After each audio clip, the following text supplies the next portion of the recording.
Part 10, Pronglet Fights Back, The Swimming, Not Drowning Prank. Fall, the January 1995. She hates me. Harry muttered morosely into his oatmeal. Sirius sighed heavily as he sat down at the table in their quarters at Hogwarts, his eyes glancing off the parchment by Harry's breakfast. After a rather tense meeting on the day before with Hermione, Harry had been left simmering somewhere between annoyance and heartbreak. Hermione had ruthlessly pointed out that Harry couldn't expect to have everything go back to normal with a few apologetic words, not when he'd literally pushed her away, made decisions for her, and had taken his time in trying to make it right. She had accepted that the latter hadn't been completely Harry's fault, since he'd been asleep most of New Year's Day with magical exhaustion, and Sirius had kept him resting for a couple of days after that, just to make sure his son was recovered. But she had been less forgiving about everything else. Harry had sent her a letter as a second attempt at getting her to forgive him. Clearly it hadn't worked. "She doesn't hate you," Sirius assured Harry. He was fairly certain that Hermione loved Harry a great deal, both as his friend and his girlfriend. She was just teaching Harry a lesson by not allowing their relationship to resume until Harry could, in her words, prove he trusted her to make her own decisions. On one hand, Sirius could appreciate Hermione's viewpoint that Harry needed to understand making lone decisions about their relationship wasn't on. On the other hand, he couldn't bear to see Harry hurting in any way. The path of true love never runs smoothly. "Sirius," said brightly, trying to comfort Harry, "look at your mum and dad." Harry raised an eyebrow. "I don't think I want years of Hermione giving me the cold shoulder." Sirius grimaced. "I don't think it'll be years," he offered tentatively. "And besides," he waved at the letter by Harry's plate, "she is still being cordial, isn't she?" Harry sighed and pushed the last of his oatmeal away. "Only because of the house thing." Hermione had assured Harry and Sirius that she wouldn't make things difficult as far as the House of Black was concerned. She was still happy to be a daughter of the house, and was committed to ensuring the safety and position of the house within the magical world. "Still, the house thing means she's not going to ignore you," Sirius pointed out. "I'm also fairly certain I heard her tell you that she was still going to be your friend and help you with the second task. So, Harry murmured grumpily. "So all is not lost," Sirius pointed out as Dobby arrived with a traditional English breakfast. His stomach growled hungrily. "Faint heart never won fair lady, Pronglet. You're just going to have to win her back around." Harry nodded slowly, a glint entering his green eyes in a way that was slightly worrying. "Ron and Neville are coming over later. Maybe they'll help me think of something." Sirius couldn't help the nostalgic smile the look on Harry's face prompted. James had looked the same way, trying to cook up scheme after scheme with the Marauders to win Lily over. It was good, Sirius thought, that Neville and Ron had forgiven Harry without too much fuss. Ron had been the easiest. His punch on Harry's arm had been accompanied by an exasperated, "You, Plonker, don't do that again." And that had been the end of it. Neville had settled for lecturing Harry for an hour about the history of fealty and their oaths, and having gained Harry's assurance that he understood pushing them away was not an acceptable way to protect people, Neville had nodded and said, "Apology accepted." Sirius was pleased Harry had the full support of both boys, although the idea of them coming up with a plan to get Hermione back on board had all the hallmarks of an impending calamity. "Try to stay out of trouble," Sirius advised dryly. "You really don't want Minnie upset with you." Seeing her going to town on Dumbledore had been a pleasure. Sirius had ended up not having to say anything while Minnie dressed Dumbledore down for the sheer stupidity of not keeping Harry informed about Sirius's status when Remus had explicitly asked him to do so. Sirius had settled for standing there glowering while Dumbledore's face turned bright red under Minnie's blunt scolding. Dumbledore's apology and subsequent promise to do better Sirius had accepted with a large dose of salt. He and Harry had already given Dumbledore more chances than he deserved as far as Sirius was concerned. He wasn't getting another one. What had Remus been thinking? Sirius thought again, scowling. They'd agreed they were going to do better than before, and what had Mooney done? He'd done the exact same stupid, idiotic thing that Sirius had done so many years before. Mooney was damned lucky that it had ended with Harry truly safe somewhere, that Wormtail had chosen to play with Harry's head instead of killing him. "Are you ever going to talk to Mooney again?" Harry asked, bluntly breaking into Sirius's unhappy thoughts. Sirius shot his son a pointed look to keep out of his festering anger at his old friend. "I've talked to Mooney." He stabbed a sausage. "You've sent him mail," Harry retorted. "That's not the same thing." "This isn't something for you to worry about, Harry," Sirius said firmly. Yes, he and Remus were having a bit of a spat, but it wasn't the first time in their friendship, and he doubted it would be the last. "But I do," Harry blurted out, capturing Sirius's attention immediately. Sirius frowned. "Harry, it's just—" Harry squirmed under Sirius's concerned gaze. "I mean, Remus isn't to blame really when you think about it, and he couldn't have known what would happen, and I hate that you two aren't speaking, and—" Sirius held up a hand before Harry could continue. "Look, Pronglet," he sighed, and tried to organize his thoughts into something his son could understand. "I do realize what happened wasn't Mooney's fault. Dumbledore should have given you the message that I had gone to the States for treatment. Trelawney's prophecy was unfortunate timing, or the result of too much eggnog. And Peter is obviously smart and slimy enough that he was able to take advantage of the situation when you went to the hospital looking for me. He knew those specific things couldn't be laid at Mooney's door. But," he continued with a returning spark of anger at Mooney, "the fact is that he didn't deliver the news about me to you himself. He promised me, Harry, that he would be there for you if anything happened to me, and he wasn't. And that was the top and bottom of why Sirius was mad at Mooney, and why Mooney himself was accepting of Sirius's ire. Sirius was all far too aware that there was a danger that he wouldn't survive the upcoming fight with Voldemort. He knew he was a target, not only because of his relationship with Harry, but because of the power he wielded as Lord Black, power Voldemort had enviously coveted during the last war. He had to trust that the people he had asked to take care of Harry would take care of Harry. Of course, he had received a scolding from Augusta, Richard, Amelia, Andy, Molly, and a number of others about giving Harry a bolt-hole instead of a list of people to go to for help. Sirius considered the various lectures he had received with a touch of grumpiness. He had pointed out that when he had given Harry the bolt-hole, the only allies he had had at the time had been Remus and the healers back at the clinic. He had also pointed out that in the latest crisis Harry had been bound and determined to believe that contact with anyone was a bad thing, and that it wouldn't have mattered if Sirius had told Harry to go to Augusta or Richard or Andy or whoever, Harry would still have bolted. But they had made their argument, and there was now a list of who Harry should seek out in such an event in the future, and since Harry had apparently finally accepted that he wasn't to blame if people got hurt, Sirius was reasonably assured Harry would use it. Sirius had, however, refused to disclose where Harry's bolt-hole was. Privet Drive would remain his and Harry's secret. "I just hate it when the two of you argue," Harry murmured, dragging Sirius back to the present and the breakfast table in their Hogwarts quarters. "We'll make up," Sirius reassured him again, before waving a hand absently in the air. "Just not right this minute." Harry snorted inelegantly, but poked his letter morosely, and Sirius figured he was safe from his son pushing him to talk with Remus for another few hours. Dobby popped in suddenly beside Sirius, the Daily Prophet clutched in his hands as he hopped nervously from foot to foot. "Dobby?" asked Harry hesitantly, picking up on the elf's distress.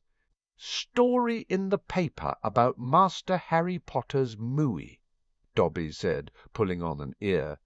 Sirius snatched the paper out of Dobby's hands, aware that Harry had shoved his chair back to run around to read the article over his shoulder. It was on the front page.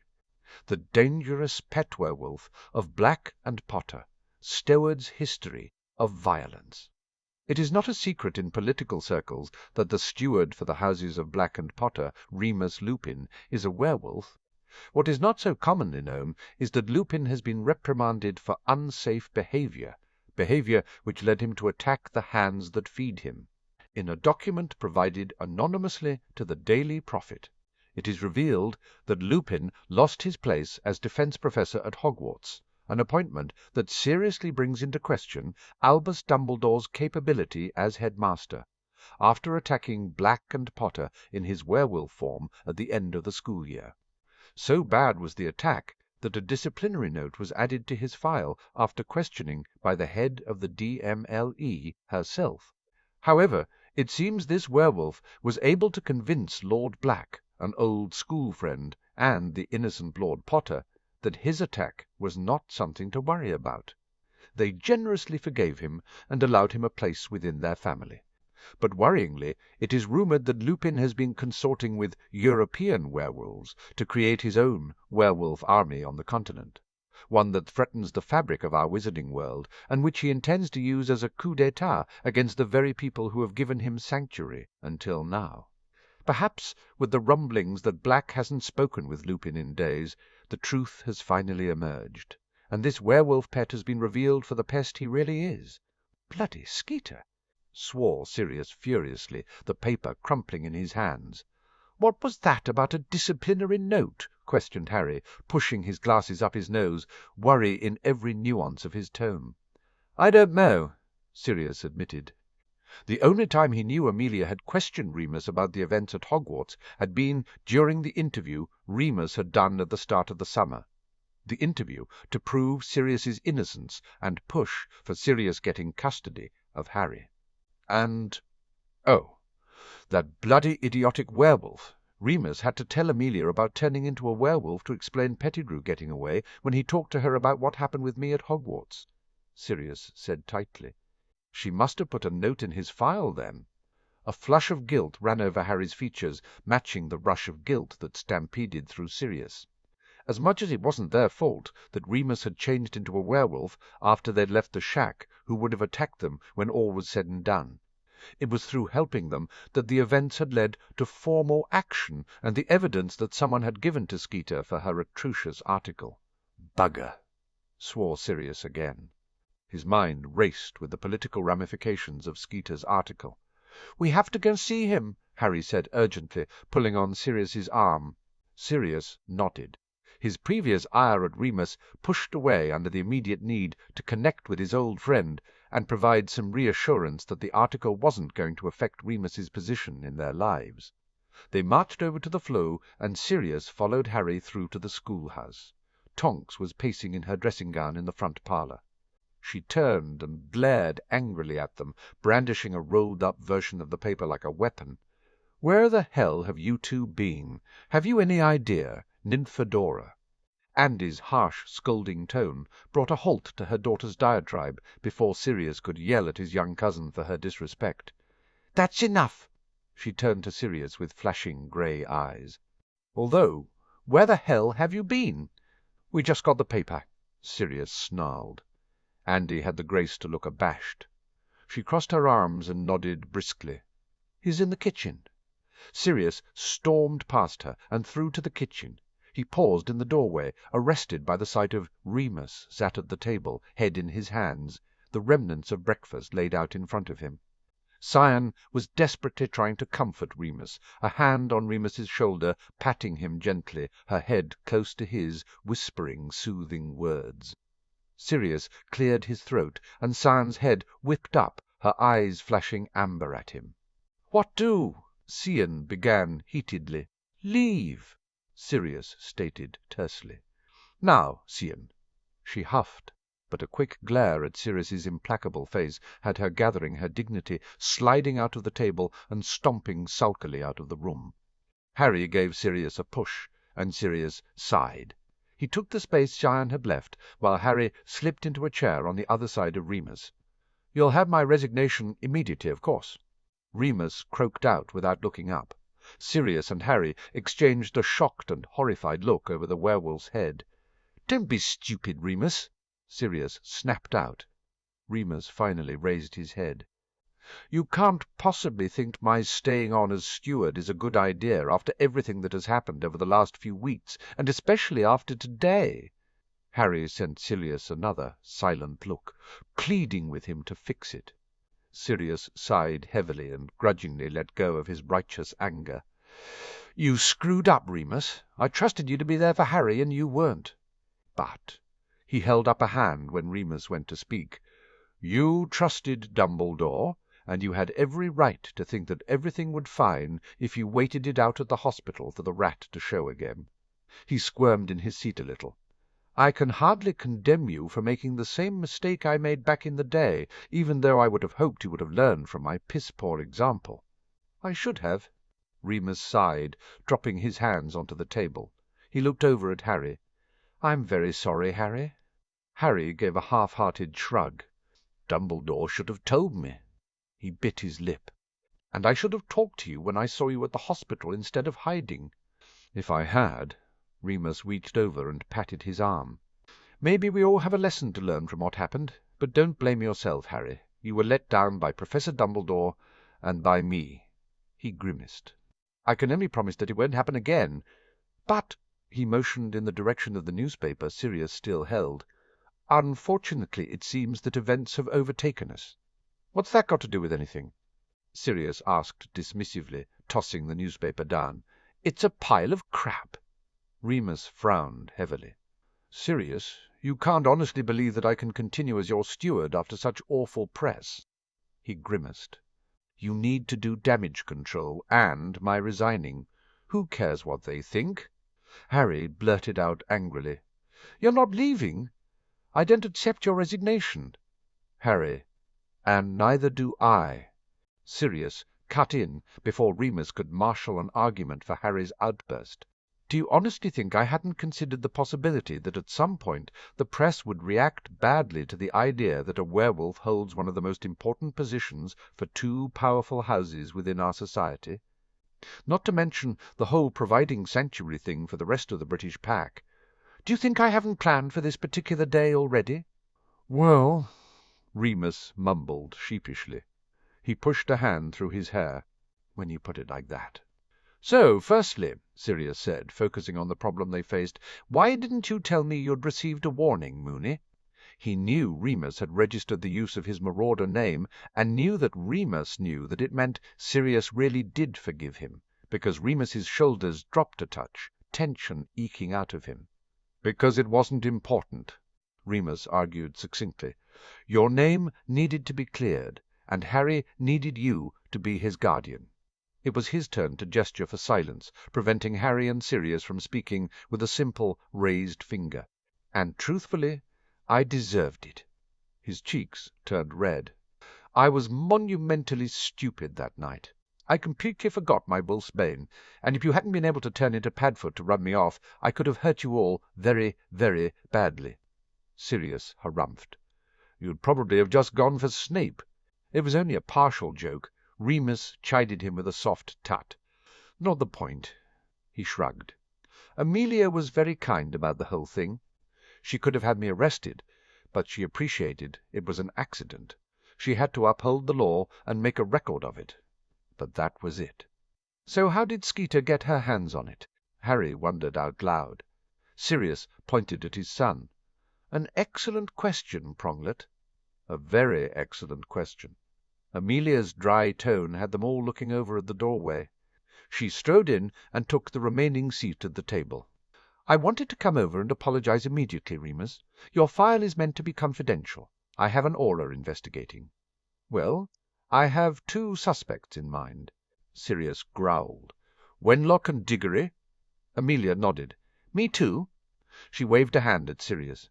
"But I doubt Wenlock was behind it. He's far too prissy to get his hands dirty." "But not beyond using Diggory to do it." Amelia nodded unhappily. "Amos has been a good friend for a number of years. It's not going to be easy if it is him."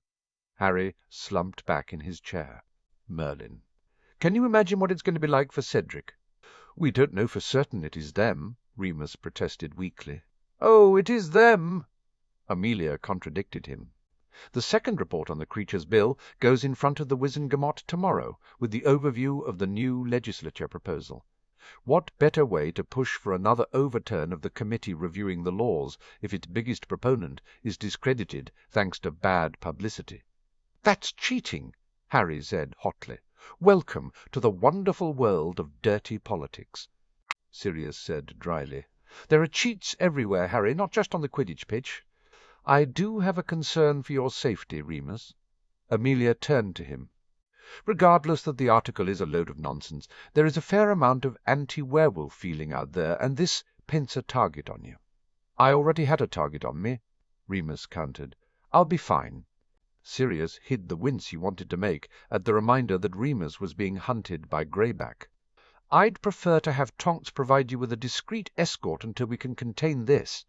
Amelia shot back. You're that worried? Interjected Sirius before Remus could refuse. Amelia nodded briskly. I am. This type of thing stirs up mob behaviour. She spread her hands. Look at what happened over that disgusting article about Hagrid on Boxing Day. Missed it, Sirius reminded her. It was bad, Remus said quietly. Skeeter revealed Hagrid is half-giant. There are rumours a number of the villagers from Hogsmeade went to Hogwarts to demand Dumbledore fire him because they didn't want him around. That's awful, Harry said. He frowned.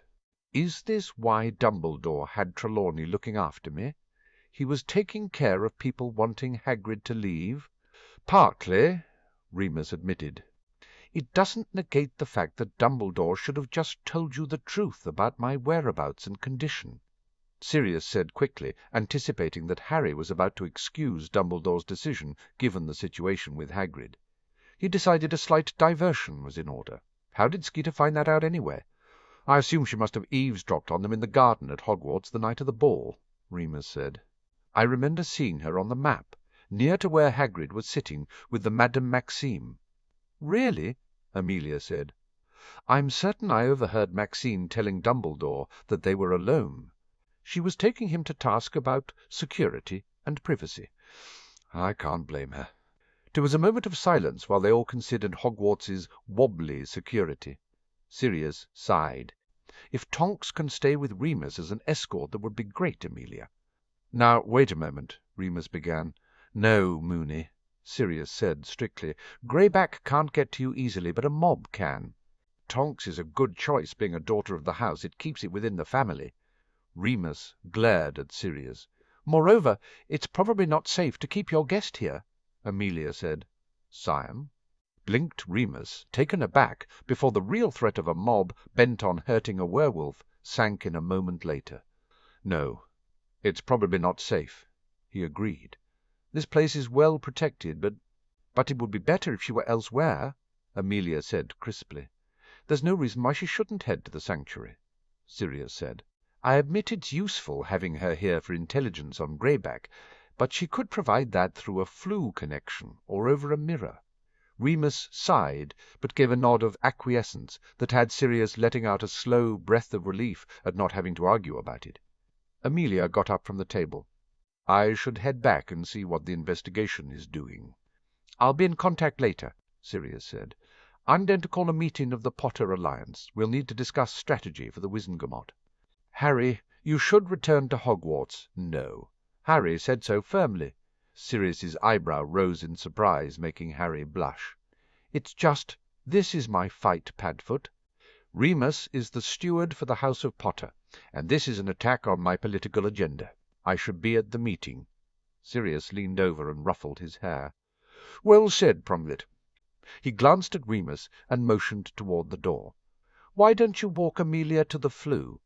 Harry nodded a touch unhappily, but Sirius figured that Harry understood he needed a moment alone with Remus. It's going to be brutal, Remus said as soon as Harry and Amelia were out of earshot. Are you sure he should? He'll stand up, Sirius said simply. Regardless of his romance troubles, Harry seemed more settled in his skin. Sirius suspected some of it was down to Harry finally meeting Lily and James. A touch of envy and jealousy spiked sharply in his gut, but he shook it off quickly. He was raising Harry, got to live with him, see him grow into a fine young man. James and Lily were gone, but if talking to their ghosts had helped Harry even a little bit in facing up to his destiny, how could Sirius think of it as anything but a good thing? And hadn't Harry admitted he loved Sirius? Sirius felt himself settle into his own skin with that final thought. I talked with James and Lily. Remus stared at him. What? I found Harry at the cemetery with the resurrection stone, talking with James and Lily," Sirius explained quietly. "Dear Merlin," Remus breathed out thinly. "Were they? Are they? They looked exactly like they always did," Sirius said, grief churning through him as always, but it was tempered by the knowledge of seeing them. "They forgave me, Moony." He shook his head. "I never realized how much I needed them to until—" Remus clasped his hand on top of the table. "It was never your fault, Sirius." "I let them down, Moony." There was a hushed silence. "And I let you down," Remus said regretfully. Sirius sighed. "We have to stop making the same mistakes, Remus. Lily and James told Harry that he's stronger with his friends than without. The Marauders, we were stronger together. We are stronger together." "So," Remus said tentatively. "So I really do forgive you," Sirius said sincerely. "Thank you," Remus said. He wiped a hand over his face, hiding suspiciously shiny eyes. "I just wish that Skeeter hadn't gotten hold of that note." Sirius squeezed the hand that was clasping his own. "We're brothers, Moony. You, me, and Prongs. We didn't run when you told us as teenagers, and Harry and we're not running now. Now, come on. Let's find our youngest Marauder and work out how we're going to prank the pants off Wenlock." Remus gave a huff of laughter. "I hope you don't mean that literally." Sirius's eyes gleamed with mischief. "Well, now that you mention it," he slapped Remus on the shoulder as the other man chuckled and felt his own equilibrium return with a vengeance. Wenlock was going to deeply regret taking on the Marauders. Oh, oh, oh. The fire in the parlour was down to a dull ember. Remus sipped the whisky he had poured out and dropped his head back against the cushion of the sofa. Tonks switched on the wireless and sat down beside him, but didn't say anything for which he was eternally grateful. There was a blast of music before the sound faded and the tones of the radio host echoed through the room. "This is Malcolm Mitherington, reporting on today's extraordinary news from the steps of the Ministry, where I have the Minister himself here with me to make a statement." Remus snorted. He remembered Malcolm as a rather pompous Hufflepuff in the same year as Sirius's brother. "Minister," Malcolm continued, "what can you tell us about the werewolf Lupin, and what will happen now?" "My dear Malcolm, and faithful Wizarding Wireless listeners, of course I fear this article today has become something of a mountain when it is in fact simply a molehill." Fudge's smooth politicking slid through the airwaves like honey. "So Lupin didn't attack Lord Potter and Lord Black at Hogwarts at the end of the school year in June?" Malcolm inquired sharply. Fudge gave a small cough. No. That is to say, Remus Lupin did admit that on the full moon in question, in trying to apprehend Peter Pettigrew and understand the truth behind Lord Black's situation, he had forgotten to take his wolfsbane and did turn into his werewolf form when he was in the open. "And he attacked them," Malcolm insisted. "Oh, no, my dear fellow," Fudge said cheerfully. "On the contrary, Lord Black was able to divert him, and Lupin chased after the fleeing Pettigrew. No harm befell Lord Potter or Lord Black from Mr. Lupin's actions that night." "I see." Remus chuckled dryly because it was evident Malcolm didn't see. Obviously, when Director Bones investigated the situation with Lord Black at the beginning of the summer, the truth about the evening at Hogwarts came out in her interview with Mr. Lupin, and as per protocol. A note was added to his creature file. Fudge continued when Malcolm remained silent. All completely above board and normal process. He gave a t-sking sound. "What has not been above board is leaking this confidential note to the press, and I will assure you and the listening public that the DMLE will thoroughly investigate how this happened." "Surely it doesn't matter, though," Malcolm argued. "Lupin is a werewolf, and doesn't have the same right to privacy. Surely this was in the public's interest to know. Lupin is dangerous." "Ah, well, let's examine those three statements, shall we?" Fudge sounded almost gleeful. Tonks shot Remus a questioning look, and he smiled weakly back at her. Firstly, the law that stated werewolves did not have the same right to privacy as wizards and witches was suspended by the authority of the Wizengamot, following the decision to review the creature laws. At the present time, werewolves do hold the same right to privacy, and it is completely illegal to reveal details of ministerial files containing any private information related to them," Fudge explained. Remus breathed out. It had been a shock to him earlier in the day to realize that whoever had leaked the information would face criminal charges for their action. "Secondly," Fudge said, "the matter was uncovered in the course of a separate investigation, and Mr. Lupin's actions were examined by the director of the DMLE herself, and found to be accidental and non-criminal. There were extenuating emotional circumstances surrounding the event which provide some mitigation to Mr. Lupin. Forgetting the wolfsbane and the impact coming out into the open would have upon him. Furthermore, all parties involved, bar Pettigrew, have come forward today to state their support for Mr. Lupin." "I think Professor Severus Snape might disagree," Malcolm argued. "He did advocate to have Lupin removed from the Hogwarts staff.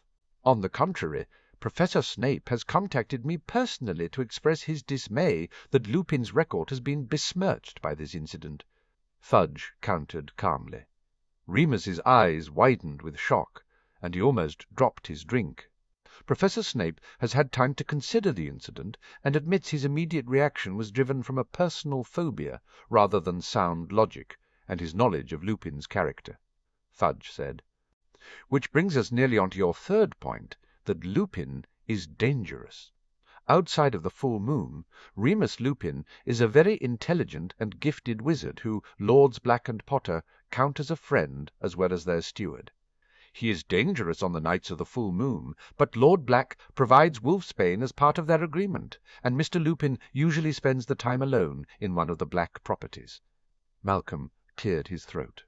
"What about the rumours he is building a werewolf army?" Fudge laughed lightly. "Dear me, no. Mr. Lupin was identified as an alpha by his counterparts in Europe, and has undertaken that duty seriously with the support of his lords. They are simply providing a sanctuary to any in the pack run by Fenrir Greyback, a very dangerous werewolf who is a wanted criminal, not least for his act in biting a 4-year-old boy who grew up to be Mr. Lupin. Lupin was 4 when he was turned." Malcolm sounded shocked, and Remus carefully avoided making eye contact with Tonks. "Yes, it was very tragic," Fudge said with just enough sincerity to be believable. "Greyback had tried to blackmail Lupin's father into a deal, and when he wouldn't kowtow, Greyback took his revenge by biting the son. Lupin deserves our compassion, not the diatribe of unremitting intolerance and hatred typified by today's newspaper article. I adore Rita, but on this occasion she has it very wrong." Remus waved his wand at the wireless and switched it off abruptly. "Well, that was a positive defence," Tonks said brightly. Remus snorted and rubbed his free hand over his face. "I really don't want to talk about it." He knew the second stage of Sirius's and Harry's plan involved the Wizengamot the next day, and he really didn't want to think about that. He knew he had royally screwed up trusting that Dumbledore would follow Remus's instruction to tell Harry about Sirius, trusting that Dumbledore wouldn't just assume that he knew best and do his own thing. And he'd let his own want to get the rat get in the way of taking care of Harry the same way Sirius had done all those years before. Well, Sirius had learned and smartened up his act where Harry was concerned, and so would Remus. He took a deep gulp of the Scotch. He had to do better at putting Harry first, Remus mused, especially given the support Harry was giving him. The meeting at the Potter Alliance had been as brutal as he had anticipated. The room had been hostile at the beginning. Too many had too ingrained prejudices about werewolves, regardless of their liberal views, for it not to be. A couple of them had gone so far as to recommend that Harry and Sirius ditch Remus, but they had been quickly silenced by Harry's blunt statement that Remus was staying. There was something different about Harry, Remus mused. Sirius might have chaired the meeting, ensuring there was direction to the discussion and that everyone had their say, but it was Harry who'd led, who'd made it clear that he was going to stand beside Remus and the wider agenda Harry wanted for werewolves. Harry hadn't faltered under the glares of the older men and the arguments they marshalled. Instead, Harry had simply cleared his throat and tersely explained Sirius's plan of how they were going to deal with the press and the Wizengamot. After which, the Alliance members had all gone away happy. Remus swirled the amber liquid in his glass. Somehow Harry had taken on the mantle of leader while he'd been in hiding. But why wouldn't he? Remus thought with sudden insight. Harry had believed for a short time that Sirius was dead, that Harry alone was going to have to lead to battle evil and find the power to defeat Voldemort. For those brief days Harry hadn't had Sirius to lean on, to lead the Alliance and lead the battle for him. And somehow his old friend had realized that because Sirius was allowing Harry to lead, it was disconcerting. "Something on your mind?" Tonks asked, breaking into his train of thought. Remus simply glanced at her incredulously. Tonks flushed, and her hair cycled from pink to green and back again. "I know. Stupid question after everything today." "Actually, I was thinking about something specific to do with Harry," Remus admitted. "He seems to have changed, don't you think? Become more authoritative?" Tonks changed position to look at him fully, her elbow on the back of the sofa as she propped up her head on her hand, her legs tucked underneath her. "Maybe," she admitted. "He was pretty forceful at the Alliance meeting, but I wondered if that was something he and Sirius had worked out as a strategy." Remus shook his head. "No," he sighed. "I think being on his own to deal with his grief at losing Sirius, it changed him." Tonks bit her lip. "I guess we really don't know what happened to Harry during the days he was alone, what he went through." She reached for his glass, and he let her have it. She sipped and made a face at the harsh spirit. "I'm more surprised that Sirius is letting him take so much of a lead." Remus nodded slowly, understanding Tonks's view. Sirius was so protective of Harry, it was surprising that his old friend had allowed Harry to step forward in the way he had. But his mind skipped over Sirius's mention of seeing James and Lily, how he'd found Harry talking with them, and ignored how his belly churned with envy again. Perhaps Harry's newfound leadership had something to do with that, and Sirius would never presume to interfere with something that James or Lily had said or done. He sighed. "I don't think it's easy for Sirius, but he trusts Harry." "He trusts you, too," Tonks said quietly. His lips twisted wryly, knowing she was just trying to make him feel better about the days of silence after Sirius's return from the States. "He had every right to be angry with me, Tonks. I let him down. I let Harry down." "You trusted Dumbledore," Tonks argued. "Most people would say that's a good thing. But it isn't," Remus replied without thinking.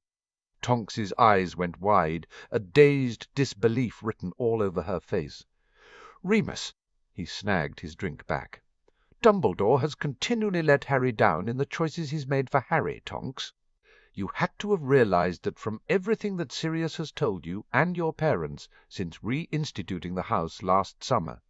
"I guess," Tonks sighed and pulled her knees up to her chest, "it's still hard to believe that Dumbledore is fallible, you know, that he can make a wrong choice."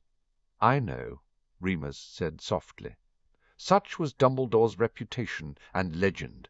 It was difficult to let go of the old ingrained belief that Dumbledore was right, that he knew everything, that his decision was the best, that he could be trusted above and beyond all others. And despite all Remus knew about Dumbledore's actions and his mistakes, it was still difficult. It had been so easy to turn to Dumbledore after Sirius had been sent to the Valley Clinic, to ask him to speak to Harry. He rubbed his forehead again. "You have to stop blaming yourself for what happened," Tonks said bluntly, guessing his thoughts fairly accurately. "It wasn't your fault." Remus gave a huff of disagreement, but didn't speak. Tonks set her glass down and shifted closer to him. She placed her hand on his arm and stroked downwards, soothing him before tangling their fingers together. "Do you think Harry and Sirius would have forgiven you if you'd done something so terrible?" She had a point, a small point, but a point nevertheless. Harry and Sirius had forgiven him, and he had gotten the impression from Harry that there was nothing to forgive. Remus sighed. Maybe Tonks was right. He told her so. "So if they are going to let it go, are you going to let it go?" Tonks pressed. And ultimately there was no choice. Remus would not let Harry or Sirius down again, and to do that he needed to remain strong and face the next few days as though he wasn't bothered by the press and the snide remarks at being outed to the whole of England. "I guess I will," Remus said softly. He squeezed her hand and made to let go as he got to his feet. She kept hold of him and scrambled to stand. Remus. Before he could protest, her lips were on his, and he responded automatically, sinking into the comfort of the kiss, of being wanted. But he had just enough sense to pull away when she went to deepen the kiss further. Tonks.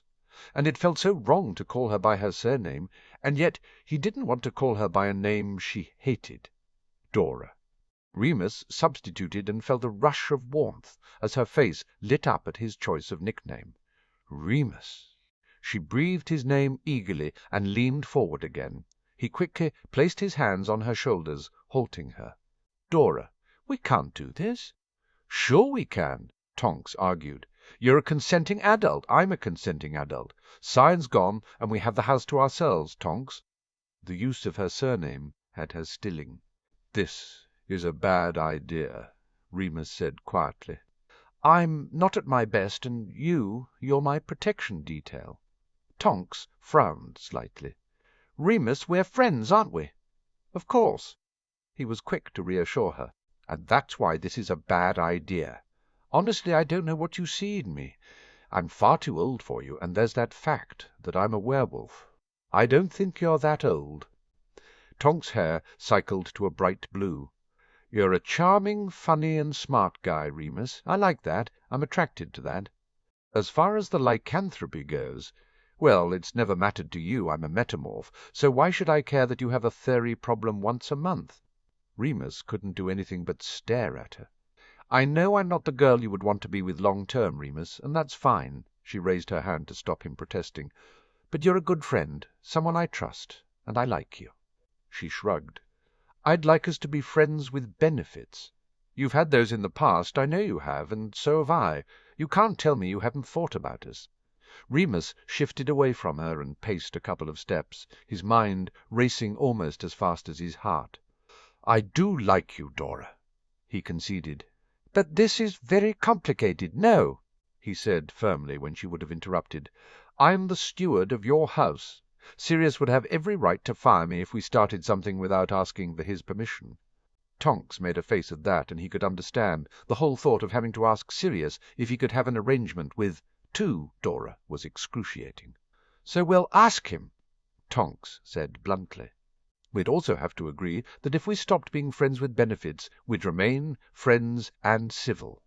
Remus hurried out as a counter-argument. "If Harry and Hermione have managed it, I'm sure we will." Tonks agreed eventually. It was hardly a ringing endorsement, and Remus wondered for a moment when he'd stopped arguing against getting involved with Tonks and started negotiating terms. "So, you'll speak with Sirius?" Tonks asked, blithely unaware, it seemed, about Remus's confusion. "We should sleep on it," Remus said. "If, in the cold light of day, we feel the same, then I'll talk with Sirius."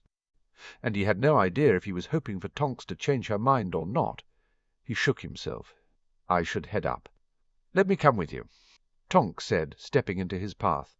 "Just to sleep, I promise." Remus sighed and looked away, but she closed the gap between them and placed her hand on his cheek, forcing him to meet her gaze. "Hey, no funny stuff," she reiterated.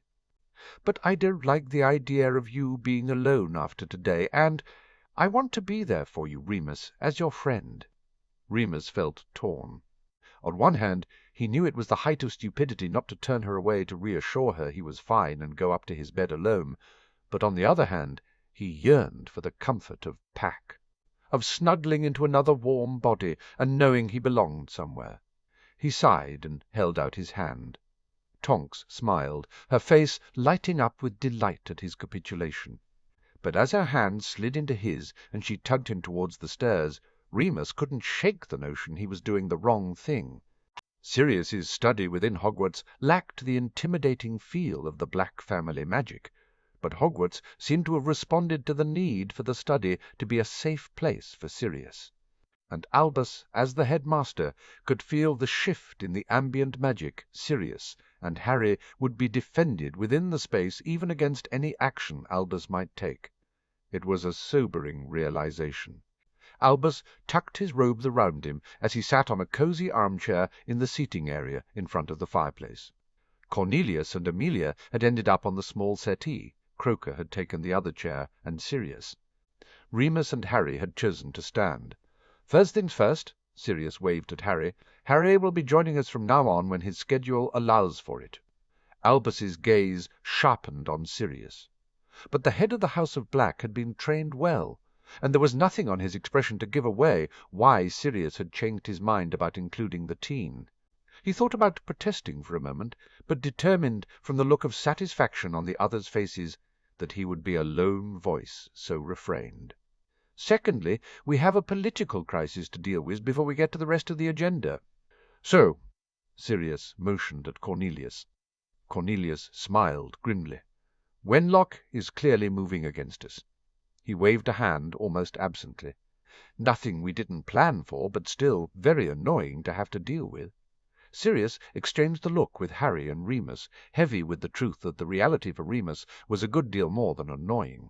The papers were a good start at a defence. Bertie said, stepping in before Cornelius could say something else. "The international press has been the most supportive." Sirius nodded, and as he glanced again at Cornelius, a glimmer of approval returned to his gaze.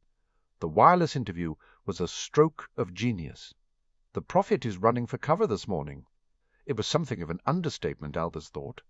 The Prophet had published a full apology to the houses of Potter and Black in the morning edition, with a full article from Rita, claiming she had been duped by incorrect information from an informant. Amelia snorted in a very unladylike way. They claimed that Rita found the information on her desk, and after verifying that the incident had taken place, although they don't say how she verified it, that she went ahead with the article. "So they don't know who gave them the information." Bertie sighed.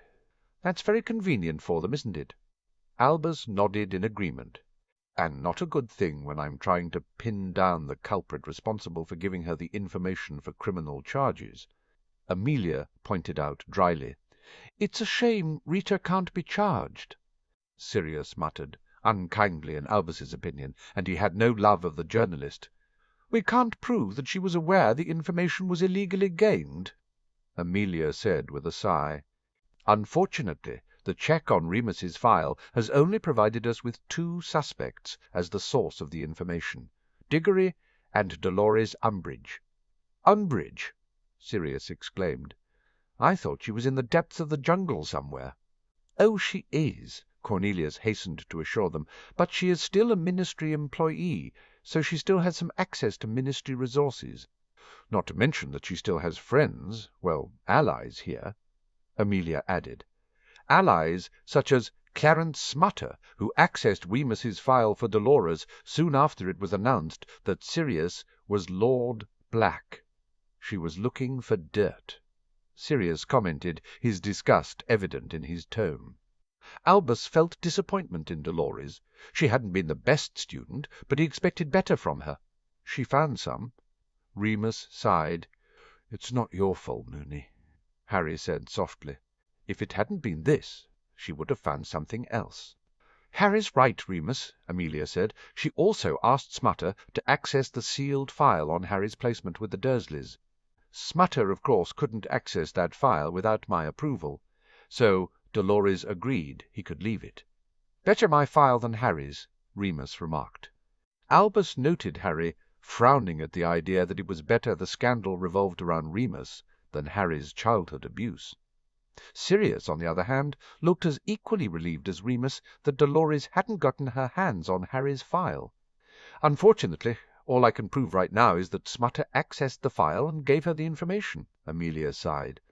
"And as she is still a ministry employee, I can't charge Smutter with passing the information to her." She motioned with a free hand. "I've sent an Aura to question her, but I doubt she'll admit to anything, and I can't use truth serum without more evidence against her." "What about Diggory?" Sirius asked, shifting position to glance at Harry and check. He was fine. "Same issue." Amelia's frustration bled into her voice. "He has plausible deniability. Given his post means that he has every authority to access Remus's file. He readily admitted to it, and he has offered to take a vow that he didn't give the information to the press." "That's a pretty specific vow," Harry commented. Amelia gave him an approving nod. "It certainly doesn't exclude him giving the information to someone else who then passed it on. That someone being Wenlock." The disgust was back in Sirius's tone. "But again, there is no proof," Amelia said. "Even if Amos admitted giving the information to Wenlock, without more evidence I couldn't accuse a member of the Wizengamot." Sirius sighed. "So that's it?" Harry demanded. "They just get away with it?" Albus felt a rush of nostalgia for the days when he had been as innocent and passionate, when he hadn't been jaded by the reality of political wheeling and dealing. "We could move Diggory to another department as a response," Cornelius suggested. "Move someone with the same agenda as us into his post." "We should do that anyway." Sirius agreed. He rubbed his chin. "Maybe there's a way to get Wenlock to admit it during the Wizengamot discussion. He's probably expecting you to try something," Remus pointed out. "I mean more than you already have planned." Albus wondered at that, especially when Amelia looked amused. "Do we want to know what you have planned, Sirius?" "Oh, nothing too wild," Sirius said evenly. "I promise." Remus smiled tightly. "I talked him out of pranking Wenlock naked." Cornelius choked on his tea, but then grinned. That would certainly liven things up. Bertie chuckled. "I take it you are going to give the counter-argument rather than Daniel?" "Yes," Sirius said. "And Remus is probably right. Wenlock will expect me to attempt to maneuver him into saying something about the newspaper article and be on his guard." He shrugged. "Still, we might be able to trick him into saying something."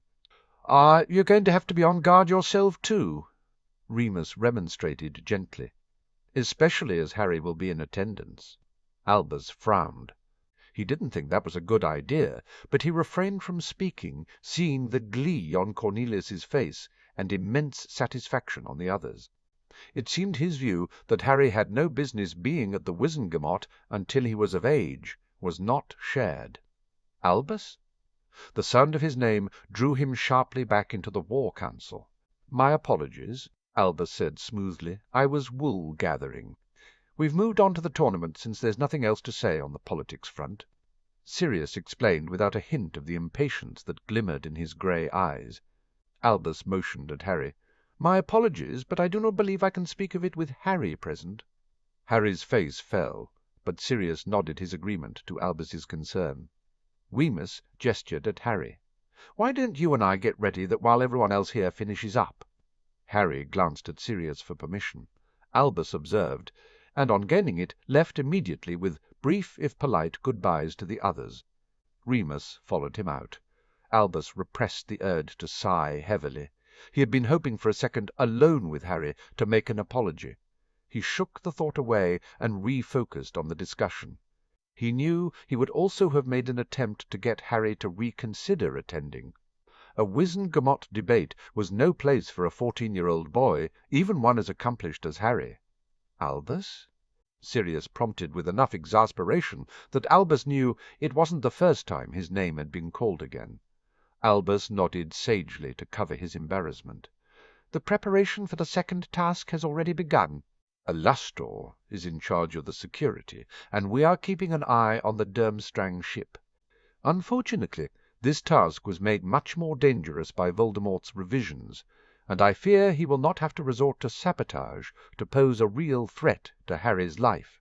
It was more than likely that someone would die in the second task outlined by Tom, Albus thought sadly, despite their best efforts to mediate some of the parameters. I'll be giving the same warning to all the champions." Sirius's face was a dangerous blank. "I see. In terms of security," Albus continued, "we haven't been able to provide any further evidence that young Bartemius and his cohorts are operating from the Durmstrang ship beyond the obvious relationship Karkaroff has as a liaison, which is hardly definitive proof. It's certainly not enough to be able to issue a warrant to search it or ask formally," Cornelius said regretfully. I have spoken with Bogdan, though, since Wemyss approached him off the record, and, unofficially, he tells me he is making some progress with his fellow ministers in the Durmstrang Pact. He feels they may make a decision based on the outcome of the second task and whether there is additional evidence of sabotage. Now, I don't know if I should be hoping for sabotage or not, Bertie said wryly.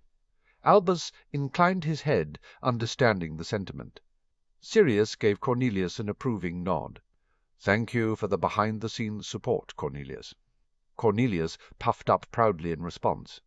"Let's move on, Tag the Death Eater." Sirius redirected the meeting with quiet competence. "No movement on any front." Amelia sighed heavily. "None of the tagged Death Eaters have had any contact with Crouch, Travers, or Greyback, as far as we can tell. There have been no sightings of any. Professor Snape has exchanged messages through Karkaroff, of course, but we don't know how Karkaroff is passing the message on. It may be in person, or by an illegal flu connection." "What of the Azkaban lot?" Sirius asked. "Travers Senior and Mulciber?" "With your account of what happened, we managed to find the house you and Neville were held at," Amelia said, "and we found Rookwood's and Mulciber's remains. Travers Senior is at large." She took a sip of tea. "We've upgraded the wards at Azkaban following the breakout at U, so we don't expect a second wave of escapees." "I take it the Dementors Crouch Hat are still missing too?" Sirius asked. Amelia nodded. "I'm afraid so. It may be that they'll get hungry enough for some unexplained catatonic states to appear, which will then give us a clue." She tapped her fingers lightly against the teacup. "Hearing myself report our lack of progress, I fear we're being rather ineffectual." "You're doing the best you can," Sirius reassured her before Albus could speak. "You know Moody told us that 90% of law enforcement was patience, painstaking clue-gathering, and desk work." He gave a short laugh. "Made us do surveillance after surveillance in training so we'd learn." "I remember." Amelia smiled. "He made me watch Florence Parkinson for a whole week because she was going into Nocturne Alley, and the most suspicious thing she did was buy an illegal hair-dye." Albus pursed his lips. He had known that particular shade of blonde couldn't have possibly been natural. "I should also say, Amelia, that you're not the only one feeling rather ineffectual," Bertie broke in. He glanced at Sirius for permission to continue, and received a nod in reply. "After our gains in the summer on the treasure hunt, the Ravenclaw diadem is proving to be very elusive." He huffed and motioned to Albus. "Thanks to Albus's continuing attempts to talk with the ghosts, we do know that the Ravenclaw ghost, otherwise known as Ravenclaw's daughter, did let Riddle know where the diadem was in Albania." Sirius glanced towards Albus and inclined his head slightly. Albus inclined his own in response, feeling something tight inside of him lessen with the younger man's acknowledgment of his efforts. "The ghosts have also confirmed that Tom brought the diadem back with him when he returned from Albania to interview for the position at Hogwarts, but they claim they do not have the knowledge of where it is hidden." "Only that it is at Hogwarts," Albus said brightly. "So we have made some progress," Bertie said quietly. "We have confirmed that the diadem is likely the Horcrux rather than the other Ravenclaw artifact we considered." "And you've confirmed Regulus's letter that it's hidden at Hogwarts," Sirius said. "We'll just have to keep searching for it. At least we know it's not a futile search." Bertie agreed. "Well," Sirius said, looking towards the clock, "we should wrap this up, since we all need to get to the Wizengamot." "Prue!" There was a flurry of movement as everyone made to leave, but Albus hung back, and it didn't take long before he was alone with Sirius. "You need something, Albus?" Sirius asked dryly. "I wanted to once again apologize to you," Albus began. "Minerva was quite right to take me to task. I should not have assumed that I knew best, nor allowed the situation with Hagrid to distract me from completing the task Remus had asked of me. We've covered this ground more than a few times now, Albus," Sirius said calmly, his steady grey gaze meeting Albus's own. Albus sighed. "I fear I did not realize how difficult it was to change my thinking, my dear boy." He paused again. "I truly am sorry for the pain I inadvertently caused to young Harry." "You need to apologize to Harry," Sirius replied. "I was hoping for the opportunity to do so," Albus said. Sirius seemed torn, but he nodded and gestured for Albus to follow him out. Harry was in the living area with Remus. Both had changed into their formal robes, and Harry was talking rapidly with his honorary uncle. Albus wondered again if it was the right thing to place the pressure of being present at the Wizengamot on Harry's shoulders, but he focused on the matter at hand, jumping in when Harry paused for breath. "Harry, if you have a moment, please." Sirius nudged Remus's arm. "I need to talk with you. Come and sit with me while I get changed." Remus cast a distrusting look in Albus's direction, but went with Sirius. Harry had stopped pacing, and he gestured for Albus to sit down. "You wanted to talk with me, Professor Dumbledore?" He gathered his robes and sank into a chair. Harry perched on the edge of the sofa. "I wanted to personally apologize for not informing you as Remus had asked," Albus said solemnly.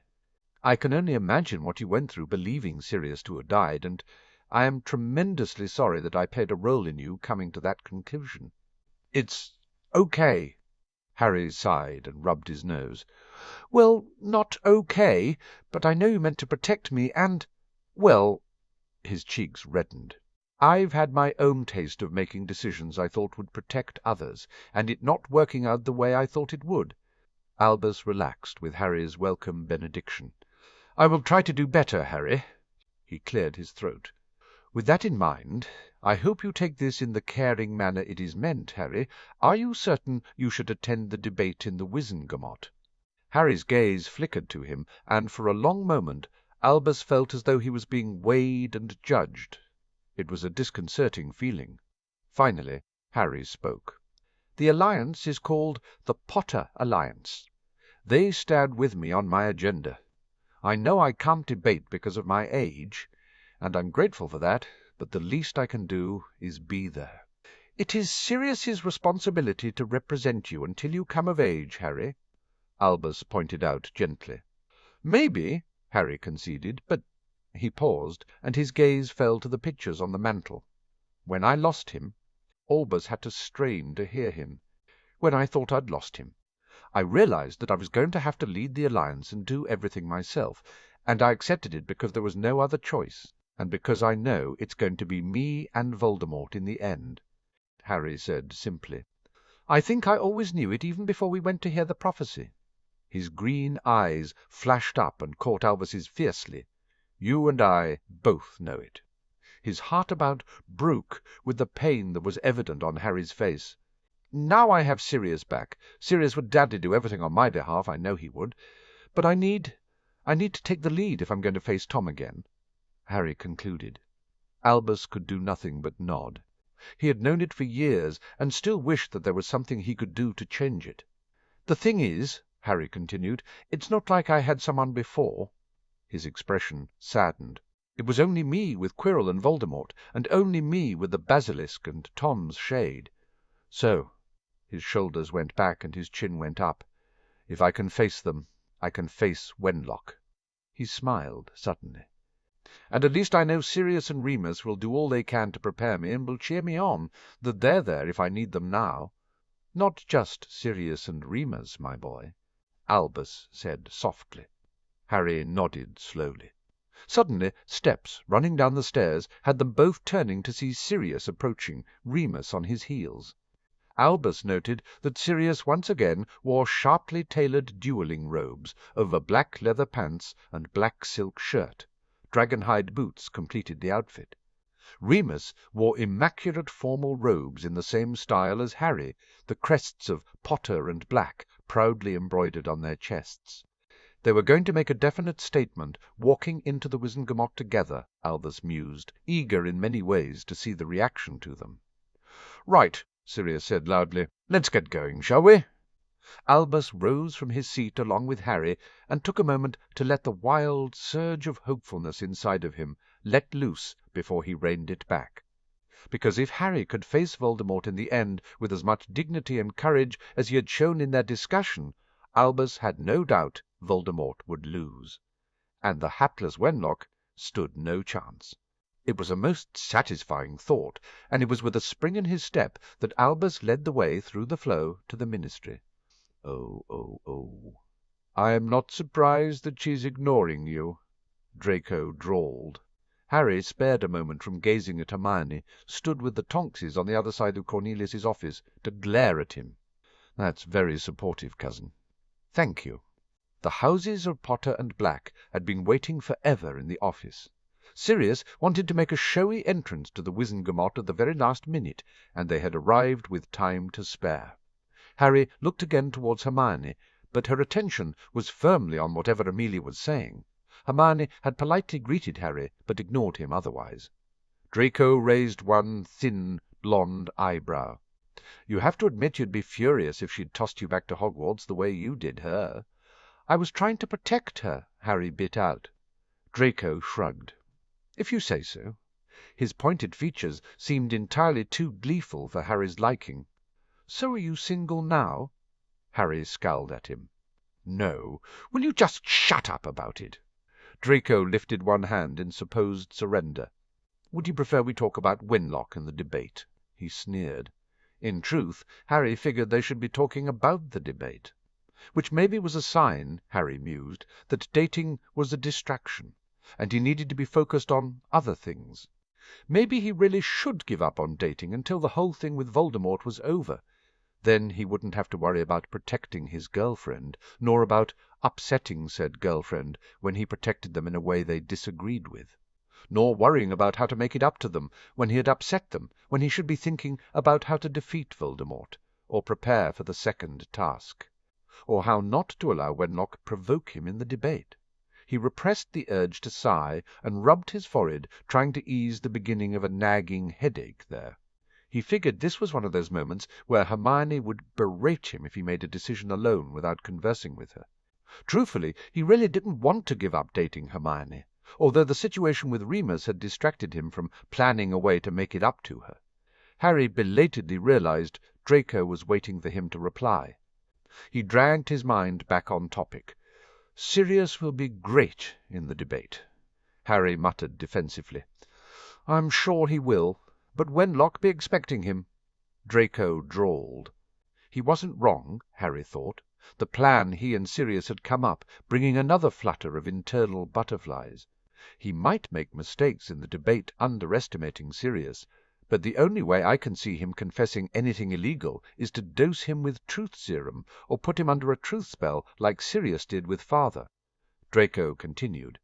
Harry froze, arrested by the germ of an idea that Draco's words had triggered. Sirius had used family magic to force Lucius to be truthful. Was it possible for Harry to call on Wenlock's family magic to force him to tell him the truth? If the magic was available to him, he could do it, Harry mused. But that was the question. Would Wenlock's magic be available to him as the most powerful in the family magic circle? And how could he do it discreetly? Harry! Hermione's quiet voice yanked Harry out of his thoughts abruptly, and he started a little when he realized she stood next to him. Draco smirked at him knowingly. "Hermione." Harry pushed his glasses up his nose. "Amelia says Sirius is going to try and get Wenlock to confess in the debate?" Hermione questioned, worry creasing her forehead. Harry nodded. "Yeah, he's planning to." His gaze flickered to Draco briefly. "And Draco's just given me a brilliant idea." "I have?" "He has?" They spoke in unison, and glared at each other with identical frowns of outrage. If the situation wasn't so important, Harry would have been tempted to laugh out loud. Draco mentioned that he didn't think Wenlock would give too much away unless he was under the family magic truth spell. Harry explained. Hermione's frown cleared almost straight away. "So you're going to see whether you can call on his family magic?" Harry nodded. "I need some way to do it without actually saying it, though." "Why do you think you can call on Wenlock's family magic?" asked Draco, puzzled. "I managed to call on Neville's at the World Cup," Harry admitted, realizing that Draco probably hadn't been told. He wasn't sure Sirius had even told Lucius and Narcissa. The secret of his ability with family magic was too important to share widely. He'd only told Ron and Hermione, and only because Neville had witnessed it. "Really?" Both of Draco's eyebrows shot upwards. "But that would mean, are you that powerful?" "Well, We don't really know if it's a question of power, or whether it's something to do with Harry's and Neville's oaths." Hermione lectured briskly. "This would be a good test of that, since Wenlock is not allied in any way with either house." "I still need some way of doing it quietly, though," Harry said. "If I shout it out, everyone will know, and that would be bad if it got back to Voldemort." Hermione turned contemplative. "You couldn't cast it silently?" "I'm not sure," Harry admitted. "I don't think so. I think ritual magic has to be declared when invoked." He glanced toward where Sirius was deep in conversation with Lucius and frowned. "I can ask Sirius." "It's a shame you can't use Parseltongue," Draco said. "Father said you talked to the family snake the entire time you were at the Wizengamot last. He said it drove everyone mad trying to guess what you were talking about." Harry shrugged, flushing. "The snake likes to gossip." Hermione and Draco both gaped at him. "Ready, Harry?" "Ready." Harry almost jumped when he realized that in the few minutes that had passed from his glance over, Sirius had moved to stand next to him, along with Remus. "I think so. Actually, Draco has come up with something." Sirius's eyes flickered to Draco, who blushed furiously as Harry quickly explained. So we don't know if I can try to invoke it silently or try Parseltongue, or—" Harry shrugged helplessly. "Well, firstly, I'm not sure if it will work." "The truth spell usually only aligns to the family head who was cast," Sirius said. Harry's face fell, and he noticed Hermione and Draco also looked despondent. "But I guess there's no harm trying," Sirius added. Harry breathed out, gleeful anticipation sending his blood tingling through his body. "Now we can invoke some family magic silently. It's rare, but I remember my grandfather doing it," Sirius said contemplatively. "But you've only just started doing silent casting in your lessons, so it could be a bit hit and miss if it works." "But you could try it, and if that doesn't work, use Parseltongue," Remus suggested. Harry nodded. It was a plan. And really it doesn't matter if it doesn't work. It's a good idea to have thought of it in the first place. Sirius said approvingly, looking over to Draco. "I hope it does work," Harry said. "It might be the only way to make Wenlock trip up." Sirius patted his shoulder. "Have some faith," he chided dryly. Harry flushed. "Sorry, I know we have the plan. It's going to be difficult to ensure Wenlock hangs himself with the rope we're hoping to give him." Sirius acknowledged. He grinned at Harry suddenly. "Besides, if it does, all goes terribly, I'll make him lose his pants and nobody'll notice the debate." Harry chuckled, and his spirit lightened. His eyes caught Draco's for a moment before moving on to Hermione's chocolate gaze. She blushed and looked away. A curl of satisfaction settled in Harry at the small sign that she still liked him. So, he thought determinedly, he'd get the debate with Wenlock out of the way, and then he'd plan how to win Hermione back as his girlfriend, and, of course, finally defeat Voldemort. It was a good plan. Well, it was more of a plan than he usually had, at any rate. Oh, Augusta! Watched the chattering groups spread all over the Wizengamot with well-hidden glee. The chamber rang with the verve and energy emanating from the various groups. On one side of the chamber Richard Bones was urgently conferring with Leonard Abbot, and on the other an equally passionate exchange seemed to be happening between Wilkes and Nott. Augusta couldn't help noticing Wenlock nodding at some of his allies, a smugness in his manner that had her wondering what else the wizard had up his sleeves to try and disturb the revamp of the creature legislation. She shook her head, and once again mused wistfully that Sirius's advent as Lord Black, the steps he'd taken in the protection of Harry, had certainly brought life back to the legislative body of the magical government. And that was a good thing, Augusta thought, with inward wry acknowledgment of her own continuing, deep-seated guilt that it had taken Sirius to kick the rest of them into action.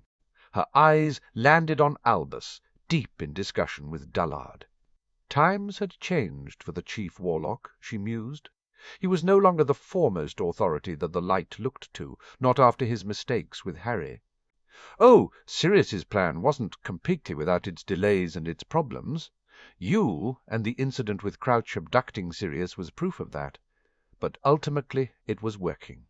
The DMLE was dynamic, actively and proactively, keeping the peace through their constant vigilance, and Augusta smiled at the latter phrasing of her thought, her mind drifting absently to Alastor. The unspeakables in the Dom were equally vibrant in their pursuit of whatever it was that was the focus of the treasure hunt, and even Cornelius seemed rejuvenated, diving into his politicking with a new energy and a new direction that was wholly aligned with the wishes of the Potter Alliance. Augusta fingered her wand and settled back into her chair. It had been a shock the day before when Harry had attended the Alliance meeting, but Harry had done an admirable job. She'd been proud of how he listened to them all offer him advice, which had ranged from her own supportive, "Whatever you decide," "The House of Longbottom will stand with you," to Doge's blunt and very rude statement, since Remus had been right there, "You should get some distance between you and the werewolf," before he'd straightened his shoulders, thanked them, and then proceeded to tell them that Remus wasn't going anywhere, that the best defence was a good offence, and he wasn't going to allow the likes of Wenlock to bully them into agreeing to legislation that would only weaken their society at best and totally undermine it at worst. It had been easy to see just why so many of their heirs had sworn fealty to Harry. Her gaze shifted to the fourth tier of the gallery where those same heirs were gathered. She noted Amos Diggory sat near to grandson. Neville sat beside Hannah, Susan beside her, with Diggory beside her. On the other side of her grandson a space had been left for the missing but expected members of the House of Black.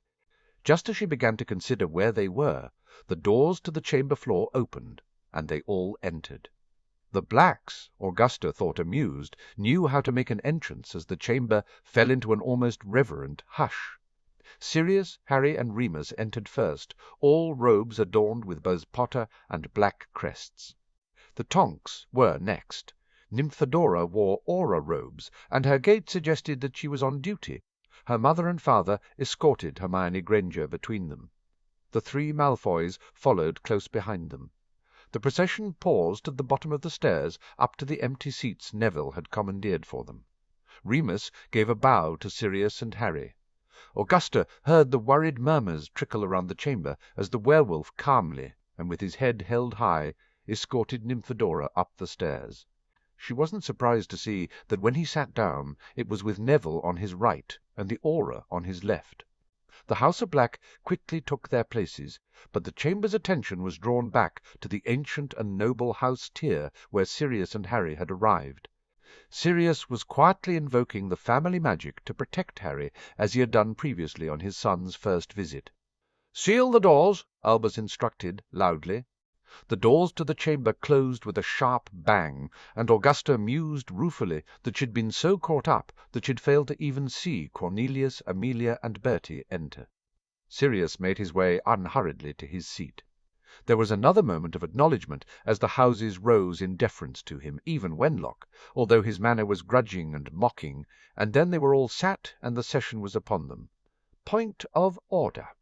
Wenlock jumped up just as Dullard opened his mouth to speak the first order of business. Wenlock pointed over towards Remus. "I demand that creature be removed immediately." The chamber erupted into chaos.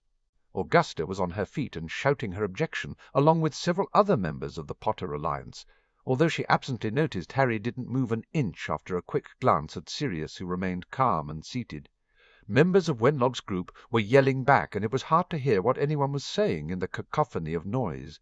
A small bang from Albus's wand silenced them all. "Thank you, Chief Warlock," Sirius said as everyone else subsided. "As the objection was raised against the steward of my houses, perhaps I may be permitted to respond." Albus inclined his head, his blue eyes twinkling madly. "Of course, Sirius. Please proceed." "Lord Wenlock," Sirius said firmly, "I will not take insult with you on this occasion, as I assume the erroneous publicity surrounding my steward's one-time lapse in judgment has influenced your opinion." The threat that he would take insult for a second slur was more than evident in Sirius's words and manner. Augusta nodded in approval. "However," Sirius continued, "I will reaffirm the statement I made to the press yesterday. Remus Lupin remains the steward of the houses of Black and Potter, and has our trust. While I would not say he isn't dangerous outside of the full moon, he is a fully trained wizard after all, with excellent knowledge of defense of the dark arts. He is only a werewolf during the full moon. As we have some way to go before the full moon this month, I can vouch for him not turning into a werewolf for the next 4 hours of this Wizengamot session. The point that Remus was a wizard more than a werewolf had more than one face turning ashamed in the chamber. Wenlock merely sneered at Sirius. "I agree with Lord Black," Albus said calmly. "Mr. Lupin is hardly a threat to anyone, and will remain." "He's a werewolf," Avery said shrilly. The way he looked towards Wenlock for approval gave away where that thought had come from. Sirius glared at him, and Avery cowered back. Augusta mused that perhaps it was occurring to Avery that the greater threat wasn't the werewolf, but the lord of the ancient and noble House of Black. Nott stood up and cleared his throat. "I would like to state that I concur with Lord Black's assessment of Mr. Lupin as a threat. There is no need for his removal." "That's easy for you to say," Wenlock responded. "You have a détente with the House of Black." "Yeah, what about those of us who don't have some kind of détente or agreement?" asked Tripe, scowling as he stood up. Augusta thought she saw a glint of satisfaction in his eyes as he resumed his seat. It was a trap, she realized suddenly. They had anticipated Remus would attend the session, and had determined a maneuver to force Sirius into a corner. Either he would have to acquiesce to Remus being removed, or concede to conditions on his remaining. Her lips thinned. Well, not on her watch. She was going to. "Why don't you just use the family magic?" Harry's blunt question broke through her mental ranting. She glanced over and found Harry petting the Potter Griffin absently as he pushed his glasses up his nose and regarding Wenlock and Tripe with guarded wariness. "I mean," Harry continued, "Sirius calls ours to protect me while I'm here, so why don't you call yours to protect you, if you're really all that worried about Remus?" Wenlock seemed momentarily speechless. Tripe got to his feet, red in the face. "I'd remind young Lord Potter that not all of us have family magic," he snarled. Sirius shrugged. "I won't take offence if for the duration of the session Lord Wenlock extended his family magic to protect all those in the chamber. I'd offer to extend my own, but I believe some may not believe it would protect them against a protected member of my houses." He smiled darkly. Augusta frowned. It almost seemed as though Sirius and Harry were baiting Wenlock into calling his magic. Dullard sprang up. "There is a precedent," he said excitedly, "in 1941. Lord Lovegood extended his family magic to protect all in the session from the goblin entourage that had come to sign the last treaty at his behest." "Well, then," Albus said firmly, "that seems to be the solution." He waved his hand toward Wenlock. "Lord Wenlock?" Wenlock glowered, clearly unhappy that his grand plan to corner Sirius into making concessions had been thwarted. He made an impatient gesture and called his magic. The silver vulture formed slowly, and didn't seem happy to be there, as it immediately flew to the ceiling of the chamber and perched itself on the chandelier. Wenlock sat down.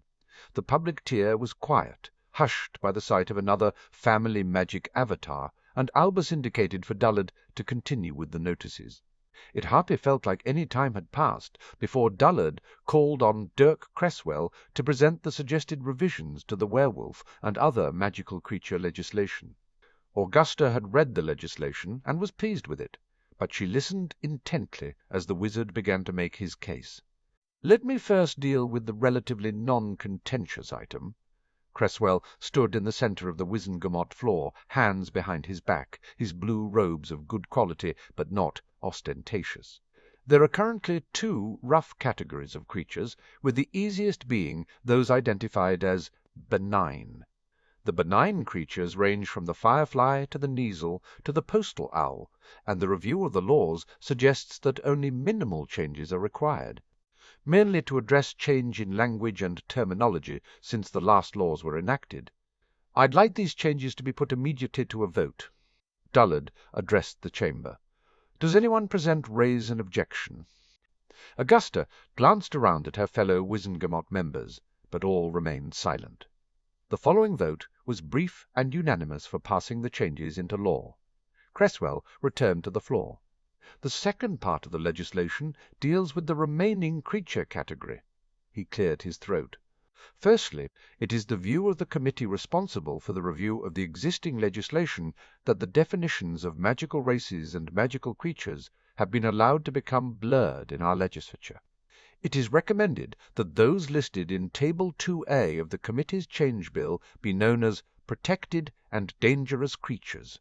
Augusta tuned out the list as Cresswell read it out loud. She had read it and agreed with it. Again, the proposed changes in regards to these creatures are mostly minor in respect to registration and control, with the major proposal the establishment of a new ministry-controlled endangered species reserve in the Highlands. Cresswell concluded. The new reserve would be able to be self-sustaining within 3 years, and can be funded from the increased registration and licensing fees that are part of the minor changes. I'd like these changes put immediately to a vote. Selwyn raised his wand, and Albus recognized him. What of those you have redefined as not a creature? If we vote this part of the legislature through, are we not already approving this list as definitive? And if we are, I have a problem with that, since it's missing a number of creatures you are proposing to redefine. There was a chorus of agreement from a number of seats, mostly those in Wenlock's little enclave, although Augusta noted a number of Lucius's group. Some may have sought a détente with the House of Black, but it hadn't changed their fundamental politics. Cresswell raised a hand for silence, and surprisingly got it. Clause 9 clearly states that the list remains open to the addition of new creatures or creatures that are reclassified. If this list is voted into legislation, it does not prevent any of those we have yet to discuss from being added to it later in this session or another. Ma'am. Mollified, most of the protesters subsided, with 1 or 2 of the minor houses standing up to protest the rise in licensing fees and the breeding regulations. Their objections were swiftly dealt with, because any sane person would want the breeding regulations changed, and really the licensing fees have been too low for decades. It didn't seem like any time at all before the second vote swiftly moved the protected and dangerous creatures section into legislation. Augusta huffed out a satisfied sigh. 2 sections of the new law were done, but there were several further sections to go, and she knew neither she nor the rest of the alliance could be complacent. All others previously known as creatures are now identified as magical races, as listed in Table 2B of the committee's change bill, Cresswell announced. The following sections set out the proposed legislature, either repealing prohibitive rules and regulations in respect of a creature species now deemed a race, or wizards and witches with special circumstances. There was an immediate objection from Wilkes. What are you saying constitutes a race? And what's this complete nonsense about wizards with special circumstances? A magical race is redefined in this legislature as a magical species with recognizable governance, speech, and intelligence, Cresswell stated firmly. Wizards and witches with special circumstances refers to situations where there is a cross-species progeny between another magical race and our own, or where those who were born as a wizard or a witch are infected with a condition such as lycanthropy. Unsurprisingly, the chamber went into an uproar again. Augusta glanced over at Sirius, and was unsurprised to find him keeping a close watch on Harry, who seemed to be talking with the black snake. Silence. Albus's stern declaration finally brought order again, and the session resumed. The creation of a new department overseeing wizard and magical race relations was proposed and passed with only a minimum of protest. Each magical race was then discussed in brief, where the Wizengamot voted that they were a magical race, and then determined a course of action. They made quick work of giants, centaurs, and merpeople, since there was grudging admission that all 3 constituted a race with their own governing bodies. And as all 3 races simply wished to be granted dominion over their own lands, something the Wizengamot hadn't fully conceded before and still didn't under the new law, and to be left alone. The sections of the law pertaining to them passed quickly and without debate. Equally, there was no real debate about vampires and vila, as neither had real communities within Britain, and the sections simply recognized that they existed and restricted their usage of their various powers against wizards and witches on British soil. The goblins were another easily passed section. The Wizengamot agreed that the goblin treaties were not to be touched, but the Goblin Liaison Office would attempt to open a more positive dialogue. The establishment of house elves as a magical race did cause some debate. There was no central governing body to engage with, but ultimately passed along with a new law that protected them from abusive owners. However, it was the final section everyone was waiting for. Firstly, the review stands by the current laws surrounding the progeny of a witch or wizard with a member of a magical race as the second parent, Cresswell began, in that the progeny in all cases is considered to be first and foremost a wizard or a witch. However, if dangerous traits are inherited, such as in the case of vampires and vila, then they also need to conform to the agreed legal restrictions for that magical race. If no one has any objections, I would like therefore to move on to the second category, namely the topic of wizards and witches infected with lycanthropy. There was an expectant hush in the chamber. Augusta could see Wenlock shift minutely, his body tensing in preparation, his cohorts also subtly changing their body language.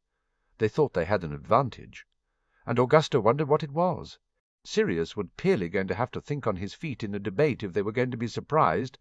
"Get on with it, man," Augusta thought impatiently at Cresswell. Cresswell, though, took his time to sweep his audience with a thoughtful gaze, pausing briefly but significantly on Remus Lupin before continuing. He cleared his throat. "It is proposed that this section replaces and supersedes all previously written legislation regarding wizards and witches with lycanthropy, or as they have been previously referred to, werewolves." A murmur went around the public tier at the blatant renaming of a dark creature to something that acknowledged their usual state of being more. The committee has found that the previous legislation to be abhorrent and more likely to incite dissension and unrest within our society than to provide protection for its citizens. Cresswell continued. Over 98% of the infected do not actively choose to be infected, nor do they actively seek to harm others, usually securing themselves away during the nights of the full moon.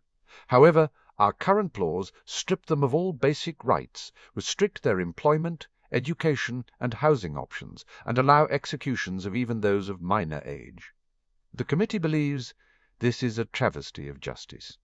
Yes, our laws should provide protection for the wider community against those who have chosen infection and embraced a feral existence, but at the same time they should acknowledge the vast majority seek help in managing their condition, and desire to continue to be productive members of our society. Augusta found herself nodding along to Cresswell's speech. She was impressed with his eloquence, and as she regarded her fellow Wizengamot members, she could see the rest of the Potter Alliance was pleased at Cresswell's performance and the results of the committee's review. So, Cresswell stated firmly, the proposal is twofold. Firstly, identification and rights. Wizards and witches infected will no longer be referred to primarily as werewolves unless charged and convicted with knowingly attacking another wizard or witch while transformed or partially transformed. They retain all rights as wizards and witches with which they were originally born. If employed in the wizarding world, their employers are encouraged to make all allowances for time off for the day of the full moon and up to 2 days beyond it. He waited for a second murmur of noise to die away before finishing. Secondly, protection. It is understood that transformed or partially transformed werewolves are dangerous creatures. The infected must make every effort, therefore, to secure themselves during the nights of the full moon. Parents assume the responsibility for minors. While the state would like to provide safe houses and make provision for supplying wolfsbane, currently there is not enough budget to support this, and we ask that this to be deferred and discussed within the next annual budget review. Cresswell looked up again. Any attack by a werewolf will be investigated by the DMLE. If the werewolf is found to have attacked knowingly and with forethought, the punishment will remain execution. If the werewolf is found to have attacked instinctively but to have harmed another, the punishment will be imprisonment. If no harm was incurred, a warning will be issued. Multiple warnings may lead to imprisonment. He nodded decisively. This is the committee's proposal. Wenlock barely waited for Cresswell to sit, and Dullard to open the debate before objecting. Albus sighed and nodded for Wenlock to speak. He did make an impressive figure, thought Augusta, as she took in the finely tailored robes, the aristocratic features, and the impeccable grooming. Wenlock smiled, and Augusta couldn't help but think it was a shark smile, cold, deadly, and predatory. My first point is that the committee has taken its remit beyond what it was tasked to do. Review the legislation? Yes. Provide suggestions for improvements? Yes. But to redefine creatures? No. That is a step too far. He held up a hand when there was a whisper of protest heard from the public tiers. But we have acknowledged that perhaps, yes, in the cases of some such as centaurs, his voice was a sneer, or vampires, that redefinition as a race may be in order. However, there is a substantial difference between redefining a creature as a race and redefining a creature as a wizard with special circumstances. Augusta frowned. It was unfortunately a good point, and she could see it resonate with some in the room, a few heads nodding along in agreement. We can recognize that for those infected with lycanthropy it is a tragedy. Wenlock continued smoothly. In one instant their entire lives are redefined, but to pretend otherwise would be a greater tragedy for our society. Once infected, they are no longer wizards, but werewolves. The wolf's instincts do not only come out at the full moon, and we would be foolish to believe that they are as dormant in the in-between as the committee pretends. They seek out packs. They gather in groups together, and the majority seek the dominance of one they call Alpha. They identify as werewolves. Why should we ignore this basic fact and suggest they should have the same rights as us? More head-nodding, and Augusta could see that Wenlock's rhetoric was swaying some to his side. Merlin, she could see Doge absently giving an approving head-tilt in Wenlock's direction. She pursed her lips. And there is a more important point here, Wenlock continued, because if we allow ourselves to be swayed into believing these creatures are not different to us, then we have no way of recognizing that they are. We could sit beside a werewolf, anger them in ignorance, and find ourselves fighting for our lives, our existence, within one breath and the next. Even a scratch from a non-transformed werewolf can be deadly. To identify them as werewolves ensures our protection as a society, ensures that we know to be on guard when one of them is within our midst, ensures that we can choose to place ourselves at risk or not.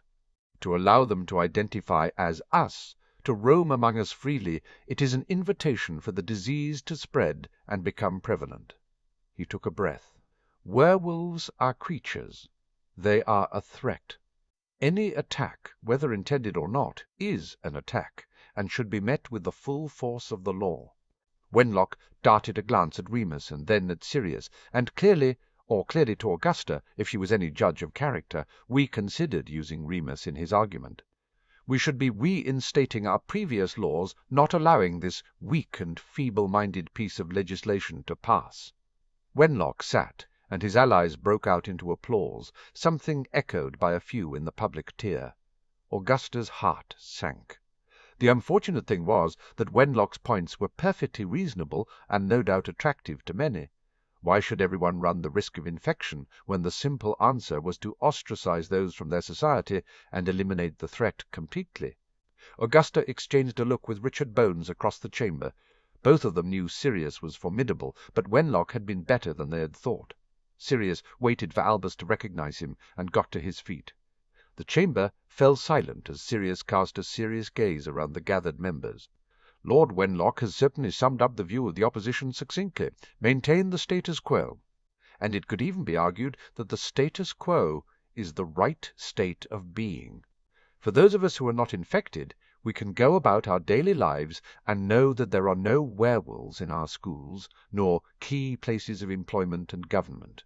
We know there is the threat of execution that hangs over every werewolf in the event that they should not take care to chain themselves up during the full moon and revel in the small security that provides us. We can look at the packs with distaste as something feral and different and wrong. And all is well because we are safe. Sirius paused and took a breath. We are wrong. A mutter broke out on the public tier. Wenlock's eyes narrowed, trying to ascertain Sirius's argument. The status quo, Sirius continued, draws lines, them on one side and us on the other. It says we are right and good, that they are wrong and evil. The truth is that who is right and who is wrong, who is good and who is evil, depends upon which side of the line the two stand. He looked around the hushed chamber. That is a universal truth. If we were infected, would we not stand on that side of the line and say, "It is not right that I have lost my home and my job, and have to endure that my friends look at me with pity and fear"? Would I not say that the person who would rather kill me than help me is a monster? There was a rustle of movement as people squirmed in their seats, disturbed by the blunt, harsh reality of the picture Sirius was painting. So this is the truth, that the status quo has drawn lines and divisions. It has created the packs in part because where else will an infected wizard or witch find comfort and kinship and belonging when the rest of society casts them out? When they are labeled as a creature and a werewolf, something that society tells them is no longer even human. Sirius took a breath. As a governing body, we are sworn to protect all in our society, the weak and disadvantaged, the elderly and the sick. And those infected with lycanthropy carry an illness. It is a condition that gifts them unusual senses, strength and endurance on one hand, and harshly punishes them with the torture of changing and losing their mind and sense of self every month on the other. We have as much a duty to ensure their safety and protection, to safeguard their rights and interests, as we do to ensure the safety and protection of those who are not infected. He looked in the direction of Wenlock briefly. Execution and exclusion are easy options, but they only make monsters of us all. His eyes landed on Harry. But those of us who are not monsters, who look at the world through new eyes, it is those among us who show us that the right option is to protect everyone, and never draw the line that says them and us. Harry smiled at his father at the acknowledgment that it was his political agenda that Sirius was arguing for. "My son wants to protect everyone," Sirius said, his eyes never leaving Harry. And Sirius would give Harry what he wanted. The unspoken message was as clear as if Sirius had shouted it from the rooftops. The chamber erupted. Augusta found herself on her feet, clapping. All of the Alliance was clapping, and a good portion of the public tier had followed suit. It was a good sign, and Augusta breathed out a sigh of relief even as she sat back down as Wenlock jumped back up. "Are you seriously arguing that we're monsters for wanting to protect ourselves from a threat?" Wenlock sneered. Sirius smiled in response, his eyes sharp as flint. "When you would rather kill a wizard than help save him, yes." Wenlock jumped, seemingly unable to help himself. "But they're not wizards. They're werewolves." "Because we call them that," Sirius thundered back. "How we identify anything drives our reactions and actions. You call them werewolves, and you see them as something less than human, as dangerous creatures that must be executed." He glared at Wenlock. "Start thinking about what you'd want to be called if you were bitten," Wenlock bristled. "Is that a threat? Will you turn your steward loose on me if I dare to disagree with you? After all, didn't you send a schoolboy rival to meet a werewolf on the night of a full moon when you were at Hogwarts?" He looked triumphant. There was an audible intake of breath around the chamber. Every eye flew to Sirius's to see his reaction to the charge. Sirius raised one eyebrow, a small, mocking smile lurking about his lips as though to say, "Is that the best you can do?" He gave a shrug. "I was young. Very stupid, and I almost fell for a rival, setting me up to be expelled and one of my best friends to be executed." He glanced apologetically at Remus. "Luckily, James Potter rescued us all, including my rival who knew what he'd find on the night of a full moon. Young and stupid indeed," Wenlock threw back. "So why should we trust your word on this? You have gathered an army of werewolves, all under the leadership of your steward." Pandemonium broke out. Augusta tried to retain her composure, wondering how Sirius could stand there and look so unaffected by the accusation as abusive shouts were hurled at him. It took Albus a long time to bring order back to the session. "An army," repeated Sirius dryly. "This is what I was talking about. You say tomato, and I say tomato. You say an army, but I say my son and I are providing sanctuary and protection for those who want to escape from the greyback pack." The announcement immediately caused another uproar. Augusta felt hysterical laughter bubbling in her chest, and she tried to contain it as Dullard shouted ineffectually for order again. Wenlock was furious. "You are building an army with your steward as Alpha," he yelled as soon as the chamber fell silent enough for his voice to be heard. Sirius looked at him pityingly. "Why would I want an army?" he asked evenly. "To become the next, the Dark Lord." Wenlock snapped back. The excited thunder of chatter after that pronouncement was like a roar of sound. There were yells of disbelief, cries of panic. People shouted at Wenlock, calling him a liar, some at Sirius condemning him, at Cornelius demanding he do something, with more demands for help directed at Albus. Augusta was tempted to cover her ears, but just as she began to raise her hands, Harry rolled his eyes and stood, surprising everyone with the exception of Sirius. The noise in the chamber petered out as the crowd settled suddenly, eager to hear the words of the boy who lived. "Lord Wenlock, you've insulted the House of Black, and you've insulted the House of Potter," Harry said bluntly. Augusta was sure she wasn't the only one looking stunned at Harry's impulsive move. What was the boy thinking, calling out the older wizard? And yet her eyes flew to Sirius, who seemed wholly unsurprised. "What?" Wenlock almost stuttered over the word, eyes wide with the shock of actually being called out. "Not only is my father Lord Black, but he was adopted into and is protected by the House of Potter. My steward is protected by the houses of Black and Potter. The army you talk about are a group of wizards and witches who are seeking protection, and who have it provided by the houses of Black and Potter." Harry responded, his eyes shining anger. "You've just insulted both houses 3 times over, and as the lord of the House of Potter I take insult." I take insult." "My dear boy, perhaps Sirius hasn't had the chance to explain what that means." Albus was clearly horrified by the turn of events.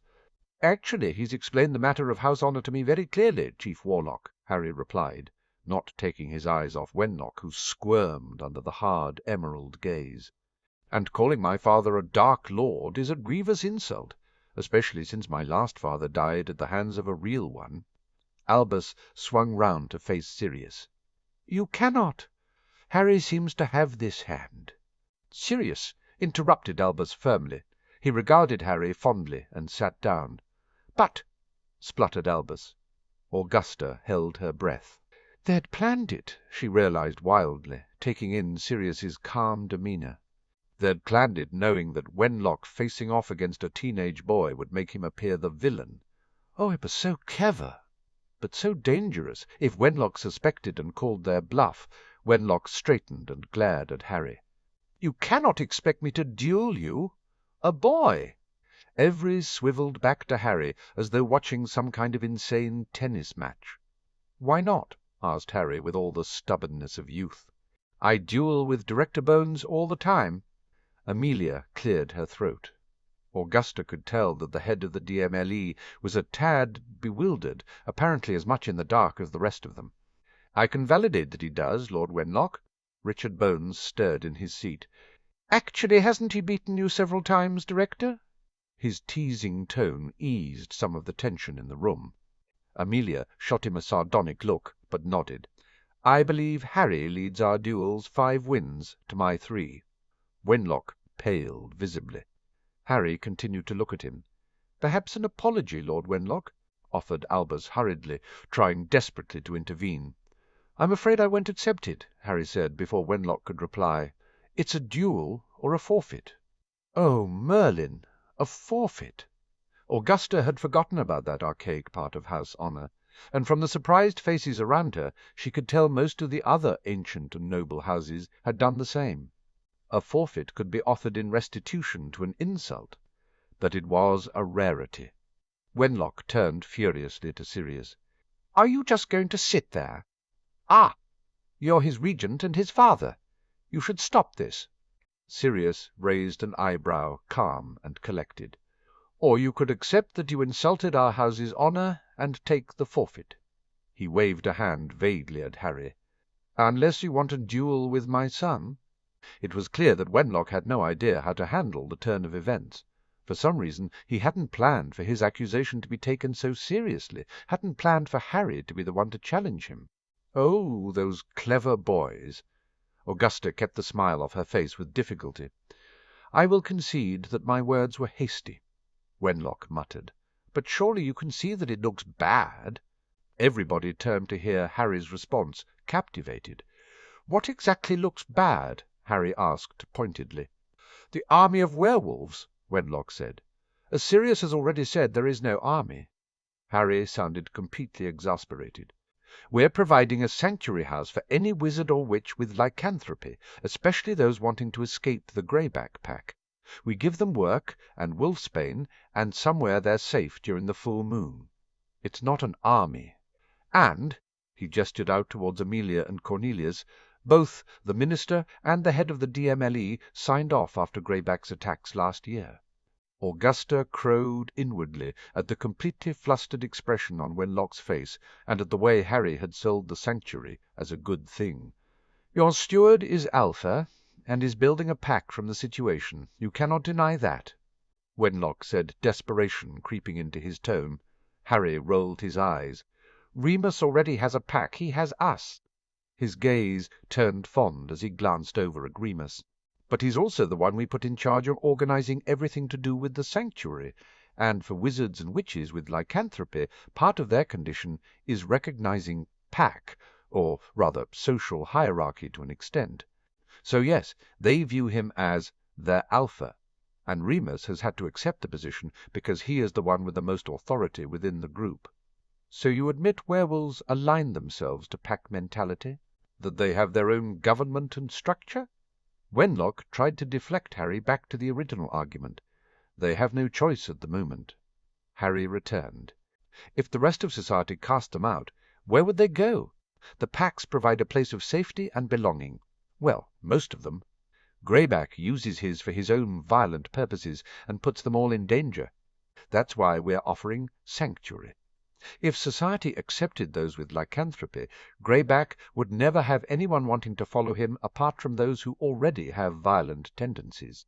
He paused, allowing the argument to be considered by everyone in the chamber. "But that's beside the point. I'm still insulted and awaiting your reply." Wenlock scowled furiously. "You should drop this." "You're clearly not old enough to determine that for yourself." "It's a question of honour, Lord Wenlock," Harry repeated calmly. "The boy's right." Tiberius Ogden got to his feet. "You insulted the House of Black and the House of Potter." Augusta rose swiftly. "Here, here." Richard stood. "I don't think there is anyone in the Potter Alliance who feels you didn't insult them, Lord Wenlock." Augusta was surprised when Nott was the next to get up. "As much as I am pained to take attention away from the actual debate on werewolves," Nott said smoothly, "if you had accused me as you did Lord Black, then I would be insulted and demand restitution. Lord Potter has the right of it. Either accept a duel or a forfeit, so we can move on." "I am not duelling a 14-year-old boy," Wenlock said defensively. Nott nodded his head thoughtfully. "Then a forfeit it is." He gestured toward Harry. "Name your price, Lord Potter." Augusta resumed her seat along with the others as Harry's expression turned contemplative. She was surprised that he didn't immediately state a forfeit, since she was certain that the move had been planned. But maybe something had changed since the plan was formed. Something had been said in the debate, or not said. She shook her head and refocused on Harry. There was a blink and "miss it" exchange between Harry and Sirius. A question that had been answered, Augusta mused, or a confirmation of support. Either way, Harry's demeanour altered almost imperceptibly. One question answered truthfully as "sworn on your family magic," Harry announced. Even Augusta could see that Wenlock was sweating profusely. What Harry asked for on the face of it was wonderfully simple.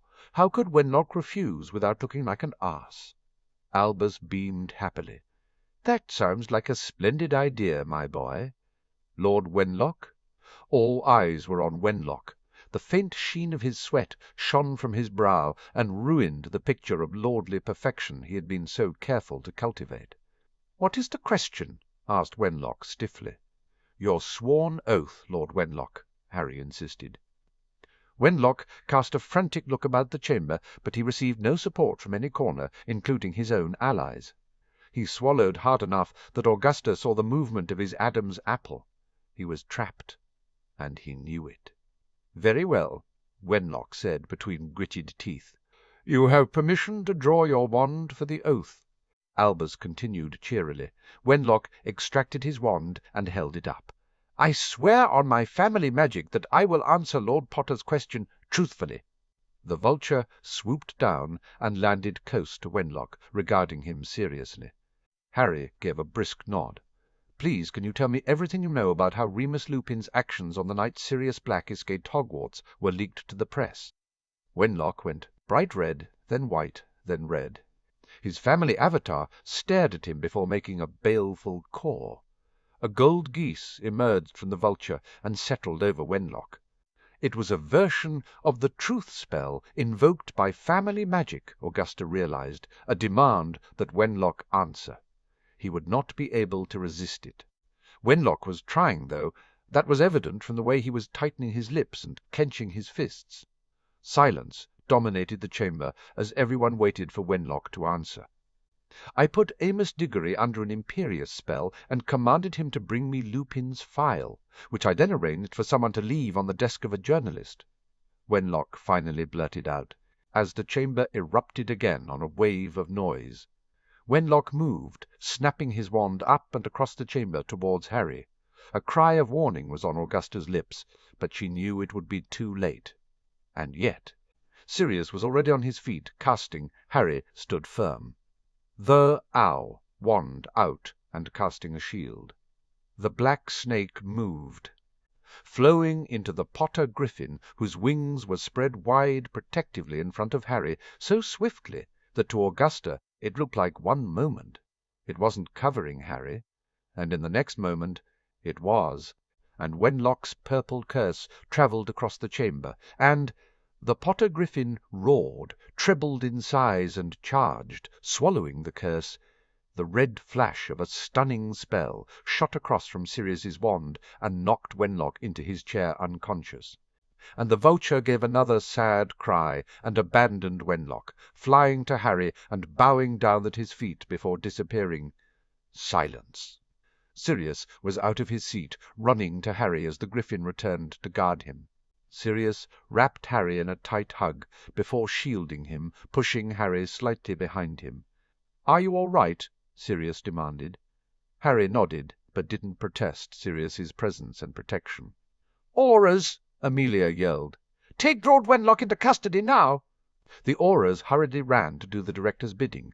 Augusta watched as Amelia walked up to where Amos sat, and Leonard Abbot hurried to her side. "Amos," she said gently. Amos blinked at them, bewildered. He said, but wouldn't I know?" Leonard took Amos's elbow and drew him up and off the bench. "Come on, Amos. We should take you to see a healer." A respectful silence filled the chamber as the department head was led away by his friend. Sirius kept his arm wrapped around Harry, the other at his side held his wand. "Chief Warlock, in the circumstances, I suggest a short recess?" Yes, quite right, my boy." Albus raised his voice. The Wizengamot will take a short break. Session will resume in 1 hour. Doors are open." Augusta breathed out. It was over. "Thank you, Remus." Narcissa carefully tucked her personal quill into her handbag, and gave thanks that the monthly meeting to review the Malfoy expenditure was over. It still galled her to have to meet with the werewolf, but she was pleased with Lupin's businesslike but respectful approach. He never made her feel that she was being interrogated, and the questions he did ask were all pertinent. She was also pleased that he provided her with statements and briefs regarding the Malfoy estate, and that he asked for her opinions on investments and business deals. She knew more than she had before, when Lucius had handled the finances. Indeed, it could be argued that the werewolf was doing better than Lucius. Their investment income had already doubled since putting the werewolf in charge, and with their outgoings restricted to a modest level. Their savings were accumulating for the first time in years. One final item. Lupin pulled a sheet of parchment and a small key from his document pouch. Sirius has made arrangements for a vault to fund the expenses for the baby, such as a nursery, clothes, toys, and so on. Narcissa barely kept her face expressionless. She had wondered how she was going to manage the baby-related shopping on the budget. They had agreed for usual expenditure, but had decided to raise it at the next meeting. She took the parchment warily. "Did the funds come from the main vault? I don't remember seeing the deduction on the statement." "Sirius has funded this from the black vaults."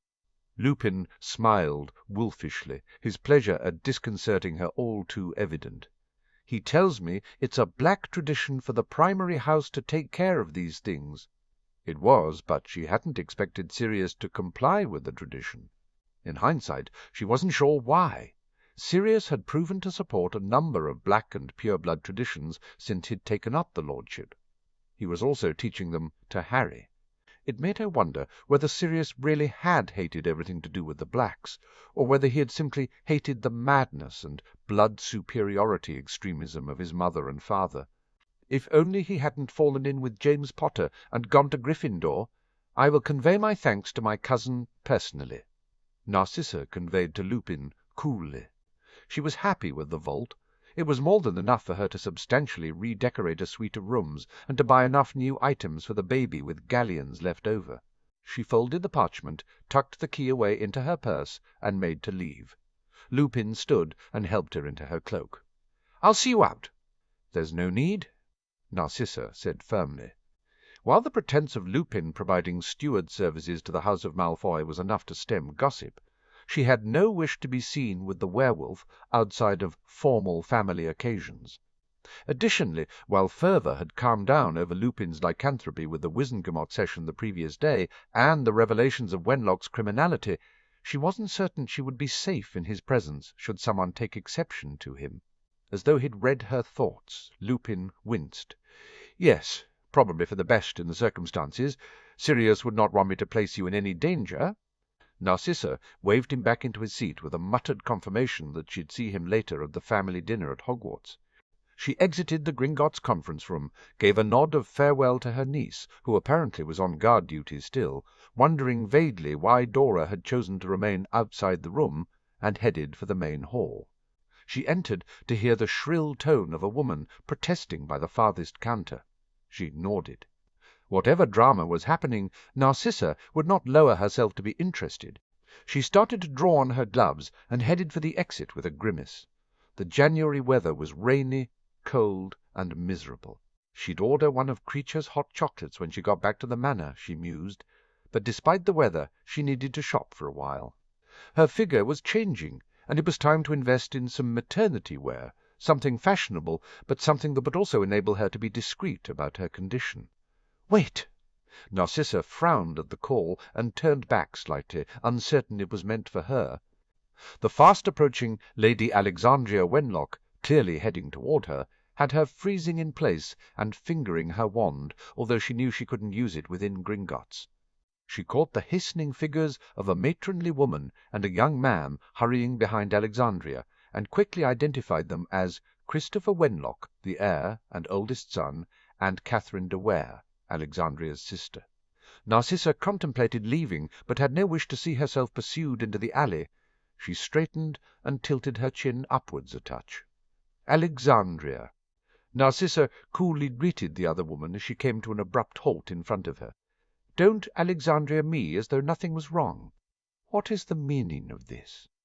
Alexandria waved a parchment in front of Narcissa's face, obscuring her view of the otherwise attractive and fashionable brunette, whose Slavic heritage told in her high cheekbones and graceful lines. Christopher caught hold of the parchment and yanked it out of his mother's hands. "My apologies, Madame Malfoy. My mother and I have had some distressing news, and she is overwrought." Alexandria huffed and shook off the comforting hand her sister tried to restrain her with. "I am not overwrought. This is all the fault of that blood traitor and his horrid boy.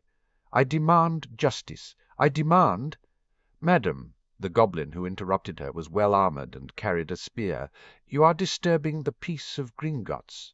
If you have no further business, I suggest you take this outside." Alexandria bristled.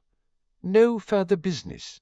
Her voice rose shrilly. "No further business, I'll have you, Mother," Christopher snapped. "Remember where we are." "And who you insult," Narcissa said frostily. She may have held similar views about her cousin and Harry prior to the resurgence of the House of Black, but she was content with their leadership and their power. They had certainly trounced Wenlock most comprehensively. "My apologies, Madame Malfoy," Christopher said, his dark eyes sincere, although his cheeks were flushed with embarrassment. "My mother did not mean her remarks." "Do not." "Quiet, Mother," Christopher demanded sharply, and the order of an heir rang out in his tone as he turned to glare her into submission. She subsided with a glower. Christopher turned back to Narcissa. "Once again I offer my apologies, Madame Malfoy, and I realize my house owes you no favours, but perhaps you could assist us in locating Lord Black. It seems yesterday's events concerning my father had consequences that we could not foresee." He handed her the parchment. Narcissa stared at him for a long moment, determining whether to even look at the missive. But she could see nothing sly in his expression, and so dropped her gaze to read the parchment with well-hidden curiosity. "Gringotts has registered the magical surrender of the House of Wenlock to the houses of Potter and Black. All vaults and property have been seized. Further inquiries should be directed to the steward for the houses of Potter and Black." Merlin. She had heard of magical surrender in the traditional folklore that her father, mother, and tutors had crammed into the heads of the Black Sisters, but she had never witnessed it. Until now, Narcissa reminded herself. An image of the silver vulture of Wenlock bowing to Harry the day before flitted through her mind. It was monumental, and had the potential to give them a political and magical advantage like no other. She glanced back up at the young man in front of her. "Come with me." She didn't wait for him, nor did she pay attention to the hissed protest of Alexandria, which was once again overruled by her son. She strode back into the hall, ignoring the wide-eyed stares of nosy onlookers and the goblin's grumpy disgust at the whole affair. She made her way back to the antechamber Remus occupied. Dora straightened immediately as they approached, and Narcissa could see her training in the easy fighting stance. "What's this about?" "The Wenlocks need to see the Potter and Black steward," Narcissa said crisply. "He's with Madame Tonks," Dora replied a little uncomfortably. Narcissa arched an eyebrow at the news that her sister was with Lupin. It made her wonder whether her sister and her husband had been subjected to the same financial restrictions of the Malfoys. But that seemed unlikely, since they had committed no crimes against the House of Black in Sirius's eyes. Perhaps Andromeda was simply taking advantage of the house steward to get some business tips. But why was Dora still outside the room? Some antiquated notion of professionalism, no doubt, she surmised. "Give him this." Narcissa pushed the parchment into Dora's hand. She was almost impressed by the scathing glare her niece aimed at her before she bent her head and read the parchment. The immediate response of knocking swiftly on the door and entering on Lupin's calm command was proof of the missive's explosive content. The door closed, and Narcissa found herself standing in the corridor with the Wenlocks. She briefly considered leaving, but a part of her was too curious at the outcome, too tempted into staying to influence events. "This is unacceptable," Alexandria hissed at her son.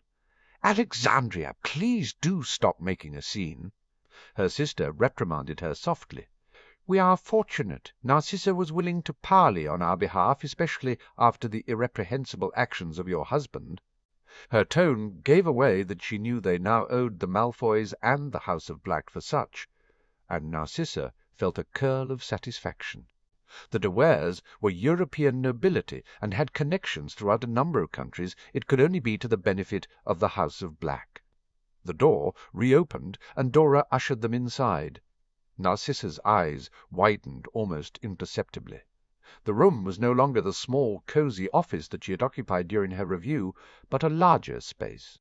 The small table she and Lupin had shared was extended into a full conference table, and Lupin directed the Wenlocks to the far side. Narcissa made her way swiftly to her sister's side, greeting her smoothly and inwardly approving of the neat bronze robes Andromeda was wearing. Lupin cleared his throat as Dora made to step outside. "You are welcome to remain inside, Aura Tonks. It's best I guard the entry to the room, Steward Lupin," Dora said firmly, and stepped out once again.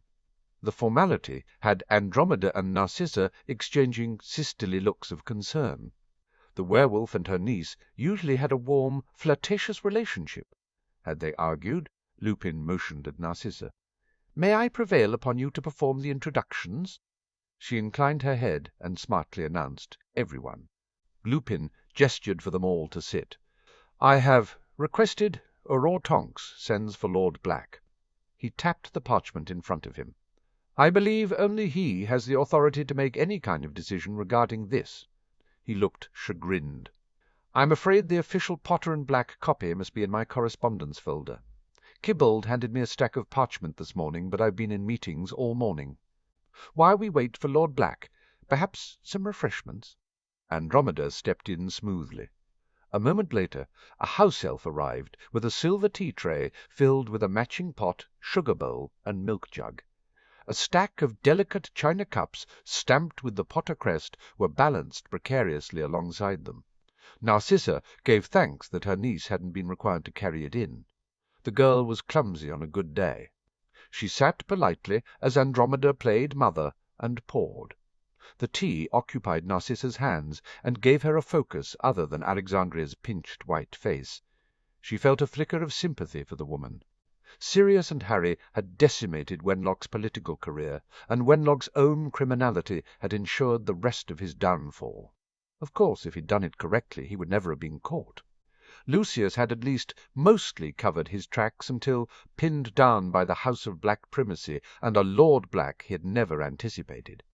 But then no one ever anticipated Sirius, Narcissa thought with a twinge of amusement. Talk of the devil! Sirius swept into the room with an air of implacable authority that Arcturus would have been proud of, dressed head to toe in black. His open robes revealed the leather trouser. Black shirt combination that had the witches of the Wizengamot drooling and the wizards remembering they were in the presence of a battle mage. Lupin immediately handed over the parchment while making a set of introductions that Sirius barely attended to since he was reading. "Well, this is unexpected," Sirius said as he took his seat at the top of the table. "Have any of us heard of this before?"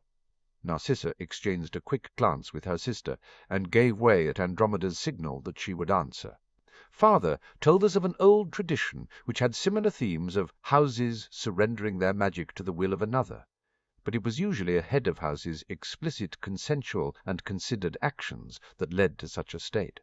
Andromeda said crisply, "But—" a slight lecturing air to her demeanour which had Narcissa nostalgic for her childhood, and feeling a pang of grief that Bella wasn't there to roll her eyes at in shared amusement and indulgence of their sister. It could be argued that Lord Wenlock did undertake such an action yesterday. Narcissa cut in before Sirius replied. Sirius motioned for her to continue, his grey eyes flinty and narrowed. Lord Wenlock swore upon his family magic to answer Lord Potter's question truthfully. Narcissa reminded Sirius quickly. He effectively placed the House of Wenlock under the authority of the House of Potter when he did so, a pseudo-surrender, so to speak. So when Wenlock attempted to lie, and the magic forced him to speak truthfully, the family magic deemed he'd actually surrendered. Sirius nodded briefly. It's an explanation. He ignored the bristling indignation of the Wenlocks on his right, and glanced toward Lupin, silently asking for his opinion. It's a good theory. It would explain why the vulture bowed to Harry. Lupin commented, his finger tracing the rim of his cup. I'd forgotten about that. Narcissa sipped her own tea. It was a working theory. Christopher squirmed in his chair and raised a hand to catch their attention. I just want to say, Lord Black, that the rest of the family had no idea of my father's criminal actions. We knew father wasn't happy about the move to review the laws on creatures, but we never considered he would go further than the usual political maneuverings. Sirius's grey gaze landed on the heir of Wenlock speculatively. "How old are you, Mr. Wenlock?" 17, Christopher replied, red darkening his cheeks even as his chin lifted a little in stubborn challenge. Lupin frowned. "Aren't you part of the Durmstrang delegation for the tournament?" "Yes," Christopher nodded. "Myself, my brother and sister are all at Durmstrang. In fact, that's one of the reasons why we were so surprised about father. He has always been somewhat dismissive of his obligations and duties here in Britain. We have determined as a family to return to our home abroad." Alexandria broke in sharply. "We came to organize our finances with the goblins, and—" She motioned at the parchment. Lupin turned again to Christopher. "Have you tried to invoke your family magic since yesterday?" It looked for a long moment that Christopher would ignore Lupin, or worse, insult him, but finally he settled for violently shaking his head. "Right," Sirius sighed. He gestured at the air ring. "You should try." Christopher took a deep breath and called on his family magic. Nothing happened. "You try, Sirius," Lupin suggested. Sirius pushed back from the table and directed his ring to the floor beside him. Familius Magicus. 3 totems shimmered into being, the snake of the House of Black, the griffin of the House of Potter, and the vulture of the House of Wenlock.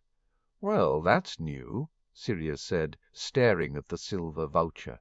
"So you have stolen the family magic of my children, denied them their legacy," Alexandria said bitterly. Sirius drew himself up, and she shrank back, dropping her gaze as a dull flush colored her cheeks. Narcissa hid her smile, pleased at Sirius's silent chastisement of the woman. "Forgive my mother, please." Christopher jumped in hurriedly. "It is a stressful time." "Very well. I won't take insult this time, as I realize you're all under a lot of pressure after Lord Wenlock's behavior came to light yesterday, and this entire experience cannot be easy for you," Sirius said sternly. "But let's be straight here. There is nobody to blame for this state of affairs but him. Clearly your family magic no longer wants to align itself with your line." "What does that actually mean?" asked Christopher. Sirius glanced over at Lupin. "Remus? I'm only speculating, as there is more unknown about family magic than known in truth. But—" Lupin lifted the parchment. "Lord Wenlock had taken a vow to protect all in the Wizengamot, but forced under a family magic truth spell, he revealed he'd harmed someone present," he explained. "That, coupled with the belief we have that family magic originated in an oath to protect the wizarding world, and I believe the magic determined he was an oath-breaker. Narcissa could not disagree with Lupin's theory. It had merit, and not just because it was in line with her own thinking." "Judgment," Sirius said briskly. "If the family magic decided in that moment to judge," he shrugged, "the most common punishment is to strip magic from those found guilty of oath-breaking. We should probably check in with Amelia and see whether Lord Wenlock has any magic today," Lupin said quietly. The Wenlocks sat looking perfectly horrified. "I can believe that you're right, but judgment is usually limited. Is it not to the guilty? Why did the family magic surrender to the House of Potter? Why not simply skip to the next generation?" asked Andromeda, waving at Christopher.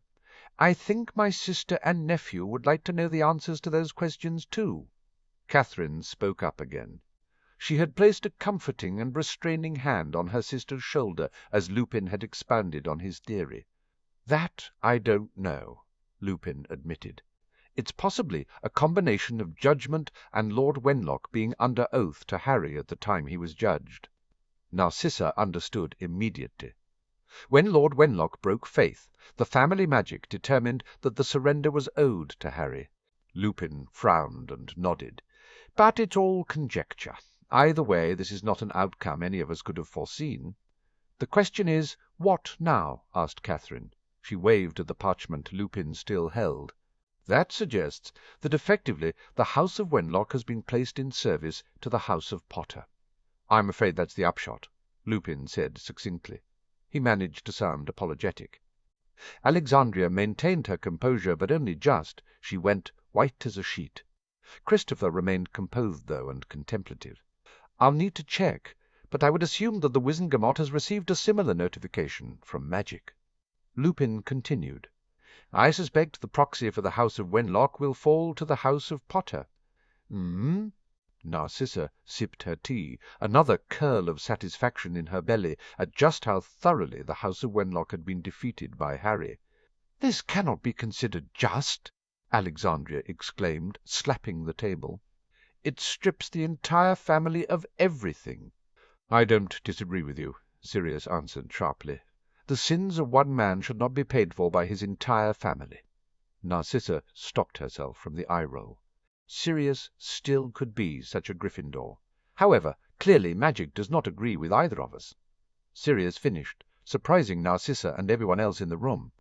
"Even if I had a mind to reverse this, I wouldn't know how to convince magic to do it." Christopher cleared his throat. "I am not averse to swearing an oath of service in truth to the House of Potter." Narcissa only just managed to conceal her surprise. Andromeda raised an eyebrow. Sirius looked faintly amused at the turn of the events, while Lupin looked suitably shocked. "Christopher!" Alexandria looked horrified. "No, Mother." Christopher raised a hand when she would have continued to berate him. "My politics are not Father's." "I am not interested in becoming the next political powerhouse in British society." He grimaced. "Why would I? You and Father have never spent time here beyond what is necessary, and Alexander, Anne, and I are schooled elsewhere." Alexandria frowned heavily. "But your legacy?" she demanded tightly. "And what of your sister and brother? Are they to be cast out of school and into service too?" "Alex." Catherine regarded her nephew carefully. "I believe Christopher is trying to safeguard all of you if you will let him speak." Christopher nodded in gratitude to his aunt and turned back to Sirius. "Lord Black, as I have stated, I have no political ambition. I had already spoken to my siblings some months ago when Father became enthralled with gaining more power within the Wizengamot. We are agreed. We have no interest in making England our home. We are planning to make our lives in Switzerland, where we have spent the majority of our childhood." He paused.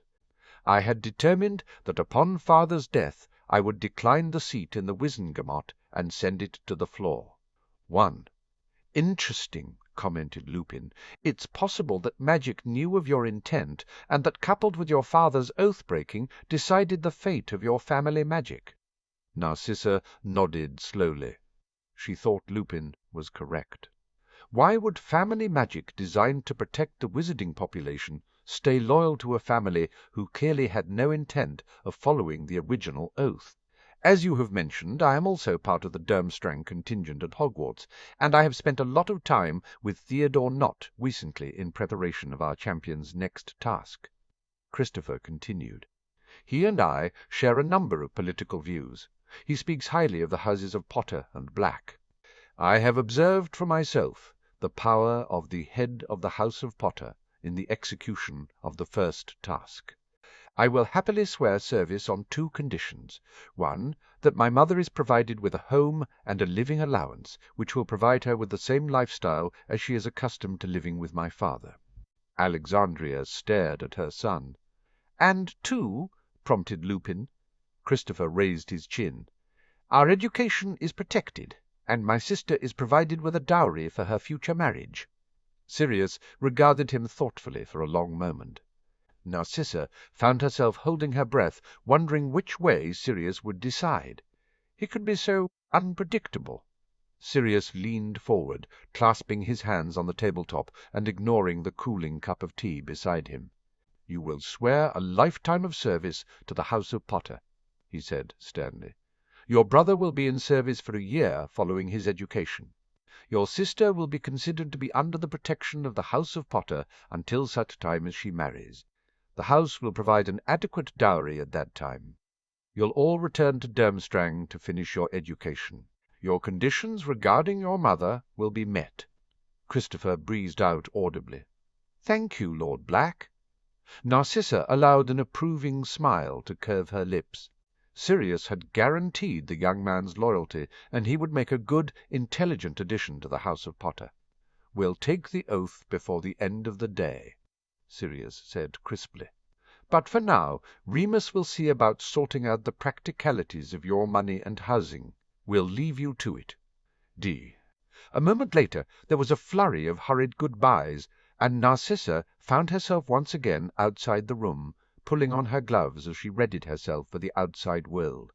Sirius hovered beside her, helping Andromeda into her cloak. "Well, that was fun." "Sirius," Andromeda said chidingly, pulling on a brightly coloured scarf. "Why did the bloody vulture have to surrender?" Sirius complained loudly, his voice verging perilously on a whine. Narcissa exchanged a sisterly look of exasperation at Sirius's antics with Andromeda, which drew a snort of amusement from Dora. Narcissa took a moment to savour that they were reconciled and could have such a moment.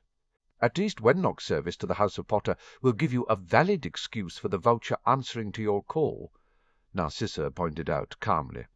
"Politically this is well done. Wenlock serves the House of Potter, and you hold the proxy. Its alliances are now all in disarray. The minor houses associated and allied with it will be scrambling." "She's right," Andromeda said briskly when Sirius gave nothing but a disgruntled harumph. She patted Sirius's arm. "Try not to sulk too much, Sirius." She kissed his cheek before turning to Narcissa. Andromeda hugged her briefly, did the same to her daughter, much to Dora's horror, and hurried out with a murmur about already being late for her next appointment. "I'll escort you out, cousin," Sirius offered, winking at Dora in good-bye. Narcissa accepted his arm. "How are you, Sissy?" Sirius asked. "I'm well." "Thank you, cousin," she said. "I was going to thank you for the baby vault when I saw you this evening for the family meal. Just don't paint the nursery silver and green." Sirius sniffed with fake imperiousness, taking her back to the summers of the Black Estate and their childhood, when Sirius had been her favourite cousin, funny and witty and protective. "How is the baby?" Sirius asked tentatively, as they made it into the main hall and started to thread a path through the waiting customers to the outside. Narcissa smiled at him softly, allowing her awe and love to spill over into her expression, knowing Sirius would never use it against her. "Regina is doing well." Sirius's eyes softened. "Regina, huh? You settled on the name?" "I wanted to honour Regulus," Narcissa confirmed, as they stepped out into the sunshine. "This seemed right. What does Lucius think?" Sirius asked, as he cast a warming charm at her, along with a number of privacy spells, and drew her to a halt on the bottom step. It wasn't an idle question, despite the casual nature of Sirius's demeanour. "He is happy to abide my wish in this, as he is in all things to do with this pregnancy," Narcissa replied, knowing that her cousin would understand the subtleties of what she wasn't saying, as well as what she was. Lucius's only interest in the child she carried was in its ability to keep her biddable within their marriage. She was under no illusion about that. "He'll be pleased about today's news. The House of Malfoy is the obvious choice to act as an intermediary between the Wenlock's allies and the House of Black." He snorted, but with a resigned tilt of his head. "It seems I might have a bit more politicking to do today than I anticipated. Cornelius will be thrilled." Narcissa hummed an agreement. The minister thrived on political machinations, and he'd be over the moon with the turn of events. "What is the position on Diggory?" "They found the evidence they needed of the imperious curse. They also think he's been under the influence of suggestion potions for a while." Sirius straightened, a sober expression on his face. The healers said possibly he'd been under them since before Halloween.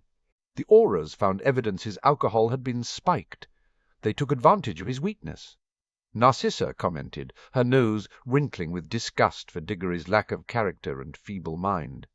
"Appears so," Sirius concurred mildly. His wife confessed to Amelia that Amos has had an ongoing problem with drink. He sobered up when Cedric was born. He shrugged. It came back after he didn't get the seat, and then with the pressures of the committee review and Cedric competing against Harry. "Do they believe Wenlock was responsible for the potions?" asked Narcissa. Sirius shook his head. "They've questioned Wenlock with Veritaserum.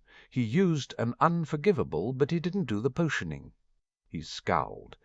"They think Crouch did that, and Wenlock just took advantage once Crouch couldn't get back to the ministry." "I assume Diggory is at St. Mungo's receiving treatment?" Narcissa inquired. Sirius nodded. "They're trying to assess if he's been given a sleeper spell.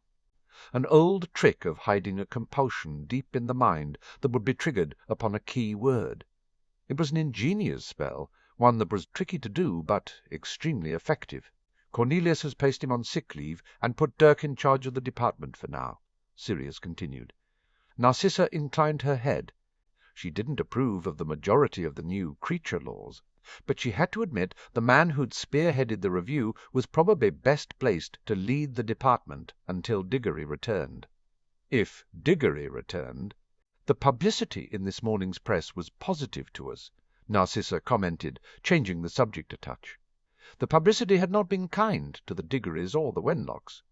The newspapers had gushed over Harry's performance at the Wizengamot, and there had been more than one respectful note of admiration for Sirius. Sirius sighed. "I'm just pleased the worst of it is over. The furore surrounding Lupin and the werewolf sanctuary was yesterday's news."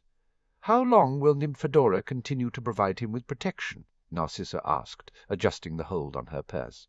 "For as long as it takes," Sirius said with a glare which asked her why she was probing that particular angle. Narcissa inclined her head. Dora seemed very cool towards him today. "You noticed that?" Sirius gave a huff. "Of course you noticed that. They're not exactly subtle, are they?" He made a dismissive gesture. "She asked, and he turned her down again, I think. But they're both being remarkably close-mouthed about the details." Dora's pursuit of the werewolf was something Narcissa couldn't understand. She could not see why her niece was so enthralled with him. Lupin wasn't unattractive, but his lycanthropy was a severe disadvantage, and her niece could do better. At least it seemed Lupin knew that. "Well, I should take my leave and head back to Harry." Sirius sighed. "He's probably wearing the floor out, wondering what's going on. Is Harry eager to resume his lessons?" Narcissa asked politely. Draco had spent much of the holidays consolidating his alliances with the younger Knot and Zabini. She was pleased. "Eager to get back to some kind of normality after everything that's happened." Sirius said. Narcissa nodded slowly. "I am pleased you are not dead, cousin. You need to take better care. Our heir needs you." It was a mild chastisement for Sirius, putting himself at risk, for putting his son through the trial of thinking he was dead. Sirius's grey eyes flashed with something akin to amusement, but he gave her a brisk nod and kissed her hand. "See you later, Sissy." Narcissa watched him go with well-hidden fondness. She smoothed a hand over her abdomen and the swell of her body. Sirius's return had granted her a gift she had never thought she would have, and she was determined that she would do all she could to help him rebuild the House of Black. She shivered, the warming charm dissipating with Sirius's departure, and abruptly decided against shopping. She made her way to the Leaky Cauldron to Flue home. Creature popped in beside her as soon as she exited the Flue. "Mistress Sissy's husband returns?" "Thank you, Creature." Narcissa watched as Creature disappeared, taking her outerwear with him. She smoothed a hand over her hair, made her way to Lucius's study. Lucius frowned slightly at the sight of her, even as he discarded his correspondence and rose to greet her. "I thought you intended to spend the day shopping." An unexpected black family meeting was held at Gringotts because of the Wenlocks, Narcissa commented dryly. She brought him up to speed with efficient brevity. She saw his eyes light up at the revelation of the Wenlock proxy. "My," Lucius said smoothly as he resumed his place behind his desk. "This does open up some possibilities, doesn't it? Perhaps we should invite Benjamin and Norman for breakfast tomorrow," Narcissa suggested. "An excellent idea." "I'll invite Stuart too." Lucius caught on immediately to her plan to brief and discuss the turn of affairs with their closest allies. He turned back to his correspondence. "See to the arrangements. I'll owl them now." The order rankled, but Narcissa kept her expression calm as she headed back toward her own study, where she'd call for the house elves. She'd allow Lucius his small victories. She had what she wanted. Her fingers brushed against her child. Her future was secure. Oh, oh, oh. Harry sat down next to Daphne as Moody directed and shot her a quick grin. She rolled her eyes at him in response, but he knew that she had no real objection to him being placed with her as a partner. Harry's good humour died a little as he caught sight of his former girlfriend across the aisle shooting Draco, an admonishing look as he sniffed imperiously and sat beside her. The start of the new term, and Hermione still hadn't agreed to resume their dating. Harry had tried flowers, which she'd thanked him for, but nothing more, and another sincere written apology, which she'd accepted gracefully, but hadn't made any further comment upon. She was perfectly friendly, happy to discuss their holiday homework, and to help him prepare for the second task. But no dates, no holding hands, no kissing. Harry poked morosely at his parchment with his quill. He was out of ideas on how to win her back. Well, there was the one idea, but both Ron and Neville had pointed out he'd likely be grounded for a month by his Aunt Minnie if he did it. "Stop brooding, Potter, and focus on the assignment." Daphne hissed, her wand weaving a modified privacy ward around them to prevent others from copying their work. "Sorry," Harry muttered, a tinge of heat on his cheeks. He turned his attention to the blackboard again. With the new year, Moody had moved on from recognizing threats and situational awareness to actual defense. On the board were a list of 10 threats, and their assignments were to come up with one solid defense against each. It amused Harry to see that in usual Moody style there were only 2 acknowledged dark creatures on it. The rest were thought-provoking, including a friend, which made Harry think of Pettigrew, and a man-woman obsessed with you. Harry wondered if his continuing pursuit of Hermione would be counted by her as a threat. "Very well," Daphne said with an exasperated sigh. "Out with it." Harry turned to look at her, confused. "You're clearly not going to focus on our assignment until you've gotten the current state of affairs with Granger off your chest, so out with it." Daphne said impatiently, her eyes flashing with annoyance. Harry didn't try to hide his wince. He sighed heavily and rubbed his cheek. I don't know how to convince her that I'm sorry about what happened." Daphne folded her arms over her chest and tapped her fingers restlessly. "What has she said?" "Said?" Daphne rolled her eyes. "Yes, Potter. What has she said about forgiving you?" Not much." Which was true. Harry quailed a little under the disbelieving stare of Daphne, and pulled his thoughts together, remembering the first time he and Hermione had met after Sirius's return and his own. "She told me she understood that I thought I was protecting her, but that she couldn't be with me again until I could demonstrate that I trusted her to make her own decisions about her security and protection." Those were her exact words? Checked Daphne, a considering expression drifting across her face that Harry knew meant she was thinking. He nodded. "Well, it's clear why the apologies haven't worked so far," she said crisply. "Granger's not going to believe you until you actually show her you trust her." "Saying you're sorry isn't doing that." "Oh." And suddenly Harry realized the fine line Daphne was pointing out for him. All of his apologies had been showing Hermione that he cared for her and still wanted to be with her, but they hadn't showed her that she was trusted. He frowned. How could he show her? Daphne sighed as he said the final words out loud. "Well, you have 2 options." Harry raised an eyebrow, waiting for her to expand her statement. "Either you contrive some kind of circumstance where Granger realizes you trust her." Harry was already shaking his head. "Hermione will see right through that." "Probably," Daphne conceded, "and she values honesty, so you'd be in worse dragon-dung with her than you already are."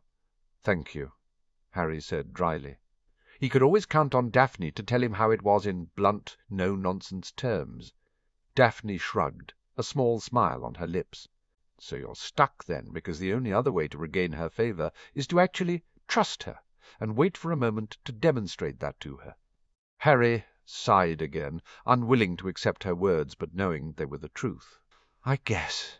He shook himself a touch as though that would shake away the melancholy of the realization, and picked up his quill again. "We should get on with this." He pursed his lips. "How do you deal with a drunk but well-meaning bystander?" "Sobering charm," Daphne suggested immediately, and he was inordinately grateful to her for allowing him to change the subject. The rest of the defence lesson flew by, and before he knew it, school was over for the day. He fell into step with Daphne as they made their way to the room of requirement, where they were due to meet up with the rest of the Potter Alliance and his other friends for his second task preparations. Daphne remained quiet beside him, as though she understood he needed the silence to consider what they had discussed. The room opened into its usual formation for the task discussions, and Harry made his way to the dais where Draco, Neville, and Hermione all joined him. Bill, who was ostensibly performing guard duty, entered at the end of the stream of Hogwarts students and closed the door behind him. Harry's scar itched, and he rubbed it before he cleared his throat noisily. The crowd in front of him settled down instantly. He smiled at them all, humbled and honoured at having so many people prepared to help him. "It's January now, and the second task will happen in February, so we only have a month and a bit to go now. I'd like us to regroup on where we are right from the start." Hermione levitated the board with the clues to the front to remind everyone. "Water, water, everywhere. Of your prized possession take great care, for prisoners rarely work together, and time will not last forever." "Right," Hermione said briskly. "Let's begin from the top. Location." "There's activity around the lake," Blaise answered promptly. "They're definitely preparing something." "He's right," Natalie Warren asserted. "Robert and I have both been informed that the patrols are to keep students away from the lake." Bill nodded. "They've masked the whole area with an illusion that makes it appear that the lake is undisturbed, but it is." "Is the illusion restricted to above or below the lake?" Theo asked calmly. "Both." Bill cocked his head to the side. "Good point. So we know it's the lake, and we think that it's likely to have both a below and above component." Hermione made a note, chewing her lips thoughtfully. "The above component could be nothing more than a landing stage," Daphne pointed out, "or it could be integral to the task." Draco countered. "We don't know enough." "So we find out," Neville responded. "What if we find a way to get around the illusion or break it?" "I doubt any of us have the magical power to do that except for Harry," Hermione said before Draco could answer sneeringly. "But Neville has the right idea," Blaise said, shooting the Gryffindor a quick grin. "We need to find out exactly what they're building." "Bill, I'm guessing that you don't actually know what they're building?" Harry asked, leaning back against the table behind him. "No. The security here have been told that they're building, but not what," Bill said regretfully. "Who exactly is building?" asked Daphne shrewdly. "And can they be bought or bribed into giving the information over?" Theo nodded. "It would be a good plan. It's a Gringotts team, so I doubt it's feasible," Bill said thoughtfully. "But I do know that the illusion allows animals and mer-people to see through it without incident." "A spy," Ron proclaimed, pointing a finger at his brother. "We can get Remus to talk one of the mer-people into spying for us." "I doubt the mer-people are going to be open to telling us what's going on," Draco drawled. "He's right." Hermione sent Ron a quick look of apology for siding with Draco. "We have no idea if Remus would agree, and even if he does, convincing someone in the mer-people to do it, and then relying on them—" "Fine." Ron threw up his hands. "It was a bad idea." "Not a wholly bad idea, Ron." Harry comforted his first friend with a grin. "A spy is a good idea, and we can try. If it doesn't work, we just have to think of some other means, except Remus convincing a mer-person." Ron seemed mollified by that. Hermione took advantage of the silence and jumped in. "Right. We'll need to ask Remus, and if that's not a go, we'll think of something else." Harry nodded gratefully at her. "Thank you." She blushed prettily and tapped the blackboard. "In the meantime, we have a list of spells to learn for above the water and below it. We need to step up practicing these." She tapped the blackboard again, and it changed to the next topic. "Have we made any progress on what will be taken?" Theo shifted. "In one of the study sessions I found a draft letter from a student to a parent saying that Karkaroff apparently has told Crumb's lot about the details of the original task before it was altered." Harry inwardly flinched at the reminder that Voldemort had altered the tasks to make them more dangerous. He absently touched his scar. "And?" prompted Ron impatiently. Theo altered his stance. "The original task chose the person in closest proximity to the champion, at the moment that the champion signed their name on the parchment that they used to enter into the tournament on the assumption they would be the most important person to the champion. Crumb apparently believes his original hostage might have been someone random in the library at the time he signed his name, as that's where he was. Cedric's original hostage would have been Cho, then." Susan broke in. She was sitting right next to him when he signed the parchment before he went and entered his name. "You must have been observing him closely to determine that," Blaise teased. Susan shot him a dirty look, but her cheeks had gone bright red. "Well, that doesn't really tell us which of us would have ended up as Harry's hostage, does it?" Ron muttered. "He didn't enter himself. Who knows when he signed that parchment?" "Well, it's probably something I signed officially," Harry murmured. "It's pretty likely either Sirius or Remus would be the hostage." It made his heart ache to think of Sirius being used as a hostage against him after the events of Christmas. "But we know it's unlikely that Voldemort continued with the same plan," Hermione said briskly. "He may have taken the principle of hostages, but turned it into something completely different.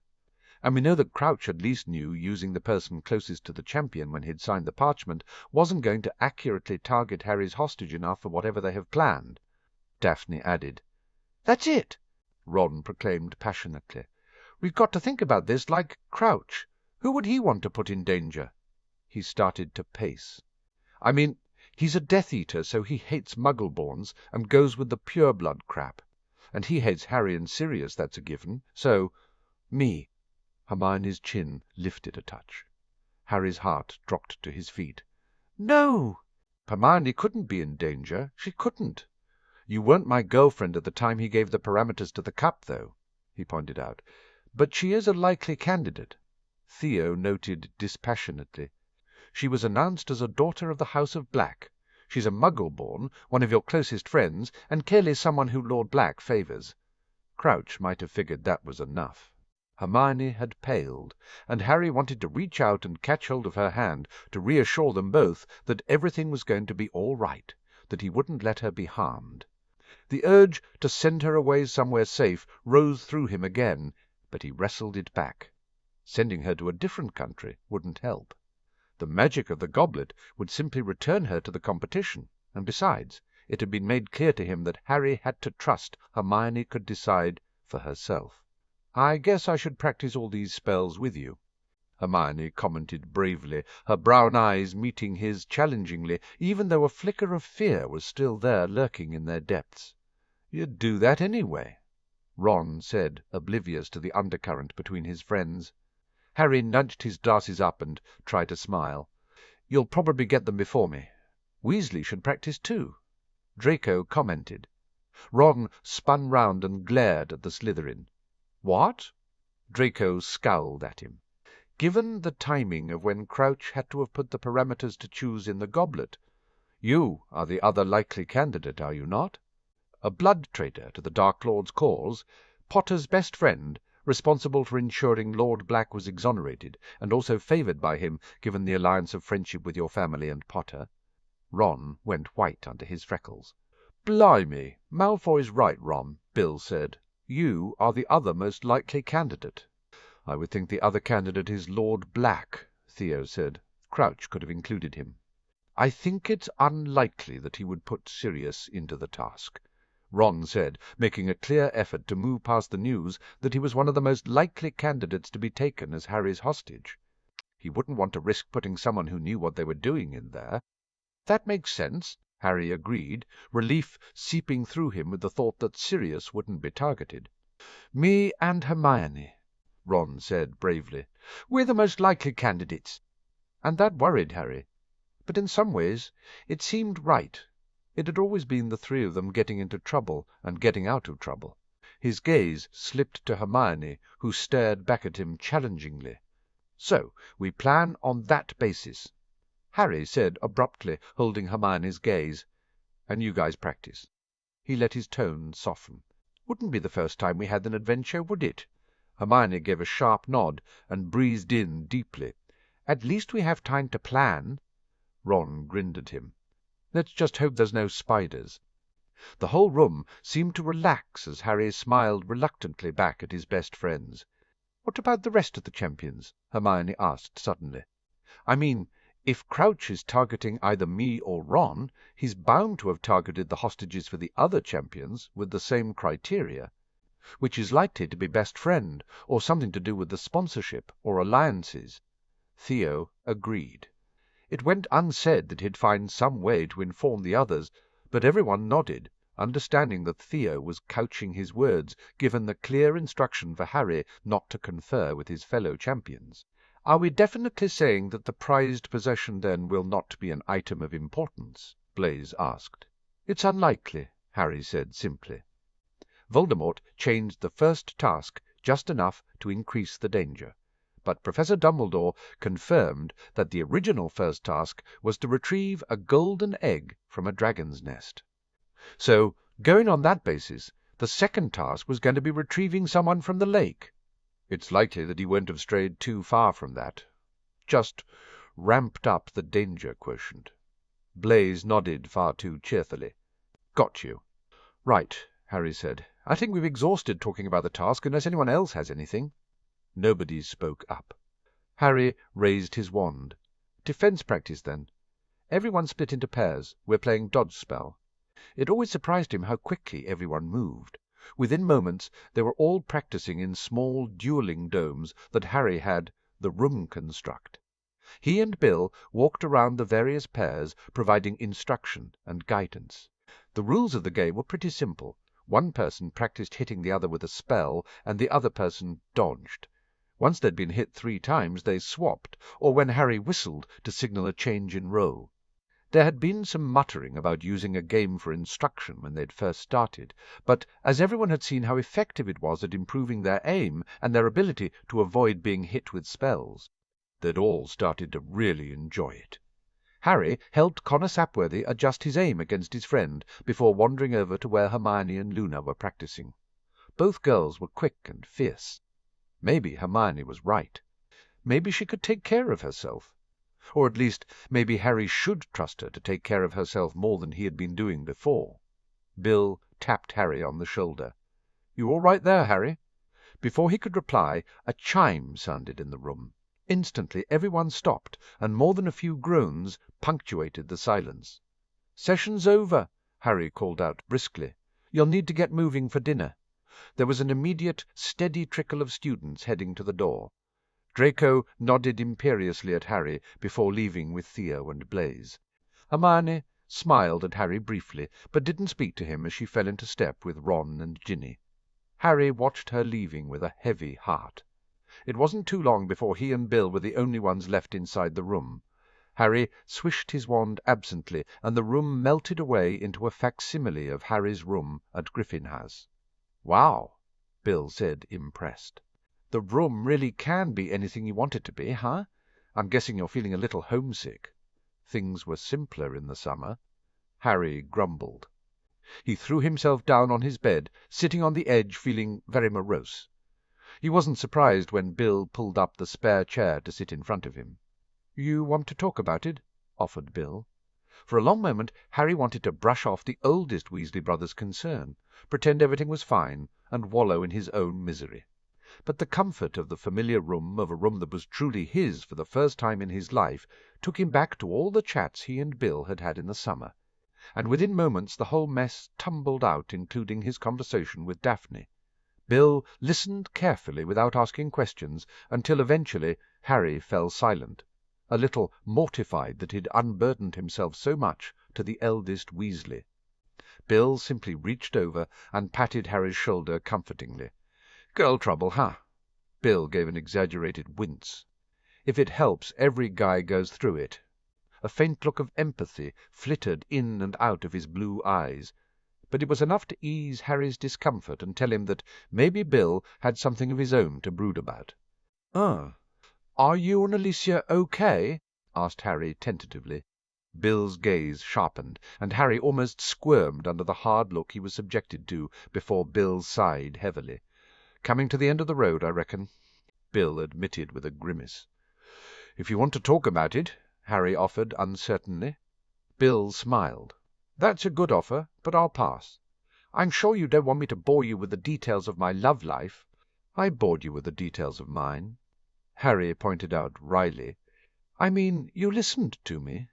Bill laughed and rubbed the back of his neck. "Well, since you put it that way," he shrugged, "it's not really a big deal.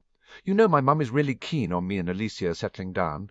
Harry nodded, thrilled that Bill was going to allow him to return the favour and be a listening board. He felt for Bill. Molly wasn't exactly subtle with her attempts to get Bill to consider marrying Alicia. "Well, neither of us is ready for that," Bill stated without prevarication.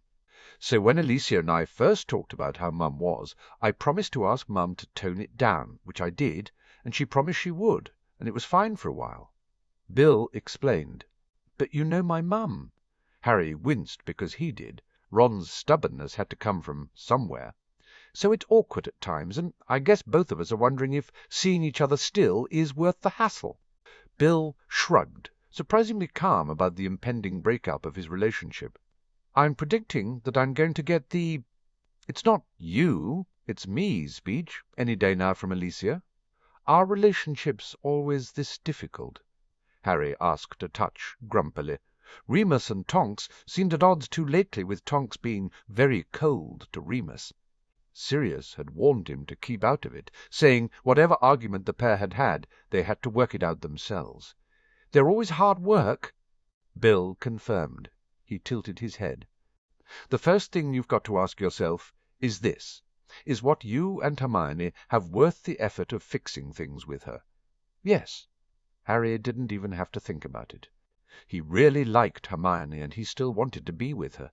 He was prepared to do anything to make it right between them again. "Do you understand what Hermione's problem with you is enough to fix it?" pressed Bill.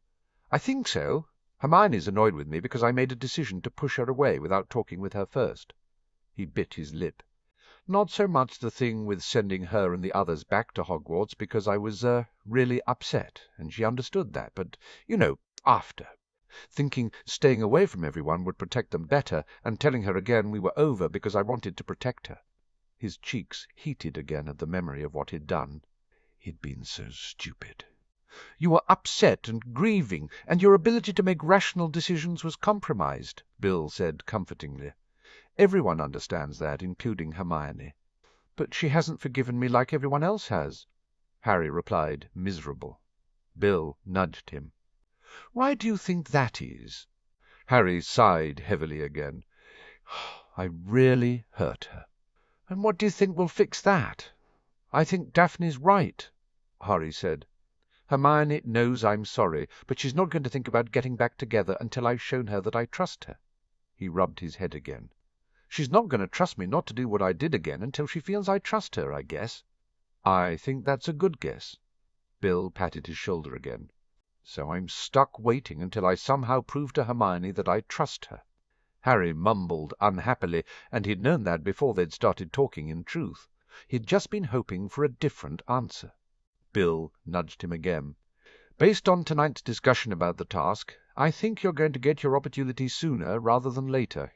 "He's going to target her, isn't he?" Harry sighed and flopped back on the bed. I don't want anyone hurt because of me. Is that so much to ask?" "It's not your fault, Harry," Bill said firmly.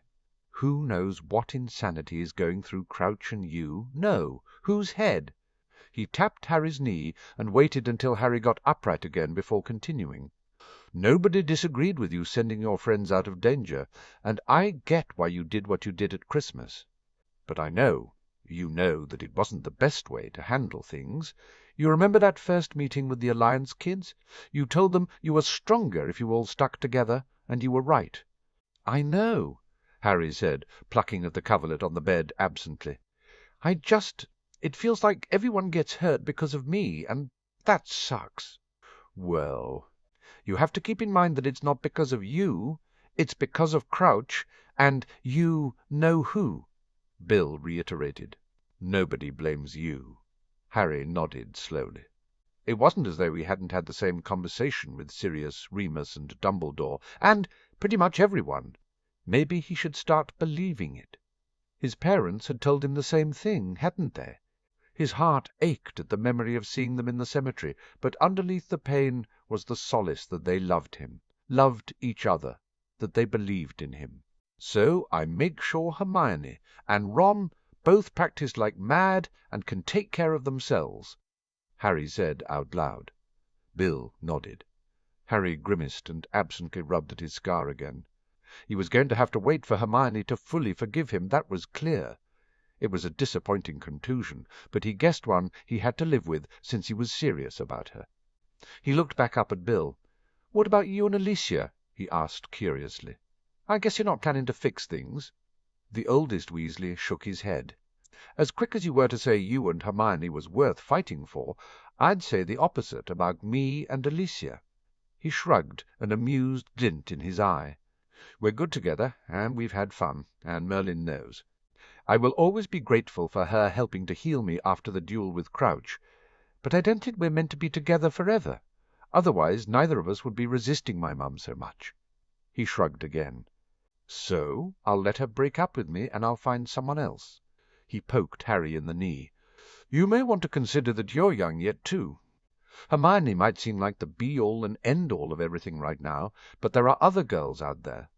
Harry shook his head. He liked Hermione. Besides, if he did go out with someone else during whatever this was, a break, a pause, a test, then Hermione could go out with other blokes, and he definitely didn't like the idea of that. Bill smiled, amused indulgence all over his face before it melted away to concern. "Do you have a headache?" Harry froze and frowned at him. "No. Why?" "You keep rubbing your scar." Bill waved at his forehead. Harry realized his hand had drifted up again. He yanked his hand down. It always kind of itches in here." Bill's expression sobered immediately. "Really?" Harry nodded. "You know, curse scars usually react in the presence of dark magic," Bill commented as he got to his feet, his wand already in his hand as he scanned the room suspiciously. "Or the presence of the one who—" Harry blanched and leaped up, his wand falling into his hand. He took a breath and calmed himself. It was very unlikely Voldemort was hiding out in the Room of Requirement. "But if not Voldemort, the Horcrux," Harry blurted out. "He hid the Horcrux here." "Bloody smart wanker, isn't he?" grumbled Bill, twirling his wand. "How do we know what kind of room he stored it in?" Harry frowned. "Well, maybe if we both try exiting the room and thinking of somewhere to hide something." Bill nodded thoughtfully. "Might work." They made their way into the corridor. Bill looked back at the blank wall. "You want to give it a go?" Harry considered all the possible options and shook himself. He was making it too complicated. He paced in front of the wall. "I want somewhere to hide something important. I want somewhere to hide something important. I want somewhere to hide something important." The door appeared. Bill waved Harry back, and Harry bit down on his want to protest, knowing Sirius would give him grief for not allowing the fully trained curse-breaker to go first. Bill opened the door and entered. "You can come in." Harry stepped inside eagerly and stopped abruptly beside a similarly shocked Bill. He took in the towering piles of books and trunks and broomsticks and everything and anything. There were rows upon rows upon rows, piles upon piles upon— "Accio Raventor's diadem," Bill called out, weaving his wand through the spell movements almost unconsciously. Nothing happened. Bugger. Bill swore roundly before grinning sheepishly at Harry. It was never going to be that easy, was it? Harry shook his head and looked back at the seemingly endless room. It wasn't going to be easy. It was going to take a while and be hard work, but he thought with furious satisfaction they were closer to finding the elusive Horcrux than they had been before, and he would only ever consider that a win. Hermione scribbled another note to herself in the small notebook she kept for her ongoing list of things to do. Sitting cross-legged in the centre of her bed, she raised her eyes to gaze around the Gryffindor dorm and mentally compared it to her childhood bedroom she'd just left a few days before.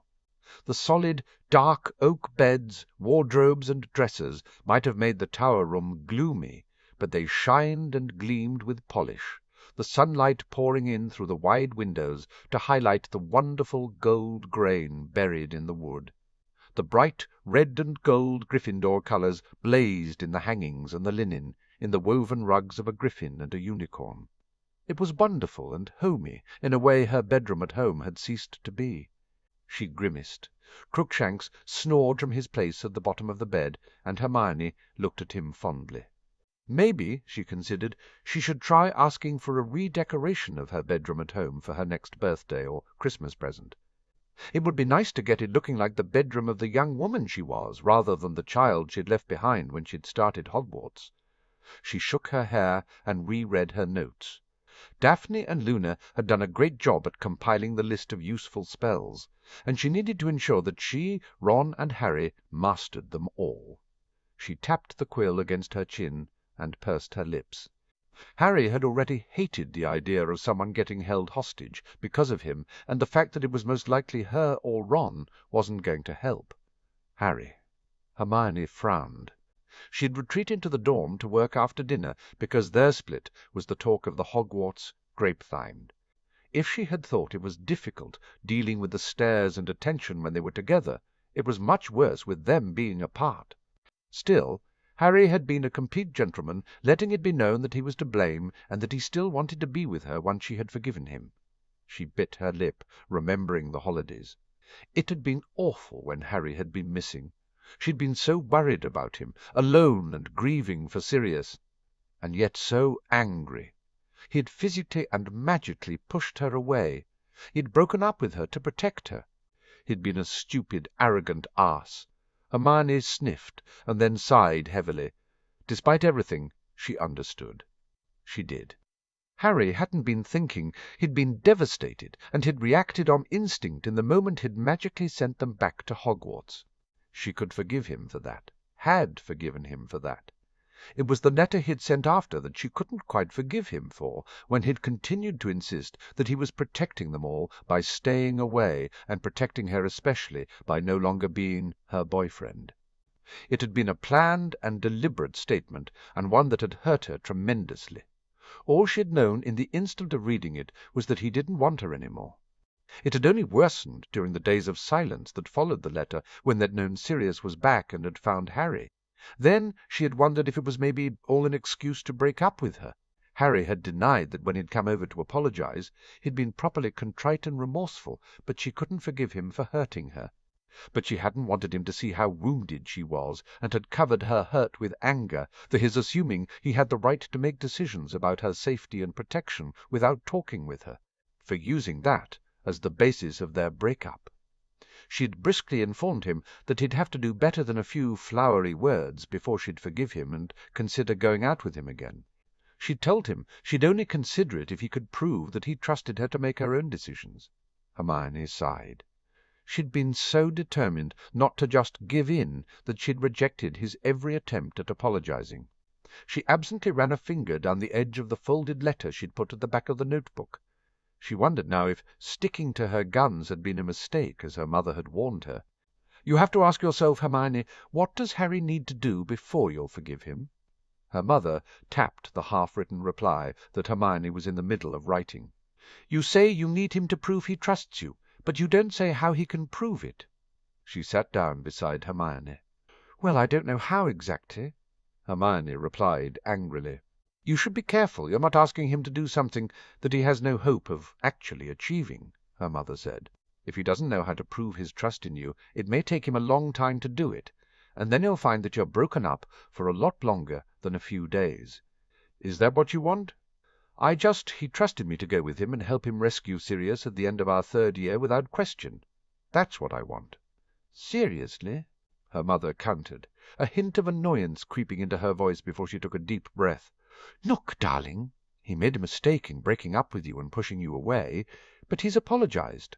If you can't set this aside and move forward without testing his sincerity, then perhaps you shouldn't be with him." "I can't believe you're taking his side," Hermione said, folding her arms and glaring at her mother.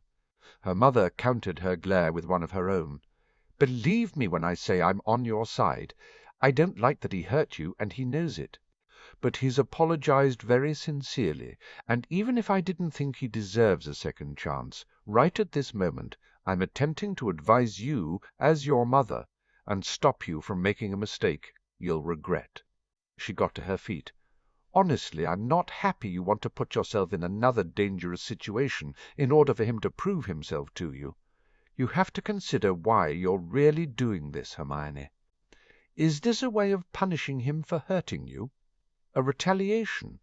Because right now I think it is no matter that you're fooling yourself into believing it's justified." Maybe her mother had been right. It was just. Not being trusted to help him with his grief, and with being his girlfriend, was in some respects the last straw, the final confirmation that Harry had stopped trusting in her and Ron. And she understood that he had Sirius in his life, and that Sirius had drawn up rules around what they could and couldn't know about Harry's struggle with Voldemort and the people who wanted to hurt Harry. She even appreciated that perhaps there were reasons why Harry himself kept things from them. But it just all conspired to make her feel that he didn't trust her any more. The night of the Yule Ball she'd known something was going on with Snape, and that Harry was worried, but he'd said nothing to her, and both Neville and Sirius had been kidnapped and hurt.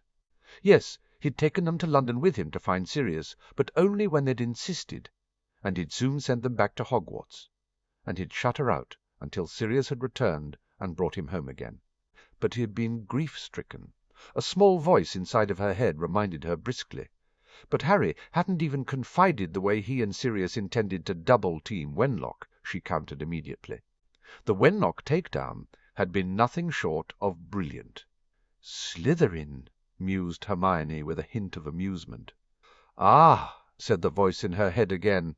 Maybe if she'd forgiven Harry he would have told her the strategy. She poked the notebook with her quill. Was she punishing Harry? Hermione sighed.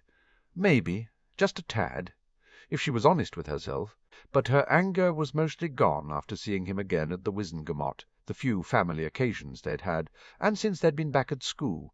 He was clearly sorry, and he'd been really good at her respecting her wishes to remain civil and friendly, but it had also been so awkward between them. It was the last thing she wanted. What she wanted was to go back to being Harry's girlfriend, and for him to confide in her. But she didn't know how she did that after the stand she'd taken with him. She didn't want to cave and roll over on her position, because that would make her look like an idiot. But on the other hand, did she really want to wait until Harry did something that she could say proved he trusted her? And her mother had a point. Just how was he supposed to prove his trust in her without them being in danger somehow? It was a mess, she thought morosely. The door of the dorm flew open, and Lavender rushed in, barreling over to Hermione and squeezing her tightly in a lopsided hug before dancing around the dorm with glee, a letter clutched in one hand. Parvati followed after her more sedately and sat down on Hermione's bed with a sigh as Lavender continued cavorting around. "What's going on?" asked Hermione, curious. Ron asked her out. Parvati sent her a proper invitation by postal owl. "Oh!" Hermione felt her belly flutter unexpectedly at the news. She hadn't known Ron was going to do that, but then the boys had all banded together since they'd come back to the school. Maybe it wasn't just Harry who had stopped confiding in her, Hermione thought unhappily. She pinned a smile on for Lavender, who had finally stopped whirling about. "That's good news," Hermione said brightly, "isn't it?" Lavender clutched the letter close to her bosom. "I mean, after the ball, I thought I'd blown it. But he says he doesn't blame me for choosing to go with Dean, and he was an idiot for not asking me sooner." Hermione hummed. "We're going to Hogsmeade." Damper. Lavender gushed. "Oh, what am I going to wear? I have to go get that catalogue from Katie." She ran off again before Hermione could speak to inform her Ron wouldn't care about her outfit. Parvati gave a sigh. "She's going to be like this until the date." Hermione gave a small sound of sympathy. "What about you? Is there anybody you're interested in?" "Neville," responded Parvati immediately, but he and Hannah seemed to be pretty entrenched so. She sighed and looked over at Hermione with suddenly sharp eyes. "How are things going with you and Harry? You both seemed all right at the session tonight." Hermione grimaced. "I was thinking I should have listened to my mother and not been so adamant about not forgiving him straight away." "What did he do, anyway?" asked Parvati. "You're all so tight-lipped about things." Hermione considered what to tell Parvati. She didn't want to tell her everything, but surely she could say something. "You know Neville was kidnapped and Sirius was injured?" Parvati nodded. "Well, Harry got it into his head that he was to blame and that it was better for people not to be his friends, and he broke up with you to protect you," Parvati concluded. "Without even talking with me about it," Hermione complained loudly before subsiding. "He's apologized and everything, told me he wants to get back together, but you don't know if you trust him any more," Parvati completed. "No!" Hermione stared at her. "No! I trust Harry." "Then why—" Parvati began, perplexed. "He didn't trust me," Hermione said fiercely. "He should have talked with me. Let me decide for myself." "Hermione," Parvati remonstrated, "the one thing you can't say is that Harry doesn't trust you. He lets you lead the research into the task, and to tell him what it all means. And he really does check with you when he doesn't understand something. He lets you show others how to do things when we practice. He trusts you. It hasn't felt like it this past year." Hermione grumbled, flushing. "He used to tell me everything, and now he's the head of an ancient and noble house, heir to another, and has a parent and other adult allies he can to turn to, grown-ups, who've probably told him what he can and can't say about things." Parvati's expression wasn't unsympathetic, but Hermione winced at the direct hits. "I know, and I know it's not fair to expect him to still tell me everything when things have changed so much. It's just—" Hermione sighed and brushed her hair out of her face. "I miss how it used to be. You could just tell him you've changed your mind and you forgive him," Parvati pointed out. "He's still crazy about you. Anybody can see that." Hermione shook her head, her lips thinning. "I know I could do that, but it just feels—" "Like you'd be losing the argument if you did?" asked Parvati shrewdly. Hermione nodded her head, her curls bouncing. "I've made such a big deal about him trusting me that if I went back on it— So I guess you have to decide which is more important," Parvati said bluntly. "Your pride and winning the argument, or being with Harry." Before Hermione could formulate an answer to that, Lavender burst back in and grabbed Parvati, hustling her out of the room again with the babbled explanation that Katie would only allow her to look at the catalogue in Katie's dorm, and she just absolutely needed Parvati to help her decide a perfect outfit for the Hogsmeade weekend date with Ron. Hermione shook her head in bemusement. She was just contemplating whether to change for bed despite the early hour when a faint tapping noise came from the window. She hurried over, thinking it was an owl, and almost froze when she saw a black raven instead. It was Harry.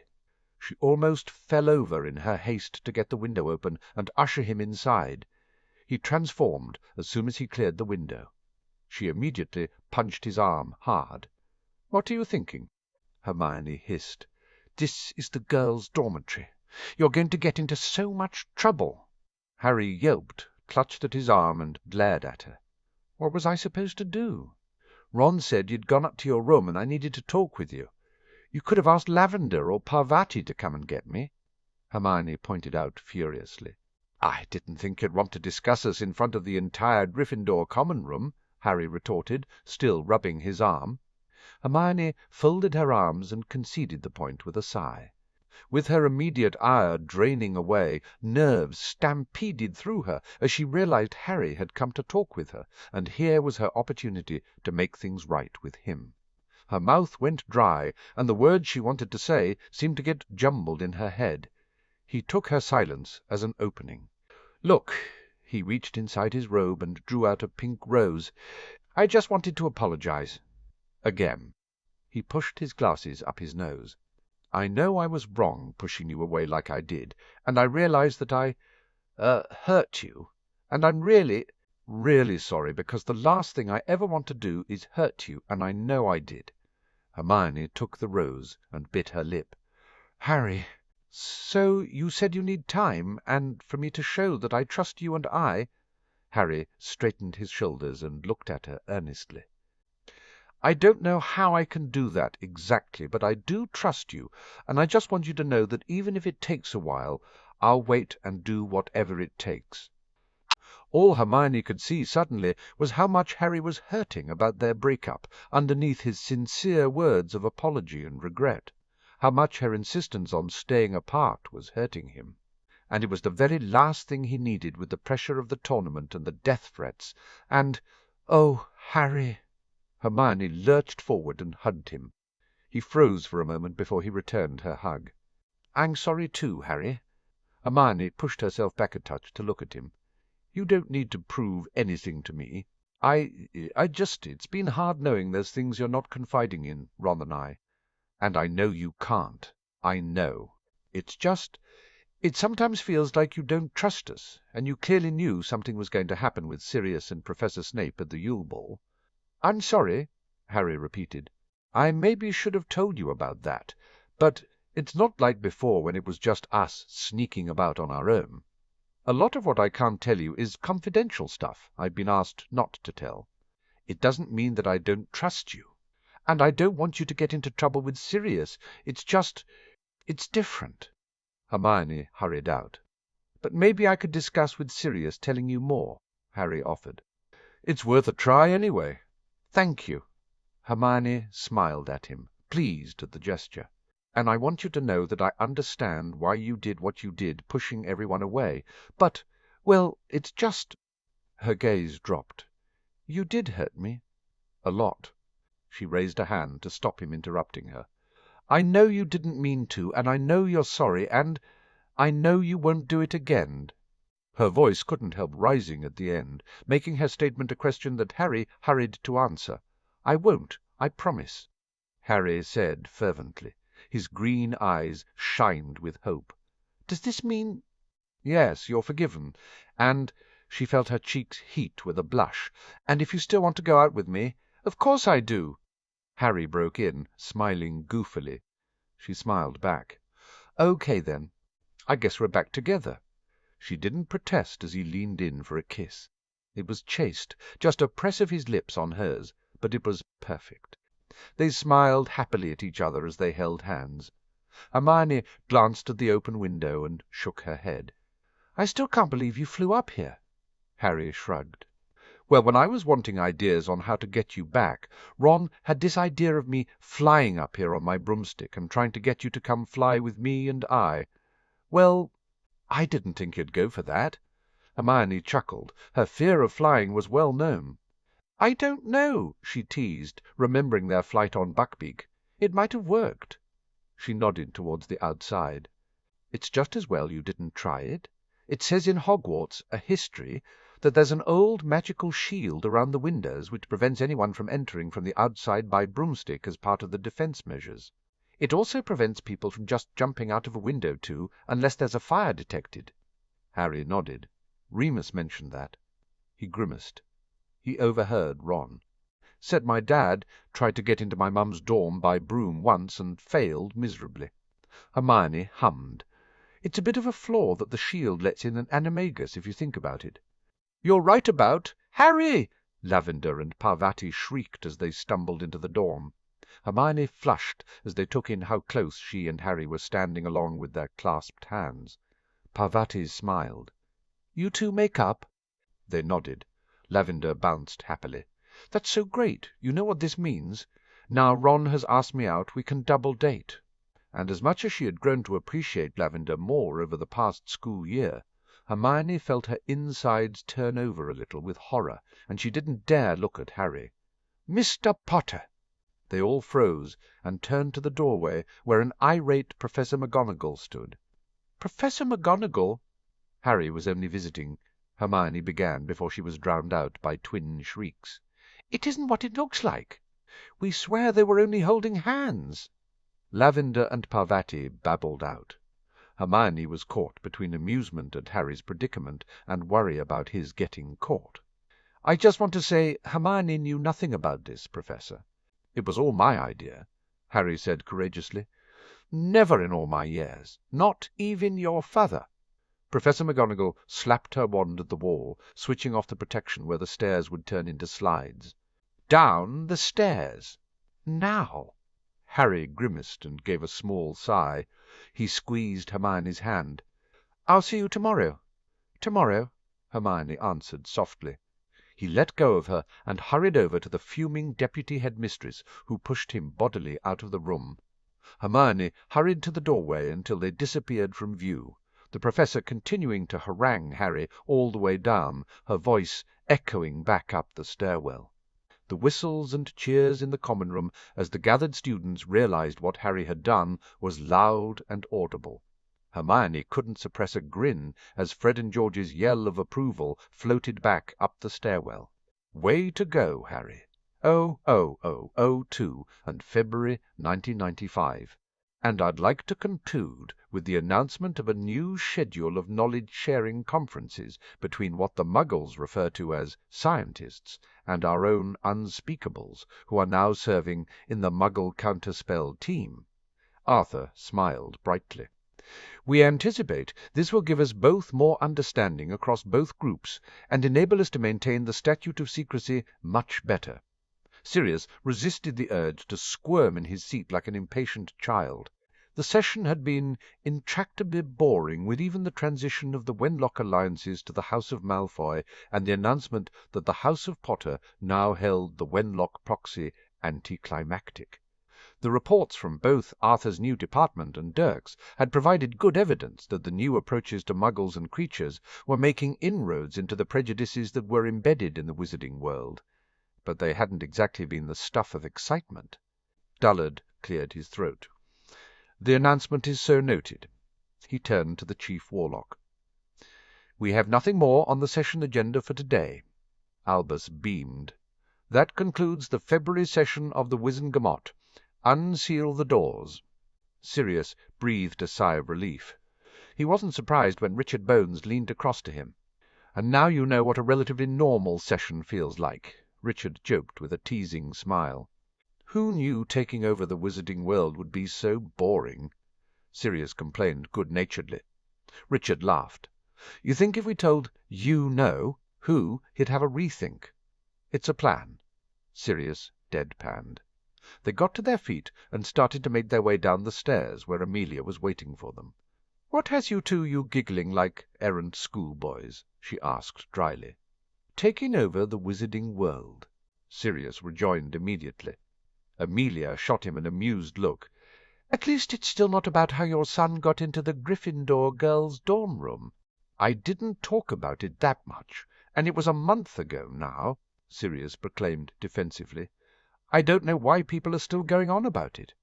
"Possibly because he's the only male in the history of Hogwarts to do it," Richard commented. "And something to do with the fact that apparently you congratulated him for the feat when Minerva took him to you for punishment." Sirius battled with the flush that threatened to rise on his cheeks, because praising Harry's ingenuity for accomplishing something the Marauders had never managed had been his first response. He glanced at Richard, and they both broke down into another set of chuckles. "You should have seen her face," Sirius said. "I don't think even the Marauders had her looking so furious." Amelia gave a long, suffering sigh. "Don't worry, Amelia," Sirius said, noting her disapproval. "Minnie clouted me over the ear and then stood over me while I gave Harry an appropriate punishment and a lecture about how he could have damaged Hermione's reputation." "Susan tells me every guy in the school is trying to get in the girls' dorms now," Amelia pointed out. "That's hardly a good outcome." "The Weasley twins started a competition a couple of weeks ago." Sirius said dismissively. "It's all done in good humour. Apparently there's a sizable book, and Moody thinks it's good practice for the defences." "Harry was sworn to secrecy, presumably on how he'd done it?" asked Amelia, digging for information on the how, anyway. "Yes," Sirius said. "He was sworn to secrecy, and he also had to promise to never use that method to gain entry into the girls' dorm again. Not that he can now. Alastor's had the security teams warding the castle against Harry's method since he did prove it was a bit of a gap in the defences. Amelia led them past her secretary, absently picking up the messages the other witch offered her, and into the inner sanctum of her office. She took her desk chair and waved the men into the seats in front of her. Sirius automatically put a privacy ward and grinned at Amelia's exasperation. "You know it's necessary. Constant vigilance." They all chimed, smiling. "So I got your owl earlier, saying you both wanted to talk to me after the session?" prompted Amelia. "Is this about the second task?" "Actually, no," Sirius said, waving her hand. "The kids seem to have that under control." He grinned. "Between Hermione's lesson plan, Harry's training regime, and Theo's clandestine meetings with the other champion's friends, I think they have it covered." "I still can't believe Not's son is so serious about his service," Richard commented, settling into his chair with a shuffling squirm. "He's doing a good job," Sirius said. "He's got all of his father's cunning and ambition just for our side, except for the whole pure-blood thing. And I think having to interact more with Harry and Hermione directly is changing some of his preconceptions about that." He grimaced. "Truthfully, he sometimes reminds me of Regulus." "Well, I have to admit I'm grateful Harry's giving them all tuition," Richard said. "Susan's dada grades have shot up." Amelia nodded. "All of the Alliance members involved in Harry's group have matured in their dueling ability. I had difficulty against Hermione last week." Sirius's lips twitched, but he successfully suppressed the smile, figuring Amelia would hex him if he didn't. "So if this isn't about the second task, and I know it isn't about the progress or lack thereof in finding our hidden bunch of Death Eaters," Amelia prompted again. "You know I've been dealing with a French antiques dealer on behalf of the House of Black," Richard began. "Well, yesterday I received a worrying communication from him." Sirius cut to the chase. "Fevrier is insisting he'll only deal with me at a meeting in Italy to buy the Lumiere parchment, which makes me think there's something else behind his request, since he's been content to date to deal with Richard and Augusta." "You think this is a trap?" Amelia quickly surmised. Sirius nodded. "Fevrier would sell his grandmother out for a quick deal." Amelia tapped her fingers on her desk. "They must have made contact with one of our missing Death Eaters. How else could they have received the mission to entrap you?" "There are a few Death Eaters who escaped abroad," Sirius pointed out. "They could be acting independently, trying to gain favour after hearing rumours of what's happened in Britain, or they could be tasked to capture me." He grimaced. "I don't mind being bait, but given what happened last time," he sighed, "I don't want to put Harry through a repeat. And presumably we still want the document," Richard murmured, frowning as his mind turned over the problem. "And we have the problem of being on foreign soil," Sirius pointed out. "How long do we have before we need to set up a sting?" Amelia questioned bluntly. Sirius shrugged and exchanged a brief look with Richard. "We can probably keep him dangling for another month, maybe? Between the protest at me being part of the deal personally and the price he wants and the commission, it should be easy to stall for that length of time." Richard agreed. Amelia nodded. "I think I have a plan, but it'll need that long to pull together. I'll also need to talk to Bertie, Alastor, and Cornelius." "We've also got the second task as a good delaying tactic," Richard commented. "Anyone who knows you knows you're never going to leave Britain in the run-up." Sirius nodded. He had absolutely no intention of going anywhere until Harry was done with the task. "Let's work with that." Amelia smiled, and Sirius was glad he'd never truly had her as an enemy. "I'll let you know once I've got the big things pinned down." "That's fine with me," Sirius said firmly, trusting her to take the information and run with it. "I'd better head back." Both Amelia and Richard said good-bye to him at the office, and Sirius was glad of the solitude as he made his way out of the ministry. Between his Wizengamot duties, the politicking with Cornelius, the estate responsibilities for numerous houses, the Potter Alliance, the War Council, and being a father, he hardly got any time alone. That was probably a good thing, Sirius thought wryly. He didn't really do the whole alone thing well, and everything he was doing was important and interconnected.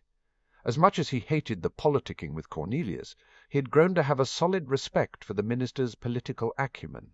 It was still too self-serving for Sirius's taste, but Cornelius had thrown himself into supporting the new regime with vigor. It was Cornelius who had advised which of Wenlock's alliances would provide the Malfoy house and its alliances with enough weight that they'd provide an effective counterbalance to the Potter Alliance. And Cornelius had argued successfully about why they needed a counterbalance. Sirius considered grudgingly. The Potter Alliance held a majority. Harry's agenda of equality for all and respect for wizarding traditions was established and could only continue apace. But they needed a strong minority to force compromise when the Alliance wanted to go too fast or too far. Sirius grumbled a little at that. But politically he could see the need for decent democratic debate, and more importantly, for it not to appear that the House of Potter was establishing a tyranny. There was also the fact that as much as it would be nice to wave a wand and have their agenda immediately made reality, the wizarding world at large wasn't ready for that. Slow, steady progress was the way to go if it was going to be long-lasting. Critically, though, the new political landscape made it difficult for Voldemort to gain a foothold, as Sirius had intended all those months before when he'd constructed his taking over the wizarding world plan.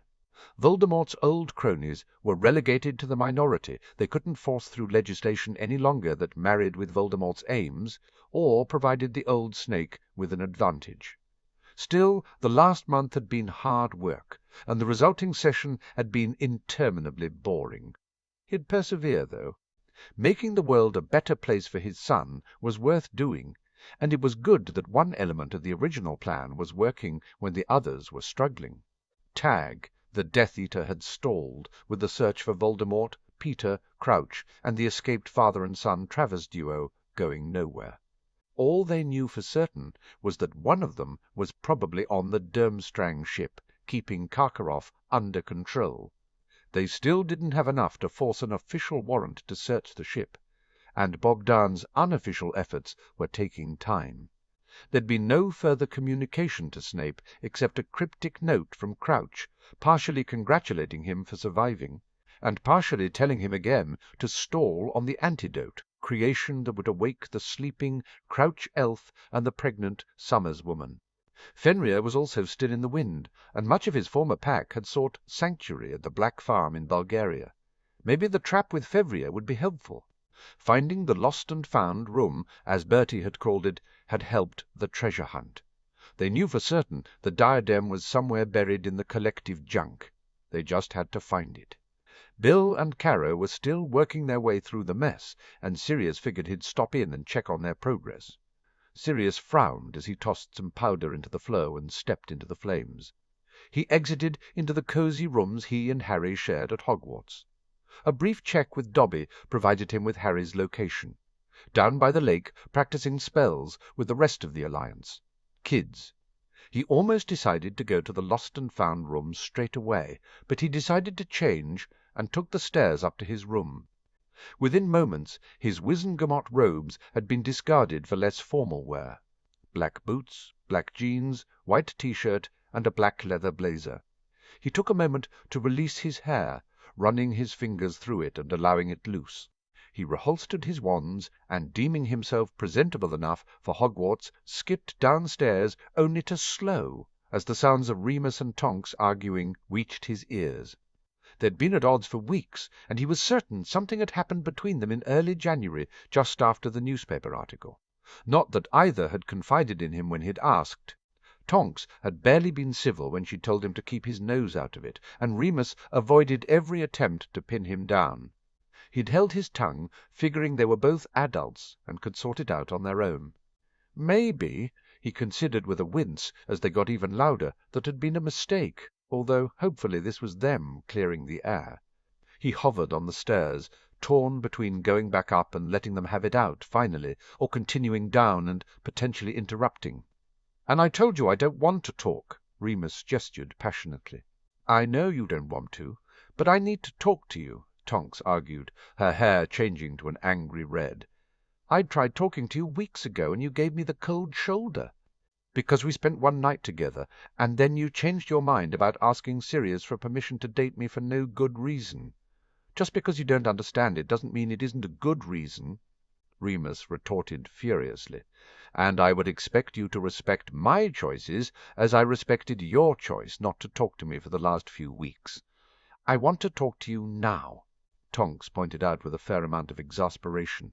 Remus folded his arms over his chest and raised his chin belligerently. And now I'm not interested in talking to you. Oh, could you be more childish? Tonks yelled. I'm not the one being childish, Remus snapped. What possible reason would I have for agreeing to talk to you now? And with that revelation, Sirius determined that it was time to stage an intervention. He marched down the stairs and into the shocked silence. Both Remus and Tonks paled and went red before paling again as they realized they'd been overheard. Padfoot, Remus began, a note of pleading in his voice that Sirius hardened himself against reacting to, since he needed to deal with the situation as Lord Black, not as Remus's old school friend. Don't, Sirius ordered gruffly. You know what I need to do here after what I just heard. Wait for me in the study, Remus. Remus stiffened, but a darting glance at Tonks, who ignored him, had his shoulders slumping in defeat. He nodded and left the room. Sirius gestured for his cousin to take a seat on the sofa. He stood in front of her with the chagrined thought that he looked like a disapproving father, and settled into the nearby chair as a compromise. This is what's going to happen, Nymphadora. He ignored her glare at using her given name. You are going to explain to me exactly what happened between you and Remus. It's none of your business, Tonks proclaimed. Sirius met her glare for glare. It is my business. I'm your head of house. I know you weren't raised with the protocols, but you have to know that when a member of the house falls pregnant out of wedlock to the steward, it's not something the head of house can just bloody ignore. Tonks flushed bright red, her hair cycling through a number of colours before it settled into its original brunette. She turned away from him. I don't know for certain that I am, she mumbled miserably. Sirius closed his eyes briefly and prayed for patience. He opened them again. Look, when you started all this, I thought you and Remus could be a good couple. He needs some fun and laughter in his life, and, well, frankly, you need some maturity, and I figured being with Remus would force you to grow up a bit. Thank you so much, Tonks snapped. Sirius glared her back down. But clearly recent events have me reconsidering. Now, I have been patient and kept out of it, as you both requested, and I've given you both plenty of time to resolve things on your own. But that's not happening. So, you're going to calmly tell me what happened between the two of you before I rush to snap decisions which won't benefit anyone. Tonks glanced back up at him, and whatever she saw in his expression must have convinced her to concede. She slumped back against the sofa cushions and fidgeted with the edging on her red robe. You remember the day the article came out? Tonks said quietly. I remember, Sirius said. He bit down the retort that he was hardly likely to forget. Well, that night Remus and me, we were back at the schoolhouse, and we were alone for the first time since Cian had gone to the sanctuary. Ah, all became clear. So you made your move, Sirius stated. Poor Remus. He'd been a mess the day of the article, guilty and horrified because of the political impact for Harry and Sirius, and mortified on his own behalf at the attention. Sirius had thought about staying at the schoolhouse himself that night, and having an evening of drinking and commiserating with his old friend. But Sirius had had Harry to think about, and he hadn't wanted to leave his son alone so soon after Harry had believed Sirius had died. Harry would always come first, but Sirius realized his choice had left Remus lonely and seeking solace. Anyway, he turned me down at first, but eventually I got him to agree to give us a go as a couple. We even agreed him talking to you for permission, Tonks continued. All sounds pretty positive, Sirius commented as Tonks fell silent. Yes, well, she looked up at the ceiling, avoiding his gaze. I offered to sleep with him, not sex, just sleep for comfort. And I'm going to guess that it didn't remain just sleeping," Sirius surmised with a heavy sigh. Tonks shook her head, and he saw the shine of tears before she ruthlessly suppressed them. "It was me, my idea. Once we were in bed, and—" Sirius held up his hands. "I don't need details." Tonks flushed, but nodded unhappily. She sniffed. "In the morning we were late, and he said we'd talk about what happened when we got back from the Wizengamot, and we did." She looked heartbroken. "Which is when he told me that after everything that had happened, he couldn't take the risk of politically embarrassing the house further by getting involved with one of its daughters right then."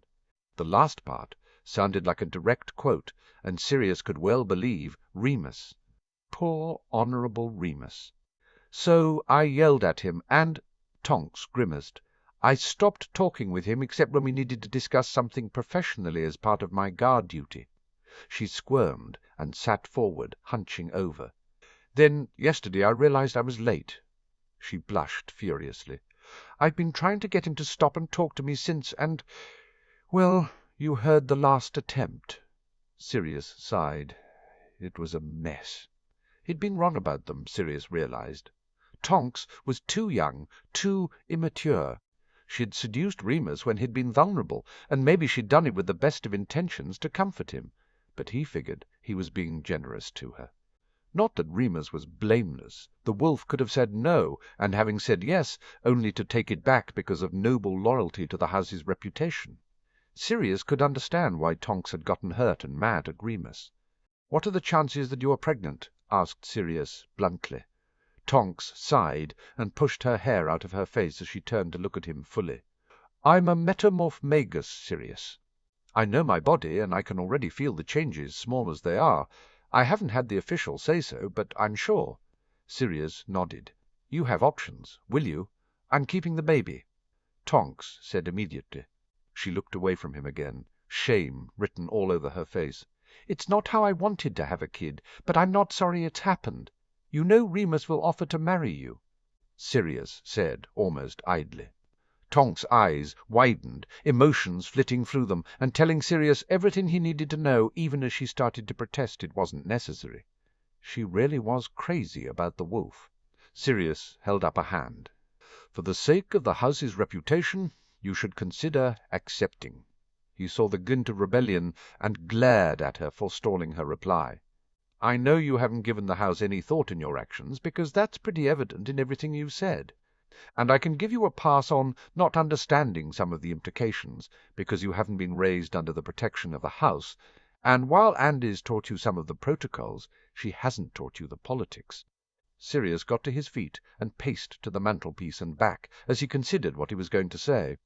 "You know, everyone got caught up with what happened with Wenlock in January, but the important and key thing was that we got the new creature and race classifications through. A classification that means Remus is no longer considered a dark creature with no rights, someone an aura shouldn't even consort with, never mind date, marry, or have a child with.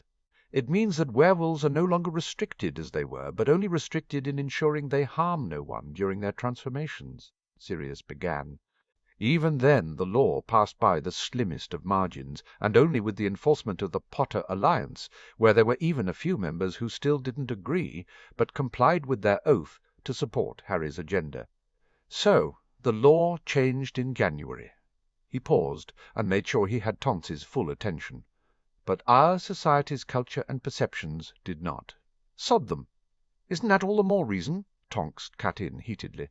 "Shut up and listen!" Sirius barked. He gestured an apology for his curtness, but he didn't back down. "What Remus noted in January at the session was that we had barely held it together in the court of public opinion. The tide turned in our favour, thanks to Wenlock making such a huge mistake that there was no other way for it to turn. And with that we got the law through, everyone accepted. Remus had made a mistake the night he didn't take his wolfsbane, and grudgingly allowed that maybe we are providing sanctuary and not building a werewolf army, as Wenlock wanted them to believe. But it was close." Tonks frowned, puzzlement written across her young face. and Remus realized that should it be made public that the same werewolf had made such a mistake had started to openly date a daughter of the house, that attention wouldn't shift from him. The Prophet would continue to focus their attention on him. More publicity and attention and focus, and maybe the wizarding public would consider that we were rubbing their noses in the change we'd forced through. The potential for us to lose political ground and public opinion was huge. Sirius pointed a finger at her. "That's why he told you not now." "It shouldn't matter what people think," Tonks said stubbornly. "And there speaks the voice of youth." Sirius replied smoothly, "I can't even begin to tell you how many times I said the same thing to Remus at school, or even after school, before it all went tits up." He gestured. "I'd tell him bollocks to the lot of them, and rage against the laws, even as I didn't do a thing truly to change them. And I knew even then if our side won the war, it wouldn't be much better for him. I resented the hell out of Remus for spending time with the Pax, and I wanted him to pretend to be normal." He held her gaze. "I was an idiot." The implication she was acting just as idiotically led to a dull flush spreading over her face and down her neck. "Of course, I was rebelling against my family and against my training in politics. So I forgot that my grandfather, who spent years grooming me as his heir, taught me that you have to remember society is more often a tortoise rather than a hare." "What?" Tonks muttered, confused. Sirius sat back down. "Ever heard of the hare and the tortoise? No? The hare was an arrogant, cocky son of a bitch. Actually a bit like me as a youth." He smiled ruefully. "He's the fastest and the best, can run rings round the rest of the animals. And he bullies the tortoise, who is slow and steady. So the tortoise challenges the hare to a race. The hare agrees, and they set off, and the hare speeds into the lead. Only he gets a little complacent, being so far out in front, and decides to have a nap. While he's sleeping, the tortoise wins the race." It was, Sirius mused, exactly what had happened with him and Peter back in '81. Sirius had been too damned cocky, and Peter had won. Tonks frowned. "I don't know what this has to do with the price of eggs." Sirius sighed. "Right now you're a hare, just like I was, and you want everything to happen now, for people to treat Remus the right way now, for you to be able to date without repercussions now. Now. He gestured at her. "Only society is the tortoise. It's nowhere near that finish line. It'll get there eventually, but not today, and not tomorrow, and maybe not soon enough for you to date and have a child with Remus without any backlash. And if we're too hareish, if we are perceived as being arrogant, as taunting and bullying the tortoise, we take the risk of pissing off the tortoise, and may find ourselves challenged in return." He paused, as he didn't think keeping up the analogy was useful. "Do you understand?" Tonks nodded slowly. "So I've stuffed it up, is what you're saying?" There was a look of creeping comprehension across her natural face, its sharp angles and grey eyes so reminiscent of the face he saw in the mirror every morning. "You've made mistakes, but so have I," Sirius said firmly. "I shouldn't have indulged your pursuit of Remus. I found it funny, thought you'd make a good couple in the abstract, and figured there'd be no trouble within the house if there was flirtation and a bit of a dalliance. Which he'd been wrong about, given the frosty atmosphere of the past month. But I gave it no more serious thought than that when really I should have thought about the bigger picture and stepped in." Remus thought about the bigger picture. Tonks said miserably. She hunched forward again. "I am an idiot. I pushed him into this, and now there's a baby, and he doesn't even want to talk to me." Her voice went thick with tears. Sirius pulled her into a hug and roughly rubbed her back. "Hey, it's going to be okay." He gave her a squeeze as she sniffed audibly. "Remus is one of the good guys, you know." "I know," Tonks said. "That's why I like him." Sirius conjured up a handkerchief and offered to her. She took it and blew her nose loudly. "What happens now?" Tonks asked, sounding utterly depressed.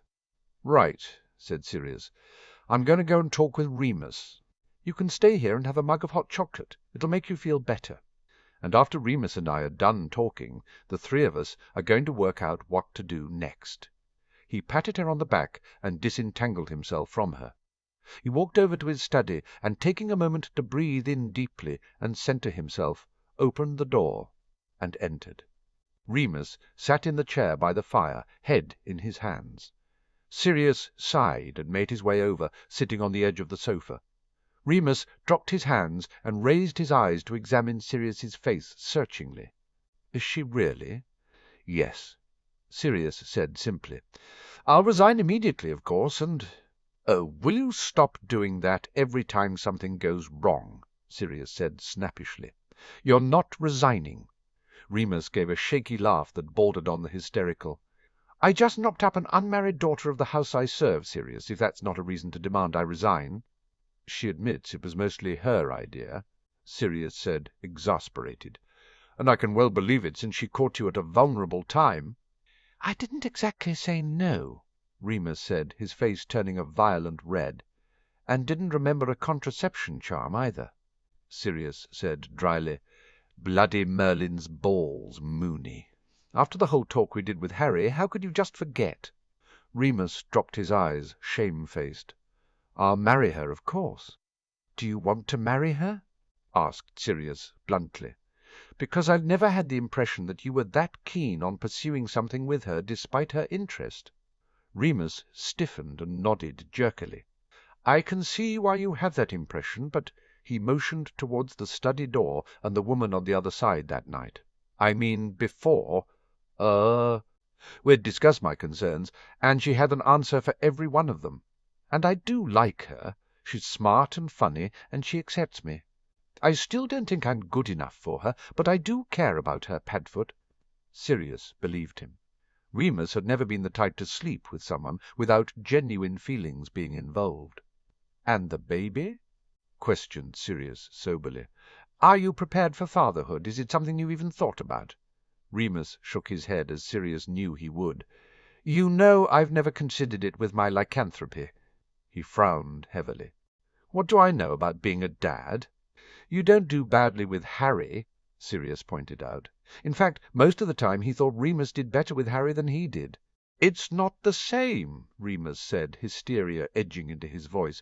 "You're responsible for Harry, not me, and—" "I don't know how to be a dad.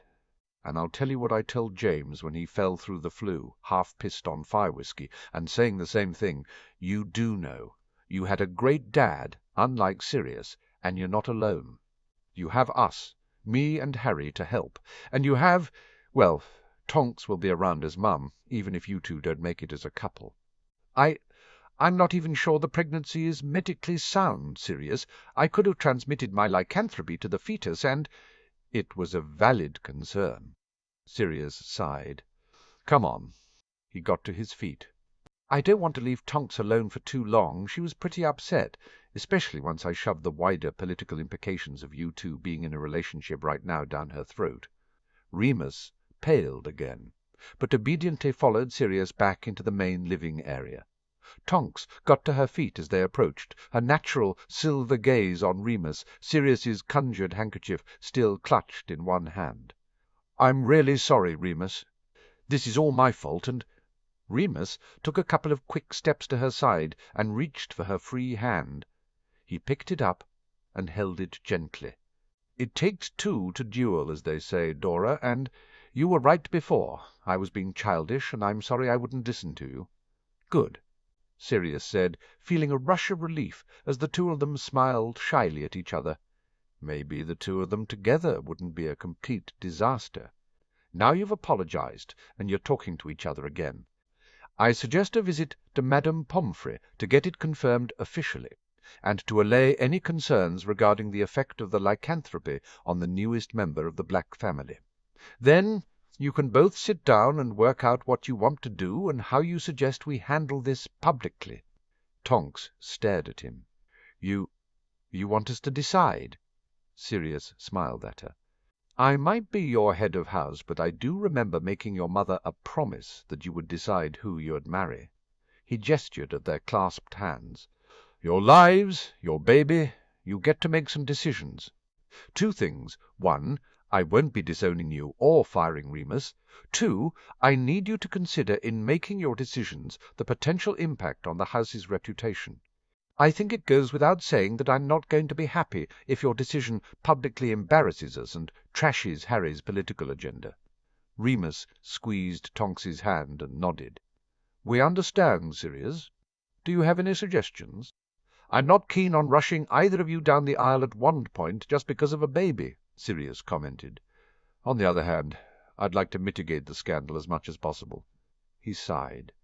"You might want to consider leaving Britain and moving to the Sanctuary for a while, the two of you. It'd keep you out of the public eye and provide a measure of safety since Greyback's still after Remus, and if he gets wind of a child." W.A.C. Remus blanched, and Tonks looked more serious than he'd ever seen her. "Now, shoo!" Sirius made wafting gestures towards the door. "Go get checked out, go home and discuss everything. Come back after dinner and let me know what you've decided." He waited until they'd left before he made his own way out, easily navigating Hogwarts to the 7th-floor corridor housing the Lost and Found room. Sirius stepped inside and almost barreled straight into Caro. "Sorry?" Caro grinned and winked. "Not a problem, Sirius. The pleasure would have been all mine." Sirius flirted, enjoying Caro's light-heartedness after the situation with Remus and Tonks. "Oh, I'm sure that's not true." Caro blatantly looked him over. Sirius gave a bark of laughter. "You," he wagged his finger at her, "are going to get me into trouble. She gets me in enough of it." Bill's amused voice had them both turning to see him levitating another dozen broomsticks to the front of the room. He placed them on a wooden platform, and they disappeared.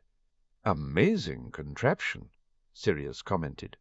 "It transports it all straight into a Gringotts vault." Bill smiled. "It makes getting the treasure out of inaccessible places a lot quicker. All I can say is, thank Merlin we have some way of clearing this place." Caro commented. "Croker's down that aisle there. He found some old books and got distracted." She pointed to the furthermost row. Sirius gave her a mock salute and went to find the head of the Dom. Bertie had found an old leather chair and had made himself comfortable reading a huge book with beautifully painted letters on parchment etched in gold. He didn't look up as Sirius approached, his attention completely subsumed by his find. "Interesting book?" asked Sirius dryly. Bertie hummed. It took another moment before he jerked his head upwards, blinking wildly as he suddenly mentally made the connection between the question and Sirius's presence. "Sirius, I see you found something," Sirius said, staring at the book dubiously. "One of the first potion books written by Slytherin." Bertie shook his head. "It's remarkable. What was it doing in here?" asked Sirius, glancing around the still, never-ending piles of stuff around them. "This item I rather suspect was hidden away by Riddle," Bertie murmured. "I suspect its original home was the Chamber of Secrets." "That would make sense," Sirius commented. He motioned down the aisle. "Any luck with the diadem, then?" "It's not in this vicinity," Bertie said with a sigh, closing the book. "We have an accurate picture of the diadem. It is just a matter of locating it." "He can't have come too far into the Lost and Found room," Sirius said. Whether he stowed it on the way in or the way out, he was pressed for time. "Indeed, although I suspect he cast something stronger than a notice-me-not charm, so people wouldn't take note of it," Bertie said. "And, by the way, the elves have told me off. Apparently this room is designated as the come-and-go room, or the room of hidden things, depending on which elf you speak to." Sirius waved away the discussion on the room name. "Perhaps Voldemort cast something that means the searchers get distracted by other interesting finds," he suggested good-humouredly, pointing back at the book Bertie still held. Bertie grinned back at him. "Perhaps. Even so, I have hopes it will be found this side of Easter with the system Caro has devised." He smiled. "Albus might want to argue for Caro and Bill staying on and clearing the room completely.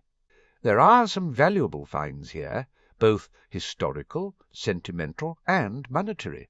Some of the latter might very well help the Hogwarts budget." Sirius nodded his agreement. "Once we have the diadem, there's only the snake." "And Voldemort himself," Bertie said grimly. "We are going to have to start thinking of strategies to trap him and turn the tables once and for all. We haven't made too much progress on the whole power he knows not thing." Sirius sighed. "I would really like to make the acquaintance of a Vila who can introduce me to Lumiere's descendant, so I can try for the original story of the Hallows." "You know it may not even be that," Bertie pointed out crisply. "There's time yet." "Well, I'll leave you to it. I just came to see how it was going," Sirius said. "I should get back. I'm expecting Harry home for dinner." "How's he getting on?" Bertie asked with genuine interest. "Good," Sirius said with a fair amount of pride. "He's mastering magic above his year on a daily basis. His theory knowledge is still an issue, but he's keeping pace with his year mates.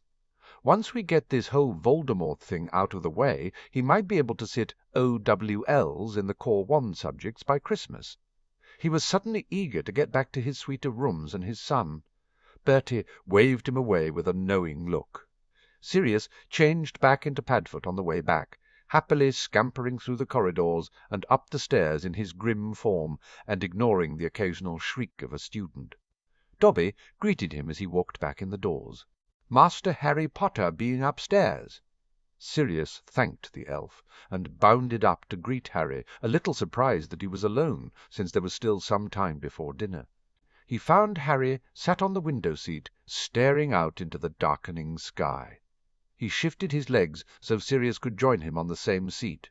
It was clear from the frown lines creasing Harry's brow, and the pensive expression pinching his face into tense angles, that there was something bothering Harry. Sirius hoped it wasn't girl trouble again. He had been more than thankful when Harry and Hermione had made up, and it had enough drama after the shenanigans with Remus and Tonks. "You want to talk about it?" prodded Sirius gently, nudging Harry's knee with his own. Harry nudged back and turned his gaze to meet Sirius's. "Ron can't sustain the Bubblehead charm. It's a tricky one," Sirius agreed. "I'm pantsing myself." "If it is Ron who gets chosen for the second task—" Harry trailed off, worry shining from his green eyes as he bit down on his bottom lip. "Out at the lake there was this moment where I thought it would be better if it was Hermione or Neville, because then at least I know they can do the charm and be fine, which is mental. I shouldn't even be thinking that." Sirius hummed. "There was a time in our 5th year when the Marauders got caught out in the grounds by a pack of 7th-year Slytherins. One of them went to use Crucio on your dad, and Remus pushed him out the way and took the curse. After, I was pleased it was Remus and not your dad, because Remus knows pain and can take it, whereas your dad was innocent that way right then. No one had ever tortured him with pain before. Of course I felt rightly bad about thinking it was better that it was Remus, so I know how you feel." Harry's tension had eased with the story, and he sighed. "It's a bit ironic, isn't it? I mean, a month ago I was dreading Hermione being part of the task, and now I'm thinking better her than Ron. You know she's a better witch than he is a wizard. You know she's going to be more prepared and have more in her arsenal to help her deal with the unexpected." Sirius shrugged. "Ron's a good mate, surprisingly excellent at strategy, and always willing to throw himself into a challenge, but he's lacking in her smarts and her power. I think you should want the person best qualified to survive be the one picked, and not the one who is more likely to struggle." He pushed Harry's knee again. "The trick is not to feel guilty for the thought, when it's not your fault, that either of them might be picked." Harry sighed, but he nodded, his messy black hair bobbing up and down. "I just wish I knew more about what they were building on the lake." Sirius nodded. The attempts to find out what was being done by the lake hadn't been that successful. Despite animals being able to see through the illusion, an animagus could not. A casual approach to the merfolk had also been turned down. Harry gestured at Sirius. "How was your day? Did it go okay at the Wizengamot?" Sirius made a show of pulling a face. "I complained to Richard that taking over the world was boring." Harry chuckled. "Well, it's good. It's settling down now, though." "You're right," Sirius conceded cheerfully, "and I have to admit a session without the family totems showing up unexpectedly, and criminal confessions was slightly more relaxing. The most excitement we had was Griselda threatening to strangle Albus with his beard. "What did he do?" Harry asked, amused. "Complained again about the House of Potter holding the Wenlock proxy." Sirius said, unconcerned. Albus's disapproval didn't matter to him. "I think Griselda and Tiberius are planning on calling him out one of these days." He shifted, poking Harry in the knee with a finger. "The more exciting drama happened after I came home." He proceeded to fill Harry in on what had happened with Remus and Tonks. "She's pregnant?" Harry was wide-eyed, his mouth falling slightly open before he snapped it shut again. "But you and Remus lectured Neve and me for hours." "It wasn't ours," Sirius said defensively before sighing. "And you have a point. He wasn't responsible. And now you're going to get a real-life lesson about living with the consequences. I've already told Remus that I don't approve of his teaching technique." "Are they going to get married?" asked Harry, contemplating the issue. "Probably." Sirius expected that they would. He understood from conversations he'd had with Hermione's parents, among others, that single parenthood and unwed pregnancy was losing the stigma it had once had in the Muggle world. The Wizarding world was still fairly old-fashioned in its mores, though, and while Sirius wasn't going to force his oldest friend and his cousin down the aisle, he expected a backlash if they didn't wed. Stacey Pocus, Dudley's friend's sister. She had to when she got knocked up. Harry mused out loud.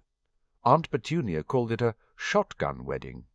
"We usually call them wand marriages," Sirius said, "because they take place with the groom held at wand point by the father of the bride.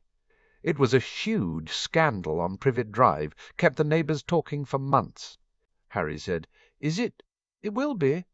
"It will be," Sirius confirmed, "but we'll just have to weather it." He hoped the pair would take his advice and go abroad. It was an old-fashioned solution to the problem. He remembered talk of the head girl Justine Markby leaving Hogwarts suddenly to go to France back when he was a third year. He'd ran into her a few years later in Diagon Alley, and she'd had an adorable child attached to her hip. It had been fairly easy to put two and two together. "Well, we can let Moony and Tonks know they've got us, can't we?" Harry said firmly. "You said they're coming back after dinner?"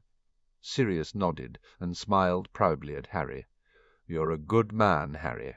A good friend. Both Moony and Tonks are lucky to have you." Harry coloured a touch at the praise, but he poked Sirius back. "Dinner?" Before Sirius could reply, his stomach growled loudly, and both Harry and Sirius laughed as they clambered off the window-seat. "Come on then, Padfoot," Harry said brightly. "Let's get you fed." Sirius slung an arm around Harry's shoulder in happy camaraderie. "Hey! I'll have you know I deserve a feast. I've had a very hard day." 24 February 1995. Dear Harry, Remus is going to miracall you later to say good luck. But my mum always sent me a letter when I was at Hogwarts, and I thought I'd do the same. As Remus has probably told you, life at Black Farm, a.k.a. the Potter. Black Werewolf Sanctuary is settling back down after our arrival. I guess our turning up as a couple, and with me up the spout, really was like a boulder being tossed into a pond. All the pack have pretty much accepted me now, and I've heard no grumblings for over a week. Not even from Sheehan. Clara is fantastic. She and I have just clicked.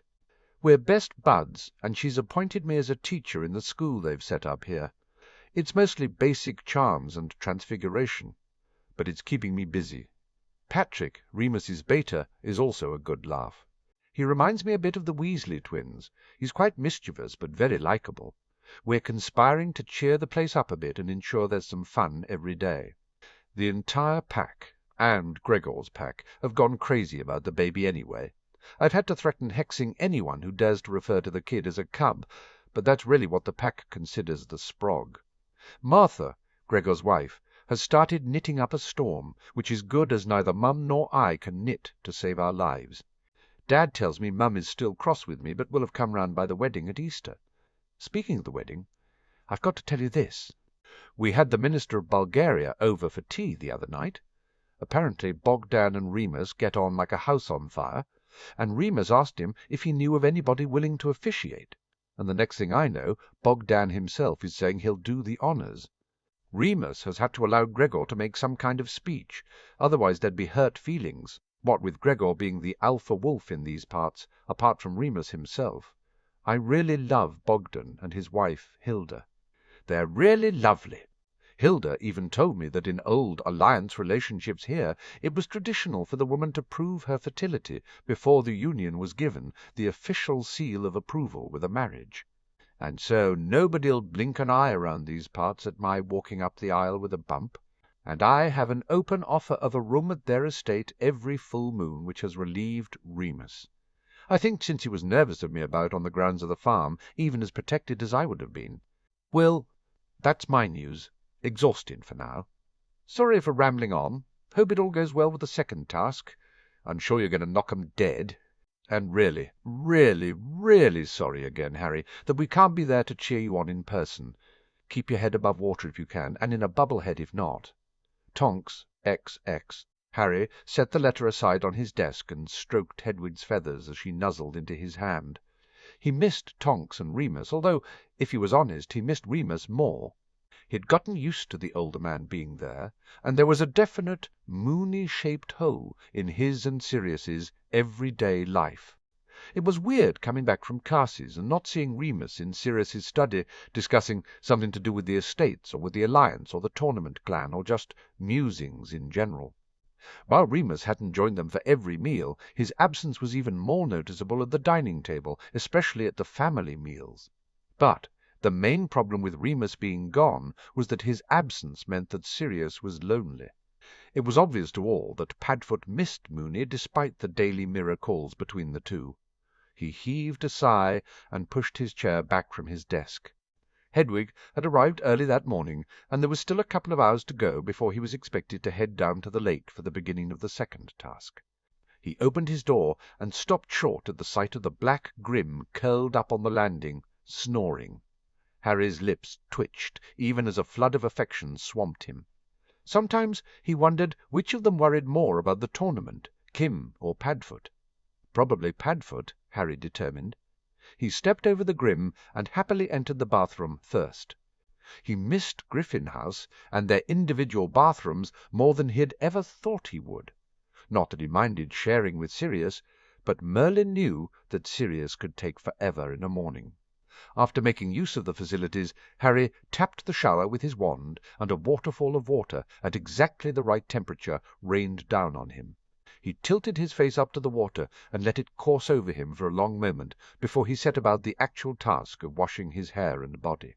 He muttered over his favourite shower gel, depleting again due to Sirius's liberal use. It would be good to visit the farm at Easter, he mused. Not only for the wedding, which in truth he wasn't looking forward to attending much, but to see the sanctuary and to meet Remus's pack. It would also be his first holiday anywhere in Europe, and he was keen to see how Bulgarian Wizarding Society differed from British. Victor had offered to show him the Bulgarian Quidditch headquarters and stadium, which he was really looking forward to seeing. Sirius had also mentioned that they might pop to another couple of countries during the holiday and spend the entire break abroad rather than at home in England. Harry figured it was Sirius's way of providing him with an incentive to look beyond the second task. Doing a final rinse, he shook himself lightly and tapped the shower to shut it off again. He grabbed hold of one of the big fluffy robes and went over to the sink and mirror. "You're looking pale this morning." The mirror tisked loudly. Harry grimaced. He brushed his fingers along his jawline and did the shaving charm Sirius had taught him to remove any hint of bristles. He still didn't need to shave often, but it was good to know he was developing in the right direction. He dried his hair and tried to style it before giving up on it. When he reopened the bathroom door, Padfoot was missing from the landing, and Harry figured Sirius had woken with the noise of the shower. "Bathroom's free!" He called out loudly before diving into his own room to pull on a robe for breakfast. He skipped down the stairs and settled himself at the table. Dobby immediately popped in and put down a large bowl of porridge with berries thick in their syrup. Harry's mouth pouted as he'd been planning on plain toast, but Dobby looked at him sternly. "Master's Paddy be's telling Dobby you's been needing the energy in the cold water." Well, yeah, he wasn't getting out of the porridge. He picked up his spoon dutifully and began eating. It was a stunningly good porridge, creamy and warm, and with just a hint of ginger and cinnamon. He pulled over the Prophet and pushed it away when he realized the front page was dedicated to excitement about the task that day. Sirius's footsteps on the stairs had him lifting his gaze from his bowl momentarily. Morning. Morning, Pronglet. Sirius presented a hand mirror with a flourish. For you. Harry took it eagerly and smiled widely at the sight of Mooney. Morning, Remus. Tonks said you'd be calling in her letter. I'm glad it reached you all right, Remus said, his face blurring for a moment as the mirror stabilized. She was worried. She said the Bulgarian minister is going to officiate your wedding, Harry commented. Across the table, Sirius choked on his coffee. Bogdan has offered, and we've graciously accepted. Remus confirmed. Gregor will play master of ceremonies. Padfoot will be best man, and you'll be a groomsman along with Patrick. He paused. It was supposed to be a small affair. He sounded somewhat bewildered. Sirius grabbed the Prophet and gave a snort of disgust. Remus cleared his throat. Anyway, I called about you, not about me. Are you all prepared for today? Harry nodded. I'm just waiting to see who is picked as my hostage. Apparently there's going to be some kind of ceremony to begin the task, and we all think that's when the goblet will choose them. I know you, and whoever is chosen will do their best, Remus said calmly. Just remember that Voldemort is bound to have stacked the deck somehow like he did with the Horntail. It's not going to be over until you're back inside the castle. I'll remember. Remus's expression turned sad. I'm so sorry I can't be with you. It's okay, Harry assured him. No, it's not, Remus contradicted him, but Tonks and I need to stay out of the public eye right now until we're respectable, so it can't be helped. I expect to hear all about it right after it's over, though. I'll mirror call you afterwards, Harry promised. Stay safe, Snitch. And with that, the mirror went dark.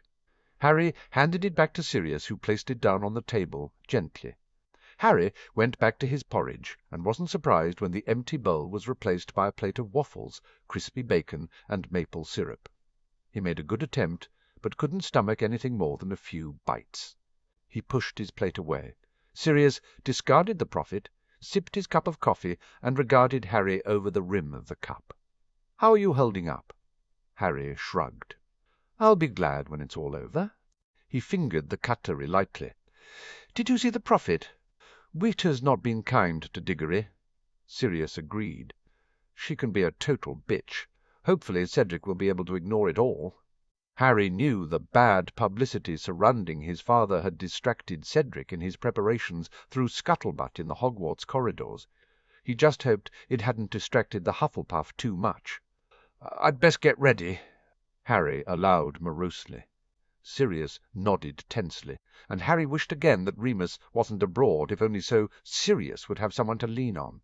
He headed back up, paid another visit to the bathroom since his task outfit was going to make any further visits difficult, and went back into his room where Dobby had laid out the clothes. The first item was a thermal undersuit made of leggings and T-shirt, followed by a Muggle dry suit used for cold water diving, which had been modified by magic to be as thin and as light as it could possibly be. He was assured that all the Alliance would be wearing something similar on the off chance that they could be chosen as his hostage. It was a bit of a struggle to get into the garment, but Dobby helpfully popped in to help zip him up. Harry completed the outfit with a woolly hat, gloves, and heavy winter cloak that covered him neck to toe. He shoved his feet into footwear made of the same materials as the diving suit, but with a pliable rubber sole. All the outerwear had been bespelled with inbuilt warming charms and staved off the cold. He made his way back downstairs, and wasn't too surprised to find Andy and Ted waiting for him along with Sirius. "Sissy sends on her and her family's well wishes," Andy said as she greeted him with a hug. They wanted to get a good seat. "Shall we?" Harry gently let himself be led out. Andy kept up a stream of light conversation which never touched upon Tonks, Remus, and the baby, or anything to do with the task. It wasn't too long before they got to the edge of the lake. "Champions over here, please!" Bagman yelled jovially. Sirius was the last to hug him. "Good luck, Pronglet." Harry nodded in acknowledgment, too choked up to reply. His nerves had his belly churning, and he regretted the porridge. He should have stuck with toast. He yanked his mind off his nausea and took the opportunity to look around him finally. Almost the entire lake had been edged with stands, and they were filled to the brim with spectators. The Durmstrang ship had been moved to the far side of the lake out of the way, and visitors for Durmstrang were housed on its deck. The lakeside closest to the castle had been transformed with a massive landing platform jutting out across the lake. The judge's desk sat to one side with the goblet upon it, a VIP section to the other. Out in the centre of the lake there appeared to be a floating wooden cabin. Bagman waved Harry forward and lined him up next to a white-faced Cedric whose eyes were pinned on the champion's box, which was right next to the landing platform. Harry glanced over and saw Amos Diggory sat next to his wife. "It's good to see your dad looking better and out and about again, Cedric." Cedric relaxed a touch. "Thanks, Harry." Fleur shivered. "Well, they not get on wizzied?" Victor nodded his grim agreement. It took another 10 minutes, though, with the judges taking their seats, before Bagman finally performed the sonorous spell to make himself heard. "Good morning, distinguished guests, professors, students, and, of course, our 4 champions," Bagman began. There was a loud cheer. "Now, some housekeeping before we start.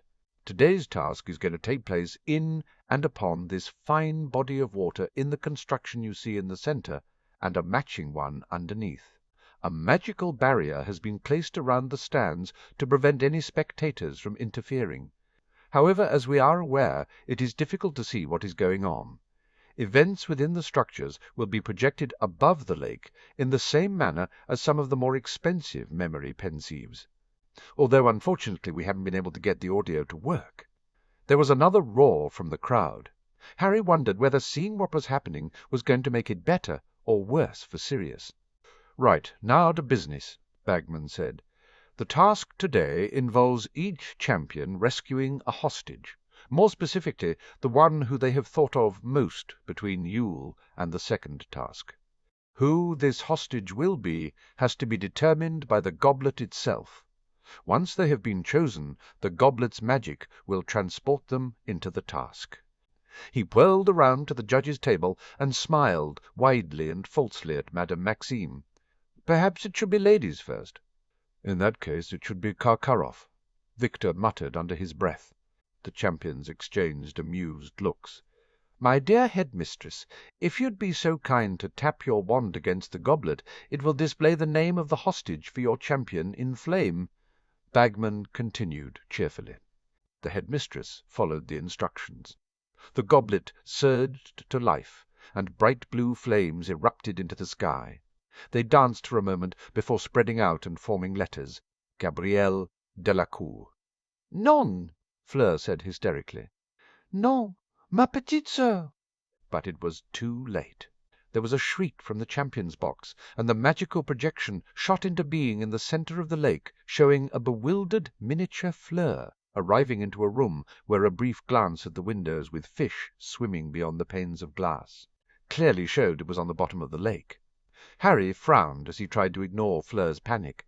He tried to memorize the projection, the shape and size of the room, the details he could see. "Headmaster Karkaroff." Bagman's smile had dimmed after the revelation of the Beauxbatons hostage. "Please do the honors." Karkaroff immediately tapped the goblet, and it flared to life once more. The flames were purple, but they immediately formed a name: Natalie Warren. Harry's eyes shot to Victor's stony visage as the name of the Hogwarts head girl blazed, and the magic took her into the room. Fleur settled as the projection showed Natalie immediately moving to calm a visibly crying Gabrielle. "I am courting Miss Varren," Victor said quietly, providing an explanation. Cedric grimaced and tensed. "I think I know who my hostage is likely to be." Harry nodded in agreement. "Mine too," he muttered. Dumbledore tapped the goblet, and, because he represented both Harry and Cedric, he called out Cedric's name clearly. A brilliant yellow flame shot into the air and slowly transformed into words. Susan Bones. Cedric went bright red. "Cho is going to kill me," he hissed. "I mean, Sue's been great about my dad and spending time letting me rant at her, but I didn't realize I was thinking about her that much." Harry could only nod dumbly. His attention was back on the goblet. His flame was a brilliant red, which immediately turned into Hermione Granger.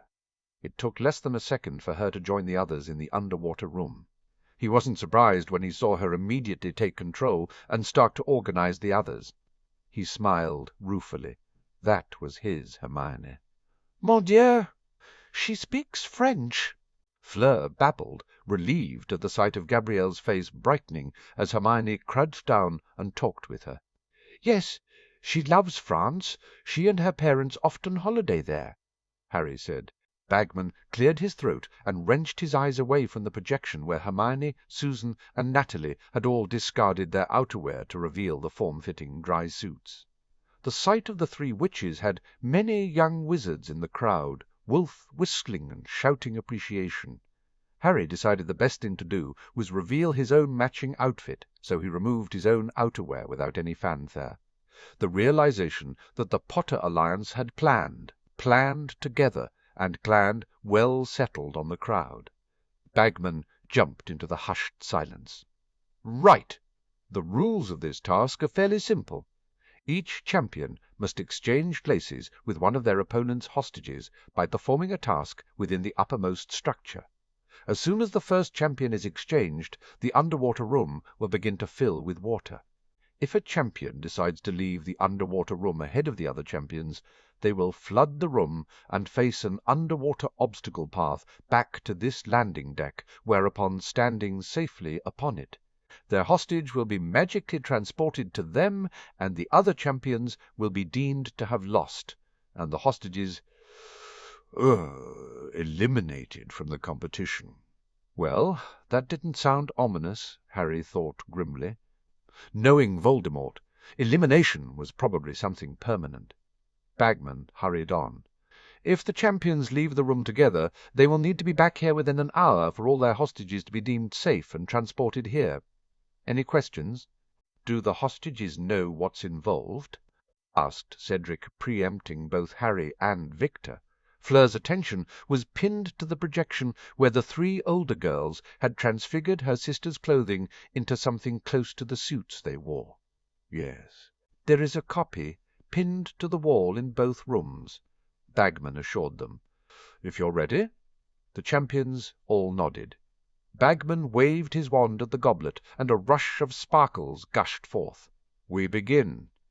A surge of gold rushed around the champions, obscuring them, and Harry felt the world melt away as the magic took him away. Oh, oh, oh. Hermione smiled reassuringly at Gabrielle, who was now decked out in a dry suit that would keep her warm and would assist her buoyancy if they went under water. "You look very beautiful," she said in French. "But of course," Gabrielle agreed with a Gallic shrug. Hermione bit her lip to stop herself from laughing. "A moment, please, Gabrielle. The others and I need to confirm what we are doing here and how our champions are going to rescue us." Gabrielle nodded, but she slid her hand into Hermione's. Hermione led them over to the wall, where Susan and Natalie were already considering the task description. "Right," Natalie said briskly. "We're in the structure below. They're in an identical structure above." She pointed with her wand at the diagram. "They'll get a clue and instructions which will give them the information they need to proceed. There are 4 spells. A champion must cast a spell upon another champion. Each spell will handicap that champion to some degree, but the hexed champion is exchanged with a hostage." She frowned. "No statement that they're exchanged with their own hostage, though." "It's possible each spell would be linked to a specific hostage, though," Hermione mused out loud. "Cast the one that makes you vomit sluds, for instance, and be exchanged with me. Or cast the one that makes your skin purple, and be exchanged with Sue. Somehow I don't think these spells are going to be that benign," Sue pointed out. "There's nothing to say either way, but this part of the task is clearly designed to encourage the champions into hexing each other in order to get their hostages exchanged," Natalie said crisply. Are we certain that they'll work together?" "Unless one of them panics," Hermione confirmed with a nod. Theo had done a really excellent job at ensuring information was passed in a way that didn't contravene the instruction for the champions not to collaborate in preparing for the task. "Right then," Natalie continued. "So we expect them to work out a way for them all to get down here. As soon as the first hostage is exchanged, this place will start to fill up with water." She glanced down at the young French girl. "Hopefully they'll take her topside first." Hermione translated the discussion to Gabrielle, who unsurprisingly looked fearful about what would happen if she was in the room when it filled with water. "Do not worry. I can cast a bubble-head charm on you to make sure you breathe," Hermione reassured her. "Let's hope they take me next, because I'm pants at the bubble-head," Sue commented with dismay. "Didn't you bring the backup gillyweed?" Natalie asked. Sue shook her head despondently. "I didn't think I'd get picked. I mean, I was so far down the list for Harry, and I never considered—" She coloured profusely. She grimaced. "Forget this task. Cho is going to kill me." Natalie and Hermione exchanged a semi-amused look. "Let's worry about that once we're out of this," Natalie said firmly. "Harry knows about your problem with the charm," Hermione reminded Sue. "I'm sure he'll make sure you get exchanged second. And either Hermione or I can cast it on you if you are stuck down here for a while," Natalie said. She turned back to the wall.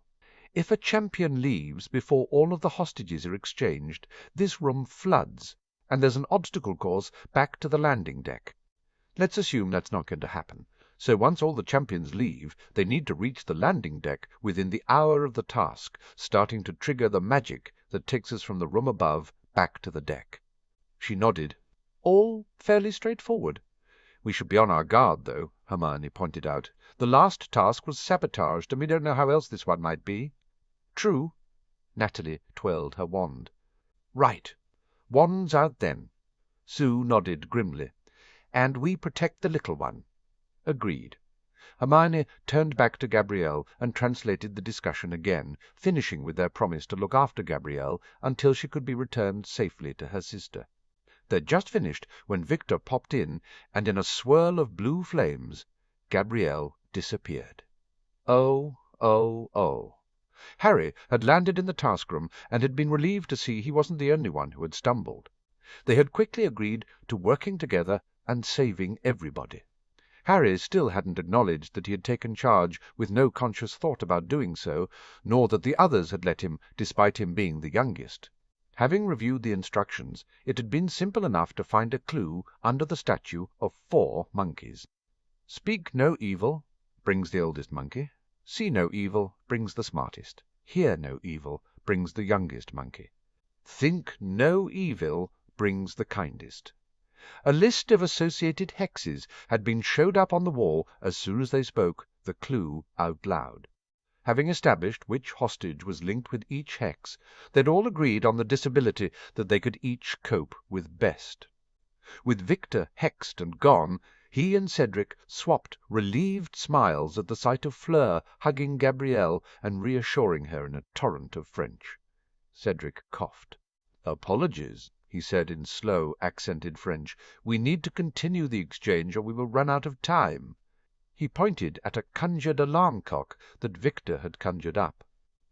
"Okay," Harry said, "so it looks like we were right about the hexes and how they're linked with the hostages. Victor should be deaf now." That got us Gabrielle. "We need to get Sue, which means you're next, Cedric, since you're the one who can deal best with the happy hex, and we think she's the kindest, monkey." "You mean I'm the only one who can't do blind, deaf, or mutinous?" Cedric grimaced. "Okay, let's get on with it." "Just," he grimaced, "can you let Sue know I'm sorry about this?" Harry nodded quickly, too aware that they were running out of time. He braced himself and performed the happy hex, otherwise known as the Fool's Curse. Until Cedric received the counter-hex, nothing would faze him. A poisonous snake would be treated as his best friend, a sharp knife like a favourite teddy-bear. It was a dangerous state of being, and Cedric was going to have to rely on the rest of the champions, keeping him from putting himself in danger. As soon as the hex hit, Cedric popped away, and there was a rush of yellow flames as Susan appeared. "Harry!" Sue hurried over, leaving wet footprints on the wooden floor, and Harry hugged her briefly. "You okay?" he asked, urgency creeping into his tone. Sue nodded, rubbing her upper arms briskly to keep warm. He fired a warming charm at her, and she smiled back appreciatively. "Cedric said sorry," Harry murmured. Sue blushed. "It's not his fault." Harry simply nodded back in absent agreement. "Fleur and I have to get on with this." "Don't worry," Sue said firmly. "All of us hostages know the score. We'll take care of each other." "Gun, thank you." Fleur led her sister over to them. She crouched in front of her sister and said something in a stream of French which sounded reassuring and comforting.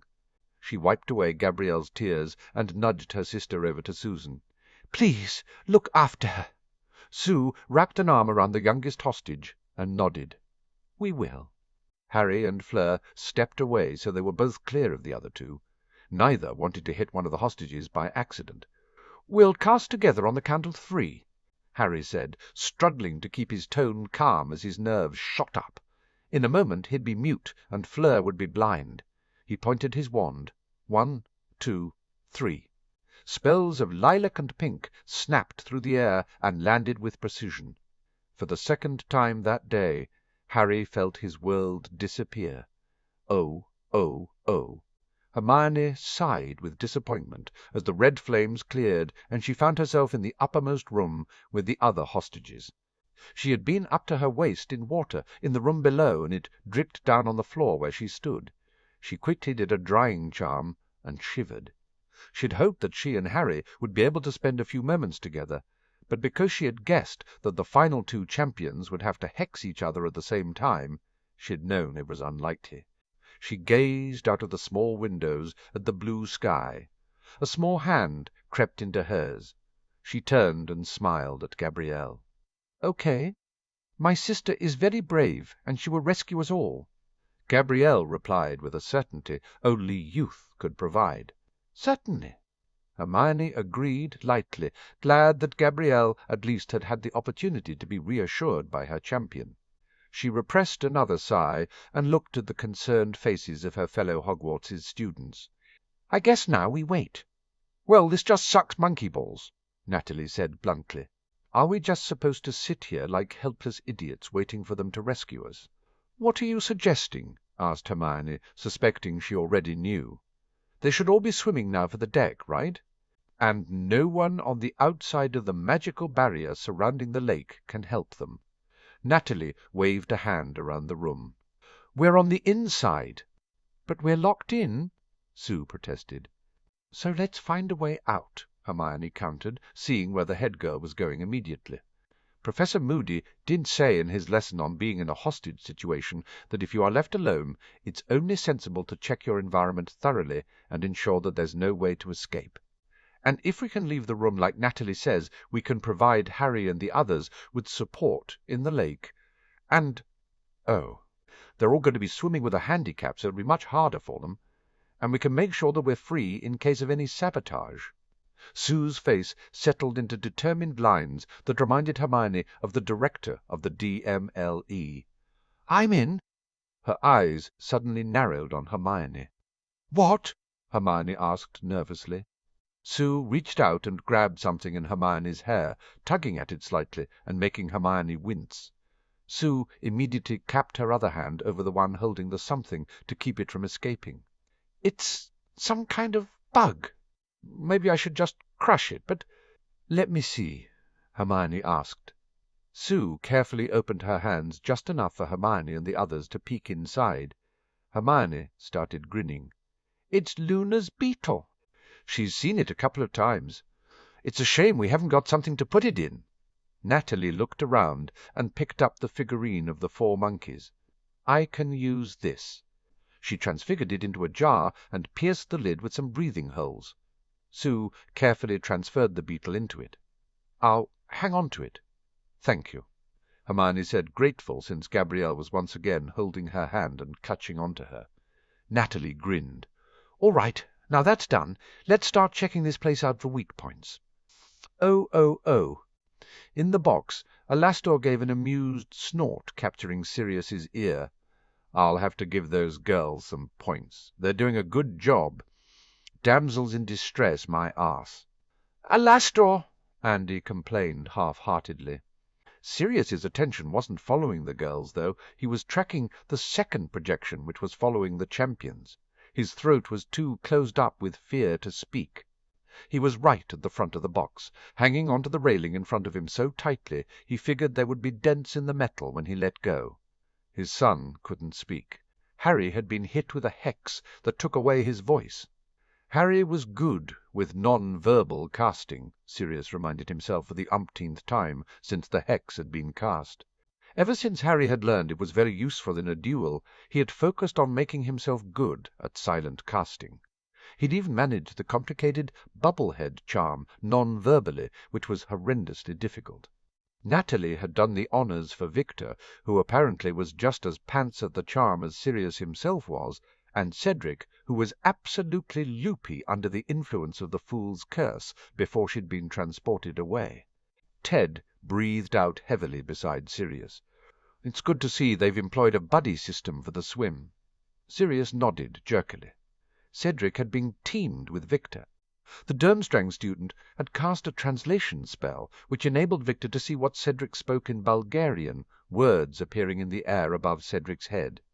The burly Quidditch player was able to keep Cedric in check, quickly pulling him back on track when Cedric's non-existent attention span had him distracted by something at the bottom of the lake. More importantly to him, Harry and Fleur had been teamed together. Harry had cast a spell which enabled him to act as Fleur's eyes, and they kept in sync with each other as they swam through the murky waters. Victor and Harry were using Quidditch hand signals to communicate. It was an excellent example of intra-school cooperation, and Sirius wondered vaguely how the judges were going to score it. A flash of something in the corner of the projection caught Sirius's eye, and he reared back. "Isn't that—" "I thought the swim was supposed to be without obstacle if they went together." "It was," Alastor said grimly. "But looks like we've got another case of sabotage." Sirius swore under his breath, his eyes pinned to the sight of his son stopping and turning to meet the newest threat to his young life. Oh, Harry heard the snake before he saw it.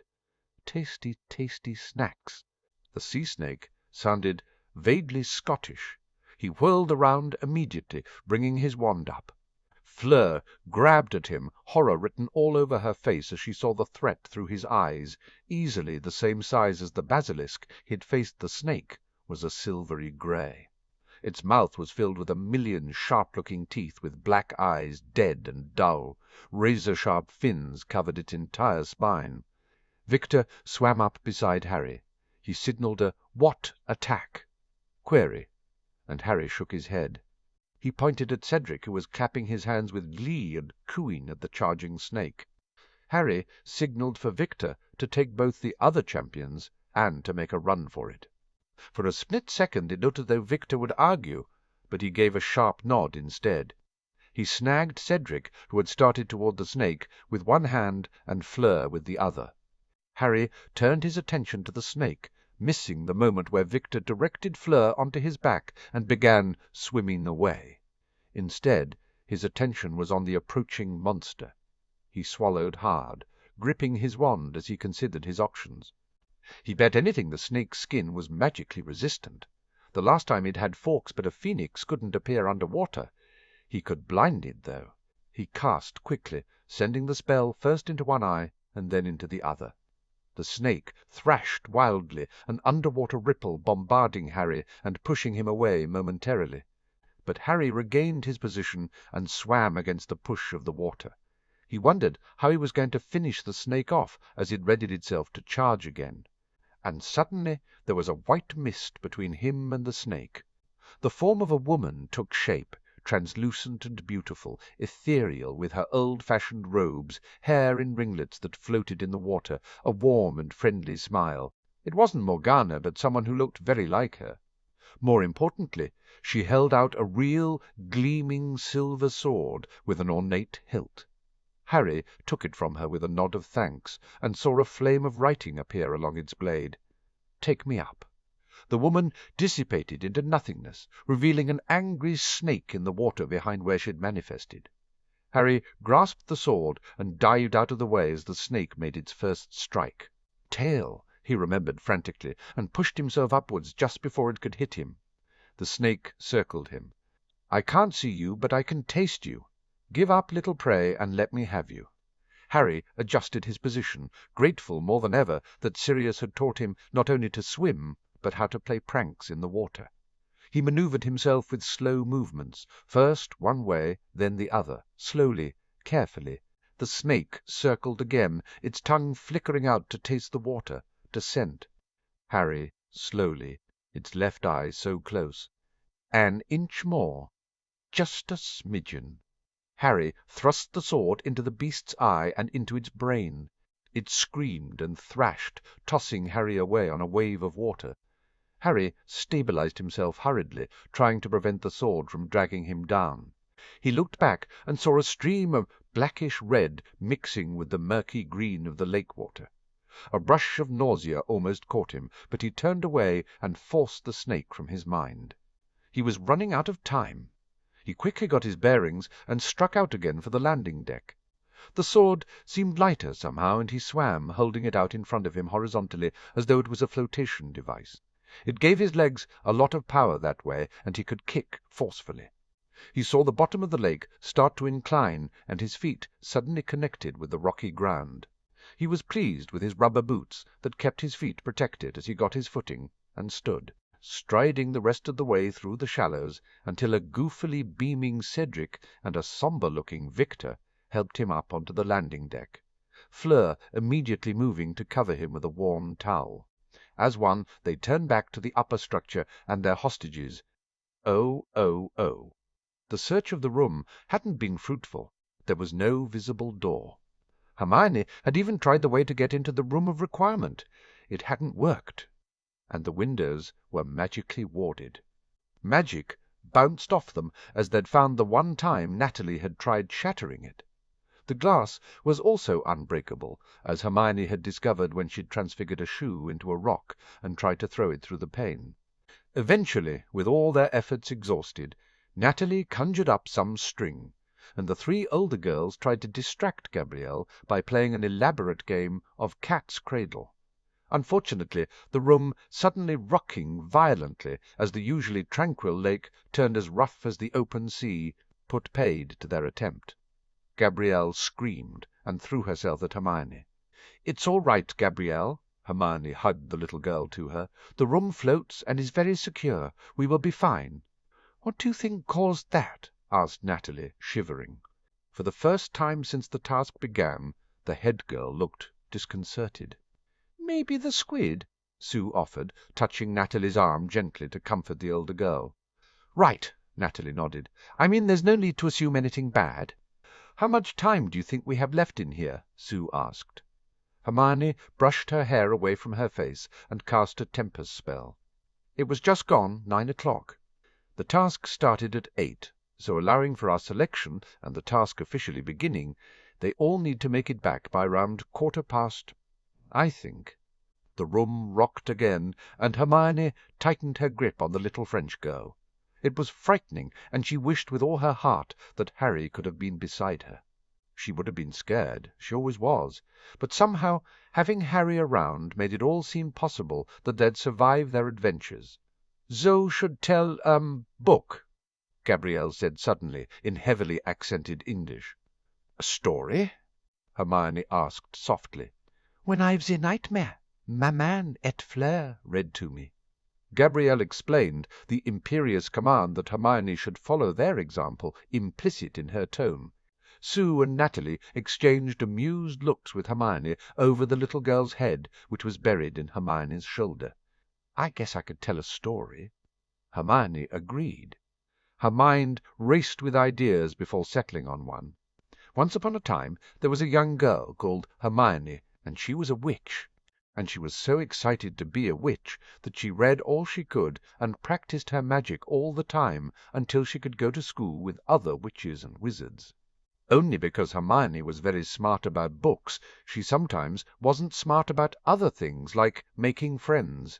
She ignored the sympathetic and, what she assumed to be pitying, gazes of the other two girls. One day she felt so very lonely that she spent all day crying in the bathroom. But because she was in the bathroom, she didn't know that an evil wizard had brought a huge troll into the school until it entered the bathroom. Was Z scared? Gabrielle asked. Very scared. Hermione said the memory of it sending a shiver through her. But just before the troll could hurt her, two boys suddenly appeared, one with hair which was as dark as the night, called Harry, and one with hair as red as a fire, called Ron. Harry jumped on the troll's back and told Hermione to run, but she was very scared and couldn't move. But just as she thought all was lost, Ron managed to use his magic and knock the troll out with its own club. "Ron?" asked Sue, a little sceptical. "Wingardium Leviosa," Hermione said dryly. "He actually got the pronunciation right." She turned back to Gabrielle. "And ever since that day Hermione has always remembered that books and cleverness are all very well, but what matters most is—" Flames surrounded them suddenly, and the world melted away. Oh, oh, oh, friendship, bravery, and oh. Harry grinned at the sight of Hermione, none the worse for wear standing on the deck beside him, wearing one show, and without even hesitating he wrapped her up in a hug, transferring his warm towel to her. "Harry!" Hermione hugged him back hard. "Are you all right? I take it you had no problems with the bubble-head charm, and what disability did you?" Harry pointed at his throat. Victor's conjured alarm clock began to ring. "Oh, you can't talk!" Hermione proclaimed almost excitedly. "That's so! Boom!" Harry spun around, his wand in his hand and the sword at the ready. "Oh, God!"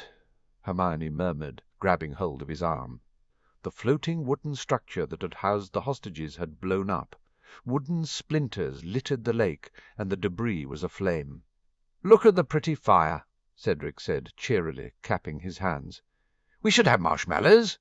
Hermione tried not to smile, biting her lip in sympathy for Cedric's unwittingly amusing commentary. Dumbledore stood and waved his wand. "Merlin!" Cedric sagged. That was weird. He suddenly caught Sue's gaze, and they both went bright red. Harry hid his smile at their discomfort.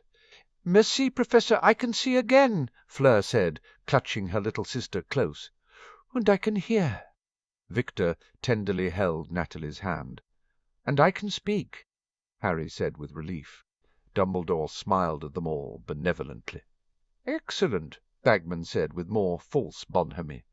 "If the judges would take a moment to confer—" They all turned back to the scene in the middle of the lake. The still burning debris had them all sobering quickly. "Wow," Hermione said softly. "If you hadn't, don't even think about it," advised Harry, wrapping his wand arm around her waist and taking comfort in the fact that she was alive and breathing and fine. "It'll only drive you insane." "And be the stuff of nightmares," thought Harry grimly. Bagman's voice suddenly echoed loudly around the lake. "The scores are in. As all our champions and hostages displayed honor in working together to bravely navigate this task, they are all awarded full and equal points." A huge roar went up from the crowd, and there was thunderous applause. Harry broke out into a pleased grin, and he happily accepted handshakes from his fellow male champions and Gallic kisses from Fleur and her sister. Finally he drew Hermione close again, and grinned at the sight of Victor being crushed in a Gabrielle hug. "Harry!" Hermione murmured. Why have you got a sword?" And Harry suddenly remembered the blade he held in his hand. He raised it to his eye level and gazed at it anew. It was beautiful. Shining silver with a pommel of bronze and silver and gold. "Where did you get that sword, Harry?" Cedric asked, moving to stand next to Hermione as he realized what they were discussing. Fleur and Victor moved to stand beside Harry. "It is very magnificent," Fleur commented. Vu defeated the snake, vivid. Victor stated with certainty. "Snake?" asked Sue, her voice rising. Harry shrugged. "Don't worry, the snake's dead now. He raised the sword a touch, turning the blade so it caught the light. "It's why I needed this, though." Words suddenly ran along the blade in flame, and Hermione gasped. "Take me up. Cast me away," she repeated. "Oh, Harry, do you know what sword this is?" "My first name has been lost to time, but the last was Excalibur," the words whispered into his mind. Harry almost flinched, and there was a distinctly masculine chuckle that followed. "Well met, child of Merlin and heir of Peveril, but unlike the Hallows that are of your blood, I am not meant for you, wizard. Cast me away, so I can one day serve our king again." "Thank you," Harry thought loudly, hoping the sword heard him somehow. "Harry?" prompted Hermione. He was unaware of the crowd's attention, the preternatural silence that had hushed every single witch and wizard, every single creature looking on. "It's meant for the king," Harry said, oblivious to the glow of power in his eyes, the magic flowing around him. "Not for me." He took a step forward to the edge of the deck and raised the sword above his head. He flung it as hard as he could towards the body of water. The sword arched across the sky, turning and turning. A hand rose from the lake to claim it, plucking it from the air with grace and surety. The hand and the sword sank beneath the water. And suddenly there was noise unlike anything Harry had ever heard, as the crowd yelled and cheered and applauded and stamped their feet and whistled. Harry searched out Sirius and grinned at his proudly beaming father, who was clapping as though his life depended upon it. Satisfaction settled on Harry like a cloak. The second task was over, and Voldemort hadn't won. He was still alive. Hermione was still alive. Everyone had lived. 0005, the March, 1995. Dear Snitch, apologies for the password, but security is key regardless that I've been nagged into writing a proper letter. Apparently Dora is of the opinion that a letter trumps a mirror call, and remembering how often I have savoured notes and correspondence from loved ones, perhaps she has a point. Firstly, I have to tell you that whatever Narcissa said to Andromeda, it has worked a treat. Dora is fairly giddy at her mother's turnaround. I have an idea that a Slytherin's sly hint that Hilda was stepping in as mother of the bride and expectant grandmother might have something to do with it, but don't ever tell anyone I said that. I'm glad Hermione is pleased with her role as bridesmaid. It seems as though the wedding party will almost be an entirely black affair, since I have you and Silius. And Dora invited Anna to be matron of honour, and she accepted. Simeon apparently is really looking forward to your anticipated trip to the Quidditch Stadium. Gregor has advised me to send invites to the other Alpha Wolves, so they'll be attending, and Sirius mentioned the other day about inviting more of our allies, since with Bogdan officiating we've had to invite Cornelius. So much for a small, quiet wedding. Luckily Dora is taking care of the details. I remember it was much the same with your mum and dad's wedding.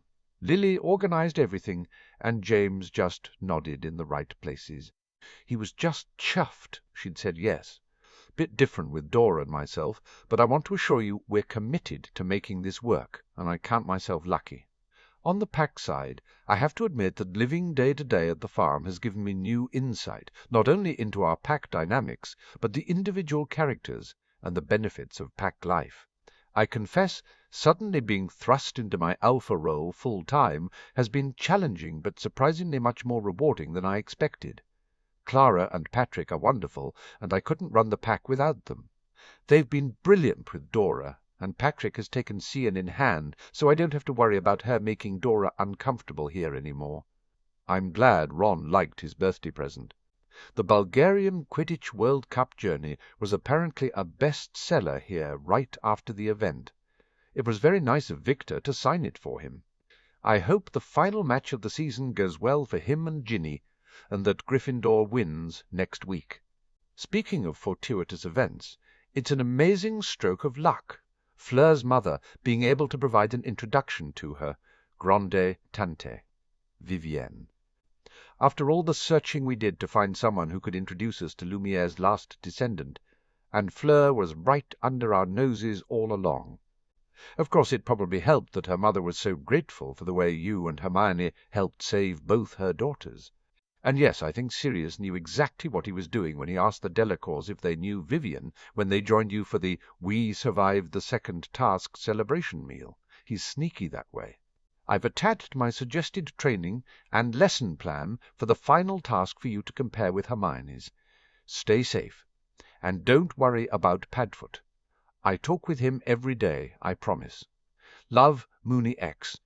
Hermione handed Harry the letter back and perused the plan with pursed lips, settling back into the comfortable cushions of the sofa in the quarters Harry and Sirius occupied in Gryffindor Tower. She pushed a hand through her hair, her fingers tangling in curls before Harry gently extricated them. She tossed him an absent-minded smile and continued reading. Much of Remus's plan involved physical training to build stamina, dark creature spells, defensive and offensive, curse-breaking spells, and general navigation. Hermione nodded, pleased. It all correlated with the research group's findings that the third task invariably was some kind of all-round challenge through some kind of obstacle course. Variations of mazes and gauntlets had been used several times the surrounding countryside. A rounder school was another popular choice.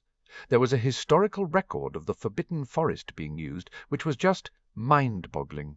The inside of a school on very rare occasions, and an underground labyrinth just the once. "This is very comprehensive," Hermione said, handing it back to Harry. "I have a similar list the research group has compiled. We'll go through them next week at the Alliance session." She hid a smile as Harry read through the plan himself. Just a year before he would have discarded it, uninterested and simply trusting her to tell him what was needed. She did miss that note of absolute trust, she acknowledged honestly, but she had decided she was more pleased about Harry's improved academic performance and his maturity too much to miss it all that much. She pressed into his side. "Have you and the other champions discussed working together again?" Hermione asked as Harry carefully folded Remus's plan and put it back in the envelope. "We figure Voldemort and his cronies are going to make everything as lethal as they can, so we're agreed that we'll help each other out if we see one of us is in trouble and needing aid.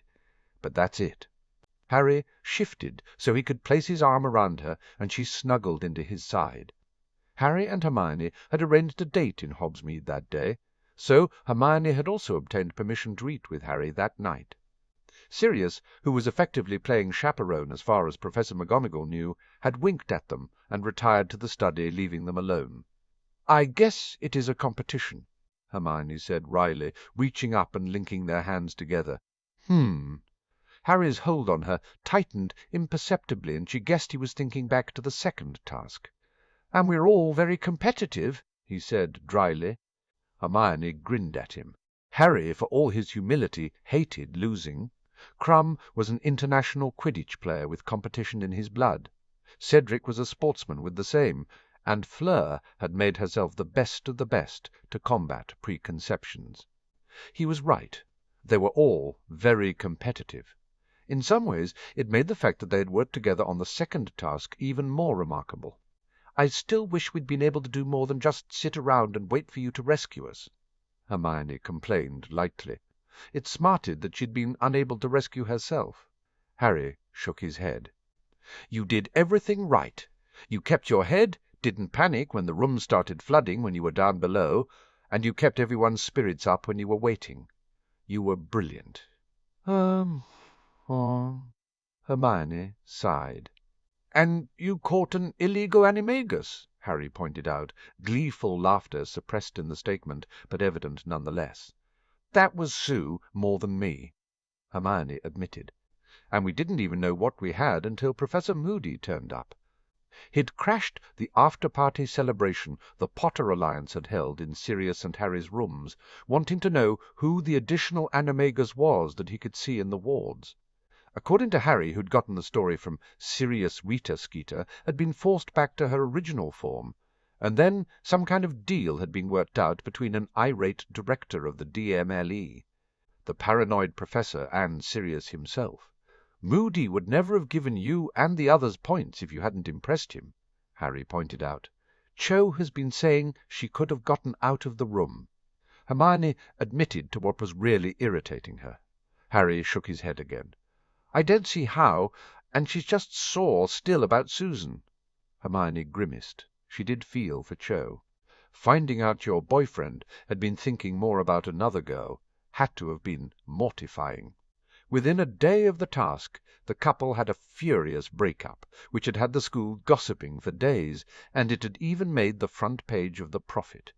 It was no wonder Cho was being slightly less than gracious about things if Hermione thought about it enough, and presumably Hermione wasn't the target of her ire, but Sue. Poor Sue had gotten hate mail. Hermione had been horrified that someone had laced one of the letters with "Bubotuber Puss." That had led to an official investigation. Really sending a malicious letter to the niece of the director of the DMLE was very stupid. And they'd managed to track down the sale of Bubotuber Puss to Marietta Edgecombe's mother, who had confessed to sending the letter.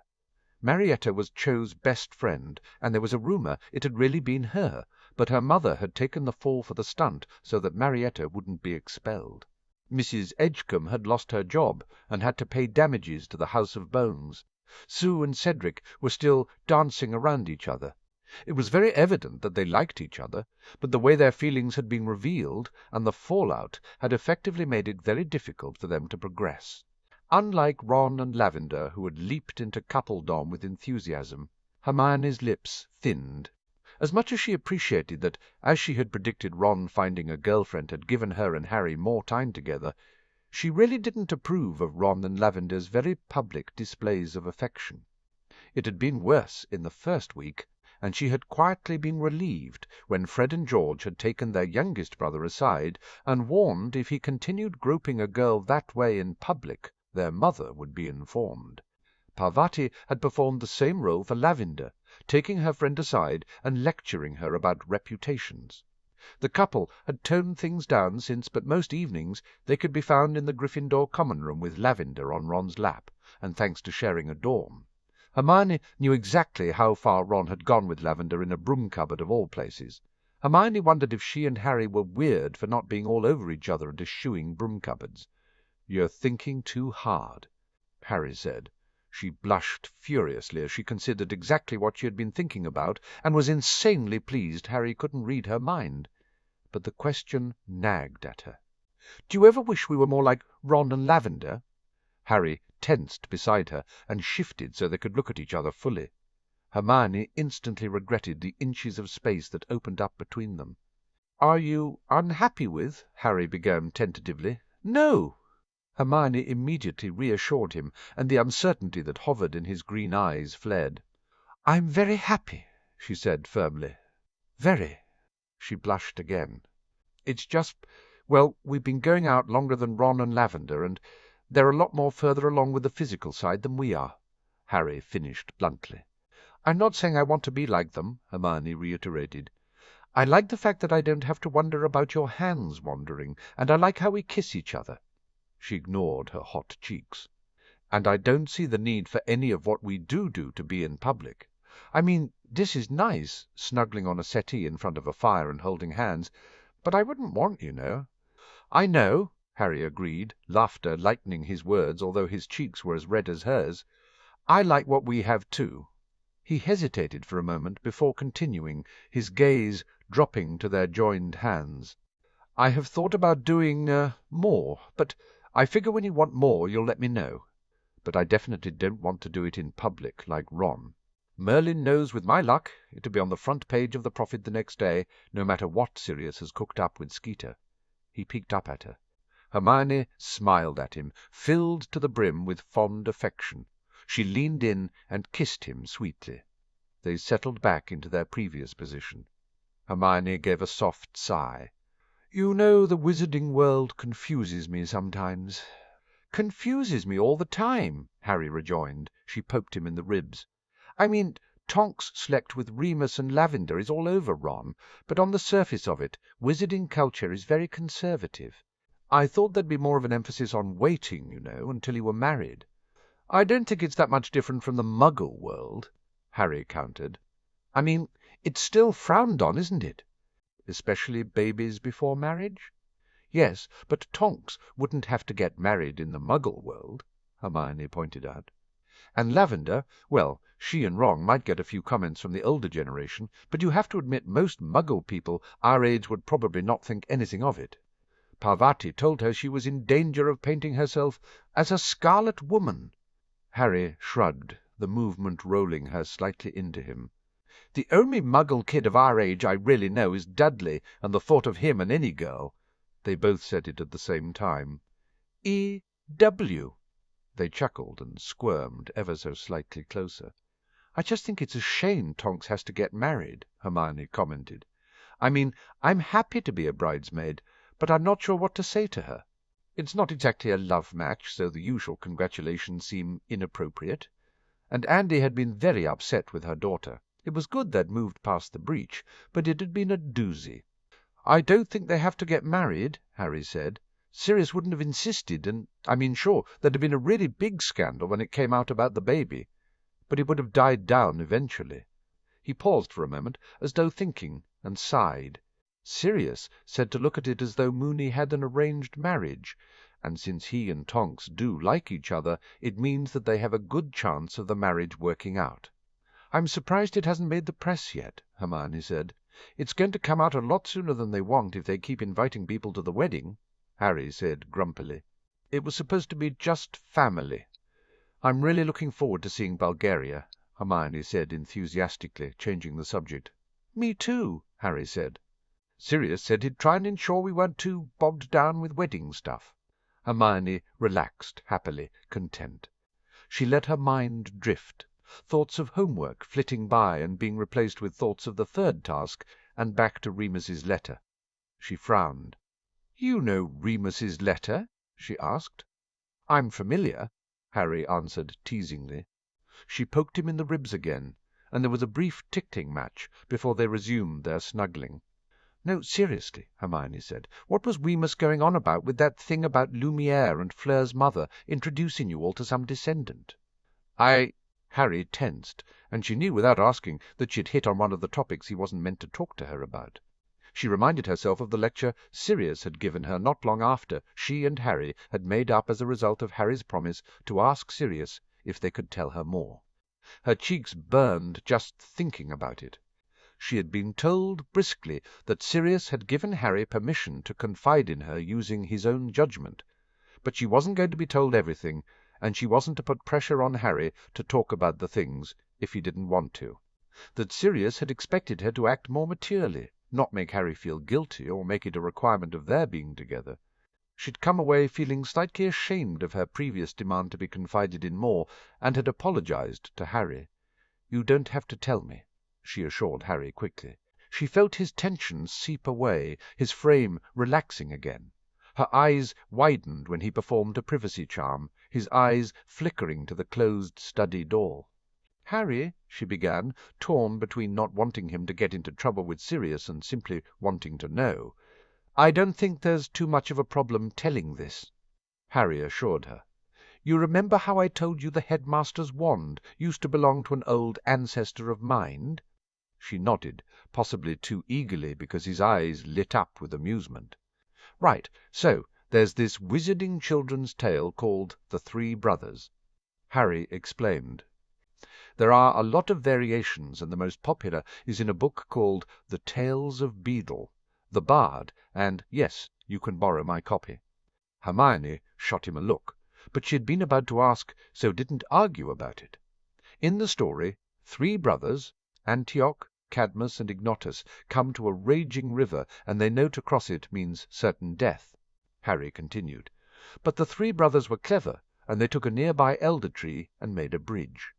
They all crossed safely to the other side, only to be met by Death himself, who was a little put out that he'd been thwarted. Hermione found herself captivated as the story unravelled. Death, his relationship with the three brothers and the gifts they'd received from him. Eventually, the three artifacts became known as the Hallows, and the legend that was passed down was that, should all three be united, the owner would become the Master of Death. Harry finished. "It sounds like a fable," Hermione commented, with the lesson being slightly obscure. Harry smiled at her. The three brothers had a last name, Peveril. Ignotus. Peveril is my late ancestor. "Oh, my goodness, Harry!" Hermione sat upright, pulling out of his embrace. "But then your cloak!" Her eyes widened even further. "And the wand!" He hushed her. So Sirius's grandfather did a whole stack of research into the Hallows. Everyone believes that the story is just that, a story. But it was based on a real-life event of the three brothers inventing the 3 artifacts in order to defeat an evil wizard. Hermione subsided. "Logically," she admitted, "that makes a lot more sense." She considered everything for a long moment, facts and information aligning themselves in her head. "You think they could be useful in defeating Voldemort?" She concluded. "Maybe." Harry shrugged, tangling their fingers together again. "We really don't know. I doubt very much that just owning the artifacts makes you Master of Death. And besides, while they're each kind of cool, none of them really scream awesome weapon of doom, except maybe the wand. I mean, my dad used the poke for pranks." "I guess you're right," Hermione agreed. Anyway, Lumiere had a written account apparently told to him by Ignotus of how the artifacts were created. Harry explained. "The only real copy that isn't buried in an archive is owned by his descendant, Vivian Verte. She's a Veela living in a protected colony. And Fleur's mother can provide an introduction," Hermione said, suddenly understanding that part of the letter fully. "But we're not really making it widely known that we're after it. Although we had to hire a French antiquities dealer to track down the other lead, and we think he might have already given the game away. So that's why I don't think it matters telling you. But even so." "True," Harry said. Hermione understood that immediately. "I won't say a thing." She mimed, zipping her mouth closed. She settled back into her previous position and cuddled closer to Harry, who, with a flick of his wrist, dismantled the privacy bubble. Obviously Harry was right, and the whole Master of Death thing was wrong. But if the 3 artifacts did have power enough to finish a Dark Lord, they were a fantastic weapon. Of course, even if the Hallows were powerful, someone still needed to know where they were. Harry presumably had the cloak, and the headmaster the wand, which only left the stone unaccounted for. Hermione sneaked a look at Harry. Did he know where it was? She bit her lip and considered asking him, but he'd told her about the Hallows, and that was enough. If he did know where the stone was, well, maybe it was safer that knowledge stayed with as few people as possible. She suddenly realized how Harry must have felt about keeping things secret. Sirius had been right to lecture her, Hermione mused. She'd stop nagging Harry for details and just continue supporting him. She shuffled closer, pressing into the warmth of his body, before kissing him sweetly. Harry blinked at her, bemused. "Not that I'm complaining, but what was that for?" "For being you," Hermione said. Harry smiled at her a touch goofily. "Okay, then." Hermione settled back against him. "So," she began, "about the 3rd task. 12. The March, 1995. Sirius was somehow unsurprised to find Harry waiting for him at the breakfast table, despite the insanely early hour. He knew Harry wasn't happy about Sirius's trip to Italy. "You didn't have to get up," he admonished his son, even as he ruffled Harry's impressive bedhead and dropped a kiss on the messy nest of dark hair. "I wanted to see you off and say good-bye," Harry said, nibbling on his toast. There was no sign of any other breakfast in front of Harry, and Sirius frowned. "That's not all you're having?" Harry shrugged and stared at his plate. Sirius sighed, knowing the cause of Harry's lack of appetite was worry. "I'm going to be fine, Harry." "You can't guarantee that." Harry argued, his green eyes flashing up to glare at Sirius. "No," Sirius conceded, raising a hand in supplication. "But this isn't me walking into a trap with only Snape at my side. Amelia has set this up, so I'm going to be perfectly safe, both me and Richard. The plan to get Fevrier and whoever was pulling his strings had been well thought out, and Amelia had pulled in the Italian authorities, some of the Rat Squad and Moody, to ensure everything ran smoothly. The ambush was scheduled to happen in Italy, and Sirius had an international portkey waiting for him at the ministry. I just—" Harry sighed heavily. "I keep remembering the last time and how badly injured you were, and how Harry had felt when he'd thought Sirius was dead," Sirius concluded. Sirius got up and rounded the table, tugging Harry out of his chair and into a tight hug. "I'm going to be fine. There is absolutely no danger of my being hurt, I promise. I wouldn't do that to you again." Harry held on to Sirius for a long moment before his head jerked into an acknowledging nod. Sirius squeezed him gently again before easing back. He stroked a hand through Harry's hair. "I'll mirror call you when I get to Italy." "And when it's over," Harry requested immediately. "And when it's over," Sirius promised. The very minute. Harry sighed and stepped away. "You'll be back tonight?" "Yes, and Minnie should be here any minute," Sirius confirmed. He gestured at Harry's fetching dressing-gown and pyjamas. "You may want to get dressed before your animagus lesson." It would be the first one the irate head of Gryffindor had allowed since Harry had used his crow form to access the girls' dorm. Harry nodded. He lurched forward and hugged Sirius hard again, but letting go, heading to the stairs. "Good luck in Italy." Sirius gave a bemused nod of thanks and sat down to eat his own meagre breakfast. Harry wasn't the only one with nerves. He thanked Dobby as he set down a simple breakfast of boiled egg and toast. He had just finished when the door to the suite opened and Minnie stepped through. He waved at her to join him at the table, and wasn't surprised when Dobby immediately popped up to provide her with a strong pot of tea and a breakfast of kippers and freshly baked bread. "Thanks for coming over, Minerva," Sirius said, folding the profit and setting it aside. "I know Harry feels too old for a babysitter, but I feel better knowing someone's here keeping an eye on him." "It'll be good to resume our lessons," Minnie replied, pouring herself a cup of tea. "Perhaps I was a little harsh, insisting on such a long suspension." "He won't be doing it again," Sirius assured her, keeping his opinion that the 2-month suspension was far too severe for the transgression to himself. He had actually continued the lessons in Minnie's absence, but both Harry and he had agreed that they'd keep that little secret to themselves. "I have asked Hermione and Ronald to join us later," Minnie informed him briskly, setting to her breakfast with enthusiasm. "Ron still stuck on the paw?" asked Sirius idly. "He has a whole foot now, but can't seem to get any further," Minnie said with a sigh. "It's still better progress than Miss Granger, who has yet to identify her form." "Maybe she should use the potion," Sirius suggested. "It would at least get her a form to try." "You may be right." Minnie agreed. "I will see how today's session goes." She smiled. "I thought I might see if Harry wanted to try one of his other forms." That would keep Harry's mind occupied for sure, Sirius thought with a touch of amusement. She suddenly pinned him with a frank look that made Sirius feel he was a Hogwarts student again.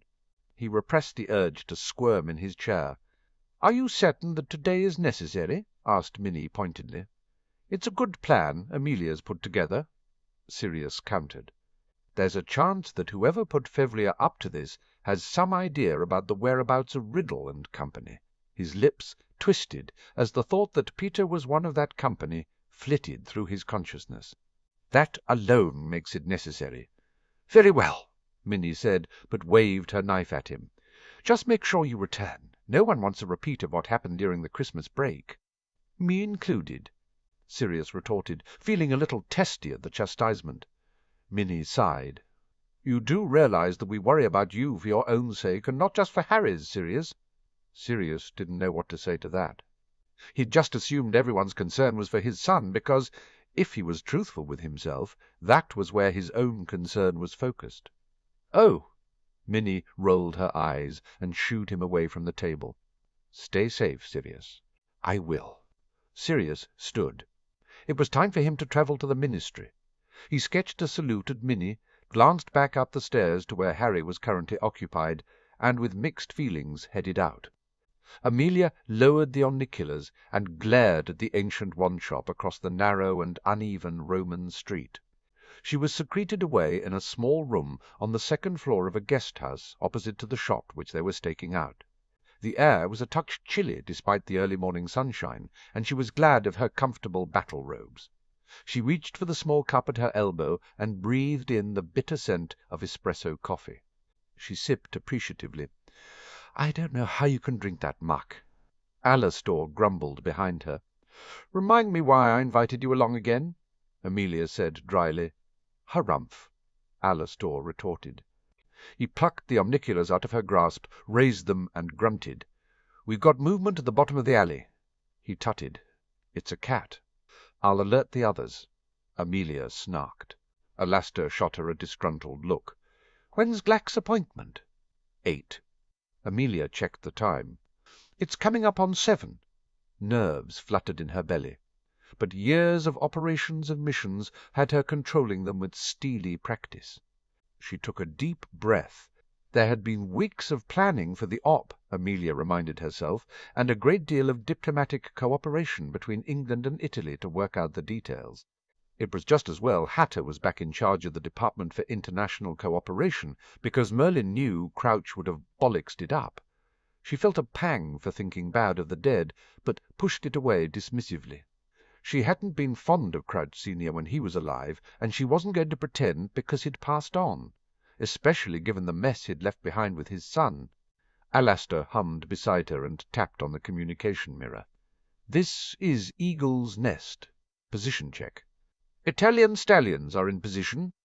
The crisp response only held a hint of an Italian accent.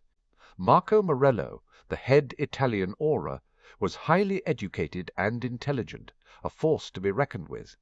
He was also familiar with Sirius, having worked with him in the war, apparently had a similar sense of humour, and was eager to assist.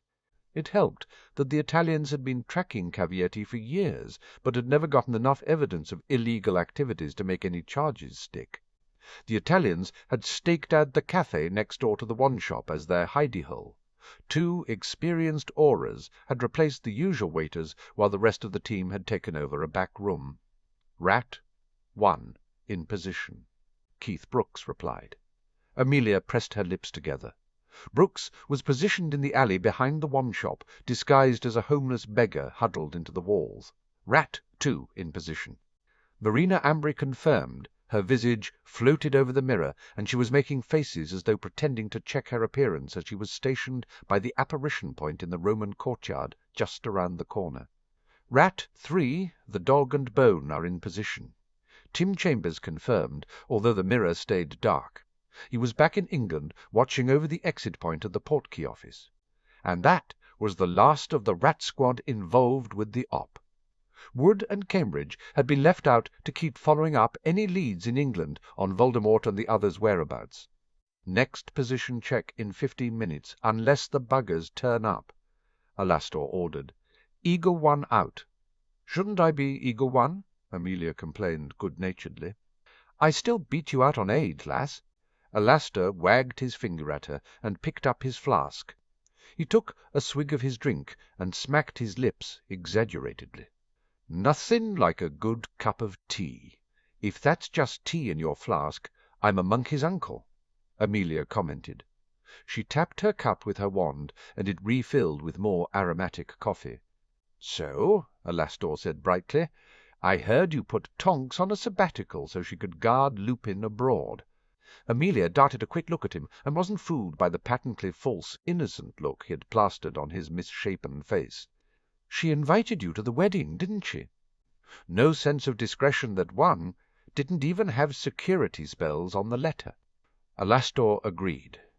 "Rita might be watching herself now, but it's only going to be a matter of time before another one of those vultures gets wind of it if Tonks doesn't smarten up.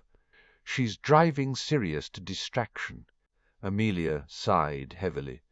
"If she wasn't on the sabbatical, I'd call her on the carpet." Alastor grunted. "Didn't stop me. I sent her a howler." "You should do the same. Might knock some sense into her. Getting herself up, the duff's no excuse for becoming an idiot." "Alastor!" Amelia admonished him, even though she inwardly agreed with his assessment. She was disappointed in Tonks. She had had such high hopes for the young aura. Despite Tonks's family connection and her skills, Amelia knew the unplanned and out-of-wedlock pregnancy would impact the young woman's career and her future prospects, particularly with her male superiors. The fact that it had happened with a werewolf, regardless of who he was, and the position he held, Amelia grimaced, shamefully recognizing her own prejudicial bias, but unable to completely suppress her horror at the thought of intimacy with someone who carried the lycanthropy disease. If he bit her in a moment of passion, it didn't bear thinking about. But Remus was a good man and an honourable wizard. He was doing right by Tonks in marrying her, and had taken the sensible approach of taking them both abroad to hopefully delay the revelation of the union and prospective addition to the House of Black until Sirius and the Potter alliance had done enough to minimize the political fallout. It would be a shame for Lupin, Amelia thought, if the consequence of the dalliance undid every positive measure Sirius had secured for his oldest friend. Quite honestly, Amelia could hex both Tonks and Lupin for their selfish behaviour. What had they been thinking? Maybe Alastor had the right of it, Amelia mused. Maybe she should send Tonks a sharp reminder not to be idiot. "We have movement," Alastor said suddenly. Amelia snatched up the omniculars and scanned the street. Cavietti was approaching from the north end. With his small, stout stature, Cavietti appeared to roll rather than walk. She sniffed in disgust at the oily black hair and overly groomed moustache. The wand-maker barrelled up to the café and went inside for his usual morning double espresso. 10 minutes later he barrelled back out and made for the door of his shop. He had tucked the morning paper he had snagged from the café counter for their customers under his arm. "Thief," Amelia muttered under her breath. Cavietti weaved his wand in a complex pattern to unlock the wards, and a moment later he was in the door. The mirror flared to life. "Février arrived and on his way," Dunbury reported crisply, even as she mimed checking her lipstick. "2 others with him, man and woman." The mirror went black again. "Got them at the south end," Alastor said. "Coming up the street now." The mirror flared again. "I've got company. Black cat, unusual markings, sitting on the wall outside of Cavietti's." Going silent. Brooks said tersely, "An animagus?" Amelia wondered out loud. There was no record of any of the missing Death Eaters being an animagus apart from Pettigrew, but then there'd been no record of Sirius either. Alastor grimaced. "Could be a familiar. Niesel could spy well enough." They watched as Cavietti greeted Février and ushered the French antiquities dealer and the unknown couple inside. "Traps set, then," Alastor said darkly. Amelia checked the time again. Only 30 minutes to go before the op began in earnest. She tapped her fingers restlessly. "Rat. 3. Reporting." Chambers's voice drifted out of the mirror.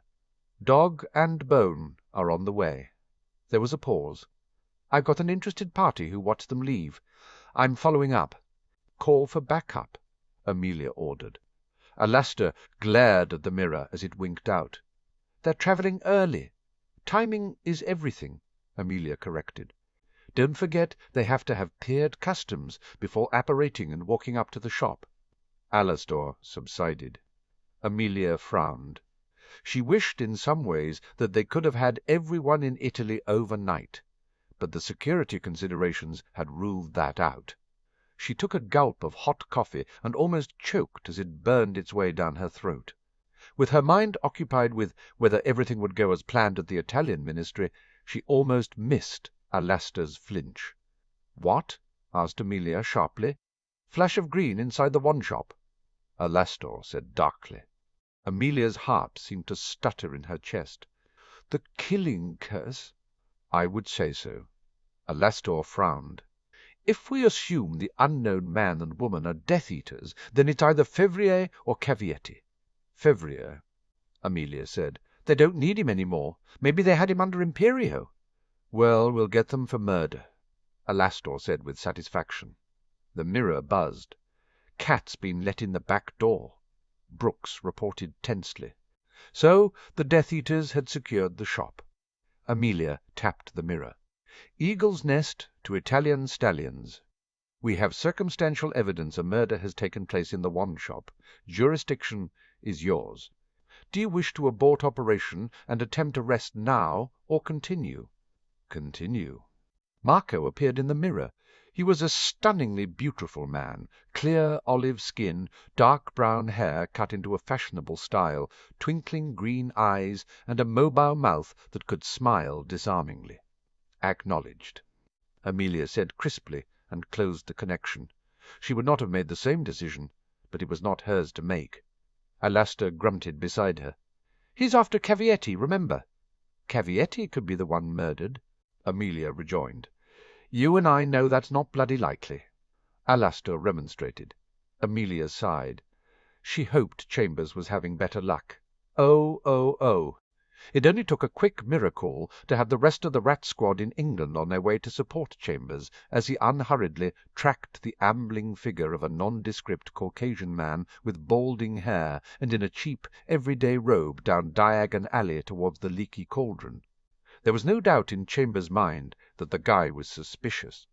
The suspect had been lurking around the International Portkey office since early that morning, ever since a disillusioned Chambers had arrived as part of the surveillance duties.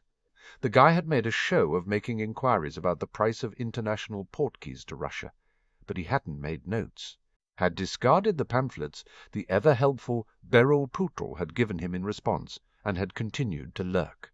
He had also almost snapped to attention when Chambers's charges had arrived to await their portkey allocation and departure. But the most suspicious act had been to press his left arm momentarily as soon as the portkey for Italy had activated and leave without further ado. The guy wasn't tagged as a Death Eater, which meant either he was a new recruit or he was one of the missing prisoners. Either way, Chambers was determined to get him as a matter of pride for the squad. They were working their arses off, Chambers thought a touch belligerently. But the only real successes that they'd had were the arrests at the World Cup and tracking down the Summers woman in the crypt. And even those successes had been tempered by Travers's escape and the lack of progress on waking the 2 hostages they'd rescued. Ahead, his unhurried suspect got to the Leaky and tapped on the wall to open up the entrance. Chambers sped up as the wall closed again and hurried to catch up. He made himself visible, tapped the wall, and entered as though unconcerned, sliding to the left and casting a tempest charm with a scowl as though waiting for someone. His suspect was at the bar talking to Tom and retrieving a key. There was a flash of the number 8 when Chambers glimpsed the fob. Chambers slid further into the shadows as Bald Guy went up the stairs to a leaky room. Just as he got out of sight, Wood and Cambridge stepped into the Leaky from the alley. Chambers caught their attention. "He's upstairs in room 8, he reported crisply. Wood, the senior-most member of the squad, nodded. "Good work, Tim. Darren, you stay down here, get the anti-transportation wards up, close the flue down, and get Tom to quietly evacuate as many people as possible through the exits." "Right-o." Cambridge sent a quick grin to Chambers. Chambers rolled his eyes and followed Wood up the stairs. They both drew their wands and took a position either side of the door. Wood signalled with one hand that they'd go on a count of 3. Chambers gave a nod. Wood held up one finger. 2, 3. Wood swept his wand at the door, unlocking and slamming it open in one fell swoop. Chambers charged in. Auras. Chambers shouted at the balding man by the bed. "Surrender your wand! Now!" The man swallowed hard, his eyes darting about the room looking for an escape. Chambers had his wand levelled on the suspect and knew Wood had his back. What is the meaning of this?" Bald Guy stuttered, his gaze still sliding about, his wand still held tightly in his grip. Chambers gritted his teeth. "Put down the wand. We will fire on you." Bald Guy made as though he was going to place the wand on the bed, but at the last moment he whirled away and grabbed something off the dresser. Chambers and Wood fired. Their stunning spells slammed into Bald Guy, who dropped like a stone to the hardwood floor. Wood's cast an immediate binding spell on his hands and feet. Chambers made his way over and kicked the comb the Bald Guy had grabbed. Portkey, Chambers realized. It failed due to the wards, but it could elicit information on a safe-house for the Death Eaters or Voldemort's location. He levitated it into a conjured evidence bag. Well. Wood said with immense satisfaction, capturing Chambers's attention. "What?" Chambers looked down at their captive and grimaced at the flexing features as they morphed out of their polyjuiced state. "Well, well, well, indeed." He grinned at Wood before crouching down to poke the still stunned Death Eater at their feet. "Nice to see you again, Dennis the Elder. Don't you worry. We'll soon have your sorry carcass back in Azkaban. Oh, oh, oh, oh. Dog and bone on their way." Ambry's disembodied voice sounding from the mirror had Amelia jumping, and Alastor sending Amelia such a look of chastisement she flashed back to her aura training. She raised her omniculars just in time to see the figures of Sirius and her own brother enter the street. Her heart seemed lodged in her throat as she tracked them to the shop. Why had she thought this was a good idea? "Steady, lass," Alastor said under his breath, not unkindly. The two wizards drew level with the wand shop. Her brother's gait was missing its usual joie de vivre, and there was no excited hand gestures to accompany his speech as the two men discussed something briefly. They approached the door and rang the bell. Amelia drew a quick breath as Cavietti answered the door and ushered them inside. As they had thought, Fevrier was likely dead. "It's going to be 2 against 4, she said under her breath. "They're both capable wizards," Alastor stated without hesitation. "Italian stallions reporting to all. Wards have gone up. We have erected our own." Amelia settled back, but she couldn't hide the flinch when almost immediately there were flashes of light in the wand shop. She tapped the mirror urgently. "Spellfire! Backup needed now!" Amelia ordered. Immediately the two auras masquerading as waiters rushed to the shop and blew open the door. Another 2 rushed out of the cafe to support their colleagues. Alastor was already moving, and Amelia dimly heard the sound of the door as he left, the crop of his leg as he charged down the stairs. She kept her gaze pinned to the shop, poised to report any sign of escape. "I've got the cat going out the back," Brooks reported suddenly. "Pursuit in progress. He's heading to the apparition point." "I'm on it," Ambry confirmed. Amelia watched as Alastor hurried across the street. He paused, taking a position to the side of the door momentarily as he drew 2 wands, and having glanced through the opening, he went inside. "1 cat animagus captured," Brooks reported, smug satisfaction dripping from every word. Ambry took him down to the apparition point. "We have Boris Dolohov?" Amelia frowned. Antonin Dolohov in Azkaban, and Boris was his younger brother. Boris had fled to the continent, and they had been unable to argue for his extradition when Romania had declared him to have been under the Imperius and innocent.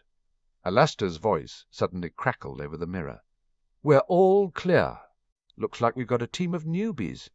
Amelia didn't wait. She grabbed the mirror and charged out.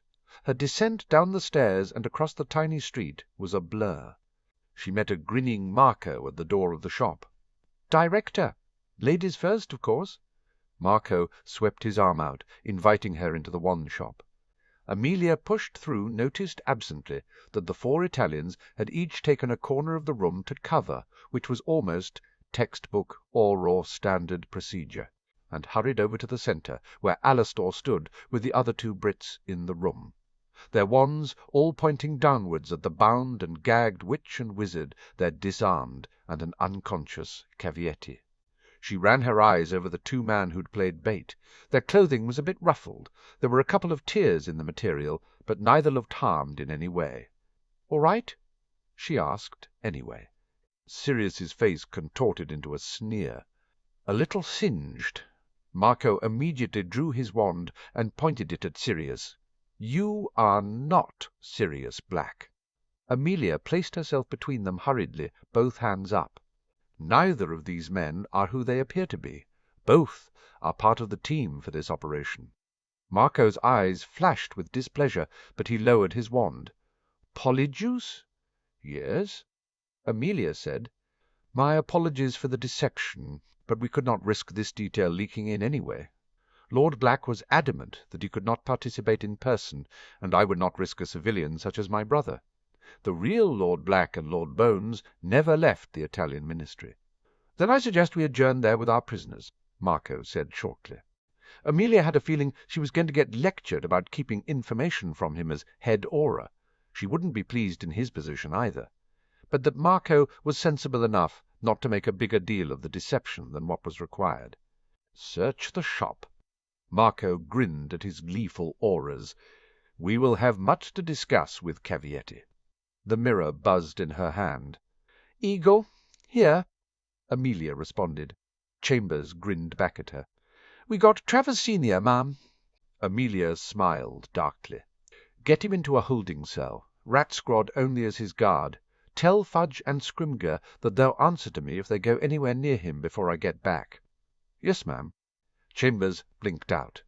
Amelia exchanged a gleeful look with Alastor. It had been a very good day. Oh, oh, oh! Sirius couldn't quite prevent the blush which crept up his neck and across his cheeks as Marco stepped out of their farewell hug and grinned at him wickedly. "It was good to see you, Siri," Marco said softly. "Bring your son to visit. I would love to host you both." Sirius was touched at the sincerity. "It was good to see you again, Marco." Marco's grin dropped away as he shifted position and bowed sharply to Richard, Amelia, and Alastor, who were looking on with glee. "I present the Minister's thanks on bringing this criminal activity to our attention, Director Bones," Marco said formally. "We present our Minister's thanks on your cooperation in this matter." Amelia replied, "I will leave you. Your portkey will activate in a few minutes." Marco said, "Until next time." His eyes searched out Sirius one last time, and he was gone, stepping out of the privacy bubble Alastor had conjured up as soon as they had arrived in the small ministry transportation room. "So you and Marco worked together during the last war?" Richard inquired teasingly. Sirius inwardly sighed, but showed no sign of his dismay, knowing it would only lead to more teasing. He was under cover for the Italians with the Death Eaters in the same gang I was. "We were both made aware of each other in case we needed assistance," he said with a straight face. "And," prompted Amelia dryly, getting her own back for all the times he'd teased her about Brian, no doubt. "And nothing," Sirius said firmly. He wasn't ashamed of his past relationship with Marco, which in truth had been more about simple companionship with someone who understood in the midst of the Death Eater horror they'd both faced under cover. But it was past, and it was nobody else's business. "Well, you would have been better warming blankets with him than kelp," Alastor said bluntly. She was cold enough to freeze a man's D. Alastor! Amelia snapped before he could complete the insult. Sirius snorted with amusement. "He's not wrong. We should flew him when we get back," Richard said. "He's clearly still interested." Sirius shook his head. As flattering as it had been to see the regard and affection still in Marco's gaze, Sirius had his hands full with Harry. "I'm not interested." "You could do with some fun in your life," Richard coaxed. "And a partner would be able to give you a lot of support with Harry." Sirius shook his head. "I'm happy as I am, so thanks, but no thanks." He wagged a finger at his friend. "No matchmaking." He turned to Alastor. "Thanks, by the way, for whatever you said to Tonks. She miracled last night and apologized for the lapse in security." "Sent her a howler," Alastor said with satisfaction. "You still planning on making the announcement at the April session?" Amelia jumped in, continuing the subject and cutting off her brother. "Yes." Sirius nodded. He, Daniel Greengrass, and Cornelius had been over the political ramifications until they were all exhausted. It had been a hugely lucky stroke, finding out Rita's secret just after the second task. Really, he owed Susan and Hermione some kind of present for that. "I can't believe her behavior," Amelia commented with a touch of exasperation. "She's always been so level-headed." "So, I think Bogdan offering to do the wedding made it suddenly a big thing rather than a quiet family occasion, and it made her a bit giddy," Sirius offered diplomatically. "It was either that or hormones, and he wasn't going to suggest the latter in front of a woman. He valued his life too much to risk it." "Giddy, my ass." Alastor huffed. "She has acted without considering her house and the consequences at all," Richard said soberly. "She's lucky you're so understanding, Sirius. Another head of house would have disowned her. She wasn't raised to consider the house, and she's very young," Sirius said, feeling a little defensive on his cousin's behalf. "This whole thing has been one very big life lesson for her." "Well, there's nothing like parenthood to make you grow up fast," Richard said. "Flick and I found that out with Sue. Portkey," Alastor reminded them. They all reached forward and grabbed the ticket that had appeared in front of them. Sirius felt the pull of the transportation and gathered himself for the landing. The reception room at the Ministry of Magic was nondescript, but it was manned by an official who checked their wands and identities. "Geoffrey," Amelia greeted him by name. "Did the others return all right?" "No problems, Director." Geoffrey doffed an imaginary cap and bowed his head at the sight of Sirius and Richard. "My lords." Amelia led the way out and into the ministry. Sirius followed, ignoring the tiredness. It had been an extremely early morning, and the slight nausea caused by the international portkey. The holding cells were below the aura department, and they arrived to find Rufus Scrimgeour pacing his office like a caged lion. "I'd best deal with this one-on-one," Amelia said briskly. "Why don't you head down there?" Alastor knows the way. Richard held up his hands. "I'll say good-bye here. Flick's expecting me for lunch." He shook hands with Sirius. "I'll see you on Monday at the Alliance tea." Sirius nodded his agreement. "Thanks for all your help today, Richard."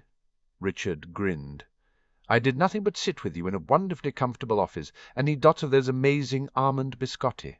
Shacklebolt did the hard work. It had been Kingsley who'd taken Richard's form and face as part of the operation, while Dawlish had taken Sirius's. It had been slightly disconcerting seeing someone else wear his own features, Sirius considered wryly. Sirius shook himself at Alastor's sharp admonishment to stop lollygagging. He returned Richard's wave of good-bye and followed his old mentor. Sirius was pleased he'd remembered to mirror-call Harry before they'd returned from Italy and hadn't deferred it to until he'd gotten back to England. Harry's relief at the op being over had been visible, and Sirius was assured his son was no longer wearing out Minnie with nervous energy.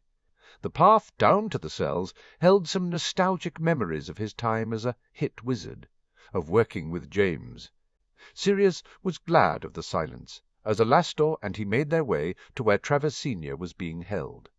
Cambridge and Wood were outside the door, one positioned to the left of the door so it would offer cover if opened, one positioned on the wall opposite, just off-centre to the door. "Director's on her way," Alastor said as the two men straightened. "Where's Chambers?" Scrimgeour wanted his report written up straight away. Wood replied. Alastor grunted. Sirius sighed. The head aura could be petty and pernickety at times. But then Amelia had cut him out of the Italian operation, so it was perhaps understandable that he wasn't too pleased by her riding roughshod over him on interrogating a recaptured prisoner. "How did the Italian job go, sir?" Cambridge asked eagerly. Boris Dolohov cracked like an egg. Least his brother had some gumption about him. Alastor said bluntly. Had a visit from his brother's old friend Greyback, who'd put him on to the return of their master. There'd been rumours in the criminal world of Fevrier and Cavietti running a scam on Black, so Dolohov invited himself along. He intended capturing me and offering me to Voldemort in return for his brother being rescued from Azkaban, Sirius added, conjuring up a chair and sitting down. Alastor eyed the chair and called him a wimp under his breath before continuing. His wife Gorgonia killed Fevrier and tried to kill Shack when he was Lord Bones. Her brother tried to kidnap Dawlish, who was pretending to be me, Sirius said. Wood started chuckling. And Dawlish left him alive? Watch what you say, Wood, Alastor said sharply. Dawlish may be a pain in the arse, but he is one of ours. Wood held up his hands. No digs intended, just can't see my old partner taking to almost being kidnapped kindly. And to answer your question, Sirius stepped in before they could argue about Snape any further. He wasn't impressed, but the bad guys are all alive and in Italian custody. They'll be tried for their crimes there. Unfortunately, they had limited knowledge of what was going on back here.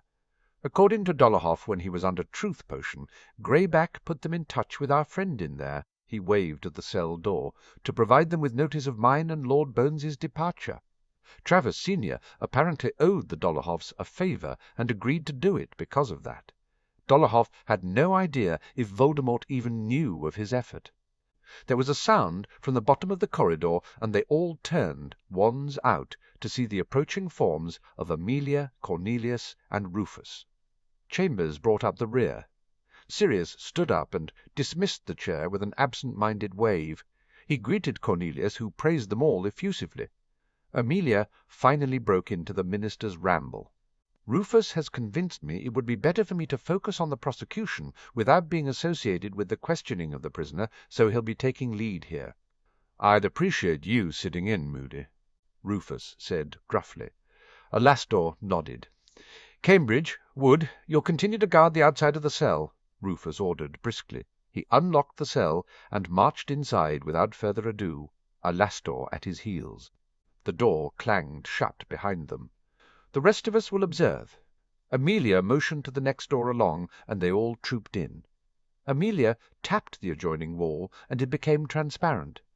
Rufus sat with his back to the observers. Dennis Travers Sr. sat bound up in ropes to a chair on the opposite side of the table. Alastor stood behind him, a looming, threatening presence. Rufus reached into his robes and brought out parchment, quill, and a vial of veritaserum. "I'm not going to tell you anything." Travers snarled angrily. "I know my rights. I want a solicitor." Rufus bared his teeth in a simile of a smile. "You have no rights, Travers. You're an escaped prisoner. If I wanted to, I could send you straight back to Azkaban, no questions asked."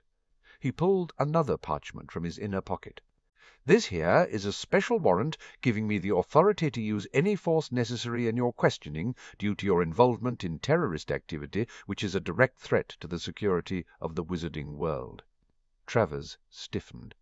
Rufus nodded at Alastor, and in a swift couple of motions Travers had been frozen, his mouth yanked open, and the requisite dosage of veritaserum dropped down his throat. They waited a moment for the truth potion to take effect. Rufus set the quill to record. "Name: Dennis Travers." "How did you escape from Azkaban?" Rufus asked briskly. "Bartemius Crouch, Jr., disguised as the minister, released myself, Mulciber, and Rookwood into his custody." Travers droned in a monotone, detached voice. Sirius shivered. "Where have you been hiding since your escape?" Rufus continued. "On the Durmstrang ship docked in the Black Lake at Hogwarts." Travers immediately replied. "Who knows you are there?" Rufus asked, shifting with barely concealed excitement. "My lord and master, the traitor Karkaroff, Bartemius Crouch, Jr., Peter Pettigrew, the lord and master's familiar, and my son," Travers recited. Sirius exchanged a brief look with Amelia and Cornelius. The confession was good enough to secure an official move to search the ship, hopefully combined with all Bogdan had already done. Unofficially, they could be aboard within a few hours. "What contact have you had with your lord and master?" Rufus asked. "I met with him on the first night of my escape. I have met with him every other week since my escape to make my report." Travers was clearly regaining some awareness, because sweat had broken out on his brow, a sign he was resisting. "How do you meet with him?" asked Alastor. "I go through the vanishing cabinet aboard the Durmstrang ship, and exit through the matching one in the cottage where my lord and master resides." Travers gasped. "This cottage is where?" Rufus pressed. Travers struggled against the serum furiously, turning a shocking shade of purple before he stuttered out a location, a village in the Lake District. It was enough. Amelia whirled away immediately, just as Rufus was getting to his feet in the cell. They would have a search and a raid to prepare and get in motion. Sirius silently refused Amelia's offer to join them. He wanted to hear the rest of the interrogation. Alastor slid into Rufus's place. "Why were you at the ministry today?" "To assist Boris Dolohov in his attempt to capture Sirius Black." Travers confessed to that easily enough. "I was to ensure Black left for Italy on schedule and contact them if there was any delay." "What else did you know of the plot?" "Only the timings," Travers said, struggling against the potion again. "How did you get into the ministry?" Alastor demanded. "I ran the department governing transportation for a number of years.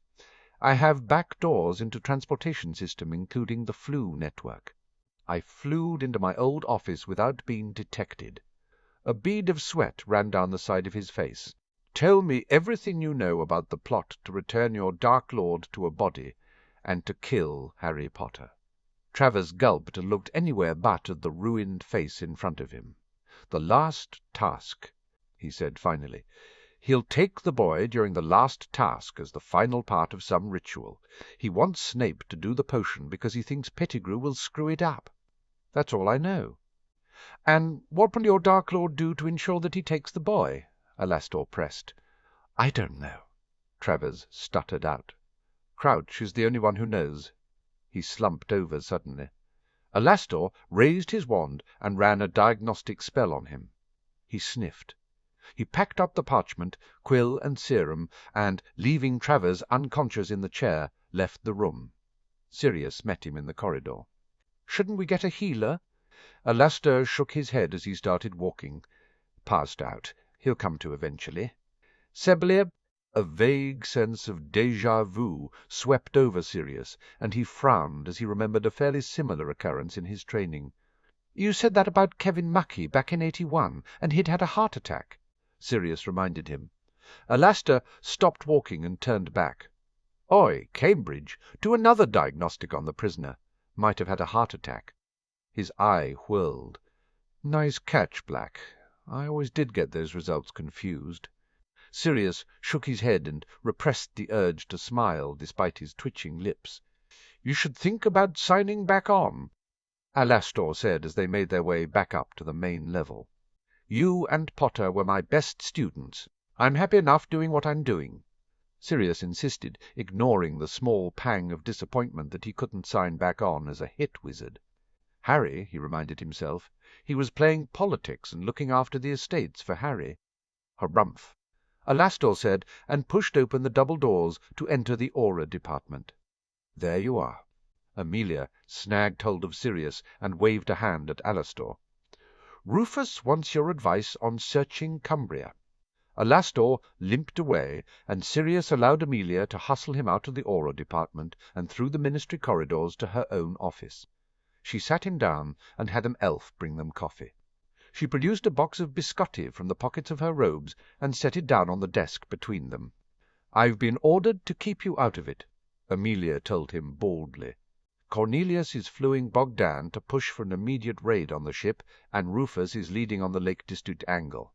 And by giving you the job of keeping me out of it, they're also keeping me out of it too. Amelia picked up her coffee. I annoyed both of them with keeping control of the Italian operation, but I have no regrets. I'll let them have this. Because it was unlikely that either situation would result in more arrests, Sirius surmised. The instant Travers had been arrested, it was likely Voldemort's lot had been informed in some way, if only by Travers's absence. But it was possible that they'd find something at either location, and Amelia was generous enough to step back and allow her colleagues some of the glory. Sirius watched in amusement as Amelia drained her cup and looked longingly at the coffee-pot. You're going to be bouncing off the walls if you have another. Amelia set her cup down and simply smiled back at him. She picked up one of the almond biscotti from the box in front of them. These are fabulous. Italians have some of the best cuisine in the world. Sirius agreed. You and Brian should have a holiday out there. Harry has a villa in Tuscany, and I have an apartment in Rome. You're welcome to make use of both. That might be one of your better ideas, Amelia said, brushing the crumbs from her robes. I could do with a break. She smiled again. I might even have earned it today. Her gaze narrowed on Sirius. You know Richard wasn't wrong about Marco's interest. You could go back to Italy yourself with Harry for a holiday and renew old acquaintances. Sirius sighed heavily and raised his eyebrows. You're not seriously trying to fix me up, Amelia? Amelia grimaced exaggeratedly. Merlin forbid. She held up a single hand. She sighed and sat back in her chair, holding his gaze. We're worried about you, Sirius. We're all your friends, and I think you know we support you. Sirius nodded, bemused. So we're all aware that Remus Lupin is your closest friend and confidant. Amelia continued. and that you have lost his supportive counsel and presence because of his relationship with young Tonks, and that impacts on you." She didn't expand on the thought, but Sirius got the gist of her concern. A romantic partner would provide you with, perhaps not a replacement for Remus, but an additional support for you. "I appreciate the concern," Sirius said after a long moment, trying to organize his thoughts into a coherent reply. "Look, Remus and I talk every day, and no, it's not the same, but it's enough. Believe me when I say I have no interest in and no time for a romantic relationship of any kind right now." Amelia nodded slowly. "I don't think Harry would object, though, should—" "Harry," Sirius cut in, "has already given me pseudo-permission to date when we talked about it last year. But," he regarded her soberly, "you and I both know that underneath Harry's mature champion of the light and leader of the Potter Alliance exterior is a scared 14-year-old who has already faced unimaginable horrors, who is prophesied to face more in his future, and who has spent the majority of his life being emotionally abused and physically neglected." Her expression melted into comprehension. "And the last thing he needs right now is to feel in competition for your time and attention. He deserves to be put first for once in his life, and to know it, to never doubt it," Sirius said simply. "And while Remus isn't available as much these days, I do have you and Richard and Daniel and many others to talk to when I need to talk or vent or whatever." He'd spent the night of the second task curled up with Minnie on the rug in front of the fire, the two of them in their animagus forms. Even as Padfoot, he'd had nightmares of Harry being swallowed whole by the snake he'd faced. "I'm not without support. I won't say anything more about it, then," Amelia said. Sirius nodded with gratitude. He shifted position, readying himself to rise. "Well, as you can definitely claim to have kept me out of the latest operations, I'm going to head back to Hogwarts. I'll inform Albus about the probable raid on the ship, and make sure I keep my son and his friends distracted from it." Amelia's eyes widened with the sudden realization of how the imminent raid might be foiled by a group of curious students. "Good plan." He smirked at her slightly panicked expression and headed for the door. He paused in the doorway, tossing her a look over his shoulder. "Thanks, Amelia."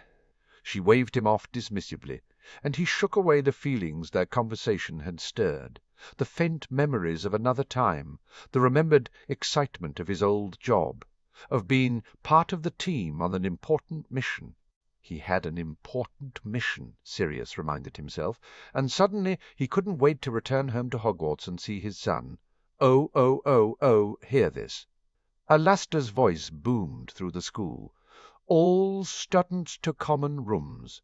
ALL. Students to common rooms." Harry morphed back into his human form and glanced immediately at his honorary aunt. The deputy headmistress frowned and motioned for Ron and Hermione to remain seated on the settee. She conjured up a messenger Patronus and sent it off to Dumbledore, politely requesting information. "I think it would be prudent for us to remain where we are," Minerva said firmly. "I'm certain there is nothing to worry about." The unspoken implication that it was possibly one of Alastair's constant vigilance tests relaxed them all a touch. Ron began laughing and pointed at Harry with his one paw. Harry looked down at his fur-covered skin and sighed heavily. "I was distracted." Hermione's eyes were alight with amusement, but she was valiantly keeping her laughter to herself. "At least you have fur." She sighed. Her head of house grimaced. "It may be time to admit defeat on the meditation process, Miss Granger, and find your form through a potion." "I just don't understand why I can't see it," Hermione complained.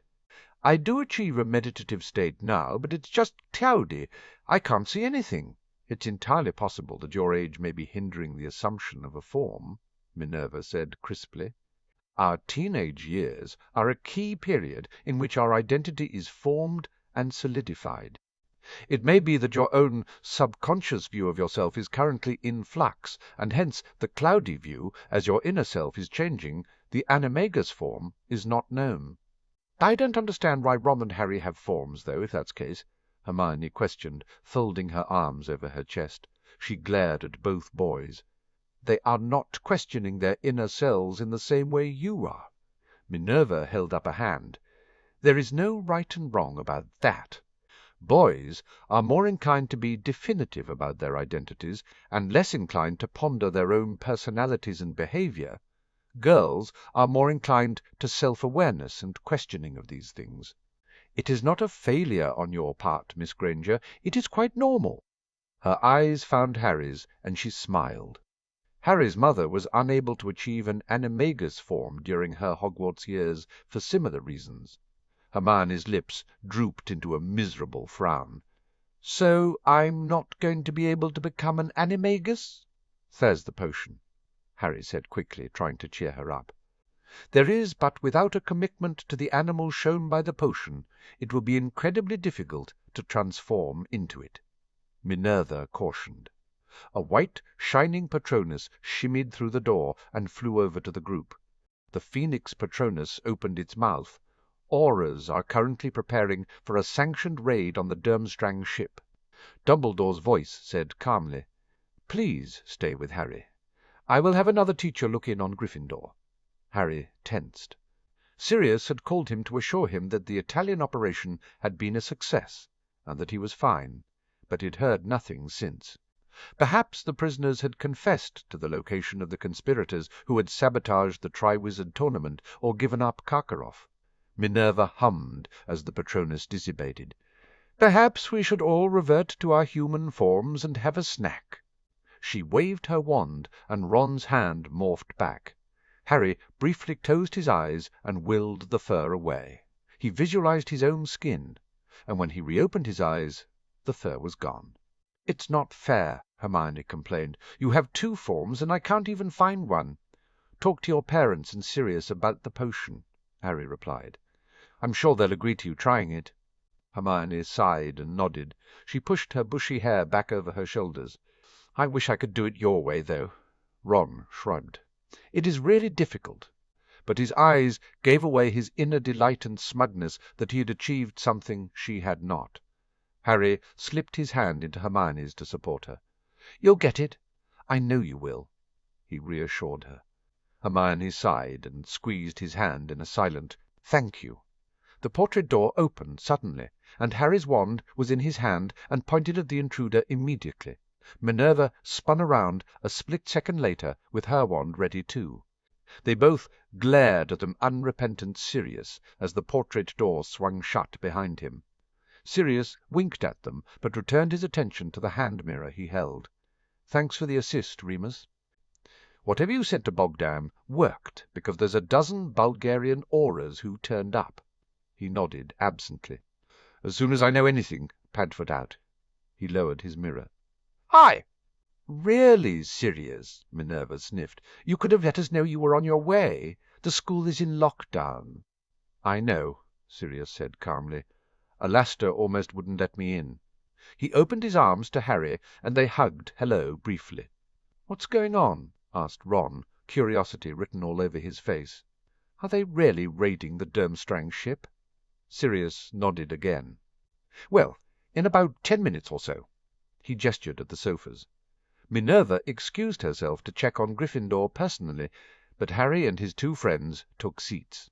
Dobby popped in with refreshments, and Sirius picked up a cup of tea with an appreciative sigh.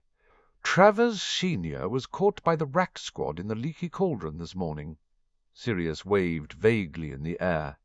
"He was the lookout man here to make sure Richard and I were on our way to Italy. Chambers picked up on him, followed him, and captured him." Harry's eyes widened, and he quickly deduced what had happened. "He's confessed they're using the ship."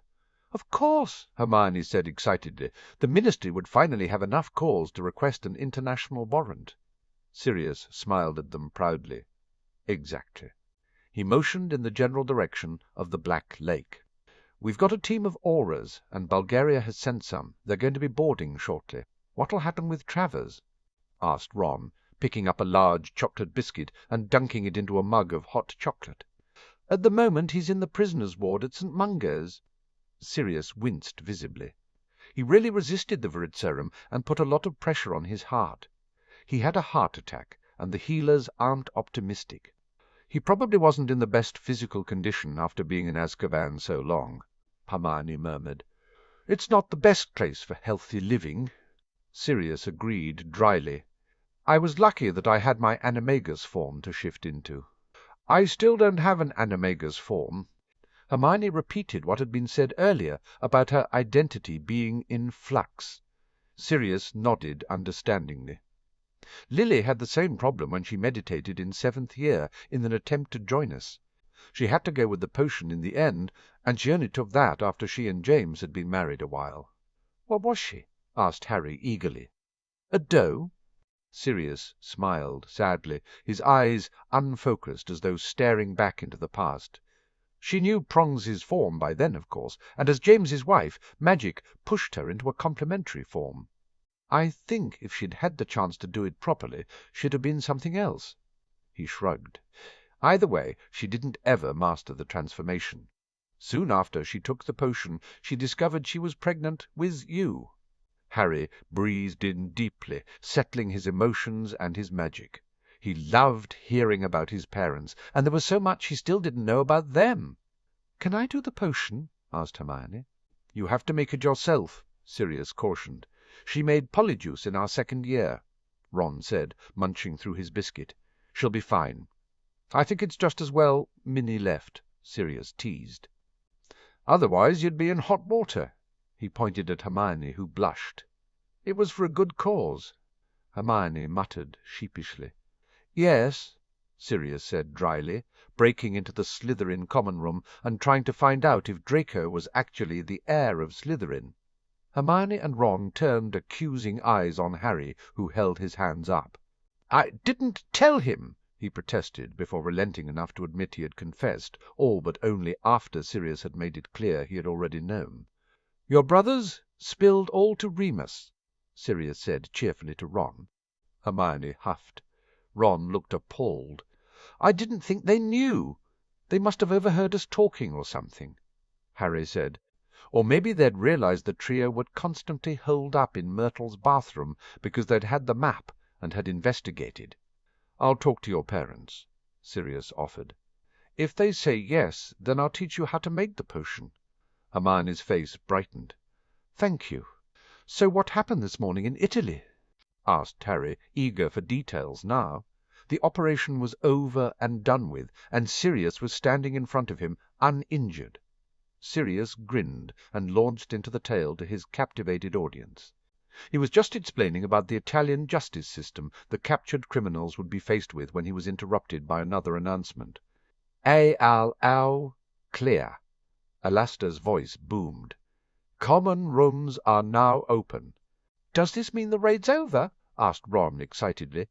Sirius took one look at their curious faces and sighed.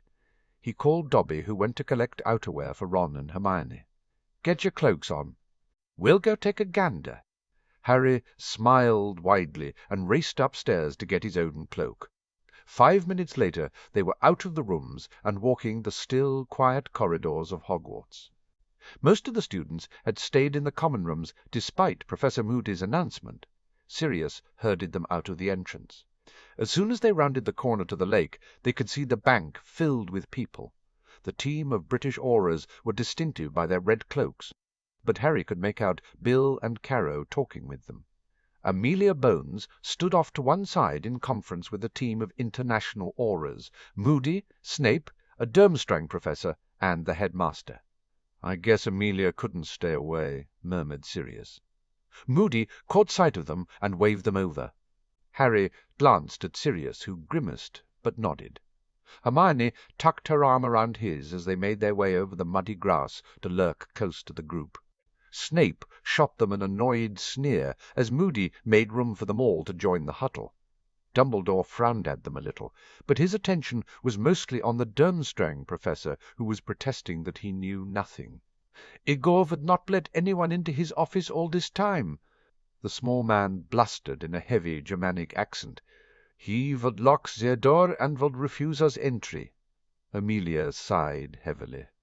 She looked worn, and Harry felt a moment's sympathy as he remembered she had been in Italy that morning with Sirius. "Thank you, Professor von Hamburg. We'll let you return to your students." "Gunther," Dumbledore interjected, "please convey our condolences to the students for the sudden death of your headmaster." If there's anything we can do—" Harry bit his lip. "Did that mean Karkaroff was dead?" Amelia cleared her throat. "Director Hatter will be here shortly to help you make all the necessary arrangements. The minister will also be in touch. We will stay and provide additional support and security for the remainder of the tournament." The Bulgarian aura stood next to her said, "Thank you." Professor von Humberg departed with the Bulgarians in tow. "Karkaroff's dead?" queried Sirius soberly. "As a doornail." Moody agreed brusquely. They left him in his office. "Any sign of the others is gone." They cleared it out. If the Dark Lord believed the ship and Karkaroff's involvement to be compromised, he would have ordered Karkaroff to be killed. He held no further value. Snape said evenly, "Has the secondary team found anything?" asked Sirius. "Secondary team?" asked Harry Sotto-Voker to Sirius. "Ah, Travers also mentioned where Voldemort was hiding." Sirius grimaced. "Didn't I say that?" "No," Harry said, trying to hide his irritation. "I think I might have remembered if you had." Sirius slung an arm over his shoulders. "I'm getting old, forgetting things. Truthfully, I didn't think much would come of it. Once Travers didn't make it back from his morning activities. They would have ran." Harry sighed. "So we're back to square one." "And a very nice square it is, too," Sirius said brightly. Snape snorted again in the background, and Harry found it horrifying that he agreed with him. Amelia shook her head. "They identified the cottage where we think Riddle and his gang holed up, but, again, cleared out of anything useful." She shivered and huddled into her cloak. "We'll put forensics onto both the ship and the cottage. We might turn up something." Snape huffed loudly. "The Dark Lord is not stupid. He will have left nothing." "Doesn't hurt to double-check, lad," Moody countered. Dumbledore heaved a heavy sigh. "It is a pity Igor did not reach out for help. We could have, perhaps, saved his life." "Unlikely," Snape said. "He'd have gone back to Azkaban for conspiracy to terrorize, attempted murder, premeditated manslaughter with the death caused by the dragon, and harboring fugitives and terrorists." Moody barked at Dumbledore. His life was over either way. "And that was a depressing thought," mused Harry, feeling colder than ever. He had very little sympathy with Karkaroff. The man had made his own choices, but ultimately he had been doomed. "If he's dead, does this mean the tournament is over now?" asked Ron, bemused. "I'm afraid not, Mr. Weasley," Dumbledore said briskly. "The tournament is only over if there is a winner, or the contestants are all dead." Moody added. Dumbledore sent him a reproachful look. "We are doing our best to circumvent the strictures of the revised parameters. It was good to know that there would have been a protective shield for anyone left in the cabin at the time of the explosion," Hermione offered supportively. Harry held back his own snort at that. Bagman had cheerfully told them about the protective shield after the task had finished. Dumbledore had set it into the walls of the cabin, and it would have flared into being had life been detected within the walls at the time the explosive hex was detonated. It was still dubious whether it would have worked or not. Dumbledore beamed at Hermione and turned back to Ron. "We shall have to confer with Durmstrang once they have dealt with the initial aftermath of Igor's death. They will no doubt appoint a new headmaster or headmistress in time, but it may be that someone like Professor von Humberg steps in as their judge for the final task. The tournament is the least of their worries right now." Amelia agreed. "Speaking of which, are we certain that anyone hiding out on the ship has gone and hasn't just assumed a new identity here at Hogwarts? The Bulgarians are doing identity checks on this lot." Moody pointed his thumb behind him at the ship. "We may get permission to do the French again with this as evidence of foul play." Amelia nodded. "I'll get Hatter onto it." "If I were them, I'd pretend to be a Hogwarts student," Ron said casually. "Nobody ever checks our identities." They all stared at him. "That's brilliant, Ron." Harry congratulated him, thumping Ron on the arm. "It is very insightful." Amelia agreed. Sirius smiled proudly at the youngest Weasley male, who was now as red as his hair. Moody said, "Take 10 points for Gryffindor, lad." "Indeed." Dumbledore said. Snape rolled his eyes behind Moody, and Harry felt his lips twitch into a smile as he took in Snape's disgusted expression. "Well, can we do a student check?" asked Amelia. Dumbledore frowned. "Not without parental permission, I fear. The Board of Governors is also likely to have an opinion." "What about the map?" pondered Harry. Professor Moody could take the map for a day or two, and check all the students coming into his class are who they say they are. "An excellent idea," Dumbledore said brightly. "I'd give you points, but alas, you're not in the house system." "Thank Merlin." Snape muttered under his breath before he cleared his throat and raised his voice. "It has merit as a plan, but we would need to cover more than one subject at NEWT level, as not all 6th and 7th years take one particular class." "Are we sure there isn't a way to fool the map?" Moody asked gruffly. Sirius considered the question for a long moment before he shook his head. "I don't think so, but Remus would be the best person to ask. He did a lot of the charms work." "So we do a spot check with the map this week," Moody said, "and in the meantime the director and the headmaster will approach the board and the parents to get permission for a full blood check." Both Dumbledore and Amelia grimaced. "Sounds like a plan," Sirius said. "We'll get the map to you for tomorrow morning. You best get yourself back to HQ, lass." Moody pointed at Amelia. "Nothing more for you to do here." Amelia nodded. "I'll be in touch if there's anything else." She walked away towards the British Aurors, and Harry glanced back at the ship. He shivered. "Let's get back inside," Sirius suggested, his hand clasping Harry's shoulder comfortingly. "There's nothing to be done here." They all fell into step with each other as they walked back towards Hogwarts. "Hey, Harry," Ron broke the silence as they passed the Quidditch pitch. "Can you spend some time with Ginny on some Seeker moves?" Harry nodded. Ginny was doing a lot better at being a friend rather than a stalker, and, besides, he really wanted Gryffindor to win the cup. They'd managed to win their second match against Hufflepuff, and they were facing Slytherin in the last match of the year. It would decide the cup, since Slytherin had also managed wins against the other teams. "I wish you could play," Ron complained. "Ginny's all right, but she's no you, and Malfoy's improved a lot this year." Harry was warmed by the offhand praise, and comforted to know he would be welcomed back to the team. "I've been telling him that for weeks." Hermione complained lightly, without any anger or irritation in her tone. She grinned and winked at Harry, who stuck his tongue out at her. "Hot chocolate, I think," Sirius said as they made it inside. "And biscuits?" asked Ron hopefully. "You just had some," protested Hermione. "I'm a growing lad," Ron retorted. Harry chuckled, exchanging an amused glance with Sirius. Maybe there was someone already in the castle, waiting to strike. Maybe Voldemort had shown his ruthlessness in killing Karkaroff. Maybe there was still a trial and a final task to be faced, but it didn't matter. With the familiar camaraderie of his best friends filling him to the brim as he listened to their usual bickering, and with Sirius's steady presence at his back, Harry knew he wasn't alone. Hermione picked at her breakfast, not really interested in eating. She had received permission from her parents to try the animagus potion, but she was wondering whether she should go ahead or not. She had woken early and decided to ponder the matter over food before anyone else got up. She frowned as she scooped up more muesli. A motion beside her had her half-turning, irritated at being disturbed, but the sight of Luna sliding onto the bench forestalled any remark Hermione might have made to be left alone. "Morning," Hermione said instead, watching bemusedly as Luna helped herself to a full English and half wondering where the small waif of a girl put that amount of food. "Good morning," Luna said cheerfully. "You look pensive this morning."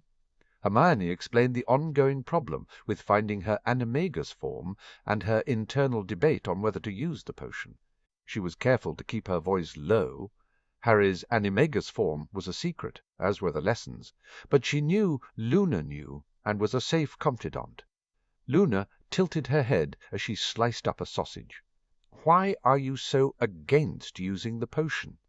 "I think it's because all the material states that you're not given a choice, and once you've taken the potion, that's it, that's your form." Hermione sighed. I mean, I understand why Harry's father and Sirius took the potion back in school.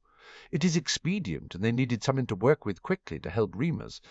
But there isn't the same argument for me. This is something that Harry invited us to share with him, and just because it's taking me longer—" She huffed out another breath, annoyance filling her again.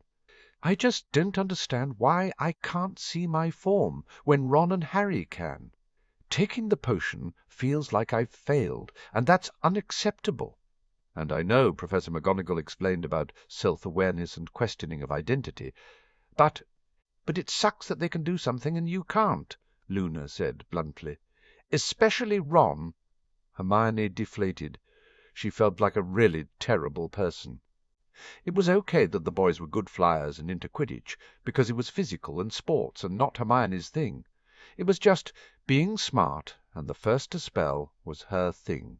She had had to adjust to the realization that Harry was better than she was in school, although she had managed to comfort herself that it was because his power levels made his practicals easy, and that he still checked with her on the theory.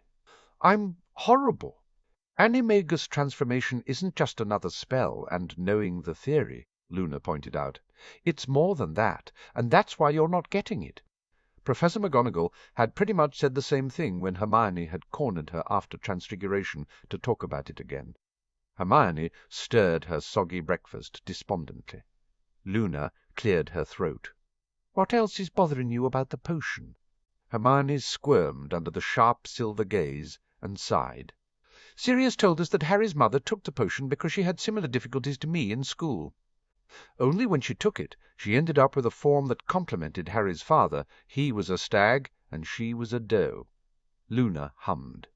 "And this disturbs you because you don't just want to be seen as Harry Potter's girlfriend." "Exactly." Hermione pushed her half-eaten muesli away and reached for a banana. "I'm a terrible girlfriend." "Maybe you can't see your form because you're afraid you won't like it," Luna stated. "You've called yourself a terrible person and a terrible girlfriend. Maybe you don't like you enough to see it." And that was remarkably insightful. Hermione flinched at the accuracy of Luna's comment. Maybe she really didn't like herself enough to see the truth of herself, and maybe her ambivalence to taking the potion was because she wasn't sure she was ready to see her form at all. "I don't think you are terrible," Luna said comfortingly. Hermione glanced at her. "Really?" "I wouldn't want to be a raven just because my boyfriend was one," Luna said matter-of-factly, her eyes on her bacon. "I want to be whatever I am." Hermione nodded. "Me too." She gestured with the unpeeled fruit she held. "I think it scares me that Lily Potter ended up with a form that so mirrored her husband's. By all accounts she was, well, your equivalent," Luna said lightly, "the smartest witch of her generation." "Yes?" Hermione flushed bright red, feeling a little arrogant at her own presumption in comparing herself. "But if she took a form so closely to her husband's, then what are my chances?" "Much better, I would have thought," Luna said simply. "She was a wife in the late 70s. Society would have driven her to think of herself primarily in terms of her husband and family." Hermione brightened and started to unpeel her banana. "Right. And you're not married to Harry?" Luna pointed out the very obvious difference, and Hermione blushed again. She and Harry were a long way off marriage for all the jokes that had been made about them since Remus and Tonks started to organize their wedding. But sometimes Hermione daydreamed, and she wasn't ruling it out for the future, even if the logical side of her argued it was unlikely that they'd stay together. First loves rarely did. And wasn't that a depressing thought? One that made her heart ache a little, because she really did love Harry. "You think too much," Luna said without even looking at her. Hermione rubbed her forehead and took a bite of the fruit to refrain from a reply. Harry's mother took the potion when she was married to Harry's father, and considered herself primarily in those terms. Luna waved her knife.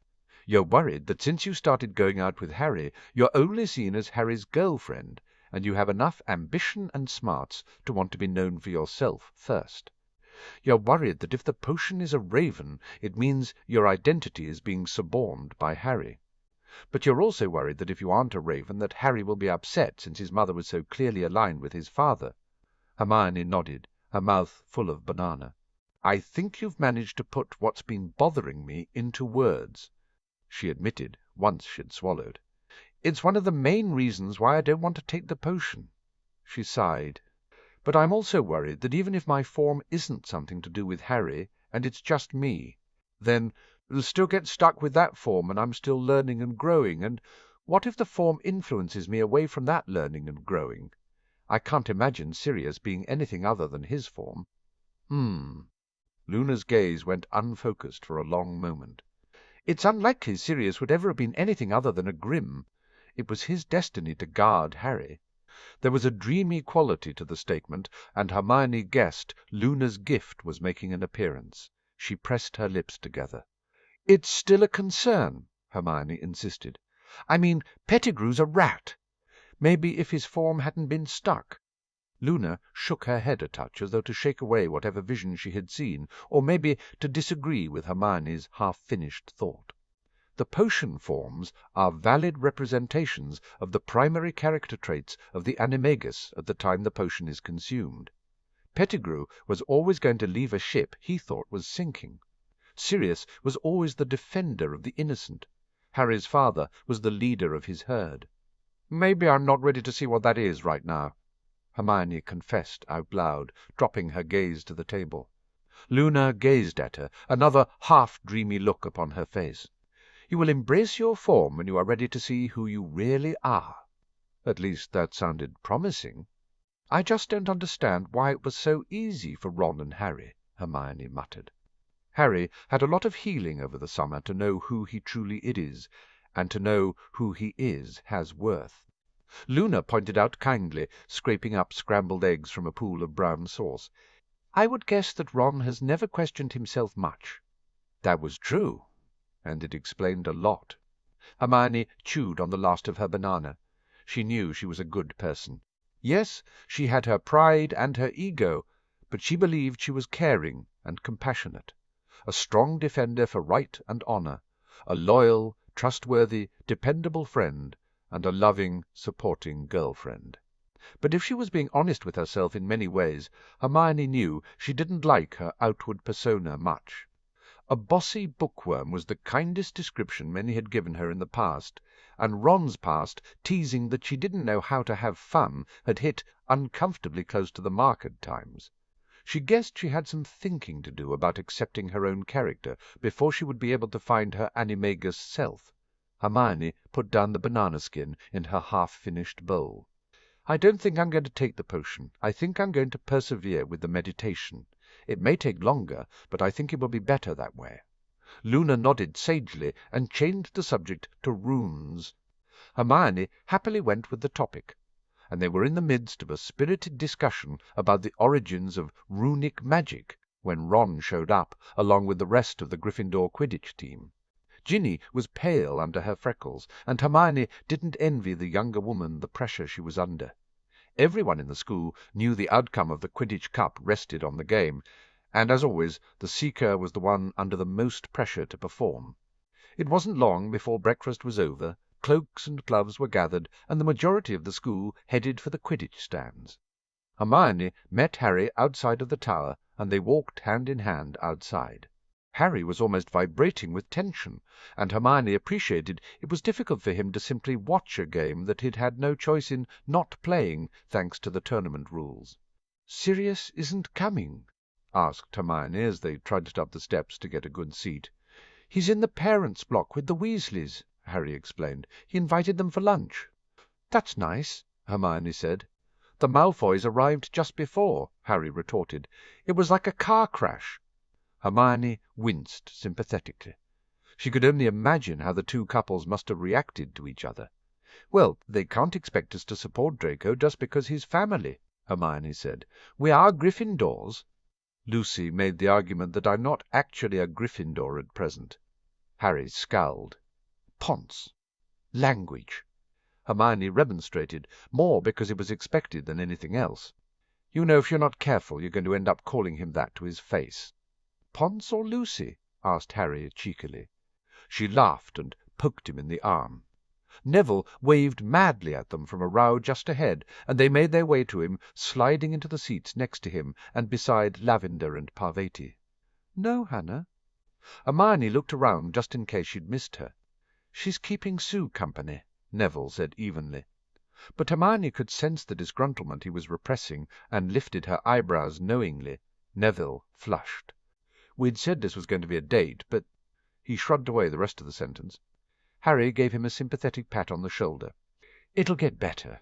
Sue just needs to get some confidence back after the letter thing. That was nasty." "I hope you're right," Neville said. "It's not that I don't understand. It's just Hannah and I haven't had a date, just the two of us, since the second task." "Here come the teams!" someone yelled excitedly. They turned their attention to cheering and clapping as the teams strode out onto the field and took to the skies as they were announced. Neville thrust 2 thumbs up as Ginny buzzed them. "Good luck!" "How much money do you have riding on this with Zabini?" asked Harry, amused. "Enough," Neville admitted sheepishly. Hermione shook her head. "Betting?"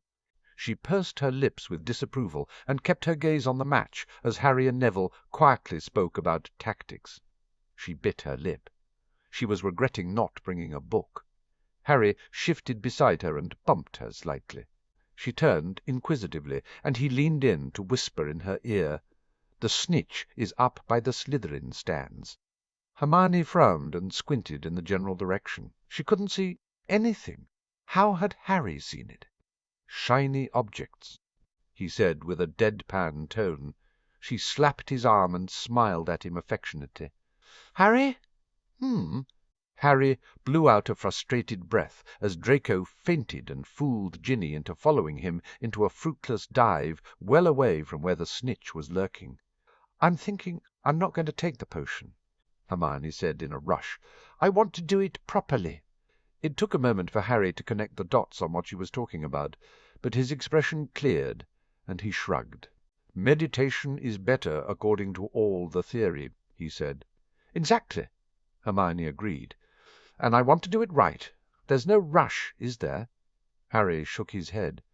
"I thought it'd be good for us to have something to do together, and we're so—" He smiled, his shy smile, the one that reminded her for all of the changes in his life. He was still Harry. A yell went up, and they both dragged their attention back to the action on the field. Hermione looped her arm through Harry's and leaned against him. Maybe she didn't need the book after all. Oh, oh, oh. Harry sipped on the butter beer that Fred had sneaked into his hand and watched as the Gryffindor common room parted in celebration. The cup had been given to their extremely proud head of house, and Harry wouldn't put it past his Aunt Minnie to be happily ensconced in her private rooms, polishing the silver trophy and raising a toast to it with a dram or two of whisky. He gazed around the room. He felt slightly awkward being there. He'd rarely been back to the tower since he and Sirius had moved into their own suite of rooms. Apart from a couple of occasions to see Ron and the one memorable trip to Hermione's dorm room that had gone down in Hogwarts history, Harry hadn't been by very much at all. Some of it, he mused, was his own reticence at being around crowds of people.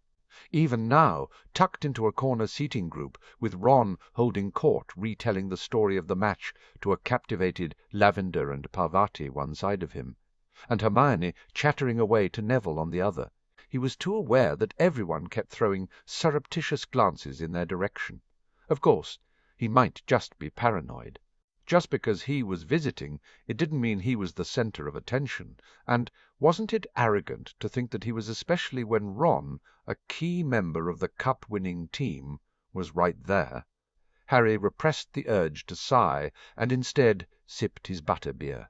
All right. Maybe he wasn't the center of attention. He still felt awkward, though.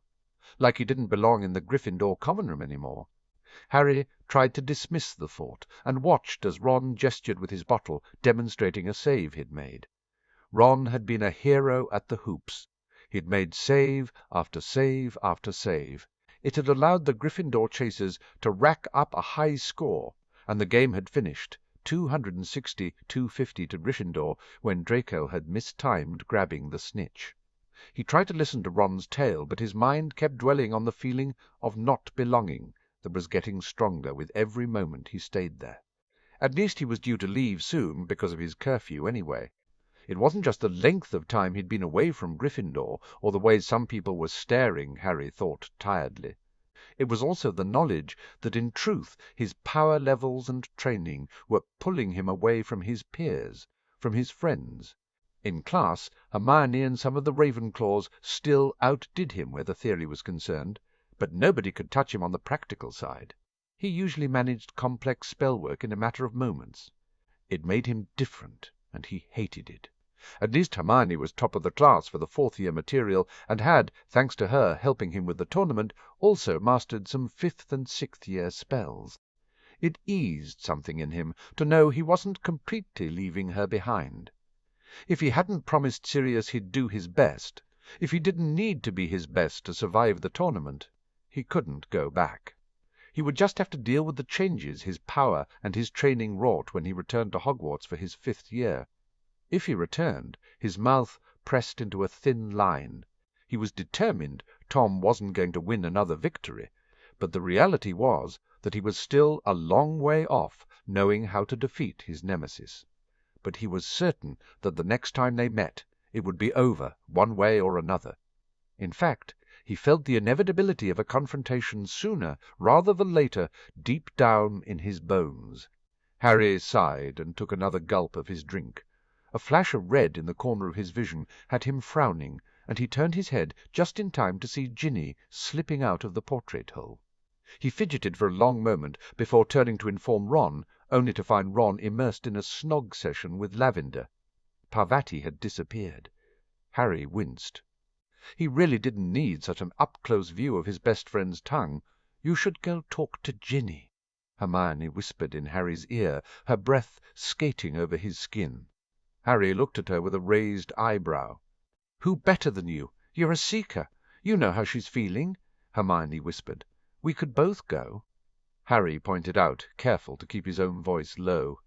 Hermione shook her head and jerked it pointedly toward where Neville was staring despondently into his butter beer. Hermione would obviously deal with Neville, and Harry was nominated to deal with Ginny. He squeezed Hermione's hand gently. Her compassion and generosity was one of the things he loved about her. He set his beer down and slipped out of his seat. He wished he had the map, but Moody still had it. He hoped Ginny hadn't gone far. Hogwarts wasn't safe if someone was masquerading as a student. He got through the portrait door without anyone stopping him, and paused as he found Ginny immediately. Ginny glanced up from her position hunched up by the wall near to the portrait door. She flushed bright red and made to get up, but Harry waved her back down and lowered himself to the floor beside her. He nudged his glasses back up his nose. "Do you want to talk about it?" Ginny shrugged and looked down at her feet. "I messed up." "How?" asked Harry gently. Ginny's gaze flashed to his in disbelief. "I didn't catch the snitch?" "No," Harry agreed. "Draco had the edge on you since he saw it first, and has a faster broom. But you pushed him. You were right behind him when he grabbed it, and he knew if he didn't get it you would. He made the choice to catch it, despite knowing the score. He knew if he didn't, you'd catch it and they'd lose by a massive amount and not just 10. You forced his hand because you were on his tail. You did good." She frowned, but her gaze seemed contemplative. "I thought a successful seeker was meant to catch the snitch." "Or force their opponent into making a mistake," Harry corrected. "Sometimes the score is even, and it's a direct race. Sometimes it's not, and it's more complicated. Draco needed to time catching it correctly or they'd lose, and he misjudged it. At the World Cup, Victor knew his team would never catch up with the Irish. Their chasers just didn't have it in them. So he chose to end it, knowing his catch would mean defeat, not winning. I never looked at being a seeker that way," Ginny murmured, wrapping her arms around her knees and hugging them to her. "Well, you kind of want to be a chaser, really, right?" Harry pointed out. "And you really helped with that out there today. A lot more than I would have done, because I don't have the same understanding of chasing that you do." Ginny gave a small smile. "I was so busy helping the chasers I forgot about the snitch." Harry bumped her shoulder with his own. "So you won't make that mistake again." She grimaced, but nodded. At least you know your place is safe next year. If he survived—" Harry shook himself. He had to stop thinking that way. "Well, you never know," Harry joked. "We might both get shown up some kind of Quidditch prodigy." He smiled at her. "You're a shoo-in, though, for Angelina's place on the chaser line." Her grip on her knees relaxed, and she shifted position, her shoulders dropping as she grinned at him. "Thank you." She glanced back at the portrait hole. "I'm sorry to drag you away from everyone." Harry shrugged. "Parties aren't really my thing, plus your brother and Lavender. Say no more," she said hurriedly, pretending a full-body shudder. Harry grinned at her. "I think I'm going to tell Fred to go ahead and write to Mum about Ron." Ginny pondered out loud. "If it were any of us acting the way he is, he'd go spare." Harry figured it was probably just Ginny Ron would have issues with, but he nodded anyway. "Well, if you're not upset at leaving the party, I'm sorry I dragged you away from Hermione," Ginny said. "Actually, she was the one who sent me after you," Harry informed her briskly. Ginny blushed and looked away. "She's a really good friend." "Yes," said Harry with proud contentment, "she really is." Ginny regarded him for a long moment, and just as he began to feel uncomfortable, she began to speak. "I've never really apologized for behaving the way I did, have I?" "Yes, you did." Harry frowned. "Not about Hermione," Ginny contradicted him quickly. "I know I apologized about that. No, I mean about how I was with you, how I was at the beginning of the year before the whole thing with Hermione." Harry felt as though his tongue was tied in a knot. He had no idea what to say to her. "I'm sorry, Harry," Ginny said sincerely. He jerked his head in a nod of acknowledgment. "It's okay." "No, it's not," Ginny said. "I was terrible." She shook her head. "I wasn't very much of a friend." She sighed. "You know, Hermione told me that it was more likely that you'd choose someone who was a friend to go out with, and I didn't believe her. I thought she was just warning me off, you know." Harry couldn't speak again, unsure what to say. But she was right. Ginny continued, clearly not needing his input anyway. "I see you and her together, and it works because you're friends, more than anything else." "I know she likes me, for me," Harry said quietly. He fidgeted with the laces on his shoes. "I can't imagine being with anyone else." Ginny nodded quickly, a blush stealing over her cheeks again. "You make a great couple." She paused. "Matt's asked me on a practice date." "Matt as in Matthew Ingleby. Is Lydia O.K. with that?" asked Harry, wondering if it was going to cause problems with Ginny's friendship with the other girl. "Yeah," Ginny grinned. "She prodded Matt into it, I think, because his friend Albert asked her out." Harry refrained from shaking his head at the antics of the lower-year students. His year didn't exactly hold any moral high ground with all the soap-opera break-ups and get-togethers that had happened. "I like Matt," Ginny admitted quietly. "So go for it." Harry encouraged her. He nudged her shoulder again. "I promise I won't tell Ron." Ginny smiled at him and nudged him back. "Thanks, Harry. You're a good friend." She hesitated again before rushing the words out. "I hope you think I'm a better friend too now." "I do," Harry hastened to reassure her. The quiet pad of paws had Harry turning his head, and he wasn't surprised to find Padfoot walking around the corner. He cast a quick tempest charm and grimaced at the time. No wonder Sirius had come looking for him. He was past the time he'd said he'd be back. Padfoot shifted into Sirius as Ginny and Harry scrambled to their feet. "Sorry," Harry said quickly. "I know I'm late." "It was my fault," said Ginny. "He was giving me a pep talk for missing the snitch." Sirius held up both hands and smiled reassuringly. "Apologies accepted." Harry turned to Ginny, feeling awkward again. "Can you let Hermione know Sirius came for me, and I'll meet her as usual tomorrow?" Ginny nodded, her red hair flying everywhere. "I will." "Thanks again, Harry." She mumbled the password to the fat lady, who was glaring at Sirius, and disappeared into the tower. Sirius slung an arm around Harry's shoulders, and they fell into a comfortable pace as they walked back to their own quarters. "So," Sirius began, a teasing lilt to his tone, "sitting out with a girl who isn't your girlfriend. If I didn't overhear you talking about her going out with Matt, I might have been a little worried." Harry shot him a look. "Hermione sent me out to talk to her." Very trusting girl, your girlfriend. Sirius continued to tease. I'm not interested in anyone else. Ah, Harry said with a shrug. She knows that. Sirius hummed. You're a good boyfriend and a good friend, Pronglet. It was a good thing you did back there with Ginny. She's not bad when she's not being all stalkerish, Harry admitted. Sirius gave a bark of laughter as they reached the portrait guarding their door. High praise indeed. They walked into the cosy warmth, and Harry felt the tension drain out of him. He really did love having his own rooms. It was going to be difficult going back to the dorms in his 5th year. You all right, Pronglet? Asked Sirius. Harry turned around and found his father standing just inside the door looking at him with concern. I'm fine, he immediately said to reassure him. I just... He sighed and rubbed his head tiredly. It feels odd being in the tower now. I was just thinking that it's going to be weird next year. And? Prompted Sirius, guessing that there was more that was bothering him. And I guess I was wondering if I'll fit in. Harry admitted. He slumped back against the dining table. I'm miles ahead on practical work, and then there's Quidditch. They won without me. He ducked his head, shamefaced at the pettiness of hating that they had won without him. Sirius crossed the space between them and tugged him into a quick hug before ruffling his hair and easing back as though knowing Harry wouldn't tolerate the comfort very long. It's only natural to feel left out.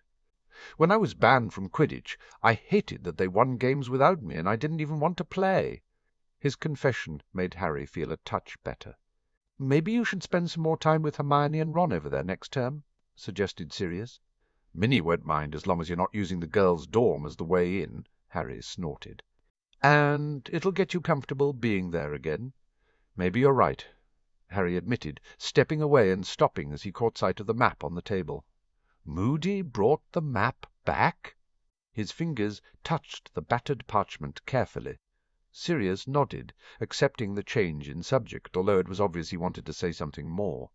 Neither Moody nor Snape have managed to catch any of the students not being exactly who they're supposed to be. He frowned. Remus can't say for certain that Peter doesn't know a way around the map, and neither can I. Either way, checking the map now is pretty pointless when they could have gone completely and have plans to sneak someone back in after Easter. He pointed at it. You can take it back for the rest of term. We'll take it to Bulgaria with us and have Remus take a look at it. Harry nodded, happy to have the map back in his possession, if not with the news that the map checks had been a pointless exercise. I'm going to head to bed. Try not to worry, Pronglet, Sirius advised, alluding back to their previous conversation. Things will work out. Harry attempted a smile, but as he made for the stairs he couldn't help thinking that his life was never that simple. 6th of April, 1995. And I have the latest plans from Thomas on the security for the wedding in the folder. Clara tapped it for emphasis. They've provided the general layout of the minister's home, which is great and gives us some idea of how we can ensure we close the gaps. Remus nodded, surprised at Bogdan's generosity again, that he had opened up his official home for the wedding and was allowing such sensitive security information to be shared with them. He wasn't disregarding the honor he was being afforded. But then, as well as he got along with Bogdan, Dora had hit it off with Hilda even more so, and Bogdan's wife was a force of nature. They've suggested we team up the lycanthrope guards, Patrick said cheerfully. Gregor's putting together a detail, and I'll take a look at it then. It makes sense to have one of theirs with one of ours, and since Gregor's comfortable with that arrangement, we should go with it. Another honor, since it simply wasn't done for an alpha to cede territorial duties to another pack, and yet Gregor was allowing it for Remus's. Remus reached to his glass of water, taking a long, cool sip to lubricate his suddenly overly dry mouth. That's good news. He set the folder to one side. Anything more on the wedding? Clara looked down at her ubiquitous notebook. She tucked a strand of red hair behind an ear and sighed. We've got a room ready for Dora's mother and father. They're due to arrive by Portkey first thing in the morning, around 6 at the ministry. I understand you're going to pick them up? I will, Remus said evenly, hiding his own discomfort at the thought of seeing Andromeda and Ted for the first time since they'd broken the news of the baby and plans for marriage. It had been a hell of a fight between mother and daughter. They'd reconciled over mirrors and flows in long letters that had had Dora weeping and laughing. It had been emotional for Dora losing her mother's regard, and only Ted's steadfast support had seen Dora through it. Even now he knew Dora was uncertain of her mother's reactions and was dreading the visit. He wasn't looking forward to it himself. He had deserved more than Ted's disappointed glare and Andromeda's scathing dressing down. He'd probably feel better if Ted or Andy had simply cursed him or punched him. He deserved it. He had known as soon as he'd given in to the first kiss what was going to happen, and he hadn't stopped it. Grateful for the comfort the intimacy of sex had given him in the wake of Skeeter's article and the fallout. He'd also known it had been a mistake. He'd tried to get Dora to see reason the day after when they'd returned from the Wizengamot, but she had been intractable, unwilling to see his reasons. He'd hurt her, Remus told himself briskly. He'd hurt her, and he'd deserved the cold shoulder she'd given him for a month. But the baby changed everything. Truthfully, Dora had been hesitant, truly not wanting him to be trapped, but he'd assured her that he did want to marry her. It had been a kind lie. He did truly care for her. He would never have slept with her if he hadn't, but the want to marry, that had been the lie, and still was. No, he really wasn't looking forward to playing host to his imminent in-laws. But Sirius had been keen to get them out of Britain and away from the inevitable fallout of the announcements that had been made to the Wizengamot earlier that day. Remus couldn't blame him for that. The wireless had been filled with commentary already, and he'd eventually switched it off rather than continue to listen to it. Nothing else on the wedding from me. Patrick chipped in, drawing Remus's attention back to the meeting. "Pack news?" inquired Remus delicately, hearing Patrick's unspoken hint that there was something to speak about. "Everyone is generally happy," Patrick began. "Tonks is very easy-going, so that has helped everybody feel comfortable with welcoming her. A lot of us are excited about the cub," he grinned as Remus grimaced at the term. "And we're all enjoying the fact that our Alpha is here and that Harry and Sirius are going to visit with the wedding." "But," prompted Remus, "but there is some unrest." Clara stepped in briskly. "Cheyenne is disgruntled, and some are listening. What's she saying that's resonating?" Remus wasn't unsurprised at the news. Cheyenne had been less than welcoming to Dora since their arrival.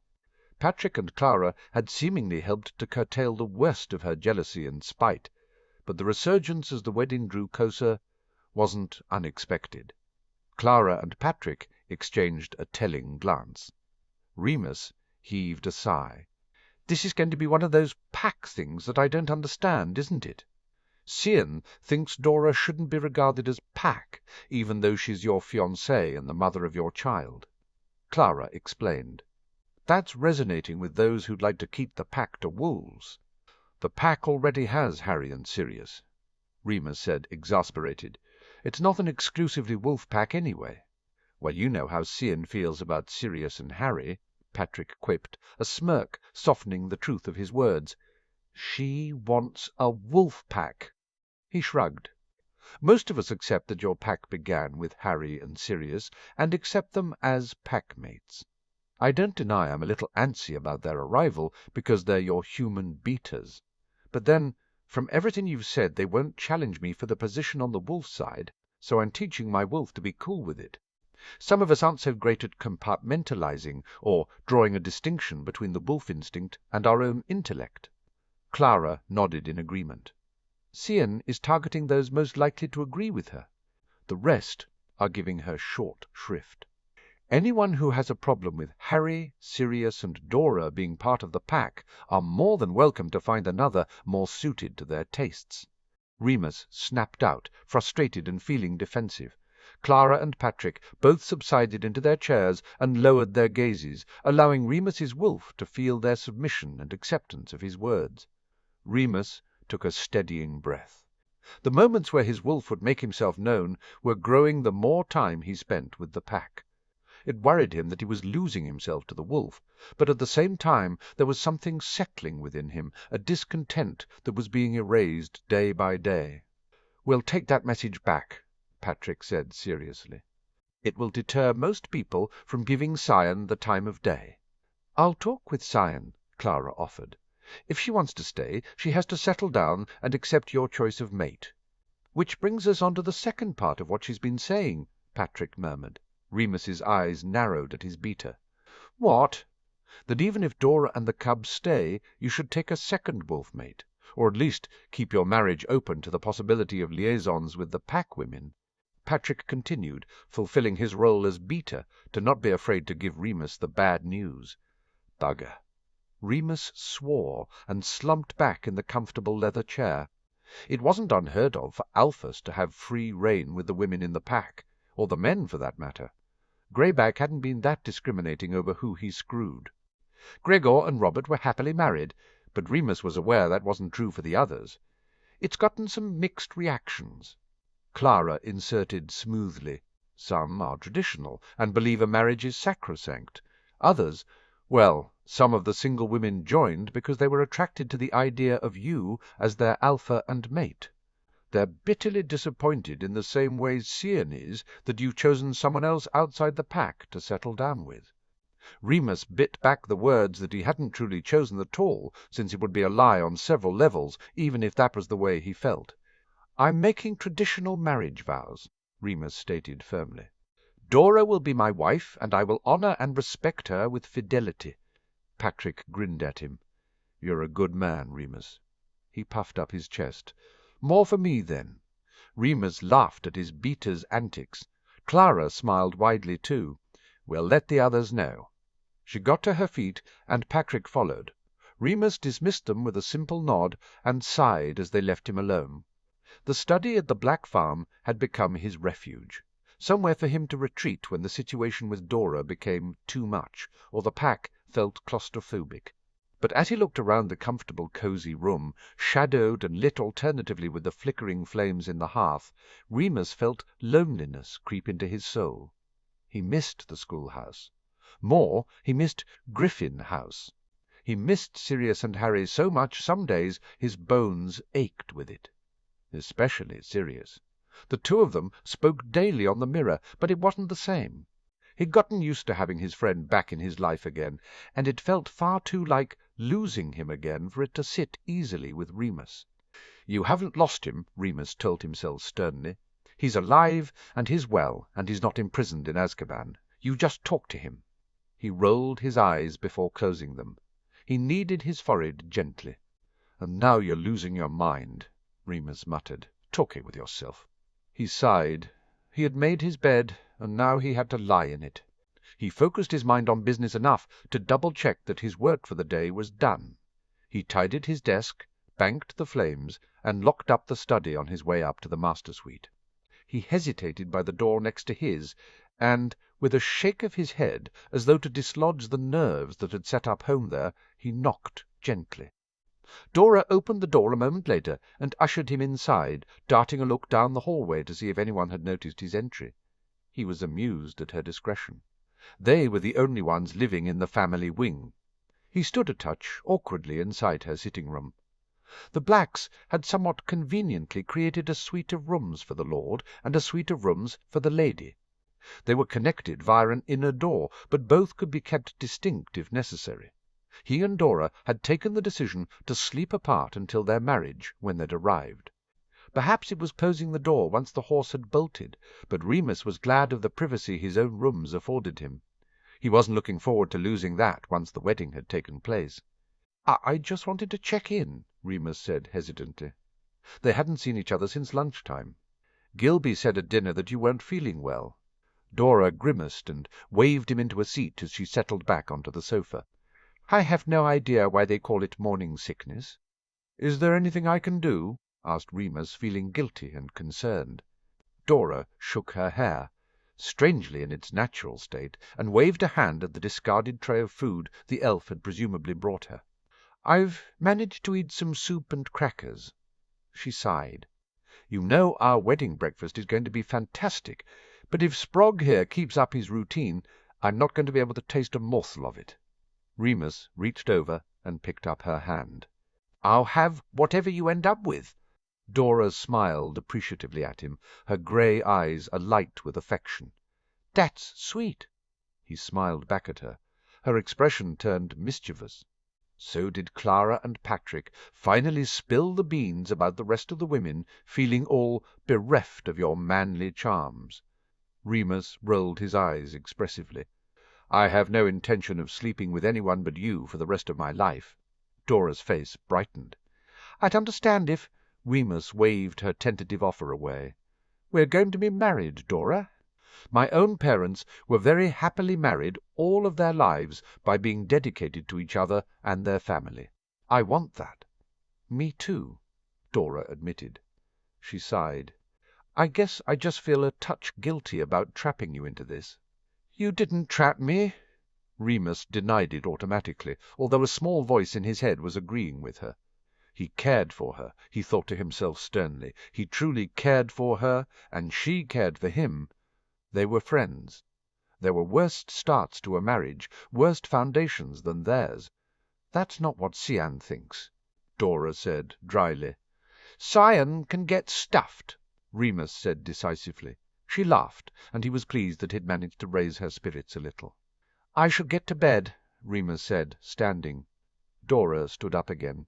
"You could stay," she offered, a hopeful smile softening her features into a welcome that tempted Remus. He shook his head. "I have to leave early to collect your parents from the ministry, and I'd like to do that with a clear conscience." "Right."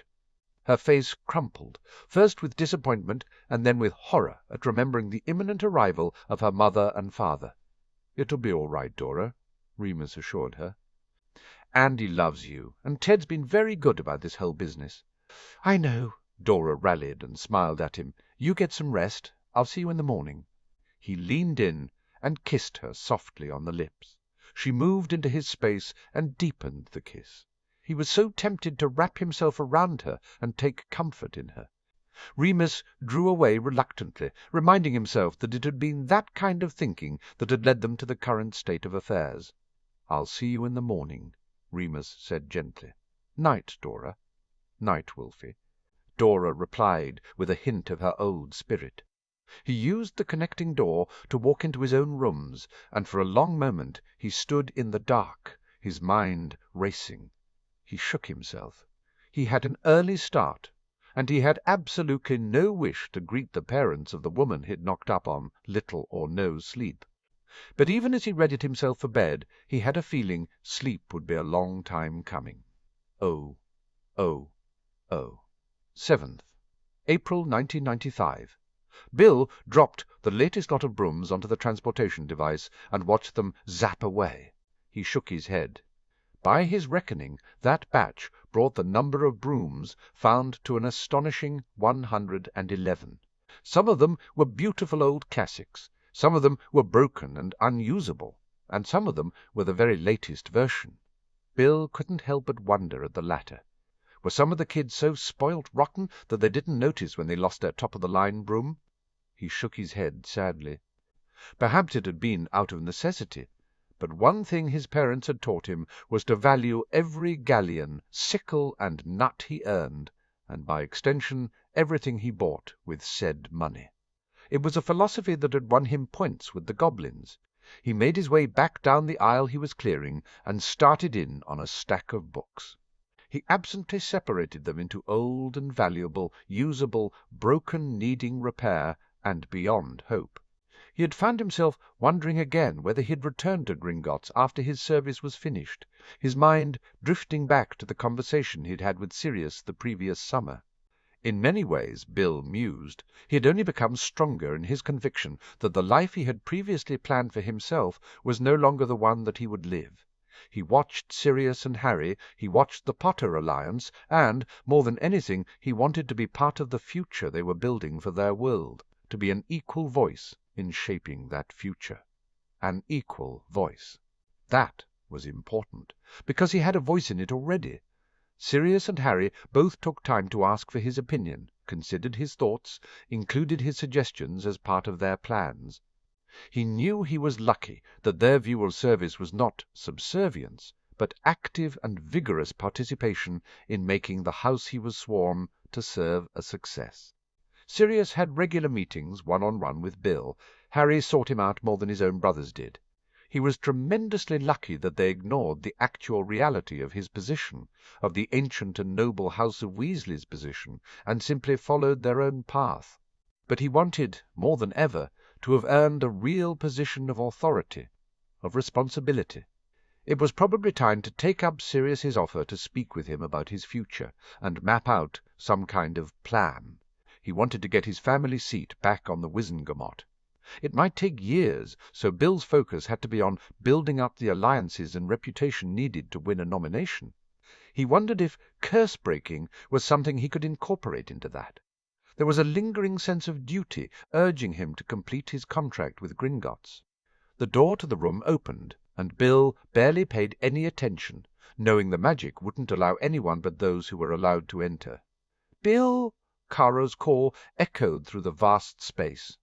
He raised his wand and sent up a spray of red sparks as a reply. She found him a few minutes later. "Wow! What time did you get up? You look like you got an early start." Bill flipped a pristine and unused copy of Gilderoy Lockhart's book on werewolves to the Beyond Hopes pile. He shot her a teasing grin. "Maybe you're late." Caro snorted and tossed him the newspaper. 5 minutes, she admitted, but I had a good excuse. Got caught up reading Skeeter's latest article. She rolled up the sleeves of her plain blue robe and took over the book, sorting as Bill unfolded the paper and began to read. House of Black. Seals alliance with werewolves with marriage. Babby Boom for the House of Black. The April Wizengamot session started with a joyous announcement from Lord Black concerning its werewolf steward, Remus Lupin, and the daughter of Andromeda Tonks Knee-Black, Nymphadora, a marriage. Nymphadora Tonks was assigned back in January as protection detail for Remus Lupin following public unrest, after the details of his accidental attack on Lords Potter and Black were maliciously leaked through an unsuspecting press as part of a vicious attempt by the former Lord Wenlock, now residing in Azkaban, to derail the new creature laws. In February the pair went abroad to continue Lord Potter's work in building a sanctuary for all werewolves. It appears time spent in each other's company has led to a wondrous whirlwind romance between the two, culminating in the announcement of a spring wedding to be held on April 17th in Bulgaria, where Lupin is a known close friend of the current Bulgarian minister Bogdan Oblansk. Lord Black made this official comment: "I am tremendously thrilled that a wizard I have long considered to be a brother will formally become part of our family and an official son of the House of Black, and, of course, that my cousin has found happiness." Of course the marriage of the pair would not have been allowed under the previous werewolf laws. Minister Cornelius Fudge remarked, "It is truly a wondrous day for our society when we can acknowledge that our new laws are fair and equitable for all. Government should not interfere with the personal lives of our citizens in matters of the heart, and we celebrate this union as one of the first for those wizards and witches infected with lycanthropy." True, others are not unsanguine about this societal shift. Lord Selwyn commented, "While the steward of the houses of Black and Potter is a learned and knowledgeable wizard, in addition to his unfortunate status as a lycanthrope, we cannot help but feel he is an exception to the rule. Perhaps this union will be the first, but I rather feel it will and should be a rarity. How many lycanthropes have the control required to never bite or turn their loved one?"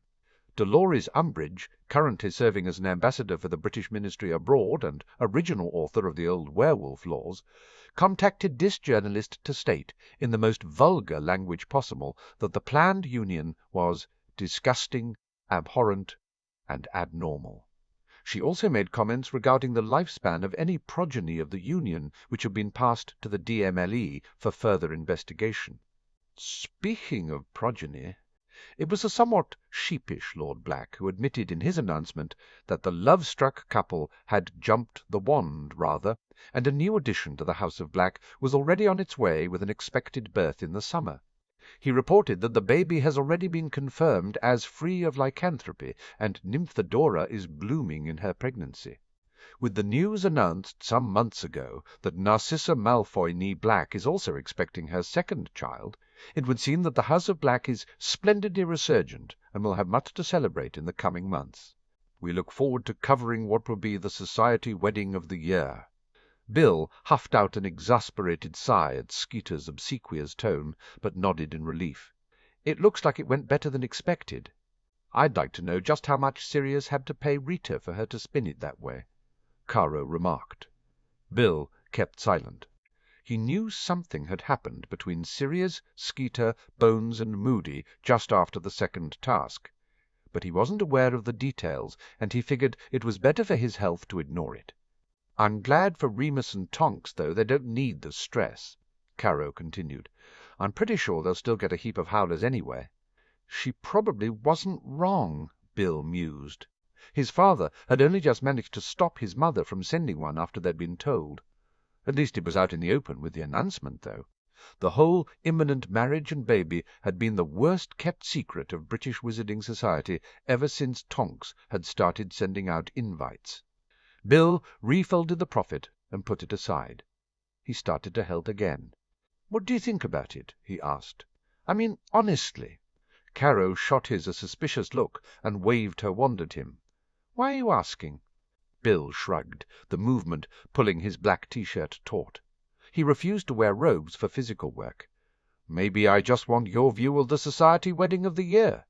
They both smirked at each other. Caro sneaked another peek at him as they settled back to the task of sorting the books. "Honestly, I guess my view is skewed, because I know them both." She frowned as she considered the question seriously. He liked that about Caro. She always took the time to properly answer a question, even when she didn't fully understand why he was asking it. "I can see why most people will think her being with a werewolf is squicky. I mean, some of the young girls may think it tragically romantic in a Beauty and Beast kind of way, but there's no denying that she's living with a man who is carrying a horrifying disease. Maybe a bite or a scratch when they're intimate won't infect her, but the risk," Caro sighed. "She's got to either be fearless about it or just head over heels for Remus." "I think it's the latter," Bill said. Tonks had pursued Remus as soon as she'd had a signal that he was looking for a relationship. "Me too," Caro agreed. "And I understand her attraction to Remus as a wizard and a man. He's an attractive bloke. Powerful, even though he hides it behind his mild-mannered steward persona, knowledgeable and very intelligent. And he's funny. He has the driest sense of humor of anyone I've ever known. And, of course, there's his friendship with Sirius and Harry. It's sweet and adorable how much he loves them, and I may need a sick bucket." Bill joked. He glanced at Caro wonderingly. She had joked about fancying Remus and Sirius in the past, had even flirted a bit with both of them. Maybe it had been more truth than fiction. "All I'm saying is that I see the attraction from Tonks's viewpoint," Caro said firmly. "And so, because I also know Remus, I know he'll take every precaution and be extremely careful never to scratch Tonks, never mind, bite her. And while I do tend to find the whole being with a werewolf thing squicky in the abstract, I can see and understand why it's not a consideration for Tonks with Remus." She placed another book in the repair pile. "On a social-political level, I worry that young girls might romanticize this particular situation too much, and find themselves out of their depth with werewolves who don't have the same sense of honor or care that Remus has. It was a good point, even if it did come close to parroting Selwyn. But Bill figured it wouldn't hurt to raise it with Sirius as something they needed to consider in the political arena going forward. "As far as the unplanned sprog is concerned," Caro shrugged, "it's their business that they had sex and forgot to take precautions. I think everyone's sex life is private. Society should keep their noses out of it." She sighed. "I guess the thing that jars with me most from what I've ever heard so far is that Tonks is being singled out for criticism. But then, I'm not really surprised that there's a double standard which paints the woman as a hussy who's trapped the poor bloke into marriage." Bill nodded. "Harry cornered me a couple of weeks ago and asked me what was acceptable and not about sex before marriage and babies out of wedlock in the wizarding world, since he was getting a lot of conflicting messages from reactions to the news just in the Potter Alliance circle." He frowned at a book and set it on the old and valuable stack carefully. "I can understand why, since he's been mostly raised in the Muggle world." Caro agreed. As a Muggle-born, it's not easy traversing the culture. Normally you don't even realize you've put your foot in it until your foot's already in it and sinking fast." She stopped sorting for a moment and rubbed her wrist. "What did you tell him?" Bill grimaced and paused himself. He crossed his arms. "You have to promise never to tell my mother." Caro grinned at him. "It's hardly likely that your mother and I will ever speak enough to—" "Caro." "Fine." Caro raised her wand as though taking a vow. "Promise. I told Harry that he had to remember that the wizarding world would always react a bit like my mother where sex and marriage were concerned." Bill admitted, chagrined. "Namely, that as far as my mother, and therefore wizarding society in general, is concerned, sex and babies don't happen outside of a marriage. And they happily have hypocritical self-imposed amnesia of any sex they had before they got a ring on their finger." Caro's eyes widened, and she burst into laughter. She bent over double before heaving herself back into a standing position. "Oh, that's priceless!" Bill sighed, but he couldn't blame her. Harry commented the view was very old-fashioned. "It is." Caro agreed cheerfully, resuming her book-sorting. "And let me guess. The man is supposed to have the requisite amount of experience to make it wonderful for his wife on their wedding night. Never mind how he's supposed to get that experience if all the women are meant to remain pure and innocent." "Nobody said it was realistic," Bill commented dryly. "Dear." "Like I said to Harry, most wizards and witches have some experience by the time they get married these days, although some do wait for the wedding to go the whole way, but the decision is a personal one. And one Harry didn't have to make for a while," Bill concluded in his own head. "But society as a whole still paints the witch as morally deficient if she does decide to have a sex life outside of marriage." Caro shook her head. "The Muggle world isn't that much better. It's just as patriarchal and male-biased. It's improving, though, all the time." She sighed. "I have to admit I was surprised at Andromeda Tonks. I thought she'd be more sympathetic." Bill raised his eyebrow questioningly. "Didn't she elope with her husband as a schoolgirl?" Caro pointed out.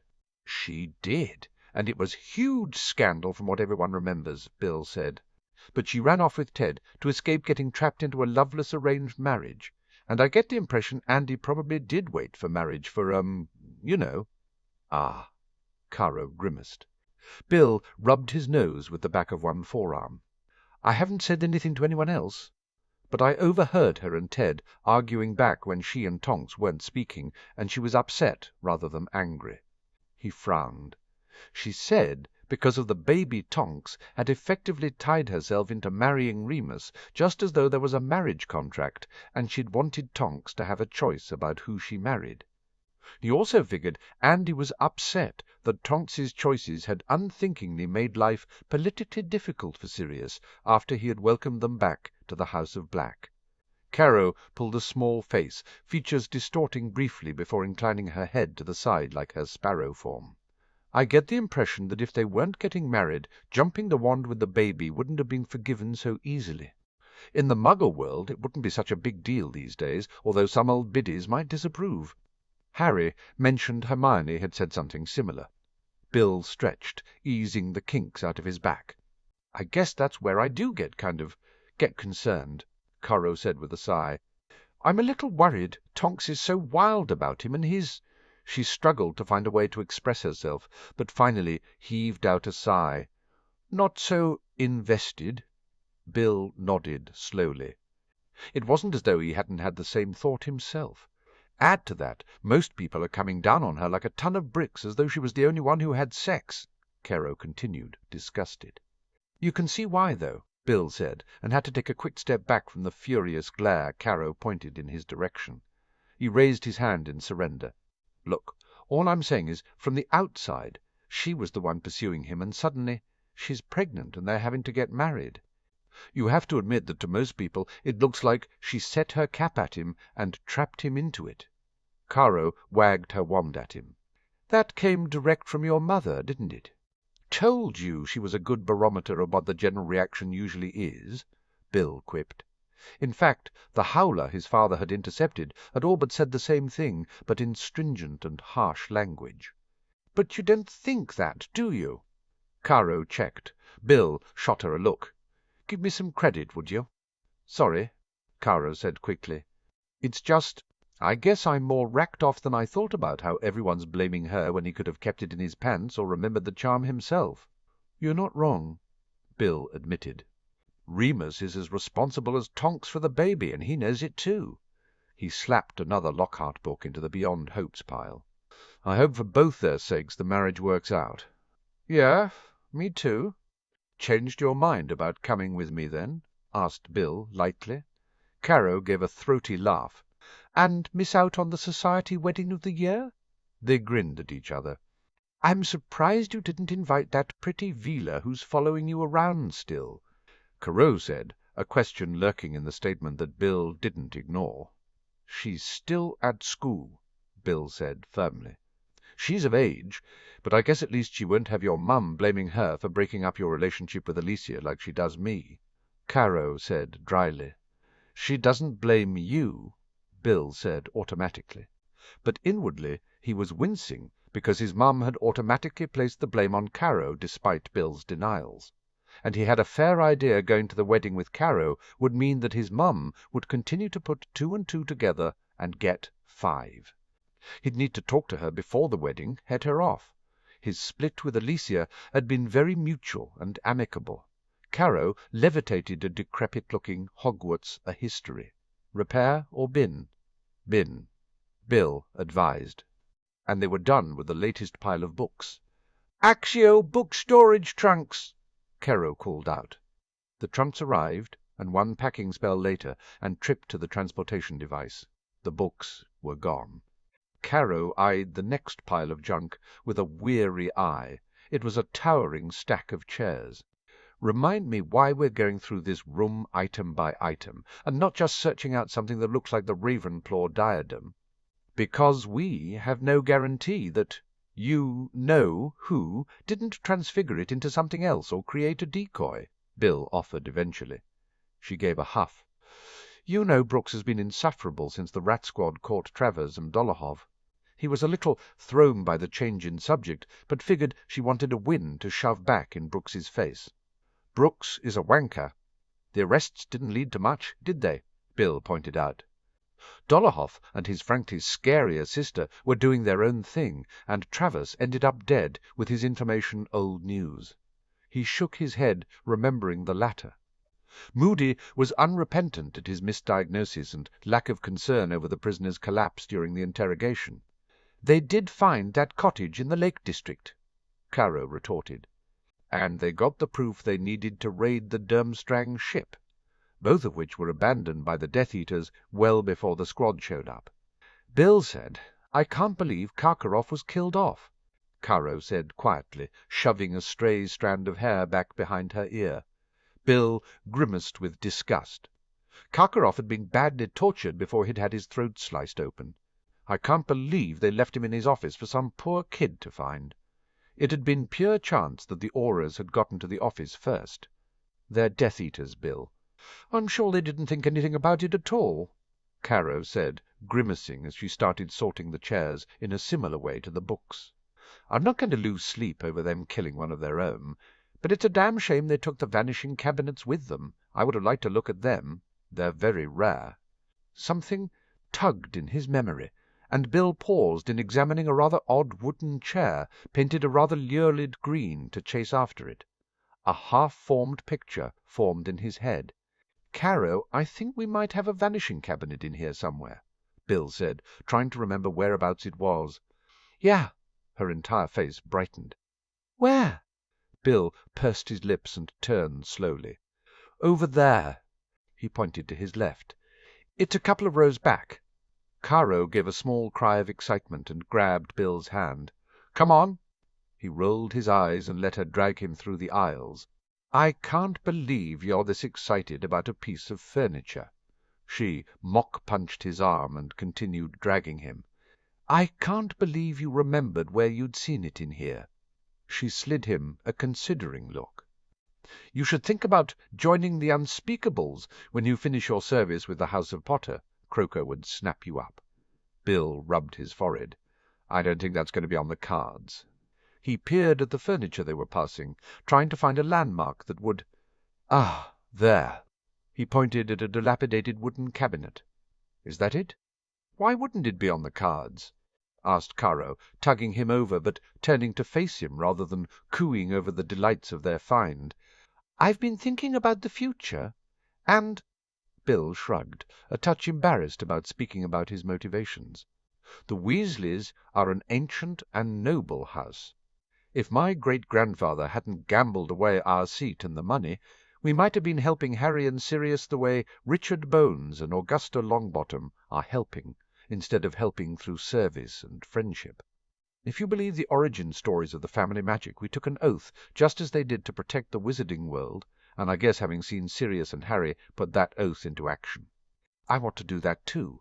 I don't know whether I should continue with what I thought I wanted to do before, or, he sighed, I just know that I want to make sure our world is safe. That's a lovely sentiment, Caro said seriously, without a hint of teasing. A faint glow of light caught their attention. Caro gasped and grabbed at Bill's arm. Is that... Bill's eyes widened at the sight of the Weasley family totem atop the cabinet. The golden owl blinked back at him, almost proudly, and with a flare of its wings and a soft hoot, it disappeared. And the Ravenclaw diadem sat where the owl had been a moment before. Peter sighed at the latest front page of the Daily Prophet, and thanked Merlin he'd been sent out on surveillance duties and would not have to deal with the latest Dark Lord rant. It had not been a pleasant few weeks, or rather months. Firstly, there had been the unmitigated disaster of the second task, when the champions had apparently rallied together to overcome the task's constraints, ensuring there was no loss of life. That, combined with the heroic images of Potter wielding Excalibur, had led to days of Dark Lord ranting, including many hours spent planning how the Black Lake could be dredged so the Dark Lord could make the infamous sword his own. Recent events still stung more, though. Such was his devotion to their master, Dennis Travers had been the first to report his father's absence, handing over without delay the small missive his father had left him. The letter had been brief. Boris Dolohov had contacted him and was attempting an abduction that would please the Dark Lord Travers Sr. was off to help him, as he owed Dolohov a favor. That he would return within a couple of hours. When noon had passed without any sign of his missing follower, the Dark Lord had immediately ordered them to move locations for Travers to kill Karkaroff and for Barty, who had long since taken on a new identity to provide a spy at Hogwarts to relocate their vanishing cabinet to another part of the school. Travers had disguised himself once more as a Durmstrang student and escaped through the cabinet back to the cottage. As soon as he had arrived, the second vanishing cabinet had been shrunk down and packed along with everything else. They'd moved back to London, settling back into the flat above the apothecary, the Dark Lord proclaiming that if Fenrir had meant to betray the location in a fit of pique, he'd already have done it. The Dark Lord was not pleased at having to relocate again, though. Travers had taken the brunt of the punishment on behalf of his absent father, but had been spared permanent injury because of his own devotion to the Dark Lord. When the news of Travers Sr.'s death had been announced in the papers, the Dark Lord had even allowed Travers a day without punishment to mourn. Still, Travers was still healing from the punishments inflicted from the Dark Lord's fury, and, with Fenrir searching Europe for Remus, and Barty hidden away at Hogwarts in his latest persona, there was only Peter left to gather intelligence. Possibly the Dark Lord had assumed Peter would spy in his usual form as a rat, but Barty had made plenty of the modified polyjuice, and Peter had taken advantage of the stash Barty had left with the Dark Lord. He had also helped himself to some of the petty cash Barty had stowed in the flat for emergencies. It was nice, Peter mused, to walk down Diagon Alley without anyone giving him a second look, to be among people again rather than stuck in the cottage hide away in the middle of nowhere. And Peter had chosen the perfect place for his eavesdropping, the leaky cauldron, heaving with the lunchtime rush.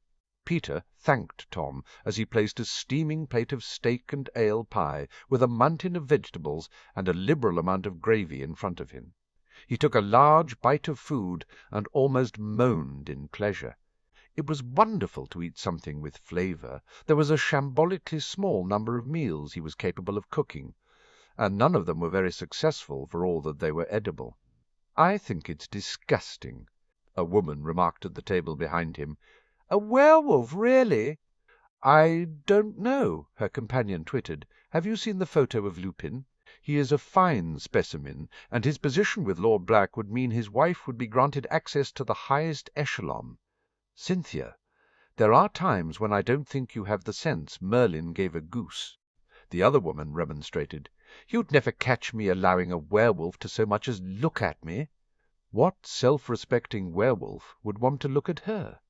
A young man on another table whispered to his date, who giggled. Peter allowed himself a small smile, and tucked into the beautifully prepared cabbage, peppered with tangy bits of bacon and buttery onions. "No, I'm telling you, it was Moody who was last with him." A lunching aura sank the last of his beer down his throat and set the empty glass forcefully on the wooden bar. It amused Peter that not once did they look in his direction. "You're just jealous of the squad, Jones," his colleague complained. "Everyone here knows it was the squad that took him in. I was here myself taking witness accounts from anyone present. Padraig is right, Jimmy." The female aura with them dipped a chip in a pool of brown sauce and ate it with gusto. Chambers, Wood, and Cambridge took down Travers senior. "Ah, but Lucy, my love, it was Mad-Eye who was the one to interrogate him." Jimmy crowed.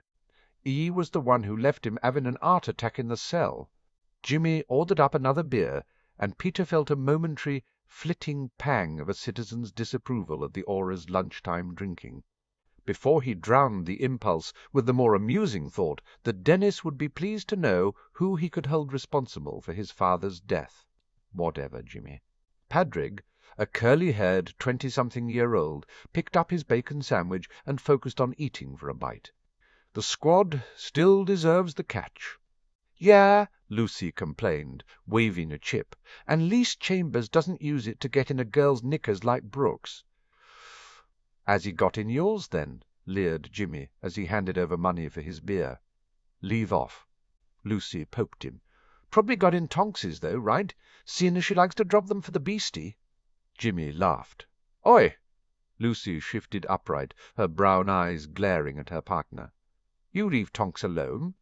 Don't think I don't know what happened on your date with her, you tosser. She can't expect to be a metamorph Magus and expect a bloke not to ask if she can make her tits more than a handful," blustered the ill-mannered Jimmy. Peter wondered if he shouldn't try and discern a surname so he could provide it to Sirius for retribution of some sort. There had been one rare occasion back in the old days when Sirius had dragged him around to his cousin's for tea. The bright, wide-eyed little girl in his memory definitely didn't need to be so publicly disparaged. And people wonder why she had to look to a werewolf to find a decent bloke. Lucy snapped up her cloak and stormed off. Padraig looked after her, set the rest of his bacon sandwich down, and slid off his stool. "Where are you going?" demanded Jimmy. "To catch up with her before she decides to hex my stuff along with yours," Padraig said wearily. Jimmy paled, downed his beer, and set off after his colleague. "Hey! Wait up, Padraig." With that the entertainment was over, and the lunchtime crowd in the pub went back to their own conversations. Peter listened for a while, letting the discussions on potion prices and the standard of wizarding portkeys drift over him. He slid a final piece of pastry through the last drop of gravy and made a mow of disappointment that his meal was over. Tom beamed at him as he scooped up the debris of the meal. "Nice to see a clean plate." "It was wonderful," Peter agreed easily. "Dessert?" Tom offered. "We've a nice summer pudding with cream, or there's spotted dick with custard." Peter was tempted, but the crowd was already thinning out, and he knew with that morning's news the Dark Lord would be impatient. "Alas, I have to return to work. My employer likes to crucio latecomers." Tom laughed heartily at what he supposed was a joke, and bustled away. Peter drank down the rest of his pint and left a few nuts on the table for Tom. It had been a delicious meal. He ambled out of the leaky, timing his departure just right to slide out behind someone else, saving him having to use his borrowed wand. He took a direct route back to the flat, but kept his pace unhurried, and was satisfied when he reached the apothecary that no one had followed him. He used the wand to unlock the door, and stepped inside full and content, nerves beginning to rise for his anticipated debrief. "You've been at the Polyjuice again?" Barty's sing-song voice accused him sharply. "I don't make it for you." "No," Peter agreed, turning to face Barty, who wore the face of the seventh-year Ravenclaw he was masquerading as. "You make it for our Dark Lord." "He does indeed." The Dark Lord's voice had them both spinning around. Travers carried the Dark Lord in and placed him reverently onto a chair piled high with a stack of pillows. Barty immediately kneeled at the side of the chair. "Father, I bring news from Hogwarts." "Then you shall begin." The Dark Lord said silkily, his small hand carding through the sandy blonde locks of the boy Barty pretended to be. Peter lowered his eyes to hide his instinctive roll at Barty's simpering son act. "The school has been let out early by the old fool for an Easter celebratory feast," Barty said, with the right amount of sneering snobbery at such frivolity. "The express will leave tomorrow and arrive in King's Cross as usual. However, the Potter boy will once again not travel upon it." "He is remaining within the castle?" "He is going abroad, father," Barty eagerly reported, both he and the treacherous Black. "They're intending a small European tour from the little I was able to overhear from his gossiping schoolmates, culminating in Bulgaria with the wedding of the werewolf." Tone. "Yes," the Dark Lord purred. "It would appear that our young nemesis is determined to sway the werewolves to his cause, although I doubt many will want to marry the foul beasts." "As you say, father," Barty agreed eagerly. "Your cover is secure?" The Dark Lord posed the question idly, but Peter knew better than to think the answer didn't matter to him. So did Barty. "My cover is secure," Barty confirmed. "They didn't attempt a check with the map," Peter described. "I spotted it in the potions class I attended, but the masking charm was able to confuse it into believing I am who the Polyjuice says I am." The Dark Lord hummed. "Well done, Peter, for informing us of the risk of the map and the way to circumvent it." Peter felt a bolt of satisfaction as the Dark Lord's praise warmed him. The others scowled at him, and Peter ignored them. "And what of our spy, Bartemius? Is Severus well?" The Dark Lord said softly. "Severus has agreed to meet with his lover during the break," Barty said before pouting. "He claims in his letter that the antidote is progressing to the schedule he originally outlined, and that Dumbledore watches him too closely for him to sabotage it." The Dark Lord's eyes flashed angrily, the childish features showing a hideous fury before it was quickly masked. "I want you to press upon him that I will be most displeased should the woman wake. If he cannot find a way to prevent the antidote from working, then he must find a way to prevent her from speaking." "As you wish, father. We will need to arrange a location so he can begin the next phase of the ritual potion," the Dark Lord murmured. "Not here. Severus will not find this worthy of a potions master."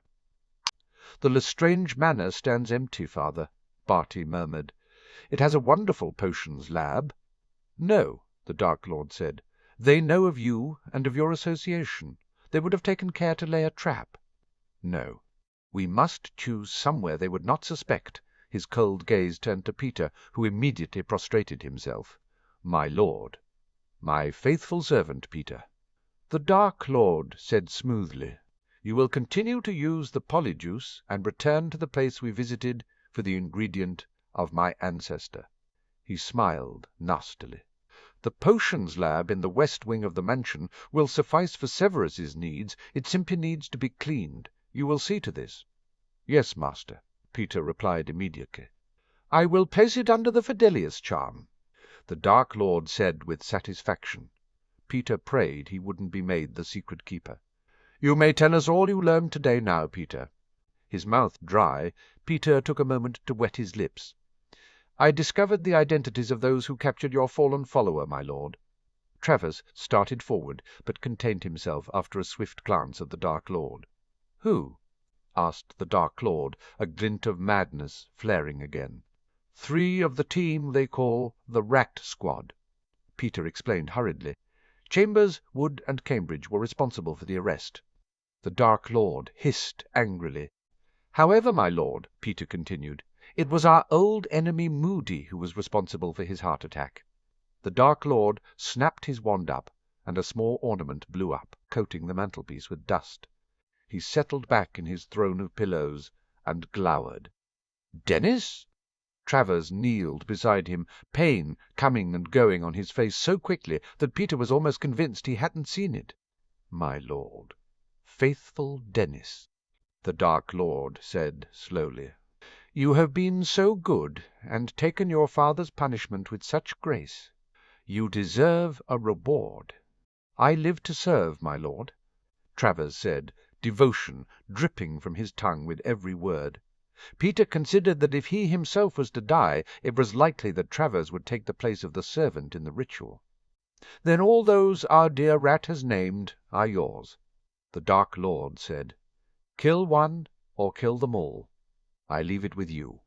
"Thank you, my lord," Travers said with a deferential nod. Peter deduced that Travers would kill them all, or die trying.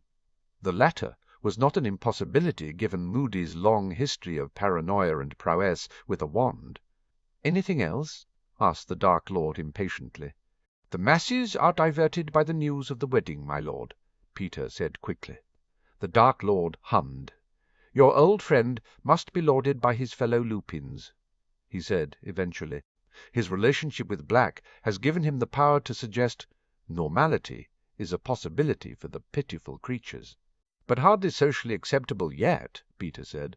"Most of the remarks I overheard were not sympathetic to a witch, especially one with the gift of a metamorphmagus, aligning herself with a werewolf." "Indeed not," the Dark Lord agreed. "But if this marriage were to occur, it would send too much hope into the werewolf community. You do not set your dog at your dinner table and dress it in fine clothes." "Fall." Peter thought of his mother's yapping Yorkie with its winter woolies and dog boots, and said nothing. "No, dogs are good for guarding and terrorizing, but they should still be treated like dogs." The Dark Lord sighed. "We cannot allow this marriage to happen." His eyes narrowed on Peter again. "You said the witch had the ability of a metamorphmagus." Peter nodded swiftly. "Then she may be an interesting specimen to keep," the Dark Lord said coldly. "Perhaps the child she carries would have the same value of examination." "My lord," Peter said, prostrating himself again to hide his shudder of revulsion. He could imagine the horrors the Dark Lord's examination would form, and he would not wish it on his worst enemy, never mind a young woman such as Nymphadora Tonks. The Dark Lord sighed. "Fetch parchment and a quill." Peter rushed to do his bidding, laying them out in easy reach of the Dark Lord's tiny hands. "While I did not want to provide Fenrir an advantage as part of his punishment, I fear I must change my plans." He grimaced. "I had thought Fenrir would have tracked Lupin down and killed him by now. He was once a capable asset. Hopefully the old wolf will realize Lupin will be in Bulgaria for his own wedding, father," Barty offered dryly. Manic laughter erupted from the small child, and the Dark Lord patted Barty's head. "You do amuse me." He waved around the room. "Leave. I have letters to write to old associates." Vaguely aware that Barty headed for the Vanishing Cabinet to return to Hogwarts, Peter bowed and made for the door to fulfill the other mission his master had given him. He would need to apparate to Little Hangleton and assess the situation with the lab, and if on his way he stopped at the Owl post office and offered his old friend Mooney an early wedding present of a warning well. He was only fulfilling his master's original wish and instructions on the matter of Fenrir after all. Satisfied with his justification, Peter hit the street, and safely out of earshot of the tiny flat above the apothecary, he began whistling. Maybe there would also be time for a Spotted Dick and custard. Oh, oh, oh. The muse of the diadem being found, had Albus settling into the comfortable chintzy armchair he had conjured for himself with a squirm of glee. He took in the arriving teachers with a sense of satisfaction. He nodded to the 4 heads of houses as they made their way into the room. Their 4th staff meeting was about to commence, and Albus felt that they had made many improvements since the start of the year, the debacle of Harry being entered in the tournament notwithstanding, nor the ongoing sabotage of the tasks. The teachers seemed happier and more engaged, the students brimming with enthusiasm. Hogwarts hummed with happiness at the energy, both spiritual and magical. He smiled a welcome as Irma, Matilda, and Septima took their usual seats. The librarian, the historian, and the arithmancy professor had become a tight threesome during the previous months. As had the next trio, Bethesda, Alison, and Rolanda were not far behind the other ladies. The ancient runes professor, the Muggle studies professor, and the flying instructor were all Quidditch mad, it transpired. There was a heated debate about the last match of the season taking place from what Albus could overhear. He turned his attention to the unlikely duo lurking in their usual corner, Alastor and Severus. Both were watching everyone else. Albus hid a smile as Firenze entered deep in discussion with Aurora and Tobias. The duelling contest had concluded with a win for Beauxbatons, but Hogwarts had performed well, especially given the lack of formal training in prior years. Opening it up to the lower years had made for a fascinating competition. Daphne Greengrass's prowess had been a definite revelation. Hagrid arrived, carrying an injured owl, and took a seat next to Pomona. Sybil arrived in her usual flurry of scarves, and finally Helen entered briskly, providing apologies for Poppy, who was treating a student in the infirmary. Argus took his place at the door, glowering as usual. Albus sighed inwardly. He feared the caretaker was seeing his last year at Hogwarts. Minerva cleared her throat pointedly. They were ready to begin. Albus greeted them warmly. "It is good to see us all here again for another round-up," he said cheerily. "Perhaps we shall begin with the academics." He listened with half an ear as Minerva covered the best and worst performers in each year, with each head of house chiming in as required. It was only as she reached Harry's year that he tuned back in as the conversation turned to the boy himself. "I think it's clear that Mr. Potter will require an individualized lesson plan next year." Minerva sighed. "If he returns," Severus inserted snidely. Minerva glared at him. "There is no suggestion currently that he will not. He does have to survive the tournament." Severus rejoined. Albus cast a warning look in Severus's direction. "Let us all hope that he will, and that he will resume his studies here with us formally next year. An individualized lesson plan will be the way forward." Phileas agreed with Minerva.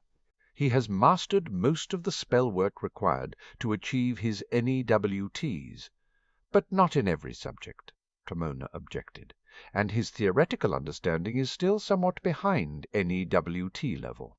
Severus sneered.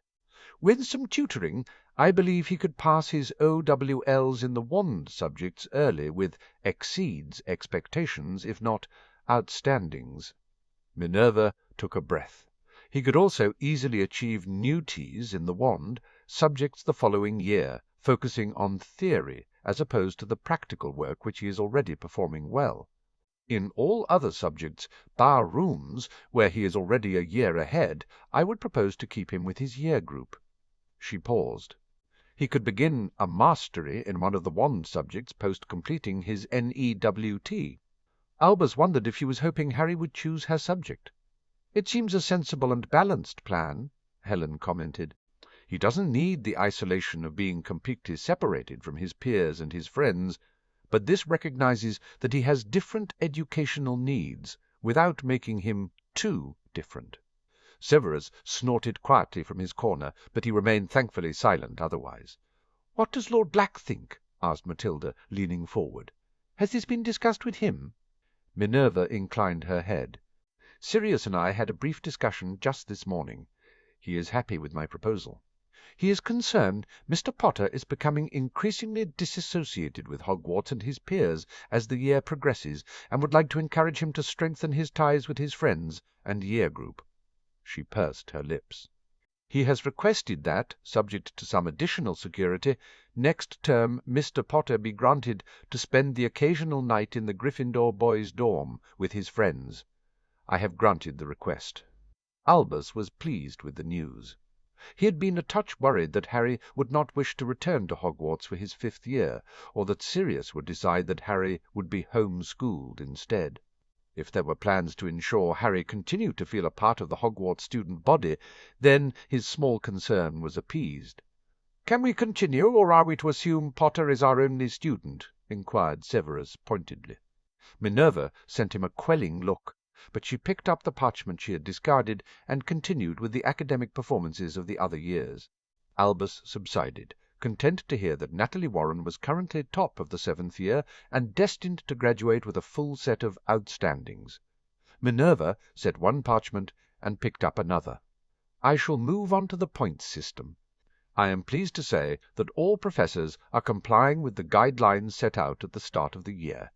The houses remain fairly equal, although Gryffindor currently leads due to our success in the Quidditch Cup." Severus glowered in the background as Minerva once again accepted the congratulations of her colleagues. "Shall we move on?" suggested Albus, smoothly inserting himself into a pause. "Helen, perhaps a report from the infirmary?" Helen nodded. "We have 2 second-year students currently in the infirmary, Amy Addison and Larry Cable."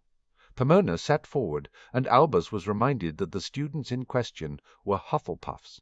"Both mistimed the stairs yesterday and had a bit of a nasty fall," Helen continued. "They should be fine for the express tomorrow." She cleared her throat. "Generally, we have had a good term.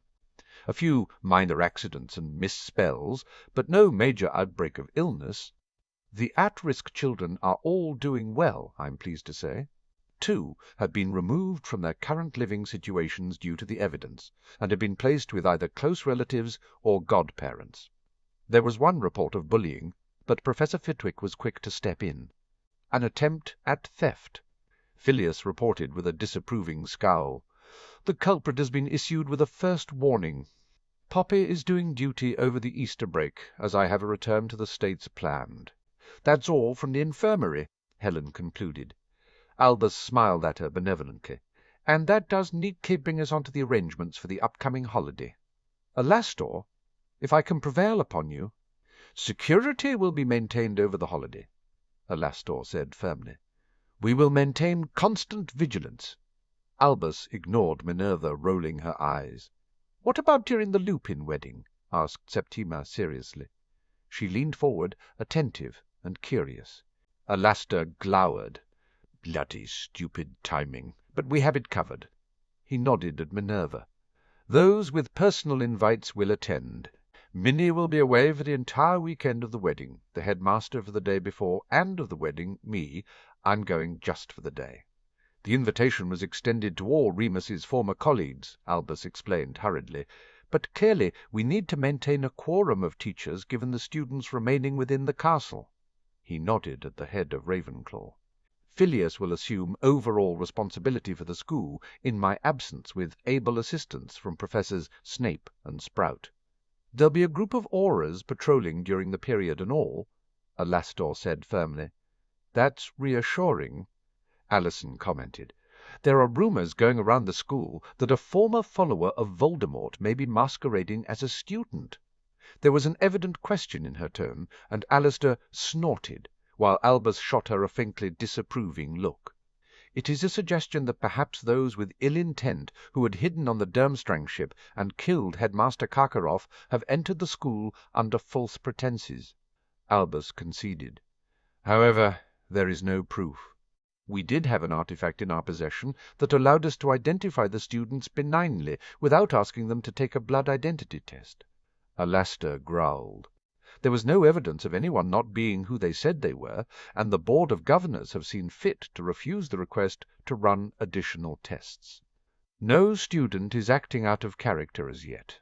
Snape added snidely, although we should all endeavour to be observant and raise any such aberrant behaviour to the head of house or the headmaster."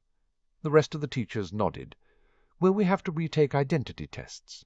asked Irma, pointedly looking at Alastor. "It would help eliminate the possibilities." Alastor said, "But I've been told I can't insist on it unless you leave the grounds." "We could volunteer," Allison said. "I'd be happy to offer to do a test." "Me too," Helen concurred. As more staff stepped forward until they all had confirmed they'd retake a test, Albus beamed at them widely. "Excellent," he said finally. "As Alastor has said, it will help eliminate the possibilities, and in the meanwhile we should all keep our eyes and ears peeled for trouble. Wish the sodding French were as accommodating." Alastor grumbled.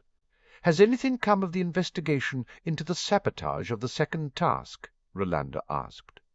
Alastor sighed heavily. "The sea snake was supposedly in a cage and under the control of a merman.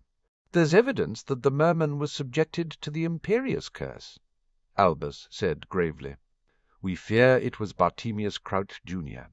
He has no doubt inherited his father's aptitude with languages.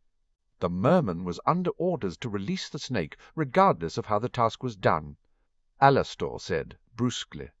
"At least nobody was killed or hurt this time," Helen said grimly, no doubt remembering the death of the dragon handler in the first task. "And the preparation of the third task?" asked Tobias delicately. "Is that going well?" "We've locked down as much as we can, but that maze is so bloody public." Alastor gave another glowering grimace. Albus didn't respond to the disapproval. The Quidditch pitch was the most sensible choice. Prompt. It was Rolanda's turn to snort. "Do we know which students are staying over in the castle over the holiday period?" asked Matilda, returning them to the topic at hand. "A full list will be published shortly," Minerva confirmed briskly. "However, as usual for this break, all the 7th and 5th year are remaining behind in anticipation of exam revision, and we have a good proportion of the other years choosing to remain behind across all three houses. Some of the Durmstrang and Beauxbaton students have requested leave given the recent terrible events, and they have all been granted dispensation to travel home, but will face an identity check on their return." Albus said, "We expect the temporary placement of Professor von Humberg as the headmaster of Durmstrang to be made permanent in the new term." "Oh, those poor children," Pomona sighed. "Such a terrible event." "Some have taken up the counselling we have offered," Helen said comfortingly. "A most unfortunate incident." Albus demurred. He quickly brought the meeting to an end and called for Severus to remain behind. "I noticed you received another letter at dinner," Albus said without preamble. Severus looked at him sourly. "As you know, I have been summoned to a meeting during the holidays with Crouch." Albus nodded gravely, remembering the last time the two had met. He hated that Severus risked his life in his role as a spy, but he knew that there was no choice. If Sirius had not insisted on Severus resuming his role, no doubt Albus would have had to request the same at some point.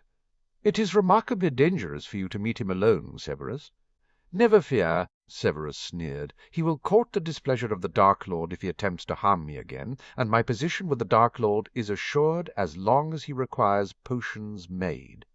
"I do care for you, Severus," Albus remonstrated gently. "Not just your worth as a spy." Severus gazed back at him with an even dark gaze that, in true Slytherin style, gave away nothing. "Why has he written again?" Albus asked, steering the conversation back to business. "He requests that, in the event I cannot sabotage the potion to awaken the Summers woman, the Dark Lord is insistent that I do not allow her to speak." Albus stroked his beard softly. He gave something away in her presence. "Undoubtedly." Severus inclined his head. "But what?" He made a sharp motion with one hand. "I assume you have assessed the likelihood of the person hidden at Hogwarts being tasked with the mission of destroying the potion?" "It is a possibility," Albus mused. "We should increase security to your lab." "Alastor and I have already taken care of it. Severus informed him. "If there is nothing else." Albus inwardly sighed and allowed Severus to leave in an impressive billow of robes. He sometimes wondered if he had made other choices, whether Severus would have taken a different path. His choices in regards to Harry had been so far off the mark that he found himself questioning whether his actions in regards to Severus had been the same. He rather feared he had misstepped in Severus's youth, allowed the Marauders too much latitude in hindsight, and punished Severus too severely in comparison. Perhaps. He shook his head. He could not change the past. He could only work to make a better future. There was a sense that the end was almost upon them. The third task was not so far away, and with it the inevitable confrontation that would take place between Harry and Tom. Albus sighed and shook himself out of his melancholy contemplation. He should think of happier things, he determined. There was a wedding to look forward to, after all. Oh, oh, oh! Sirius sat on the arm of the easy-chair in his study and stared at the blackboard. He sighed, and raising his wand, scratched out diadem. There was only one more possible Horcrux to go. The snake. Of course, they just had to hope that Voldemort hadn't made any others in the meantime, but the general consensus was that it was unlikely. His mirror buzzed on his desk, and he frowned. It was the silent signal, the one that he and James had spelled into the mirror in the event one of them was stuck on a date from hell and needed the other to call them for some reason. He'd never told Harry about that particular feature of the mirrors, and none of the new mirrors he created had it, which meant, Sirius mused, rapidly walking over to the mirror, the only person it could be was Moony, as he very much doubted Wormtail had a mirror still, or would use it. He picked up the mirror and sat down at his desk. He tapped the mirror carefully. Moony. "Padfoot," Remus replied immediately. The image wavered as Remus hurried out an excuse to whoever it was he was with, and settled into a more private space. "Why the signal for an emergency call?" asked Sirius, half amused and half impatient to know the reason. "Andy and Dora have been talking about wedding colours for over an hour, Padfoot." Remus sounded completely bewildered. "Over an hour!" Sirius laughed and settled back in his chair. "Oh, come on, that's nothing. How can you not remember Lily and Alice spending 2 hours on the subject for Alice's wedding to Frank?" "Are you sure I was there for that?" demanded Remus, bemused. Sirius raised an eyebrow. "You were there, just as you were there for the marathon discussion they had about whether lilies were an appropriate flower for a wedding when Lils and Prongs got hitched." "In all honesty, Padfoot, I think my mind has blanked out both events in self-preservation," Remus said dryly. "Lucky you." Sirius muttered.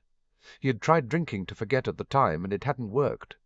"Colours, Padfoot," Remus stressed. "I mean, what does it really matter if the yellow is the wrong side of sunshine and things should be more to the gold side of the spectrum? It's a woman thing." Sirius shrugged. Remus sighed and cast a look beyond the mirror. "I should get back. Andy's being well, I don't know how to put it, but I think Dora's pretty on the edge. I just needed a breather."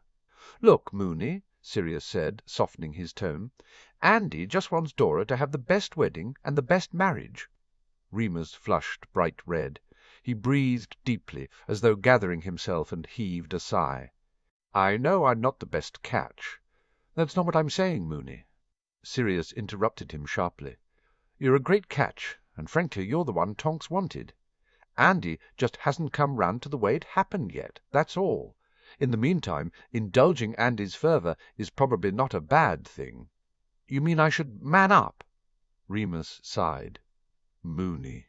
Sirius sighed, dragging a hand through his hair. The last thing he wanted was to pressure Remus any further about the marriage and the kid. Remus had stepped up and done the right thing. "No, Padfoot," Remus said firmly. "I'm sorry." He reached out as though to touch Sirius and dropped his hand. "I know you're in a difficult position. Has it been very bad, the fallout?" Sirius gave a half shrug. "The press has been good, but commentary-wise, Dora's getting the worst of it. I'm just pleased Andy and Ted are out of the country. They don't need to hear everyone calling their daughter names." Remus's eyes flashed amber. "They'd better not call her names at the wedding," We both made the lapse of judgment on birth control. Our friends are being supportive." Sirius waved his hand dismissively. "The Alliance mainly disapproves about the lack of thought on the political implications by both of you." "They're not wrong about that," Remus said. "I'll make sure we send some kind of pre-wedding apology note. Maybe with the wedding favours." He sighed heavily again. "What are favours, anyway? Did Prongs have favours, because I don't recall anything?" "Sure," Sirius said. "They had those little bags with hangover potion in them for everyone." Remus stared at him. "How do you remember all this?" Sirius made a vague, dismissive gesture. I thought Lily would kill me if I didn't. I was the best man. And there had been the hours spent making the damn potion." Remus smiled at him nostalgically. "She probably would have done." They shared a look of fond remembrance. Remus cleared his throat. "Any ideas for mine and Dora's? If you're going to use the favours as an apology, something suitably expensive," Sirius said dryly. "That's—" Remus paused. "Actually very helpful." Sirius smirked at him, and suddenly realized he hadn't told Remus the latest news. "Ooh!" "On a completely different topic, we found some treasure today." "Treasure?" Remus's gaze sharpened. "In the Room of Requirement?" Sirius nodded enthusiastically. "The Weasley owl showed up right on top of it. Bill was blown away." "Is the item destroyed?" Remus asked, the image distorting as he changed position. "Yes." Sirius nodded again. "Same as the others. One priceless treasure, now one puddle of useless slag. So there's just the snake to go in the treasure hunt." Remus smiled at him. "That's excellent, Padfoot. Bertie's over the moon," Sirius said wryly. Both he and Amelia were looking smug at the council tonight. "Why was Amelia looking smug?" asked Remus. "A monitoring ward on somewhere we've identified as a possibility for a hidey hole pinged this afternoon," Sirius explained. "When the squad went to check, they got confused and apparated back. Bertie confirms that there's now a Fidelius in place. Amelia thinks they're gearing up to move there for the final months leading up to this ritual, which puts them somewhere we know they're generally at thanks to the location of the monitoring charm," Remus said, "but somewhere we now don't know about and can't get into without the secret keeper. Bugger." "Exactly. I guess Voldemort's not against using something his enemies have come up with if it works." Sirius sat back. "To be honest, I don't think it matters that we don't know where they are right now. On the day of the ritual, we'll be able to pinpoint them if we allow their plan to play out." "That's a big if, Sirius," Remus murmured. Sirius nodded in sombre agreement. "Harry thinks we should be thinking of the end game, though, and I agree with him, although I'm hoping with the diadem found we can go after Voldemort more aggressively and take him down before then. If we hadn't got him before the third task, Harry and the kids have a good training plan. But as he points out, the third task isn't really about winning the tournament. As soon as it's over, winner or not, as an ingredient all the prep's done and he'll be ripe for the picking." "Well, that's a horrifying thought," Remus commented sadly. "Harry believes Voldemort has to have something planned for grabbing him." Sirius pushed a hand through his hair. "So frankly, I think the main worry right now is Hogwarts. They lost the ship as their way into the school, and I think they'll have planned a contingency. It's what I'd do." Remus sighed. "What would you do exactly?" Ron was right. "The easiest thing is, take the place of a student or a teacher," Sirius replied promptly. "Albus says the teachers volunteered for tests, but we're not performing identity checks unless people leave the grounds otherwise, and not at all for all the Hogwarts students. So there's a risk someone will go home for Easter and come back as someone else," Remus surmised. "We have the map." "Yes," Sirius agreed, "but we don't know if Peter has done something to get round it. And if we do spot someone as Harry says, do we then keep them in play, where we know where they are, or do we take them out?" Remus sighed again. "Another good question." He shifted and caught Sirius's gaze. "You said Harry has pointed out a lot of this." "I'm very proud of him." Sirius felt a lump in his throat. "I'm kind of torn about not wanting him to have to think about this kind of thing, but I'm pleased he's taking it seriously, you know." "I know, Padfoot." Remus took a deep breath. "I felt the baby move today for the first time, and all I can think about is how can I keep that tiny scrap of life protected and safe? I know I love Harry, but I guess there's still a bit of, I don't know, distance. Maybe because I know he's yours and I'm still only Uncle Mooney at the end of the day. But that feeling yesterday, it was overwhelming. And if that's how you feel about Harry, I don't know why you aren't bald from pulling your hair out." Sirius gave a weak laugh. "Welcome to parenthood, Mooney." They both smiled somewhat sappily at each other before the realization that they were smiling somewhat sappily at each other had them both suddenly snapping into action. "Right, Remus shook himself. "What about the power he knows not? With the diadem found, we do need to think of the endgame, and that needs to be part of it. Did the Italians let you have the Cavietti copy of the Lumiere account?" Sirius shook his head. "It's worthless anyway, Remus. You know that." However, he rooted around his desk and picked up a parchment, lifting into the view of the mirror with a loud "Tada!" "A letter?" Remus squinted. "I can't read it, Padfoot." "Then allow me," Sirius declared cheerily. "Dear Lord Black, I thank you for your recent correspondence delivered to me by our mutual friend, Elaine Delacour. She has kindly agreed to host a small introduction between us and your son, Lord Potter, on the 10th of April in Paris. I look forward very much to meeting you both. Yours, etc., etc., Vivian Verte." He put the letter down. "It just arrived this afternoon. I wish I could attend with you." Remus sighed, frustration tensing his face momentarily. "I feel like I'm letting you and Harry down." "You should stop beating yourself up, Remus. You made a mistake, but you're stepping up and taking responsibility." Sirius contradicted gently. "Harry and I understand you have different obligations now, and you aren't letting us down. You're still there for us, we know that." Remus gave a snort, but he subsided with a nod. "So, any thoughts on colour?" "I prefer gold to sunshine yellow, if that helps," Sirius said. Remus rolled his eyes, gave a wave, and disappeared. Sirius looked at the blank mirror and put it down gently on the desk. He missed Remus a great deal. He missed his counsel and steady support, missed having Remus's calm to offset his own frenetic energy. His other friends had stepped in, and he knew he only had to flow-call Minnie, and she'd pop over for a nightcap and a chat. But he'd had this particular ache before, Sirius reminded himself.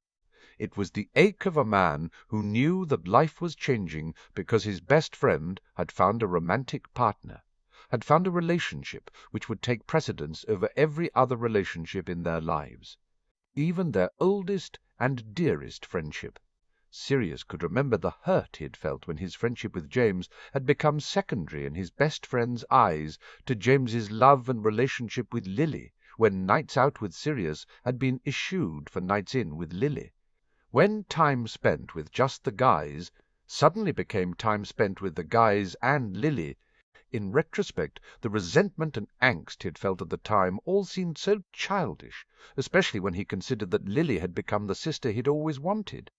And it wasn't the same with Remus and Tonks, Sirius mused. Remus and Tonks were already family, and Sirius was mature enough that he understood Remus's changing priorities and even supported the change. But change was change, and the ache of the losing what they had built since Sirius had become Lord Black hadn't yet been soothed by what they would become in the future. There was a small knock on the door before it opened, and Harry entered. He'd dressed for bed, and Sirius glanced at the clock, startled to realize it was after 10. "You okay?" he asked as Harry wandered over to sit in the visitor's chair in front of the desk. "Just restless, I guess." Harry smiled at him. "I'm kind of excited about tomorrow in France." He gestured vaguely. "And Bulgaria, and seeing Remus again." He pointed at the mirror. "Did he call?" "I called him," Sirius said, ignoring the complicated rescue signal. "Did you tell him about the diadem and the letter from Madame Verte?" Harry asked excitedly. "I did," Sirius confirmed. He got up from the desk and held out a hand to pull Harry from the chair. "I also told him we were starting to think about the end game." Harry glanced back towards the blackboard as Sirius slung an arm around his shoulders. "It's weird to think we're almost at the end. It feels like it's been going on forever." Sirius hugged his son to his side for a long moment. "It will end, Harry." He paused. "And then you will have responsible sex, get married, have babies, and live happily ever after with the woman of your dreams." "Oi!" Harry laughed, pinching Sirius in the ribs.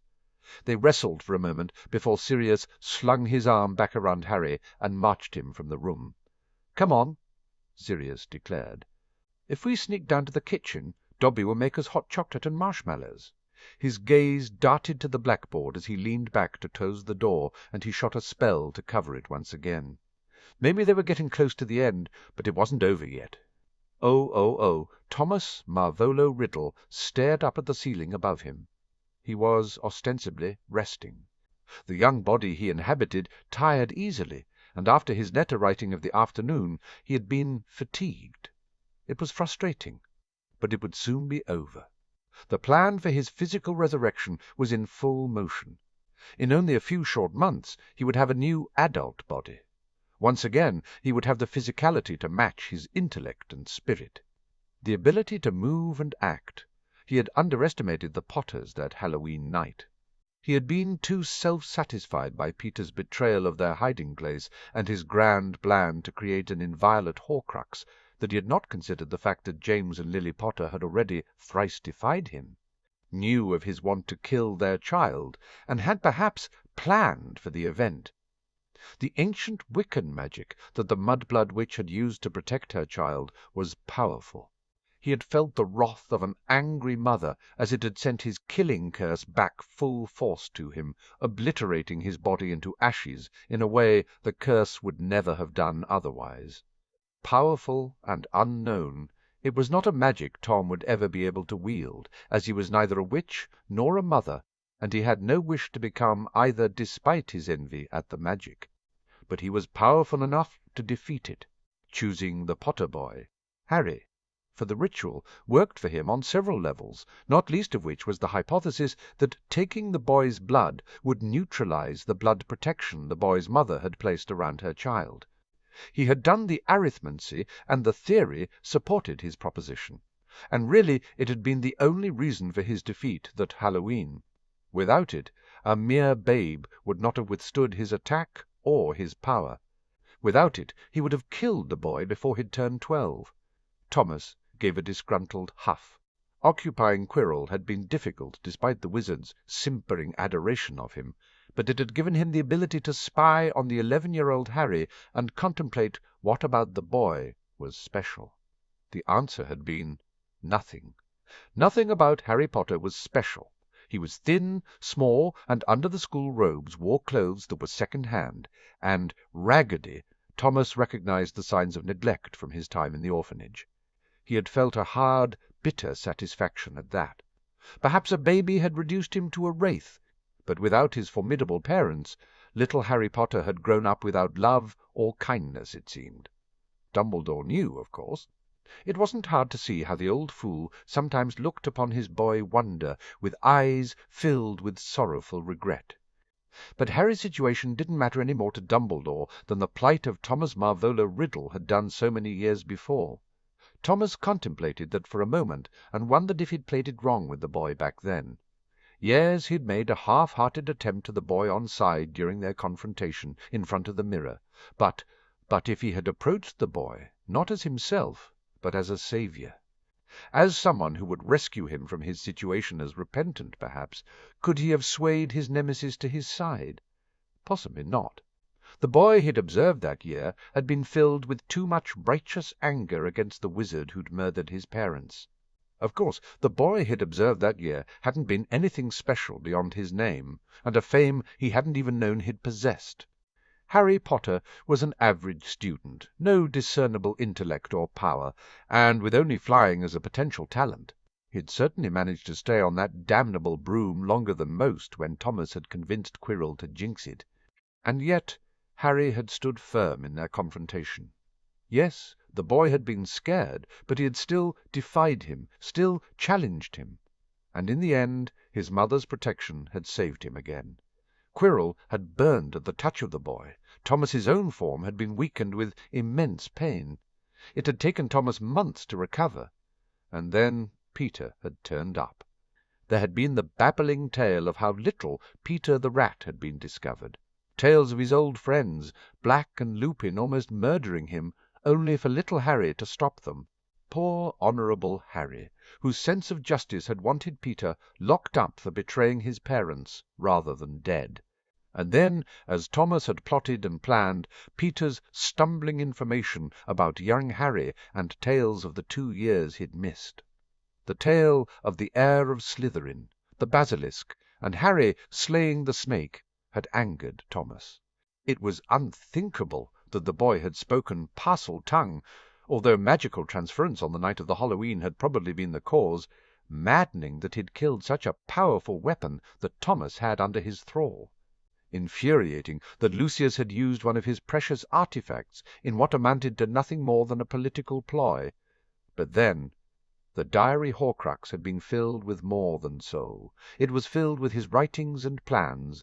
He had written in many times after he had realized what he had done in making it, and had felt the pull of his own Horcrux wrapping icy fingers around the remaining soul within his body. A young girl would not have withstood it for long. Perhaps Lucius had been alerted to his survival after the events of his son's first year at Hogwarts, and really the younger Malfoy was a disappointment, and taken the diary out in anticipation. And perhaps, the diary had instructed Malfoy. Thomas would find out from Lucius when he was returned to full power. He smiled cruelly. The diary was not the only thing Lucius had to account for.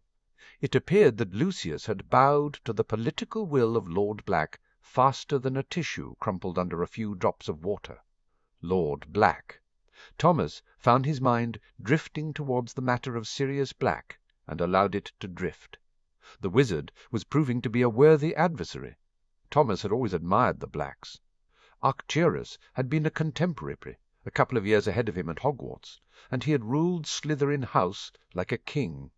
There were few wizards Thomas admired, but Arcturus had been one of them, highly intelligent, political, and Slytherin to his core. And Sirius Black was Arcturus's chosen heir. In retrospect, Arcturus had never truly supported Lord Voldemort, had never intended to become a Death Eater, Thomas mused. As Lord Black, Arcturus had remained behind his formidable walls, and told Thomas only when the entire living House of Black was in support of him would Arcturus allow himself to be marked.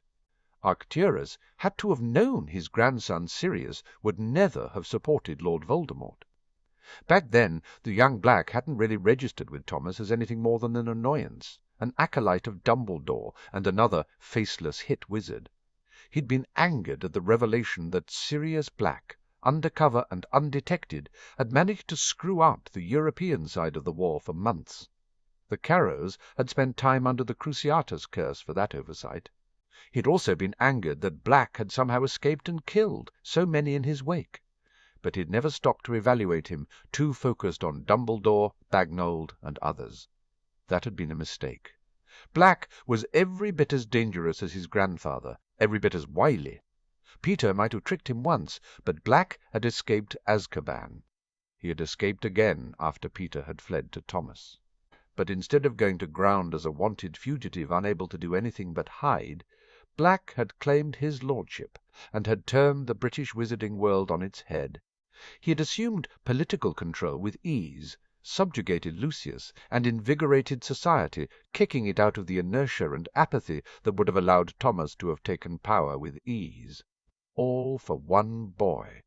Thomas wondered what it was to have someone love them so much they literally changed the world to ensure their loved one's safety and happiness. A part of him that remembered his childhood and the nights he'd dreamed of his parents turning up, telling him it had been a horrible mistake, and whisking him away to a loving home. That part of him envied Harry Potter the love of Sirius Black. He glowered at the ceiling. He had never had anyone but himself. He had never needed anyone else but himself. That little Harry needed Sirius Black so much it was a weakness. Of course, apart from Peter's foray at deception over Yule, they hadn't truly been able to exploit that weakness. Bartemius's plan had been a complete failure and eliminated two of his better supporters in Mulciber and Rookwood before they'd even entered the fray. Thomas tutted under his breath. Bartemius was intelligent and cunning, but it hadn't escaped Thomas's notice that he was insane. No, Bartemius was useful because his obsession with getting revenge on Black was all-consuming, and he would help Thomas achieve his aims so long as that revenge was on the table. Thomas was not going to lose sight of that. Bartemius had already killed one father, and even if he played at the role, Thomas had no intention of becoming a second victim of Bartemius's taste for patricide. Dennis Travers was a loyal and faithful follower, but he was dull and lacking creativity. He was a good foot soldier, but he was not, and never would be, a lieutenant. Before Azkaban, his father had been a smart man, but his cleverness had dimmed with exposure to the Dementors, and Thomas believed he'd been a liability, something that had been proven when the wizard had gotten caught and interrogated. Death was a lucky escape for Travers Senior. His Dark Lord would have tortured him for months for his transgression. And Peter was a good servant. He had done all Thomas had ordered him to do, and he could not fault Peter's care. But Thomas was never going to lose sight of how quickly the rat had turned on his friends. How Peter had ended up in the House of the Brave was a mystery to Thomas. The rat would always look to the strongest to protect him. Severus, on the other hand, was a worthy follower, intelligent, a genius at potions, and cunning. He had clearly capitalized on the advantage of being thought of as Dumbledore's spy, and used it to save himself at the end of the previous war.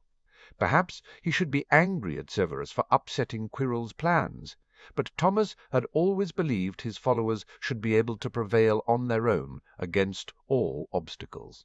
And Severus clearly had no idea that his Dark Lord inhabited the snivelling defense teacher the potions master had seen no need to hide his disdain for. Thomas did wonder if the death of Lily Potter might have affected Severus's loyalty, but the hatred Severus had shown young Harry eased his mind on that score. He rather feared Fenrir was one dog who'd had his day.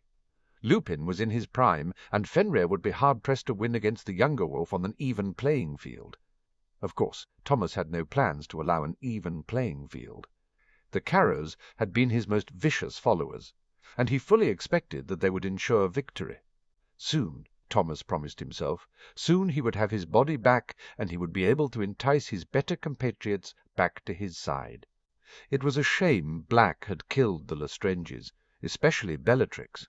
But once Thomas had removed Harry Potter from the world, the likes of Malfoy, Nott, Selwyn, Gibbon, and Wilkes would once again bow at the feet of Lord Voldemort. "Stupid pure-bloods," sneered Thomas's inner voice. So superior, so convinced of their own place in the world. Thomas had created the persona of Lord Voldemort to appeal to their snobbery, and with the truth of his status as the only true heir of Slytherin, it ensured that he had ruled over them once and would again. It amused him that they followed so avidly as he killed their kin indiscriminately. All Thomas wanted was power. Power to rule, to make them all regret the day they had ignored or belittled a penniless orphan named Riddle. Power to ensure he would never again be that helpless or subjugated. Potter wasn't a pure-blood either, for all he had been clothed in the robes of a pure-blood family, mused Thomas. He had actually decided Potter was the more likely candidate for that infernal prophecy, because he wasn't a pure-blood. Stupid, Thomas berated himself. If only he hadn't chosen either of them, perhaps he might have escaped the prophecy. He really should try to find out the whole thing. But that would involve risking a trip to the Ministry, and with the security measures that had been put in place, it was unlikely he would be able to get in and out without being noticed at all. No.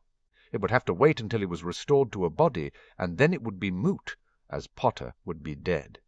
Although Harry, under the tutelage of Black, was proving to be a rather different enemy, the boy's abilities had grown since his observation of them at Hogwarts, or perhaps Harry had hidden his true abilities back then. He had killed a basilisk at 12, after all. His performance in the tournament was astounding. Thomas could lay some of it at Black's door, he mused. No doubt Sirius Black was coaching the teen. But that didn't detract from the fact that at 14 Harry Potter was as much a magical prodigy as Thomas himself had been. But Thomas was certain of his ability to best Harry once he was back in his own body. He had decades of knowledge and experience. In a duel, Thomas would beat Harry, and all would see that he was the better wizard. Images of spells and fighting flashed across his inner landscape, and Thomas felt the pull toward sleep as the dream of defeating his nemesis tempted him into rest. His last thought whispered in his inner ear as he let go of his hold on consciousness. He would beat the boy, but perhaps he shouldn't underestimate Harry Potter the way he had underestimated his parents.